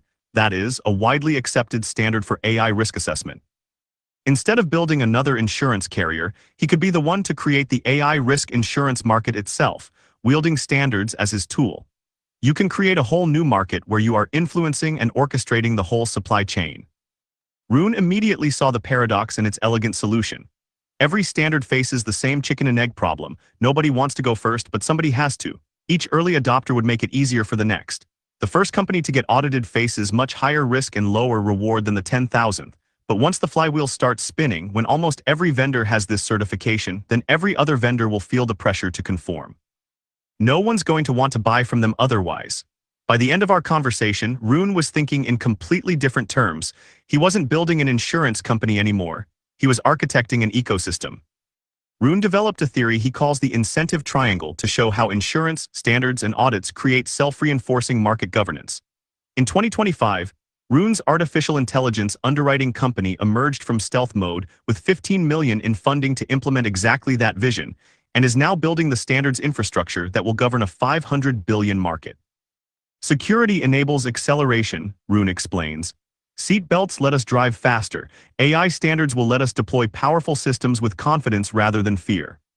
Rough consensus running code. The technology industry relies on layer upon layer of standards. MIT's David Clark put it bluntly in 1992, "We reject kings, presidents, and voting. We believe in rough consensus and running code." This philosophy, rough consensus, running code, became the credo of the Internet Engineering Task Force, who stewarded the nascent Internet into its modern form. Along the way, they discovered that you need adoption to prove value, but you need proven value to get adoption. The only escape from this trap is to start small with something that works, then let the gravitational field build. The Internet itself proves the point. The ISO spent the late 1970s and 1980s designing a theoretically perfect 7-layer networking model blessed by governments worldwide. Meanwhile, a scrappy team built TCP/IP for ARPANET, the US Defense Department's network that became the forerunner of today's Internet. It had just 4 layers and plenty of flaws, but it worked. Today, TCP/IP runs the Internet, while that ISO standard exists only in textbooks, a cautionary tale about the triumph of working code over perfect committees. The same pattern built Linux. Linus Torvalds didn't convene a committee to design the perfect operating system. He posted 10,000 lines of code and asked what features people wanted. By inviting others to shape its direction while it was still small enough to change, he created the rough consensus that now powers most of the world's servers. Torvalds repeated this magic in 2005 with Git, spending just 2 weeks on initial code before releasing it. Rough consensus shaped the version control system that became such a standard that GitHub and GitLab commercialized it into multi-billion-dollar businesses. Angelou didn't wait for industry agreement on safety standards. He put working seat belts in cars. McLean sailed just 58 containers on a converted tanker. UL started with 1 engineer and 1 World's Fair. Early adopters get to shape the standards direction while capturing opportunities their competitors can't yet see. They're not betting on a theory, they're joining a movement already in motion. This is the secret that turns giving away control into gaining influence. Every working implementation creates gravitational pull, and every early success makes the next adoption easier. The opportunity. Imagine if you had a breakthrough like the 3-point seatbelt or the shipping container. If you have a board of directors right now, imagine taking it to them. Or if not, imagine taking it to an investor or venture capitalist. Now imagine telling them you think it could be a multi-billion-dollar move to give it away. How do you think they would react? Would they grasp the logic of giving it away? Or would they see only the immediate losses, the licensing fees, the competitive advantage, the control? Yet right now in your organization or your daily life, there's probably something only you can see. A better process, a superior method, a way of solving problems that might transform an industry if everyone adopted it. What would it look like to start your own prosperity cascade? I promised in Chapter 5 that I would show you how to see positive externalities. I hope by now you are starting to see the immensity of the opportunities that our business culture routinely misses. But what if the thing you're aware of isn't just an industry-level problem? What if it's something deeper, more fundamental? A society-wide, multi-industry, or even planetary problem? In my experience, many builders are aware of these massive opportunities but immediately shy away. That's bigger than what any startup can tackle, they think. That would require changing the rules themselves. As if the current rules were handed down from Mount Sinai, as if someone didn't write them, as if that someone couldn't be you. Steve Jobs put it this way in 1995. When you grow up, you tend to get told that the world is the way it is. Life can be much broader once you discover one simple fact, and that is that everything around you that you call life was made up by people that were no smarter than you. And you can change it. Once you learn that, you'll never be the same again. Jobs' credo led him to create whole new industries. Now let's take one more step outward, tackling problems that transcend any industry or even just business itself. Our civilization depends, to a surprising degree, on the entrepreneurs who build the organizations that govern entire sectors, the infrastructure that society itself runs on. Chapter 14. A new civic infrastructure. You mean it's just a form? May bewildered. If you have a beat-up old copy of the Lean Startup somewhere, flip almost to the last page. There in the epilogue you'll find a throwaway suggestion. Somebody should build a long-term stock exchange. Over the years, pretty much every idea I suggested in that book, good or bad, has been tried by someone. Minimum viable products, pivots, validated learning. I've watched entrepreneurs around the world experiment with them all. But nobody ever said they wanted to create a new stock exchange. For years, the idea gnawed at me. Eventually, I realized maybe the only willing someone was me. I started my odyssey by talking to anyone who would listen: industry veterans, regulators, lawyers, investors. You want to create a new stock exchange, like a new marble building? With a bull, since they knew this was impossible, their response was often a polite smile and a certain look. I called it the two moons incomprehension, as if I'd suggested creating a new celestial body. After all, there hasn't been a new public listing venue with a new listings model since the creation of NASDAQ more than 50 years ago. This difficulty is why we all believe nothing transformative can be done. But imagine our world without all the things skeptics today would say we couldn't create. A building where we give away books for free funded by taxes, Wikipedia, a limitless encyclopedia anyone can add to or vandalize, credit unions, banks owned by their own customers, national parks that take immense stretches of gorgeous land off the market forever. The internet itself, operating on protocols given away by committees with no one in charge, each of these would face that same two moons incomprehension if proposed today. We owe it to ourselves and to the world to try anyway. The first 3 years of my work on LTSE were filled with meetings, rejections, and that damn two moons look. To anyone who seemed to know anything about the public markets, I would put this question: how does one go about creating a new stock exchange? Most people patted me on the head and asked me politely to meet with someone else. The rare few who would engage in the question at all wanted me to know definitively that it was impossible. Then finally, I found myself in the office of a securities lawyer who'd been recommended by someone who knew someone. I was prepared for another polite dismissal. Instead, he said some of the most shocking words I've heard in my entrepreneurial career. "It's not hard, you just fill out the Form 1 application." I couldn't understand. "A what application?" I asked. He said, "You know how government forms are all numbered." I nodded. "Well, this is SEC Form number 1, the application for registration as a national securities exchange." It took me several tries to grasp this. "You mean it's just a form? The thing you do to create a new stock exchange is fill out a form." Well, he clarified, the form is 200 pages long, takes years to fill out properly. The SEC will grill you on every detail, but yes, at the end of the day, it's just a form. That's when I realized I wasn't trying to build a company. I was trying to build civic infrastructure, in my case, for the markets and for entrepreneurs. And almost nobody I'd met had walked this path, so I'd had to discover it for myself. The confusion, the resistance, and the glacial pace all made sense. I wasn't failing at building a startup. I was discovering what it takes to create the rules others operate within. Civic infrastructure consists of organizations that facilitate the flourishing of other institutions and communities by creating beneficial constraints, building shared trust and connection, and solving collective action problems that enable public goods. Anytime you've wondered why the range of products you have to choose from is confined to one specific set but not others, why political parties offer only the candidates they offer, why there are no healthier food options at your local corner store, why only certain companies are empowered to sell stock to the public, why you can use your ATM card 10,000 miles from home, but you can't easily transfer your medical records to the doctor next door. Why every computer in the world can talk to every other computer, civic infrastructure is why. To appreciate just how invisible this apparatus is, consider what happens when you buy a banana at a local store. Behind that simple transaction lies an astonishing web of institutions and practices you've likely never thought about.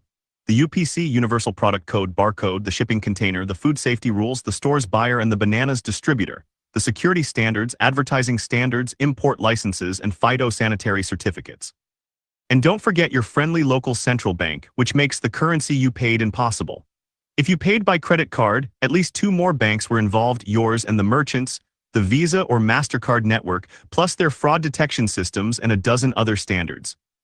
The whole thing took 15 seconds, but each banana carries the invisible imprint of dozens of rule-setting organizations you've never heard of.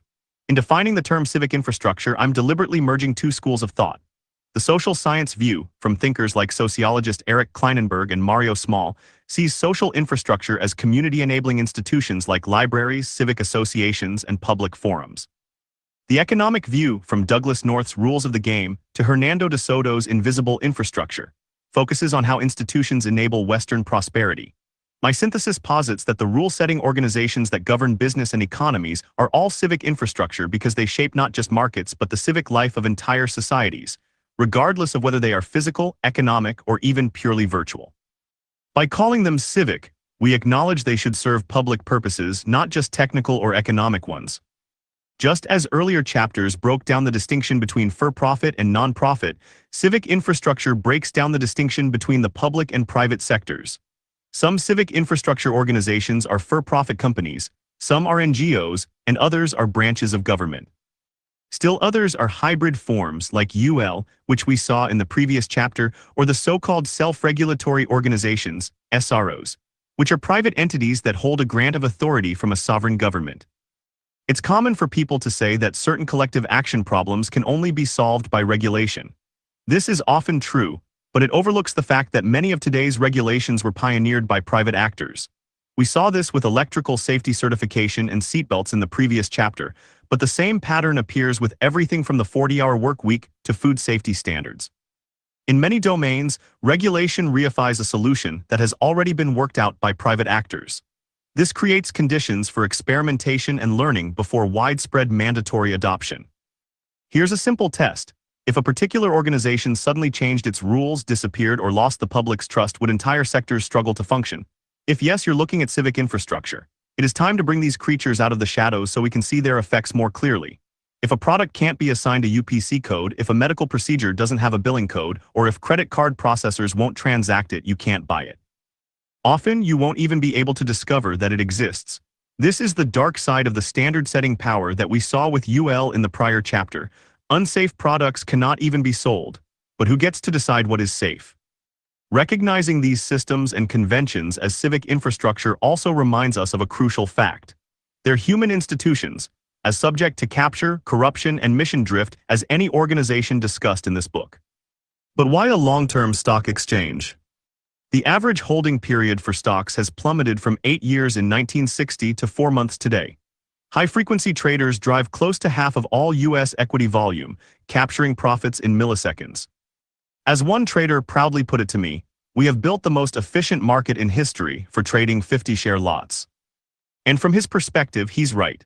The market has been optimized for those who trade fastest in the smallest increments, not for the companies building long-term value or the investors trying to own them. The companies that create the value being traded are called issuers, as if they were mere dispensers. What does all this have to do with you? Most of the leaders I admire did not start out thinking about civic infrastructure or any such lofty term. They simply noticed something wrong in the world around them. As they pulled on that thread, they developed deep conviction in their particular ethos and mission. They wanted to change the way things are for the better. They wanted to tackle a truly hard problem: reduce carbon emissions, revolutionize healthcare, improve education, democratize financial systems, or build open alternatives to the platforms that dominate our lives. But as they go down the road of a harder is easier mission, something unexpected happens. Quite often, they realize they need to build more than a company. Even industry-wide change is not enough. It starts to feel daunting. They wonder who they are to decide the rules that govern our whole society. Sadly, many shy away from embracing this responsibility. As a result, our shared infrastructure is left to decay or, worse, become captured by people with no ethos at all. But you don't have to shy away. In the last chapter, we explored the power of standards thinking to drive industry-wide change. This chapter explores infrastructure thinking as a way of looking not just at one industry's landscape, but at the foundational rules and parameters that determine what industries can exist at all. Perhaps these are the very rules you need to change. Perhaps changing them is the only way to truly see your mission actualized in the world. Civic infrastructure organizations share 3 common attributes. 1. They possess rule-setting or coordinating power. Their decisions become everyone else's constraints. Their standards enable others to cooperate. When the Financial Accounting Standards Board (FASB) changes an accounting rule, every public company in America must comply. The local public library may seem like a humble example, but it too radiates enormous power. These effects may seem soft or intangible, but this is mistaken. For example, libraries have been shown repeatedly to generate economic value far beyond their costs. 2. They're tiny relative to what they govern. The Financial Accounting Standards Board has just 7 board members, yet they dictate how trillions in assets get calculated. You probably didn't even know there was an International Earth Rotation Service, IERS, in charge of leap seconds, which can make changes to billions of phones without their owner's knowledge. 3. Trust is their essential currency. Without widespread belief in their legitimacy, they can collapse without warning. So many casualties of modern disruption, from newspapers to unions to political parties, still exist but are no longer able to serve the same civic function. Contrary to many advocates of creative destruction, there is no guarantee that a vital function will be replaced. We must choose. When I was just starting LTSC, my new colleagues at the NYSC gave me a lovely tour of the Marble Building, which, if you ever get the chance, is really quite special. The old trading floor. The ornate boardrooms where titans of industry once gathered. And there behind glass, the original Buttonwood Tree Agreement that kicked off the whole enterprise. The NYSE started as 24 brokers meeting under a buttonwood tree in 1792. This founding document of American capitalism is barely a page long. 24 brokers agreed to two things: trade only with each other and charge a fixed commission of a minimum of 0.25%. 14. That's it. No marble building, no impressive facade, just a price-fixing cartel written on a scrap of paper. This should remind you of ULC land and the internet itself from the previous chapter. Each started with a coordination problem, then found an entrepreneurial solution that later became essential infrastructure. FICO started the same modest way. Bill Fair and Earl Isaac invested $400 each to convince skeptical bankers that algorithms could assess credit risk. By the time Fannie Mae and Freddie Mac began requiring FICO scores for the mortgages they would purchase, every lender in America had to get on board. Today, FICO scores are used by 90% of major lenders. Unicode started as 3 engineers' side project in 1987. Today it governs every piece of text on every device on Earth. Anything can be different if we want it to be. In other places, it is. German workers sit on corporate boards. Swiss citizens can overturn laws by referendum. In Singapore, the government owns 90% of the land and 80% of the population lives in public housing built on this land. Japan has nursing rooms in public locations that can be easily located via an app. Different societies build different civic infrastructure encoding different values. The challenges of our era are civilization scale, AI governance, climate stability, pandemic preparedness, biodiversity collapse, epistemic crisis, yet we lack the civic infrastructure to address them.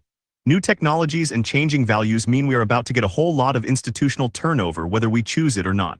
The opportunities are massive, yet most entrepreneurs are blind to them. The cost of inaction is steep. When we don't build infrastructure intentionally, it gets built accidentally, and almost always badly. For example, U.S. transit construction costs run 8 to 12 times higher than in peer nations. People attempt to justify this with all manner of just-so stories, ranging from the uniqueness of American culture to various technical challenges. But rigorous research has shown that this cost bloat stems from governance structures that separate decision-makers from consequences. Things are even worse in healthcare. Medical errors kill hundreds of thousands of Americans annually. They are the third leading cause of death in this country. They persist because hospitals, even nonprofit ones, face perverse incentives. Admitting errors invites lawsuits while treating complications generates revenue. Malpractice settlements by silence through non-disclosure agreements and DAs, rather than surfacing cases to learn from. This is not the fault of doctors and nurses. It reflects the same structural forces we've seen throughout this book. What is especially frustrating is that frontline practitioners have worked out how to fix the problem of medical errors. Hospitals that implement transparent error reporting, blameless investigation systems, and systematic learning see dramatic reductions in preventable harm. And yet the errors persist year after year. The situation may seem hopeless, but despair is a choice. Consider what happened in aviation. After a series of fatal crashes in the 1960s, this country formed the National Transportation Safety Board (NTSB) with real power to investigate every crash and name names. The industry adopted what's called just culture, where errors lead to learning, not punishment. Aviation deaths dropped 95%. Although individual airlines sometimes suffer from this transparency, the whole industry gains far more. So why don't we have a National Patient Safety Board? Well, check the dates. The NTSB was first proposed in the years before the rise of shareholder primacy. The foundational report on systemic medical errors, The Institute of Medicine's To Err is Human, was published in 1999. There is simply too much gravity pulling hospitals, yes, hospitals, to lobby against it. This is what passes for good governance today. The infrastructure we refuse to build is worth more to some than the lives it would save. Every day, another independent pharmacy closes its doors, not because they're bad at business, but because pharmacy benefit managers, PBMs, have rigged the game. They own their own pharmacies and steer patients there, using the data from independent pharmacy claims to poach their customers. 3 PBMs, CVS Caremark, Express Scripts, and Optum Rx, control sales of 80% of all prescriptions through what regulators describe as confusing, unfair, opaque practices and outrageously high prices. Meanwhile, 27% of Americans skip medications they need because they can't afford them. One pharmacist put it bluntly: people are being harmed, and it is because of PBM greed. When pharmacists describe their own circumstances, they say, "We cannot negotiate any aspect of our contracts with PBMs in any meaningful way. It is truly take it or leave it." One Kentucky pharmacist reported that in a single day, 150 prescriptions were reimbursed below their purchase cost. PBMs operate through a complex rebate system. Drug manufacturers pay PBMs to get their products on formulacies, and the rebate is based on the medication's list price. The higher the price, the larger the rebate they receive. A 3,000 branded drug might generate 900 in rebates for the PBM, a 160 generic perhaps 5. This creates a perverse incentive to keep cheaper drugs off formulacies, steering patients toward expensive medications even when affordable alternatives exist. This rebate pattern shows up all over civic infrastructure. Payment for order flow in stock trading, payola in music radio, slot fees in grocery stores, call them rebates or kickbacks, the mechanism is the same. Middlemen get paid to steer decisions away from the best choice toward the most profitable one for them. Do I even need to add that Costco does not accept slot fees or rebates? This is civic infrastructure gone bad. Organizations meant to coordinate drug benefits have become rent-seeking monopolies, extracting value at every turn while providing the thinnest veneer of service. Dr. Alex Oshmiansky looked at this system and saw an opportunity not to reform PBMs, but to replace them entirely. A radiologist outraged by the Martin S.H. Crelly price gouging scandal, Oshmiansky founded a nonprofit pharmacy in 2015 to sell drugs at cost. But he couldn't make it work as a nonprofit because he was unable to raise funding beyond his own investment. Undeterred, he took his mission to Y Combinator in 2018, where mentors urged him to switch to a for-profit model. Eventually, he found the combination that should sound familiar by now. Oshmiansky reincorporated as a public benefit corporation, PBC, and then took a shot in the dark. He cold-emailed Mark Cuban with his plan to bypass the PBM middlemen entirely. Cuban was stunned by what he discovered about the industry's markups. Prior to us, there was no transparency whatsoever, and so nobody knew what the price of any medication was, Cuban explained. He became not just an investor but the company's loudest champion and eventually co-founder, lending his name to what became the Mark Cuban Cost Plus Drug Company. These pharmacy benefit managers are dictating prices, basically stealing money from employers and employees. Cost Plus Drugs tells customers the actual manufacturer cost of each drug and adds exactly 15% markup plus a 5 pharmacy fee. Since Cost Plus Drugs is a public benefit corporation, it is legally committed to transparency. It's required to publish all contracts online. Every price, every deal, completely public. Next, Cost Plus Drugs constructed a 22,000 square foot manufacturing facility in Dallas to become a licensed drug wholesaler, bypassing the rebate system entirely. Generic Tecfidera, the multiple sclerosis drug, costs $6,617 at traditional pharmacies where PBMs control the transaction. At Cost Plus Drugs, it's $39.5, just above the manufacturer's cost. A leukemia drug that costs $2,000 at retail sells for $30 at Cost Plus Drugs.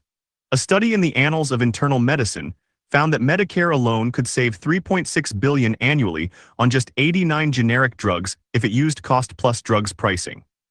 Cost Plus Drugs reached 1.5 million customers within a year, but the real shockwave came when Blue Shield of California dropped CVS Caremark.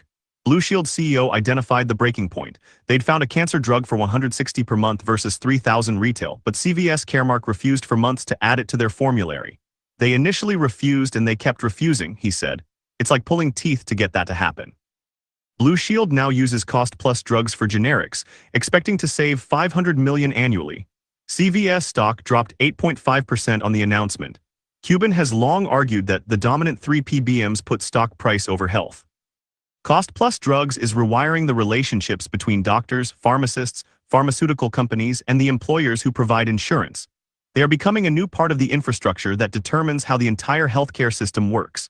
And every employer who switches, every patient who saves thousands, and every news story about the price differences weaken the old infrastructure's gravitational pull. The implications reach beyond drug pricing. Cuban believes Cost Plus Drugs could become a path to universal coverage through radically transparent, market-based providers. He may or may not be right about the future. But either way, his proposal demonstrates how civic infrastructure can change the landscape of what can be debated. Social media algorithms amplify outrage, reward trolling, and turn neighbors into enemies. The institutions our grandparents relied on to forge consensus have been hollowed out. We can all tell that our sense of shared reality has fractured, but nobody quite knows how to put Humpty Dumpty back together again. Colin Megill thought he might. A Seattle programmer, he watched the Arab Spring's promise dissolve into chaos on social media, then watched Occupy Wall Street tear itself apart in flame wars. He decided the root cause was that online forums amplify conflict because conflict drives engagement. So in 2012, Megill and 2 co-founders built Polis to encode the opposite values. They engineered a platform that was good at finding consensus, not controversy. Its algorithm is deceptively simple. Everyone in a community is invited to submit one-line statements to polys, which then offers everyone else in the community the chance to vote on whether they agree or disagree with each one. There's no commenting and therefore no provocations, baiting, or arguing. The algorithm acts as a neutral tallying system, clustering participants by their actual opinion patterns, not their declared tribes. Its goal is to find the statements that bridge otherwise opposing groups. Instead of optimizing for engagement, it boosts the statements that achieve consensus across different clusters and lets divisive statements sink into obscurity. The platform has a track record of diffusing real-world crises. In Taiwan, when Uber versus taxi protests paralyzed Taipei in 2015, the government deployed polys instead of calling traditional town halls. Within weeks, 20,000 participants found that, beneath the street protests and angry rhetoric, both sides actually agreed on most points. There turned out to be wide support for measures such as equal regulations, proper insurance, and taxing both kinds of ride services. The government implemented these consensus findings, and both sides accepted the outcome. Taiwan went on to use polys for 26 national issues in the years that followed, with 80% of the cases leading to concrete government action. Austria's 84-member Climate Assembly used it to test recommendations with 5,000 citizens. New Zealand newspapers deployed it to build consensus on everything from sugar policy to tax reform. Trust emerges from transparency because everyone can see the same data, the same clusters, and the same consensus points emerging. Instead of manipulating public opinion, polys helps communities discover the truth about themselves. The ultimate proof is that polys works even in hell. In 2021, Twitter's management grew concerned about toxic discourse. They built their community notes feature on the polys architecture. Even surrounded by Twitter's engagement-maximizing algorithms, the system successfully identifies truthful notes that people across tribal divides can accept. It's like building a pocket of breathable air inside a toxic waste dump. Megal and his tiny team have kept polys open source and non-profit. They have encoded their values into the architecture itself, building civic infrastructure that others can adopt. The next time you see a community paralyzed by division, realize that this is a choice. The consensus is there, buried under the noise. Thanks to polys, we have the ability to find it if we have the will. Both Cost Plus and polys are still relatively early in their journey to becoming civic infrastructure. I include them to counteract the feeling that such large, imposing institutions feel out of reach. I often have leaders bemoan to me, "Why don't you include examples of startups?" when I teach this concept. But that's precisely the point. Every single example we've seen, from Novo Nordisk's single insulin lab to NYSE's simple price-fixing agreement, was once just a startup. Their indomitable scale is no reason to be intimidated. Rather, it is a reason to think bigger. These opportunities are all around us, often requiring nothing more than the conceptual clarity to see them. Consider credit unions. In 1908, immigrant mill workers in Manchester, New Hampshire faced a problem. They needed credit, but banks wouldn't serve them. Too poor, too foreign, too risky. So they pooled their money to create St. Mary's Cooperative Credit Association, America's first credit union. Members own the institution, one member gets one vote regardless of wealth, and all profits return to members as better rates. The idea spread to communities across America, who realized they could build their own financial infrastructure rather than beg for better treatment from commercial banks. During the Great Depression, while 9,000 banks failed and millions lost their savings, credit unions expanded. Today, 143 million Americans have accounts at credit unions. And yet their massive success hasn't been replicated in other domains. We all know Wikipedia for knowledge, Signal for privacy, Khan Academy for education. Our most important digital systems are overseen by nonprofits like the Apache Software Foundation and the Linux Foundation. They don't write code, they provide constitutional governance for the open-source communities that power most of the world's websites and smartphones. We have singletons, not movements. We marvel at them, but we do not emulate them. Once again, the false binary of for-profit versus non-profit blinds us. Entrepreneurs cannot see opportunities in the interstitial spaces where they have been conditioned not to look. Building civic infrastructure is a bit like the final exam for the principles of this book. Miss even one answer, and the whole thing collapses. It's also a bit like carving the Grand Canyon with water and gravity. If you are willing to persist and persevere, you can make something impossible seem inevitable. It's also likely to feel like a long march through the desert. At LTSE, we had to develop our own indicators of flow, each regulatory clarification, each ally gained, each precedent established. These were drops of water finding the path downhill, slowly but inevitably carving the channel for others to follow. Building LTSE was unquestionably the most arduous startup I've ever undertaken. I honestly don't think I could have done it without applying everything in this book. Harder is easier. LTSE is an ordinary, everyday, ho-hum five-sided marketplace. Its value proposition has to work for founders and managers, public market investors and investment bankers, venture capitalists, stock traders and market makers, and regulators too, all at the same time. Only by serving all of them at once could we unlock the transformative value we hope to achieve. But how do you satisfy regulators who want predictability while building something genuinely new? How do you serve venture capitalists who need liquidity and returns while promoting long-term holding? The contradictions almost drove me crazy. One of our investors quipped, "Well, at least nobody will be crazy enough to try to compete with you." Mission drive. LTSE employees are among the most dedicated I have ever met. Almost every person who works there could have made far more money finding a cozy spot inside the status quo. They choose LTSE because they truly believe fundamental change is possible. We owed it to them to build a management system worthy of that commitment. Fiduciary to who? Just like Saul Price, we take our fiduciary duties seriously, not just to shareholders but to the companies and members we oversee. We've gone to extraordinary lengths to insulate decision-making from outside pressure. Every policy, every decision, and every trade-off gets evaluated against our mission. Financial gravity. In civic infrastructure, funding structures encode power relationships. If the organizations you're supposed to regulate pay your bills and you're desperate for revenue, you've already lost. In fact, one savvy trader once warned me, years before we began trading stocks, that if we ever finally got the exchange running, we would see a surge of volume in the early days, and then one day, once that revenue was baked into the business plan and future forecasts, the call would come, "We're giving you a lot of volume. Sure would be a shame if something happened to it. Perhaps we could discuss some rule changes." I thought he was paranoid, but then it happened. We were prepared to say no, and built to survive the immediate loss of volume that came as a result. Intelligent loss of sales. Yes, we make money from trading, but we've deliberately structured our business to minimize dependence on high-frequency traders and speculators. Our listing standards deter short-term companies by design.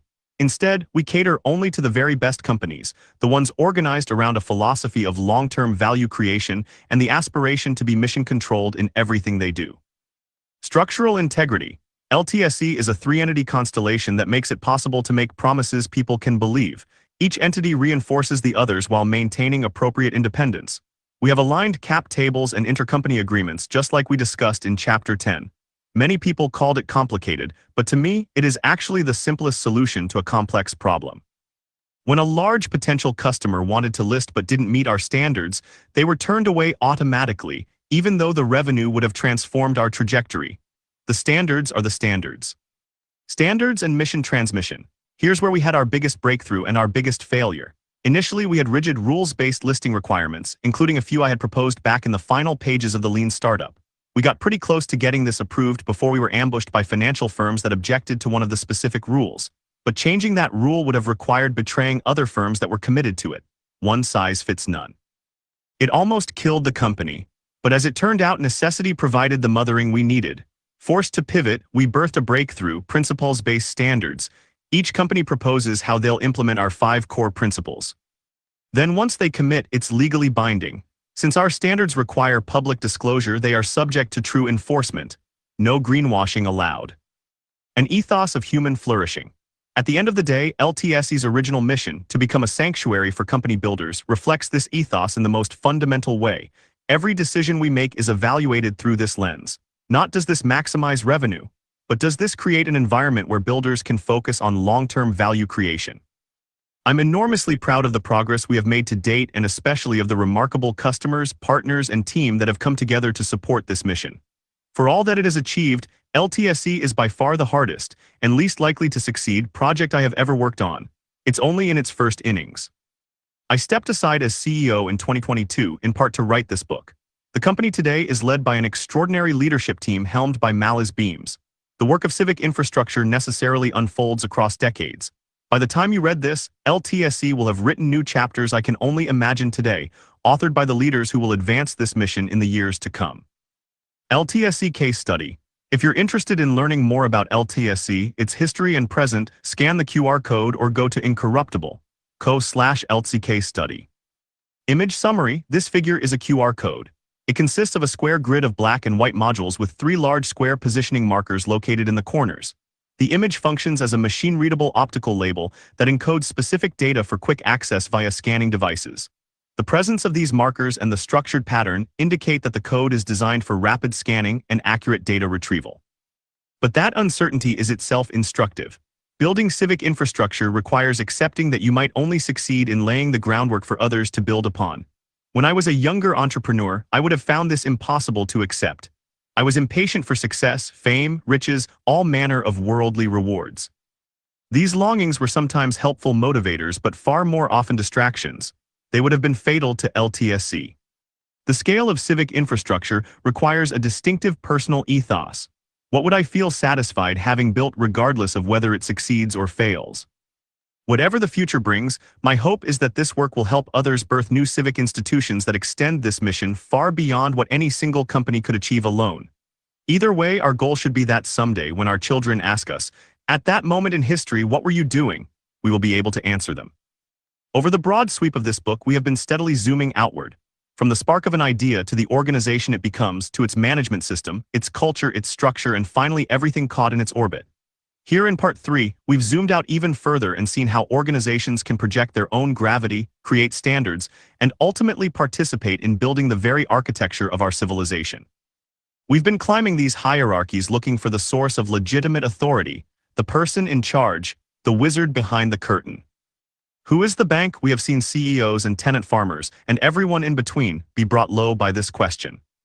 But here's where it gets trippy. Pull back far enough and you discover that the ultimate source of all this gravitational force, the thing that gives civic infrastructure its power, standards their pull, and organizations their mass, isn't institutional at all.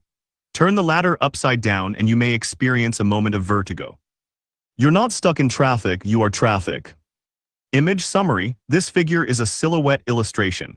It depicts a dense crowd of human figures standing and moving in various directions. The arrangement suggests a high concentration of people gathered in a shared space, indicating a populous environment or a public gathering. Chapter 15: You are traffic. He who fights monsters should be careful lest he thereby become a monster. And if you gaze long into an abyss, the abyss also gazes into you. You're not stuck in traffic, you are traffic. While we ended the last chapter with this observation, and it's worth sitting with for a moment. Throughout this book, we've been climbing a hierarchy, looking for the highest authority that governs CEOs and tenant farmers alike. An organization may begin as an idea in the mind of an individual person or a small team. As it is built, layer by layer, more and more people add their voice, their hands, their will. But also their influence. By the time we zoom out to a whole organization, what has happened to that original intention? Has it been amplified and protected or damaged by internal or external corruption? Who sets its rules? Who controls its money? Who is in charge of making sure its ethos is upheld? We've zoomed out while looking up, always searching for the ultimate authority. Who is the bank? The answer has been lurking between the lines of this entire book. Way back in chapter 5, I noted that every organization gets to choose for itself how it will contribute to human flourishing and endure the resulting competitive consequences. Did that sound a bit like relativism to you? And did that bother you? Good, hold on to that feelings. Let's talk about those competitive consequences for a moment.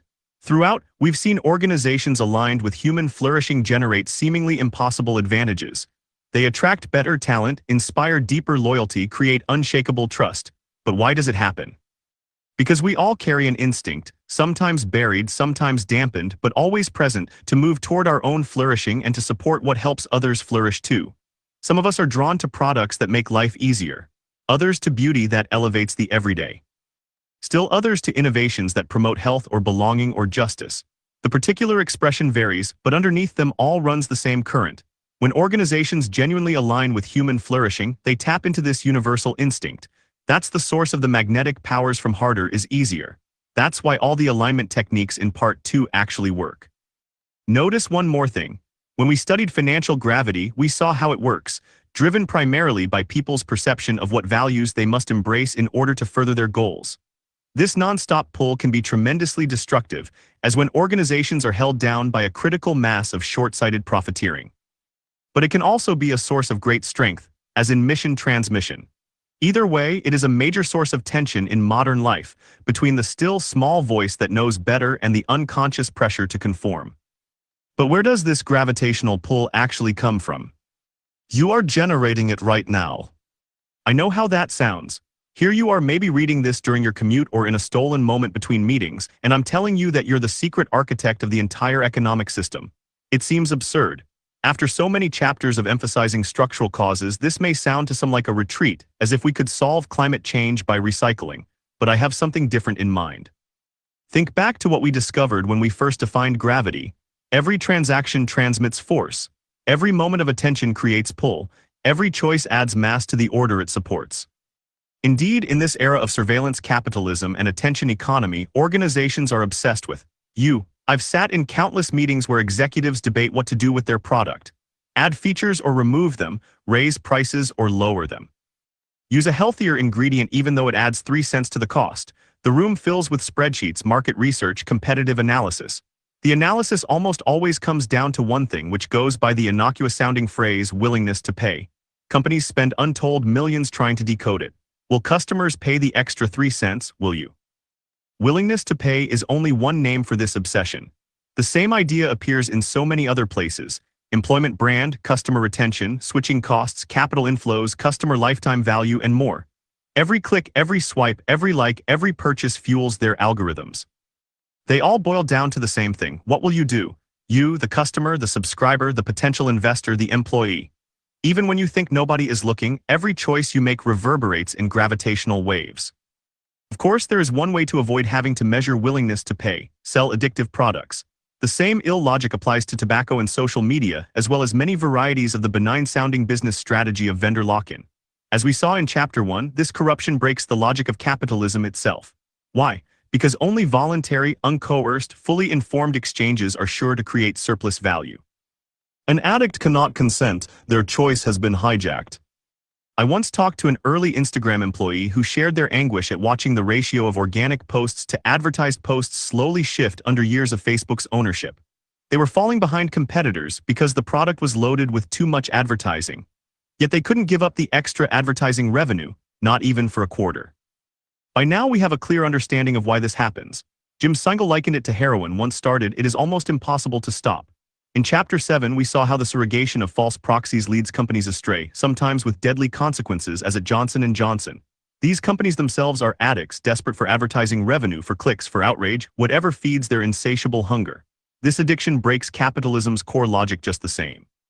They are addicts making more addicts. It is, in the end, pathetic. Only you can help them break this cycle. If you are not yet addicted, do not begin, and if you still have the strength, walk away. As a customer, as an employee, as an investor, you have the power to refuse. Typically, this is framed as a collective action problem, as if there is no point in doing the right thing unless you've already agreed with others to do the same. But seeing it in this way causes us to miss a surprising source of power. Remember how gravity works. It emerges from perception. Every transaction sends a signal.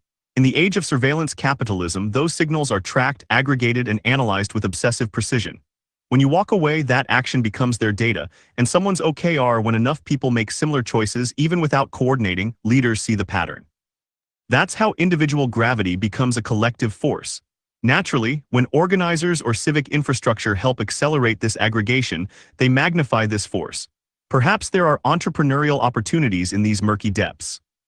And we give this power away so cheaply, so thoughtlessly. We are busy, we are overtaxed, we have a full plate with the people right in front of us who we need to take care of. Plus, systems can be opaque, and the impact of our consumer, investment, and employment choices is hard to fully understand. And so we end up investing our retirement savings in the very systems we complain about. We buy from whoever has the slickest marketing or the most convenient platform. We work for companies we don't believe in, sometimes because we genuinely cannot find any other viable option, but often because we've been wounded into a cynical belief that it doesn't matter or that's just how things are. And with each choice, we add our small bit of gravity to the system, making it feel more permanent, more inevitable. Ursula K. Le Guin described our inevitable financial and economic systems thus: its power seems inescapable, so did the divine right of kings. As we've seen, many of the structures that govern modern life are younger than the trees in your local park. Their inevitability is an illusion. The future we build depends not on some distant them making better decisions, but on us recognizing the power we already have. Our individual choices can solidify and strengthen what is or draw energy away from the status quo and toward far better alternatives. But knowing that systems can change is one thing. Believing you personally have the power to change them is another. There is a second book hidden inside this one that I did not write but could have. I'm a company builder at heart, so I naturally see the world through organizational eyes. Every story, every bit of advice is told from the point of view of the organization itself. Founders, builders, leaders are the protagonists of these stories. But I could easily have given the same advice and told the same stories from the point of view of the individuals affected. Just like Newton's gravity, the financial kind pulls both ways. In sociology, this is called structuration. Organizations may be emergent intelligences, but the people who make them up also have independent agency. Your choices are constrained by organizations, yes, but your participation or refusal shapes them right back. Every tool in this book can be used to amplify your vision of human flourishing, or it can be used to reinforce the idea that the status quo is how things just have to be. In case you missed it, let me repeat. Every story in this book, every single one, can be read in reverse, centering a different protagonist. Let me show you what I mean. Mission-driven companies attract better talent. Is this recruiting advice or guidance about where to work? Customers show fierce loyalty to values-aligned companies. This is also a shopping guide. Investors routinely kill the golden goose. Is this a parable or the playbook for a new kind of investment firm?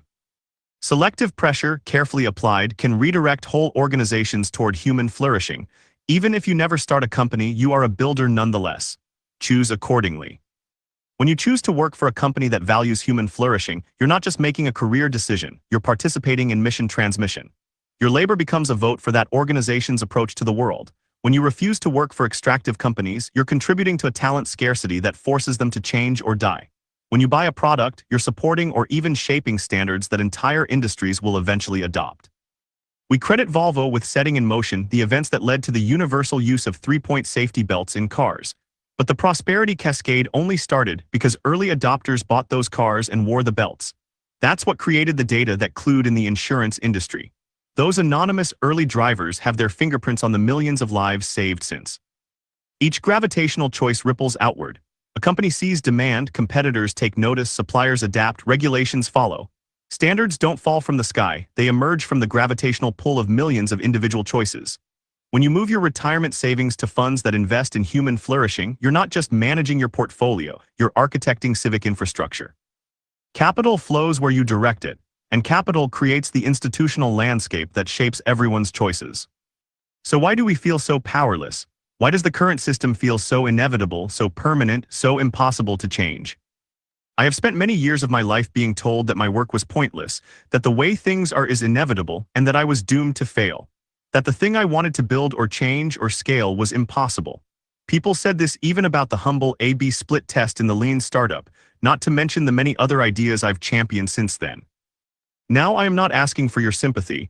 I have thick skin and have learned to love feedback, even the hostile kind. But doomerism is something different. When confronted with the mere idea that there is a better way, quite a lot of people get genuinely angry.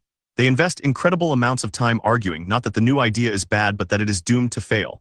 I used to let it get me down every time it happened. But over time, the very monotony of it clued me into an insight.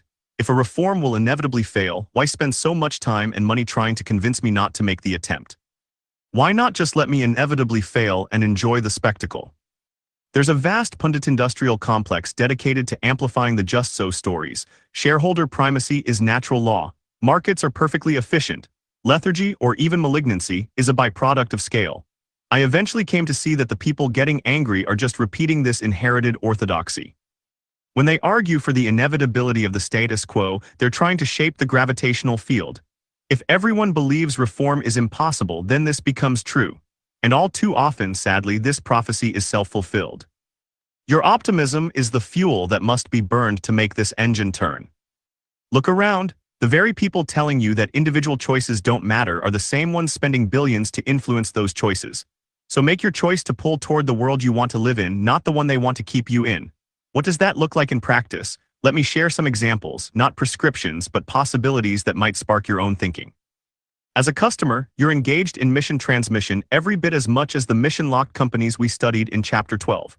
The same rules apply.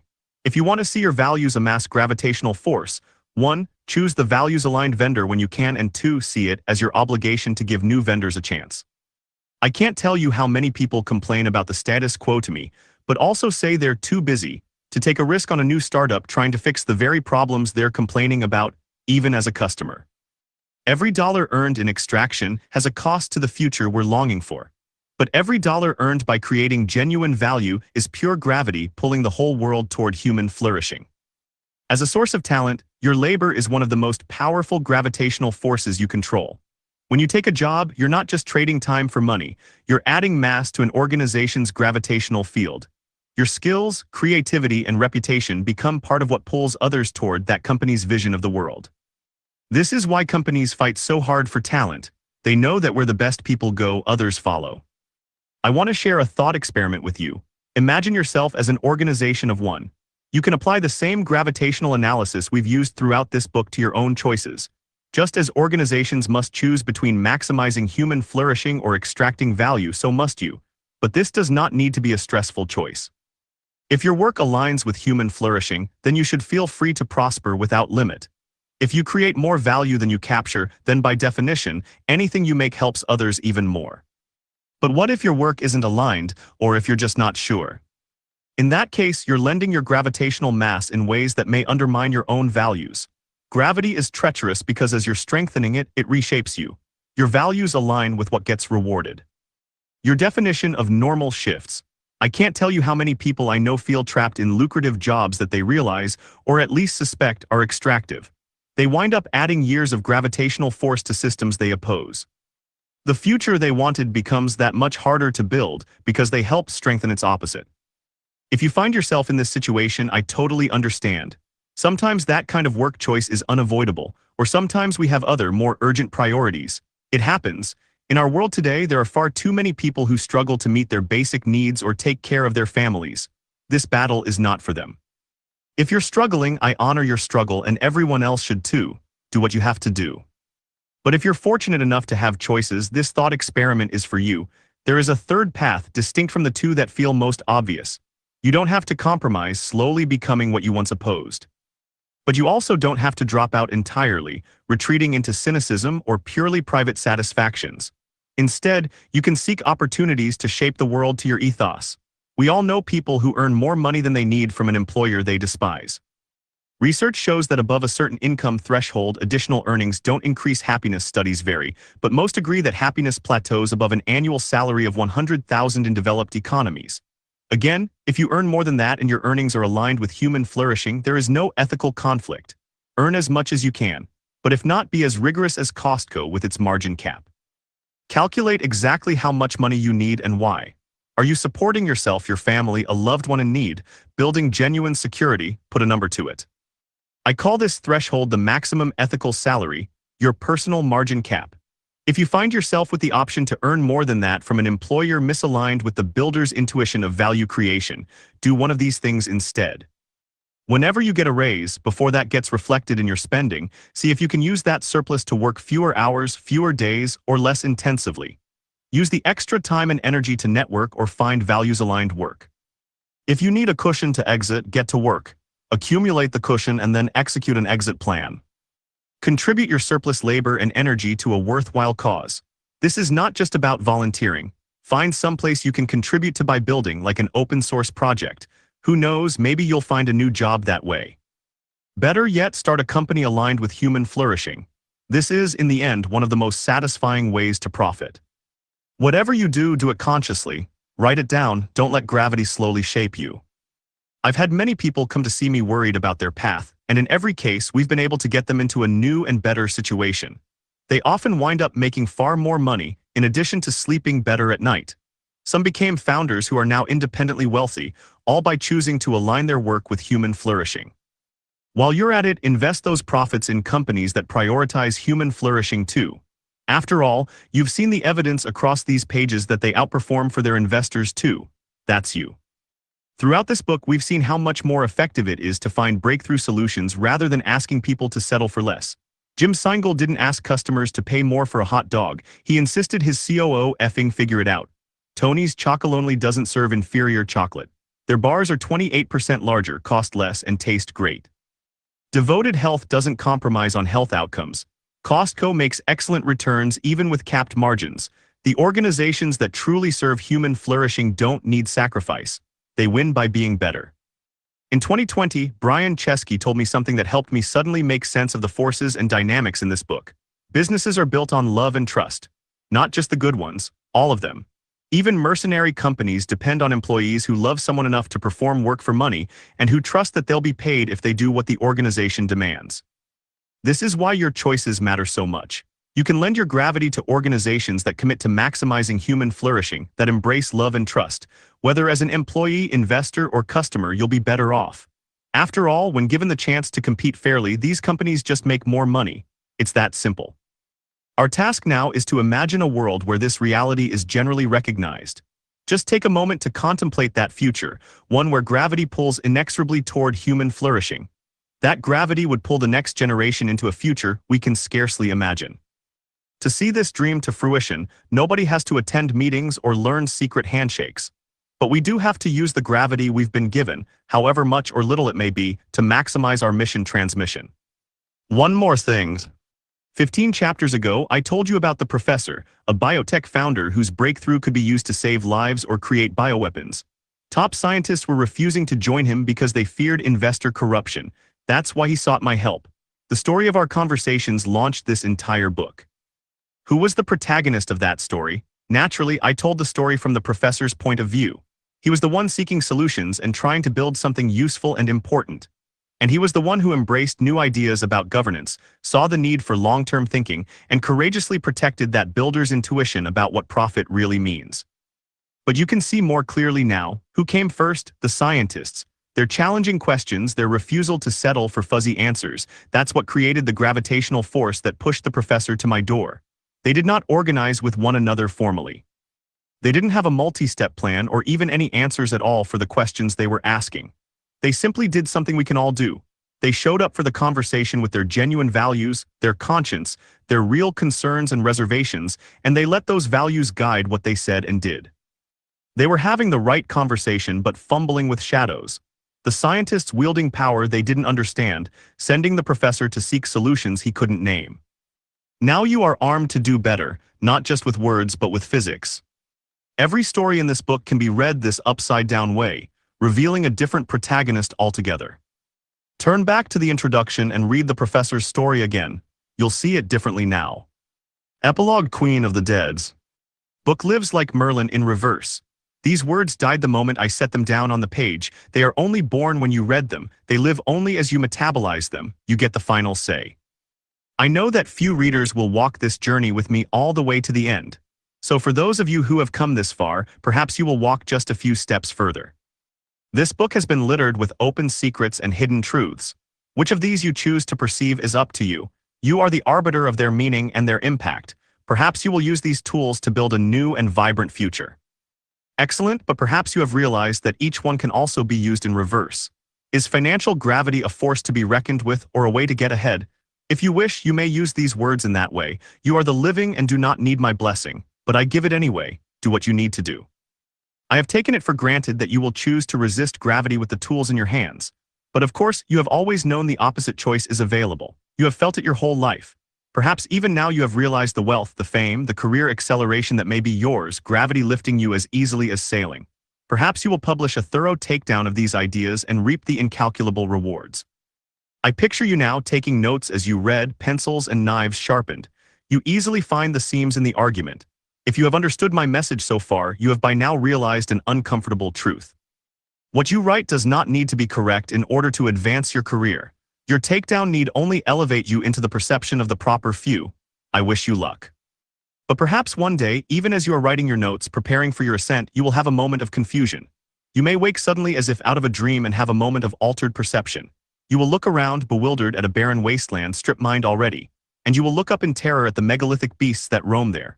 Their shadowy, spidery skeletons protrude to the endless sky, joints gripped in dark sinews. The ground trembles as they stride, masters of all they see, as if in sympathy with your own fears. But they are not alone, and this will be your first glimpse of her, even more terrible than they. Armed with her mother's golden scythe, she strikes one blow after another. You hear the dull crunch of metal on bone. The violence of this forlorn battlefield may frighten you even more. But follow her gaze and you may have an abrupt reversal of perception. You are suddenly struck by the lumbering zombie quality of these old beasts. Their very sinews entrap people half asleep doing their bidding, long and twisting hierarchies of bondage, stochastic action hardly awake, yet forward, always forward in its motion. Suddenly you realize that her scythe is an instrument not of violence but of mercy. She directs your gaze higher. You see that the spidery sinews stretch not just upward in space but backward in time. These joints are gripped by thousands upon thousands of grotesque puppet strings, stretching back to cruel fathers and brutal conquistadors. They are the not even past, still pulling the strings. For those trapped inside, even as they strive not to stumble, they long for her embrace. Your terror gives way to pity. She turns her iron gaze toward you and you tremble again. Fear not, she is looking past you. Follow her eyes once more. Scurrying along the cracked ground of this bleak wilderness, you catch a glimpse of a small, furtive, brilliant light. Too bright and too fast to perceive directly as it weaves and dodges. Only then do you realize it is not one but many, popping in and out of the interstitial spaces. Like mammals among dinosaurs, they are poised, waiting for their moment. Your eyes turn upward and now finally she meets your gaze. And in the moment her expression strikes you like a question, an invitation. You look down at your own hands, you grasp the choice she has asked you to make. Hands turned upward toward the sky, or turned away to the dusty ground. And just like that, the waking dream is over. Turn back awake to reality, the vision naturally forgotten. Resume your work, take notes, thrive. And yet some time later, weeks, months, years, you may have a moment of sharp, sudden recall, the look on her face. Gripped with sudden curiosity, you will wonder what happened next. Did you turn your hands upward to lend your work to hers? Well, did you? Appendix. Implementation guides. Ready to take the next step? I've put together a series of implementation guides for all stages of company development. Each one includes templates, examples, more case studies, and other resources. I also maintain a list of vendors who are aligned with the principles in Incorruptible. To access these resources, visit Incorruptible Co. Guides for Builders, or scan the QR code. Image summary: this figure is a QR code. It consists of a square grid of black and white modules with distinct alignment patterns in 3 of the corners. The image serves as a machine-readable optical label that encodes specific data for quick access via scanning devices. The Incorruptible Community. The blueprint and ideas in this book are tools for putting into practice. The Incorruptible Community is a place to pool experience while doing it. Members can get support when they need it and offer their own learning and wisdom to others. It's a network of people committed to building organizations that last, including founders, executives, investors, employees, customers, and citizens of all kinds. To join the community, visit Community Incorruptible Co. or scan the QR code. Image summary: this figure is a QR code. It consists of a square grid of black and white modules with distinct alignment patterns in 3 of the corners. The image serves as a machine-readable optical label that encodes specific data for quick access via scanning devices. Reader's Guides. Regardless of formal role or title, the ideas and mechanisms in Incorruptible are for everyone. We all have agency and influence over the organizations in our lives, even if we don't always feel that way.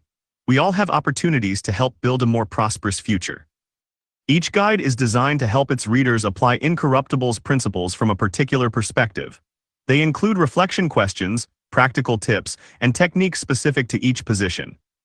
For consumers, for employees, for investors, for board members, for founders.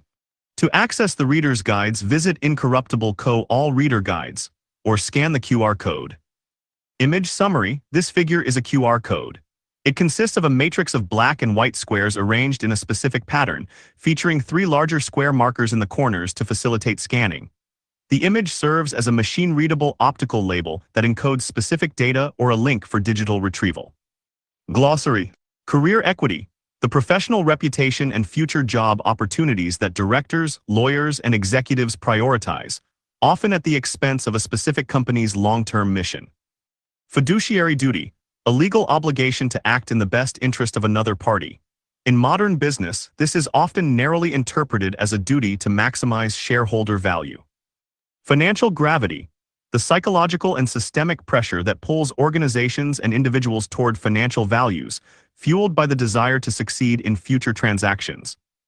Harder is easier mission: a strategy where an organization chooses a difficult, principled path, like refusing to raise prices during inflation, to unlock magnetic powers of trust and loyalty that eventually make execution easier. Mission drive: the management discipline and rigorous use of holistic metrics to ensure that an organization only profits via the attainment of its mission. Public Benefit Corporation, PBC. a legal corporate form that requires directors to balance the stockholders' financial interests with a specific public benefit stated in the charter. Shareholder primacy, the dominant theory of corporate governance, which holds that the sole purpose of a corporation is to maximize the wealth of its shareholders. Spiritual holding company, SHC, a separate legal entity like a trust or foundation that holds governance authority over a company specifically to safeguard its animating spirit or purpose in perpetuity. Steward ownership, an ownership structure that unbundles power and money, ensuring that control of a company remains with people dedicated to its mission rather than with outside investors. Surrogation, a psychological phenomenon where people stop seeing a metric as a measure of a goal and start treating the metric as the goal itself. For a full glossary of terms used in Incorruptible, scan the QR code or go to Incorruptible Co. Glossary of Terms. Image summary, this figure is a QR code. It consists of a square grid of black and white modules with distinct alignment patterns in the corners. The image serves as a machine-readable optical label that encodes specific data for quick access via scanning devices. A book like this would be nothing without the stories that bring its concepts to life. I want to thank first and foremost the courageous leaders, employees, customers, and investors of the organizations who have allowed me to tell their story in these pages. You are the true pioneers who have paved the way for the millions who will follow. Thank you. This book introduced the term torchbearers to describe the unsung heroes who steadfastly push a mission forward. This book has been lucky to have a true torchbearer for the entirety of its many years of gestation, Melanie Rehack. As you can imagine, many of the events described herein required my total focus and left little time for research or writing. Melanie kept the project alive through many such episodes. She has been my longtime collaborator, editor, and researcher. I am immensely grateful for her indefatigable spirit and her facility with the pen. This book involved extensive research, case study development, and an immense amount of fact-checking. In this, I was aided by my research team helmed by Melanie Rehack. Fact-checking and research were provided by Robin Lorsch-Waldfang. Thanks also to Tom White and Alastair Kitchen. Needless to say, any errors that remain are my own. Many of the interviews cited in this book were conducted as part of the production of the Eric Ries show. Thanks to Jordan Bornstein and the whole team at Pen Name for their help bringing it to life. To see the results, check out ericries.com URL. We owe a tremendous debt to the many academics and researchers who have established the empirical basis for so many of the claims in this book. There are far too many to thank by name, but please check the notes. Their dedication to rigor, to experimentation, and to the idea that knowledge should be broadly accessible is admirable. The book was supported by an incredible early reader community. More than 600 test readers generated more than 10,000 comments. I read every single one, and hundreds of them had a direct impact on the final manuscript. I'm indebted to every reader who took the time to give such thoughtful feedback. Thanks also to the team behind helpthisbook.com URL, Rob Fitzpatrick and Devin Hunt, who made collecting and organizing this feedback a breeze. Thanks also to the students of the Solvate course, as well as the fast.ai URL and answer. AI communities, many of whom became early readers through the Solvate platform, using AI-powered close reading to analyze, respond to, and customize the ideas in the book. Your feedback was immensely helpful. For especially valuable feedback through the writing process, I want to especially thank for their contributions Mark Selleck, Tim O'Reilly, Kieran Snyder, Sarah K. Cowan, Scott Stern and his students at MIT, Alex Komorosk and the entire In the Woods community, David Berger, Olga S. Vitlska and the EOSF chapter, Jordan Miska Allen, Steve Newman, Manisha Snoyer, Joseph Urabik, Ian Paul Graham, Bridget Harris, Marcos Mulitzas, Roy Bahat, Judy Samuelson, Kate Hall, Kim Scott, Lee Sullivan, and Nicole Itano. Thanks to the work of Answer AI, I benefited through the late stages of editing and researching from a completely custom large language model-enabled canvas that helped immensely, powered by the Solvate platform. Solvate also helped make sense of those 10,000 test reader comments. I'm indebted especially to the Answer AI philosophy of human-in-the-loop use of large language models, which seeks not to replace human creativity but to enhance it. To try this amazing invention for yourself, go to solve.it.com URL. At LTSC, Maliz Beams, Steve Goldstein, John Bautista, Michelle Green. Foundational legal work was done by Annette Nazareth. Special thanks to all of the investors who have supported our work through its many hills and valleys. Over the years this book has been in development, I was also ably supported by Chiefs of Staff Holly Grant and Benjamin Aalick. Although they have since gone on to more impressive things, I am grateful for their support and friendship. At the Lean Startup Co., Jonathan Burtfield and Lorian Watson. At Answer AI, my co-founder Jeremy Howard, for his tireless work to ensure the benefits of artificial intelligence are democratically and broadly shared, as well as the entire team who is bringing this vision to life. Thanks also to Eric Ries, Curtis Allen, John Whitaker, and Renz Dimmendahl. At Virgil, special thanks to Luke Versweveld and team, who have helped many startups incorporate these provisions from their earliest stages. At Unshackled, Shahiros Charania and Manan Mehta. The Purpose Foundation has introduced and advocated for many steward ownership ideas. I am grateful to Annika Rosalie Schneider and Achim Henson for their pioneering work in this area. The indomitable Marnie Sumrall has been my launch partner for this book, coordinating countless details behind the scenes as well as the mastermind behind the Incorruptible community, Community Incorruptible Co. My career has been blessed with many longtime collaborators who have been my stalwart allies through thick and thin. Special thanks to my executive assistant, Brittany Hart. At CAA, thanks to my speaking agent, Peter Jacobs. Marcus Gosling has been a partner of mine stretching all the way back to my earliest startups. His design sense is unparalleled. I am extremely grateful he has chosen to reprise his work on the cover of this book, as he did for the Lean Startup and the Startup Way. He also designed the illustrations that accompany each chapter. At Authors Equity, Madeline McIntosh, Carly Gorga, Rose Edwards, Deb Lewis, Andrea Bachofen, Craig Young, Nina von Molk, Sarah Christiansen Fu, Aaron Vandeveer, James Clear, and the entire team have been a pleasure to work with. Thank you for pioneering a new approach to publishing and for the love and care you have poured into this book. Thanks also to Anna Knighton for the book's interior design. Thanks to Nina Noxiolino for publicity support. I have benefited from exceptional editorial support from Lauren Mutusky and David Jorgi. Thank you for all that you have given to this manuscript. At Crown, thanks to Paul Whitledge for his early support for this project, and to David Drake for his longtime belief in my work. To my UK partners, thanks to Gordon Wise and Elliot Pryor at Curtis Brown, as well as Matt James, Pippa Wright, Sahina Bibai, and Elise Harvey at Penguin Life. My longtime advisor, sounding board, and comrade-in-arms is the incredible Christy Fletcher. Now at UTA, we have been partners now through so many different ventures that extend far beyond publishing, and I am filled with gratitude for your wisdom, prescience, and integrity. Thank you for making this entire enterprise possible. Thanks to the whole team at UTA, especially Melissa Chinchillo, Yona Levin, and Claire Yu. My life as a writer began long before I even knew the word entrepreneurship. I want to thank my family for helping me build an incorruptible foundation. Their values have left an imprint that infuses every page. To my parents, Andrew and Vivian, and my sisters, Nicole and Amanda, and their incredible spouses and children, thanks for supporting me through all these long years. To my own children, I hope one day you will be proud of the work for which you have sacrificed so much time with your father. I love you more than words can say. Everything I do is inspired by a dream of the future you will one day inherit. May you bask in its sunshine always. For my beloved Tara, my inspiration, my partner, and my most important editor, I feel so blessed we have been able to build this adventure of a life together. Thank you. You have reached the end of the documents.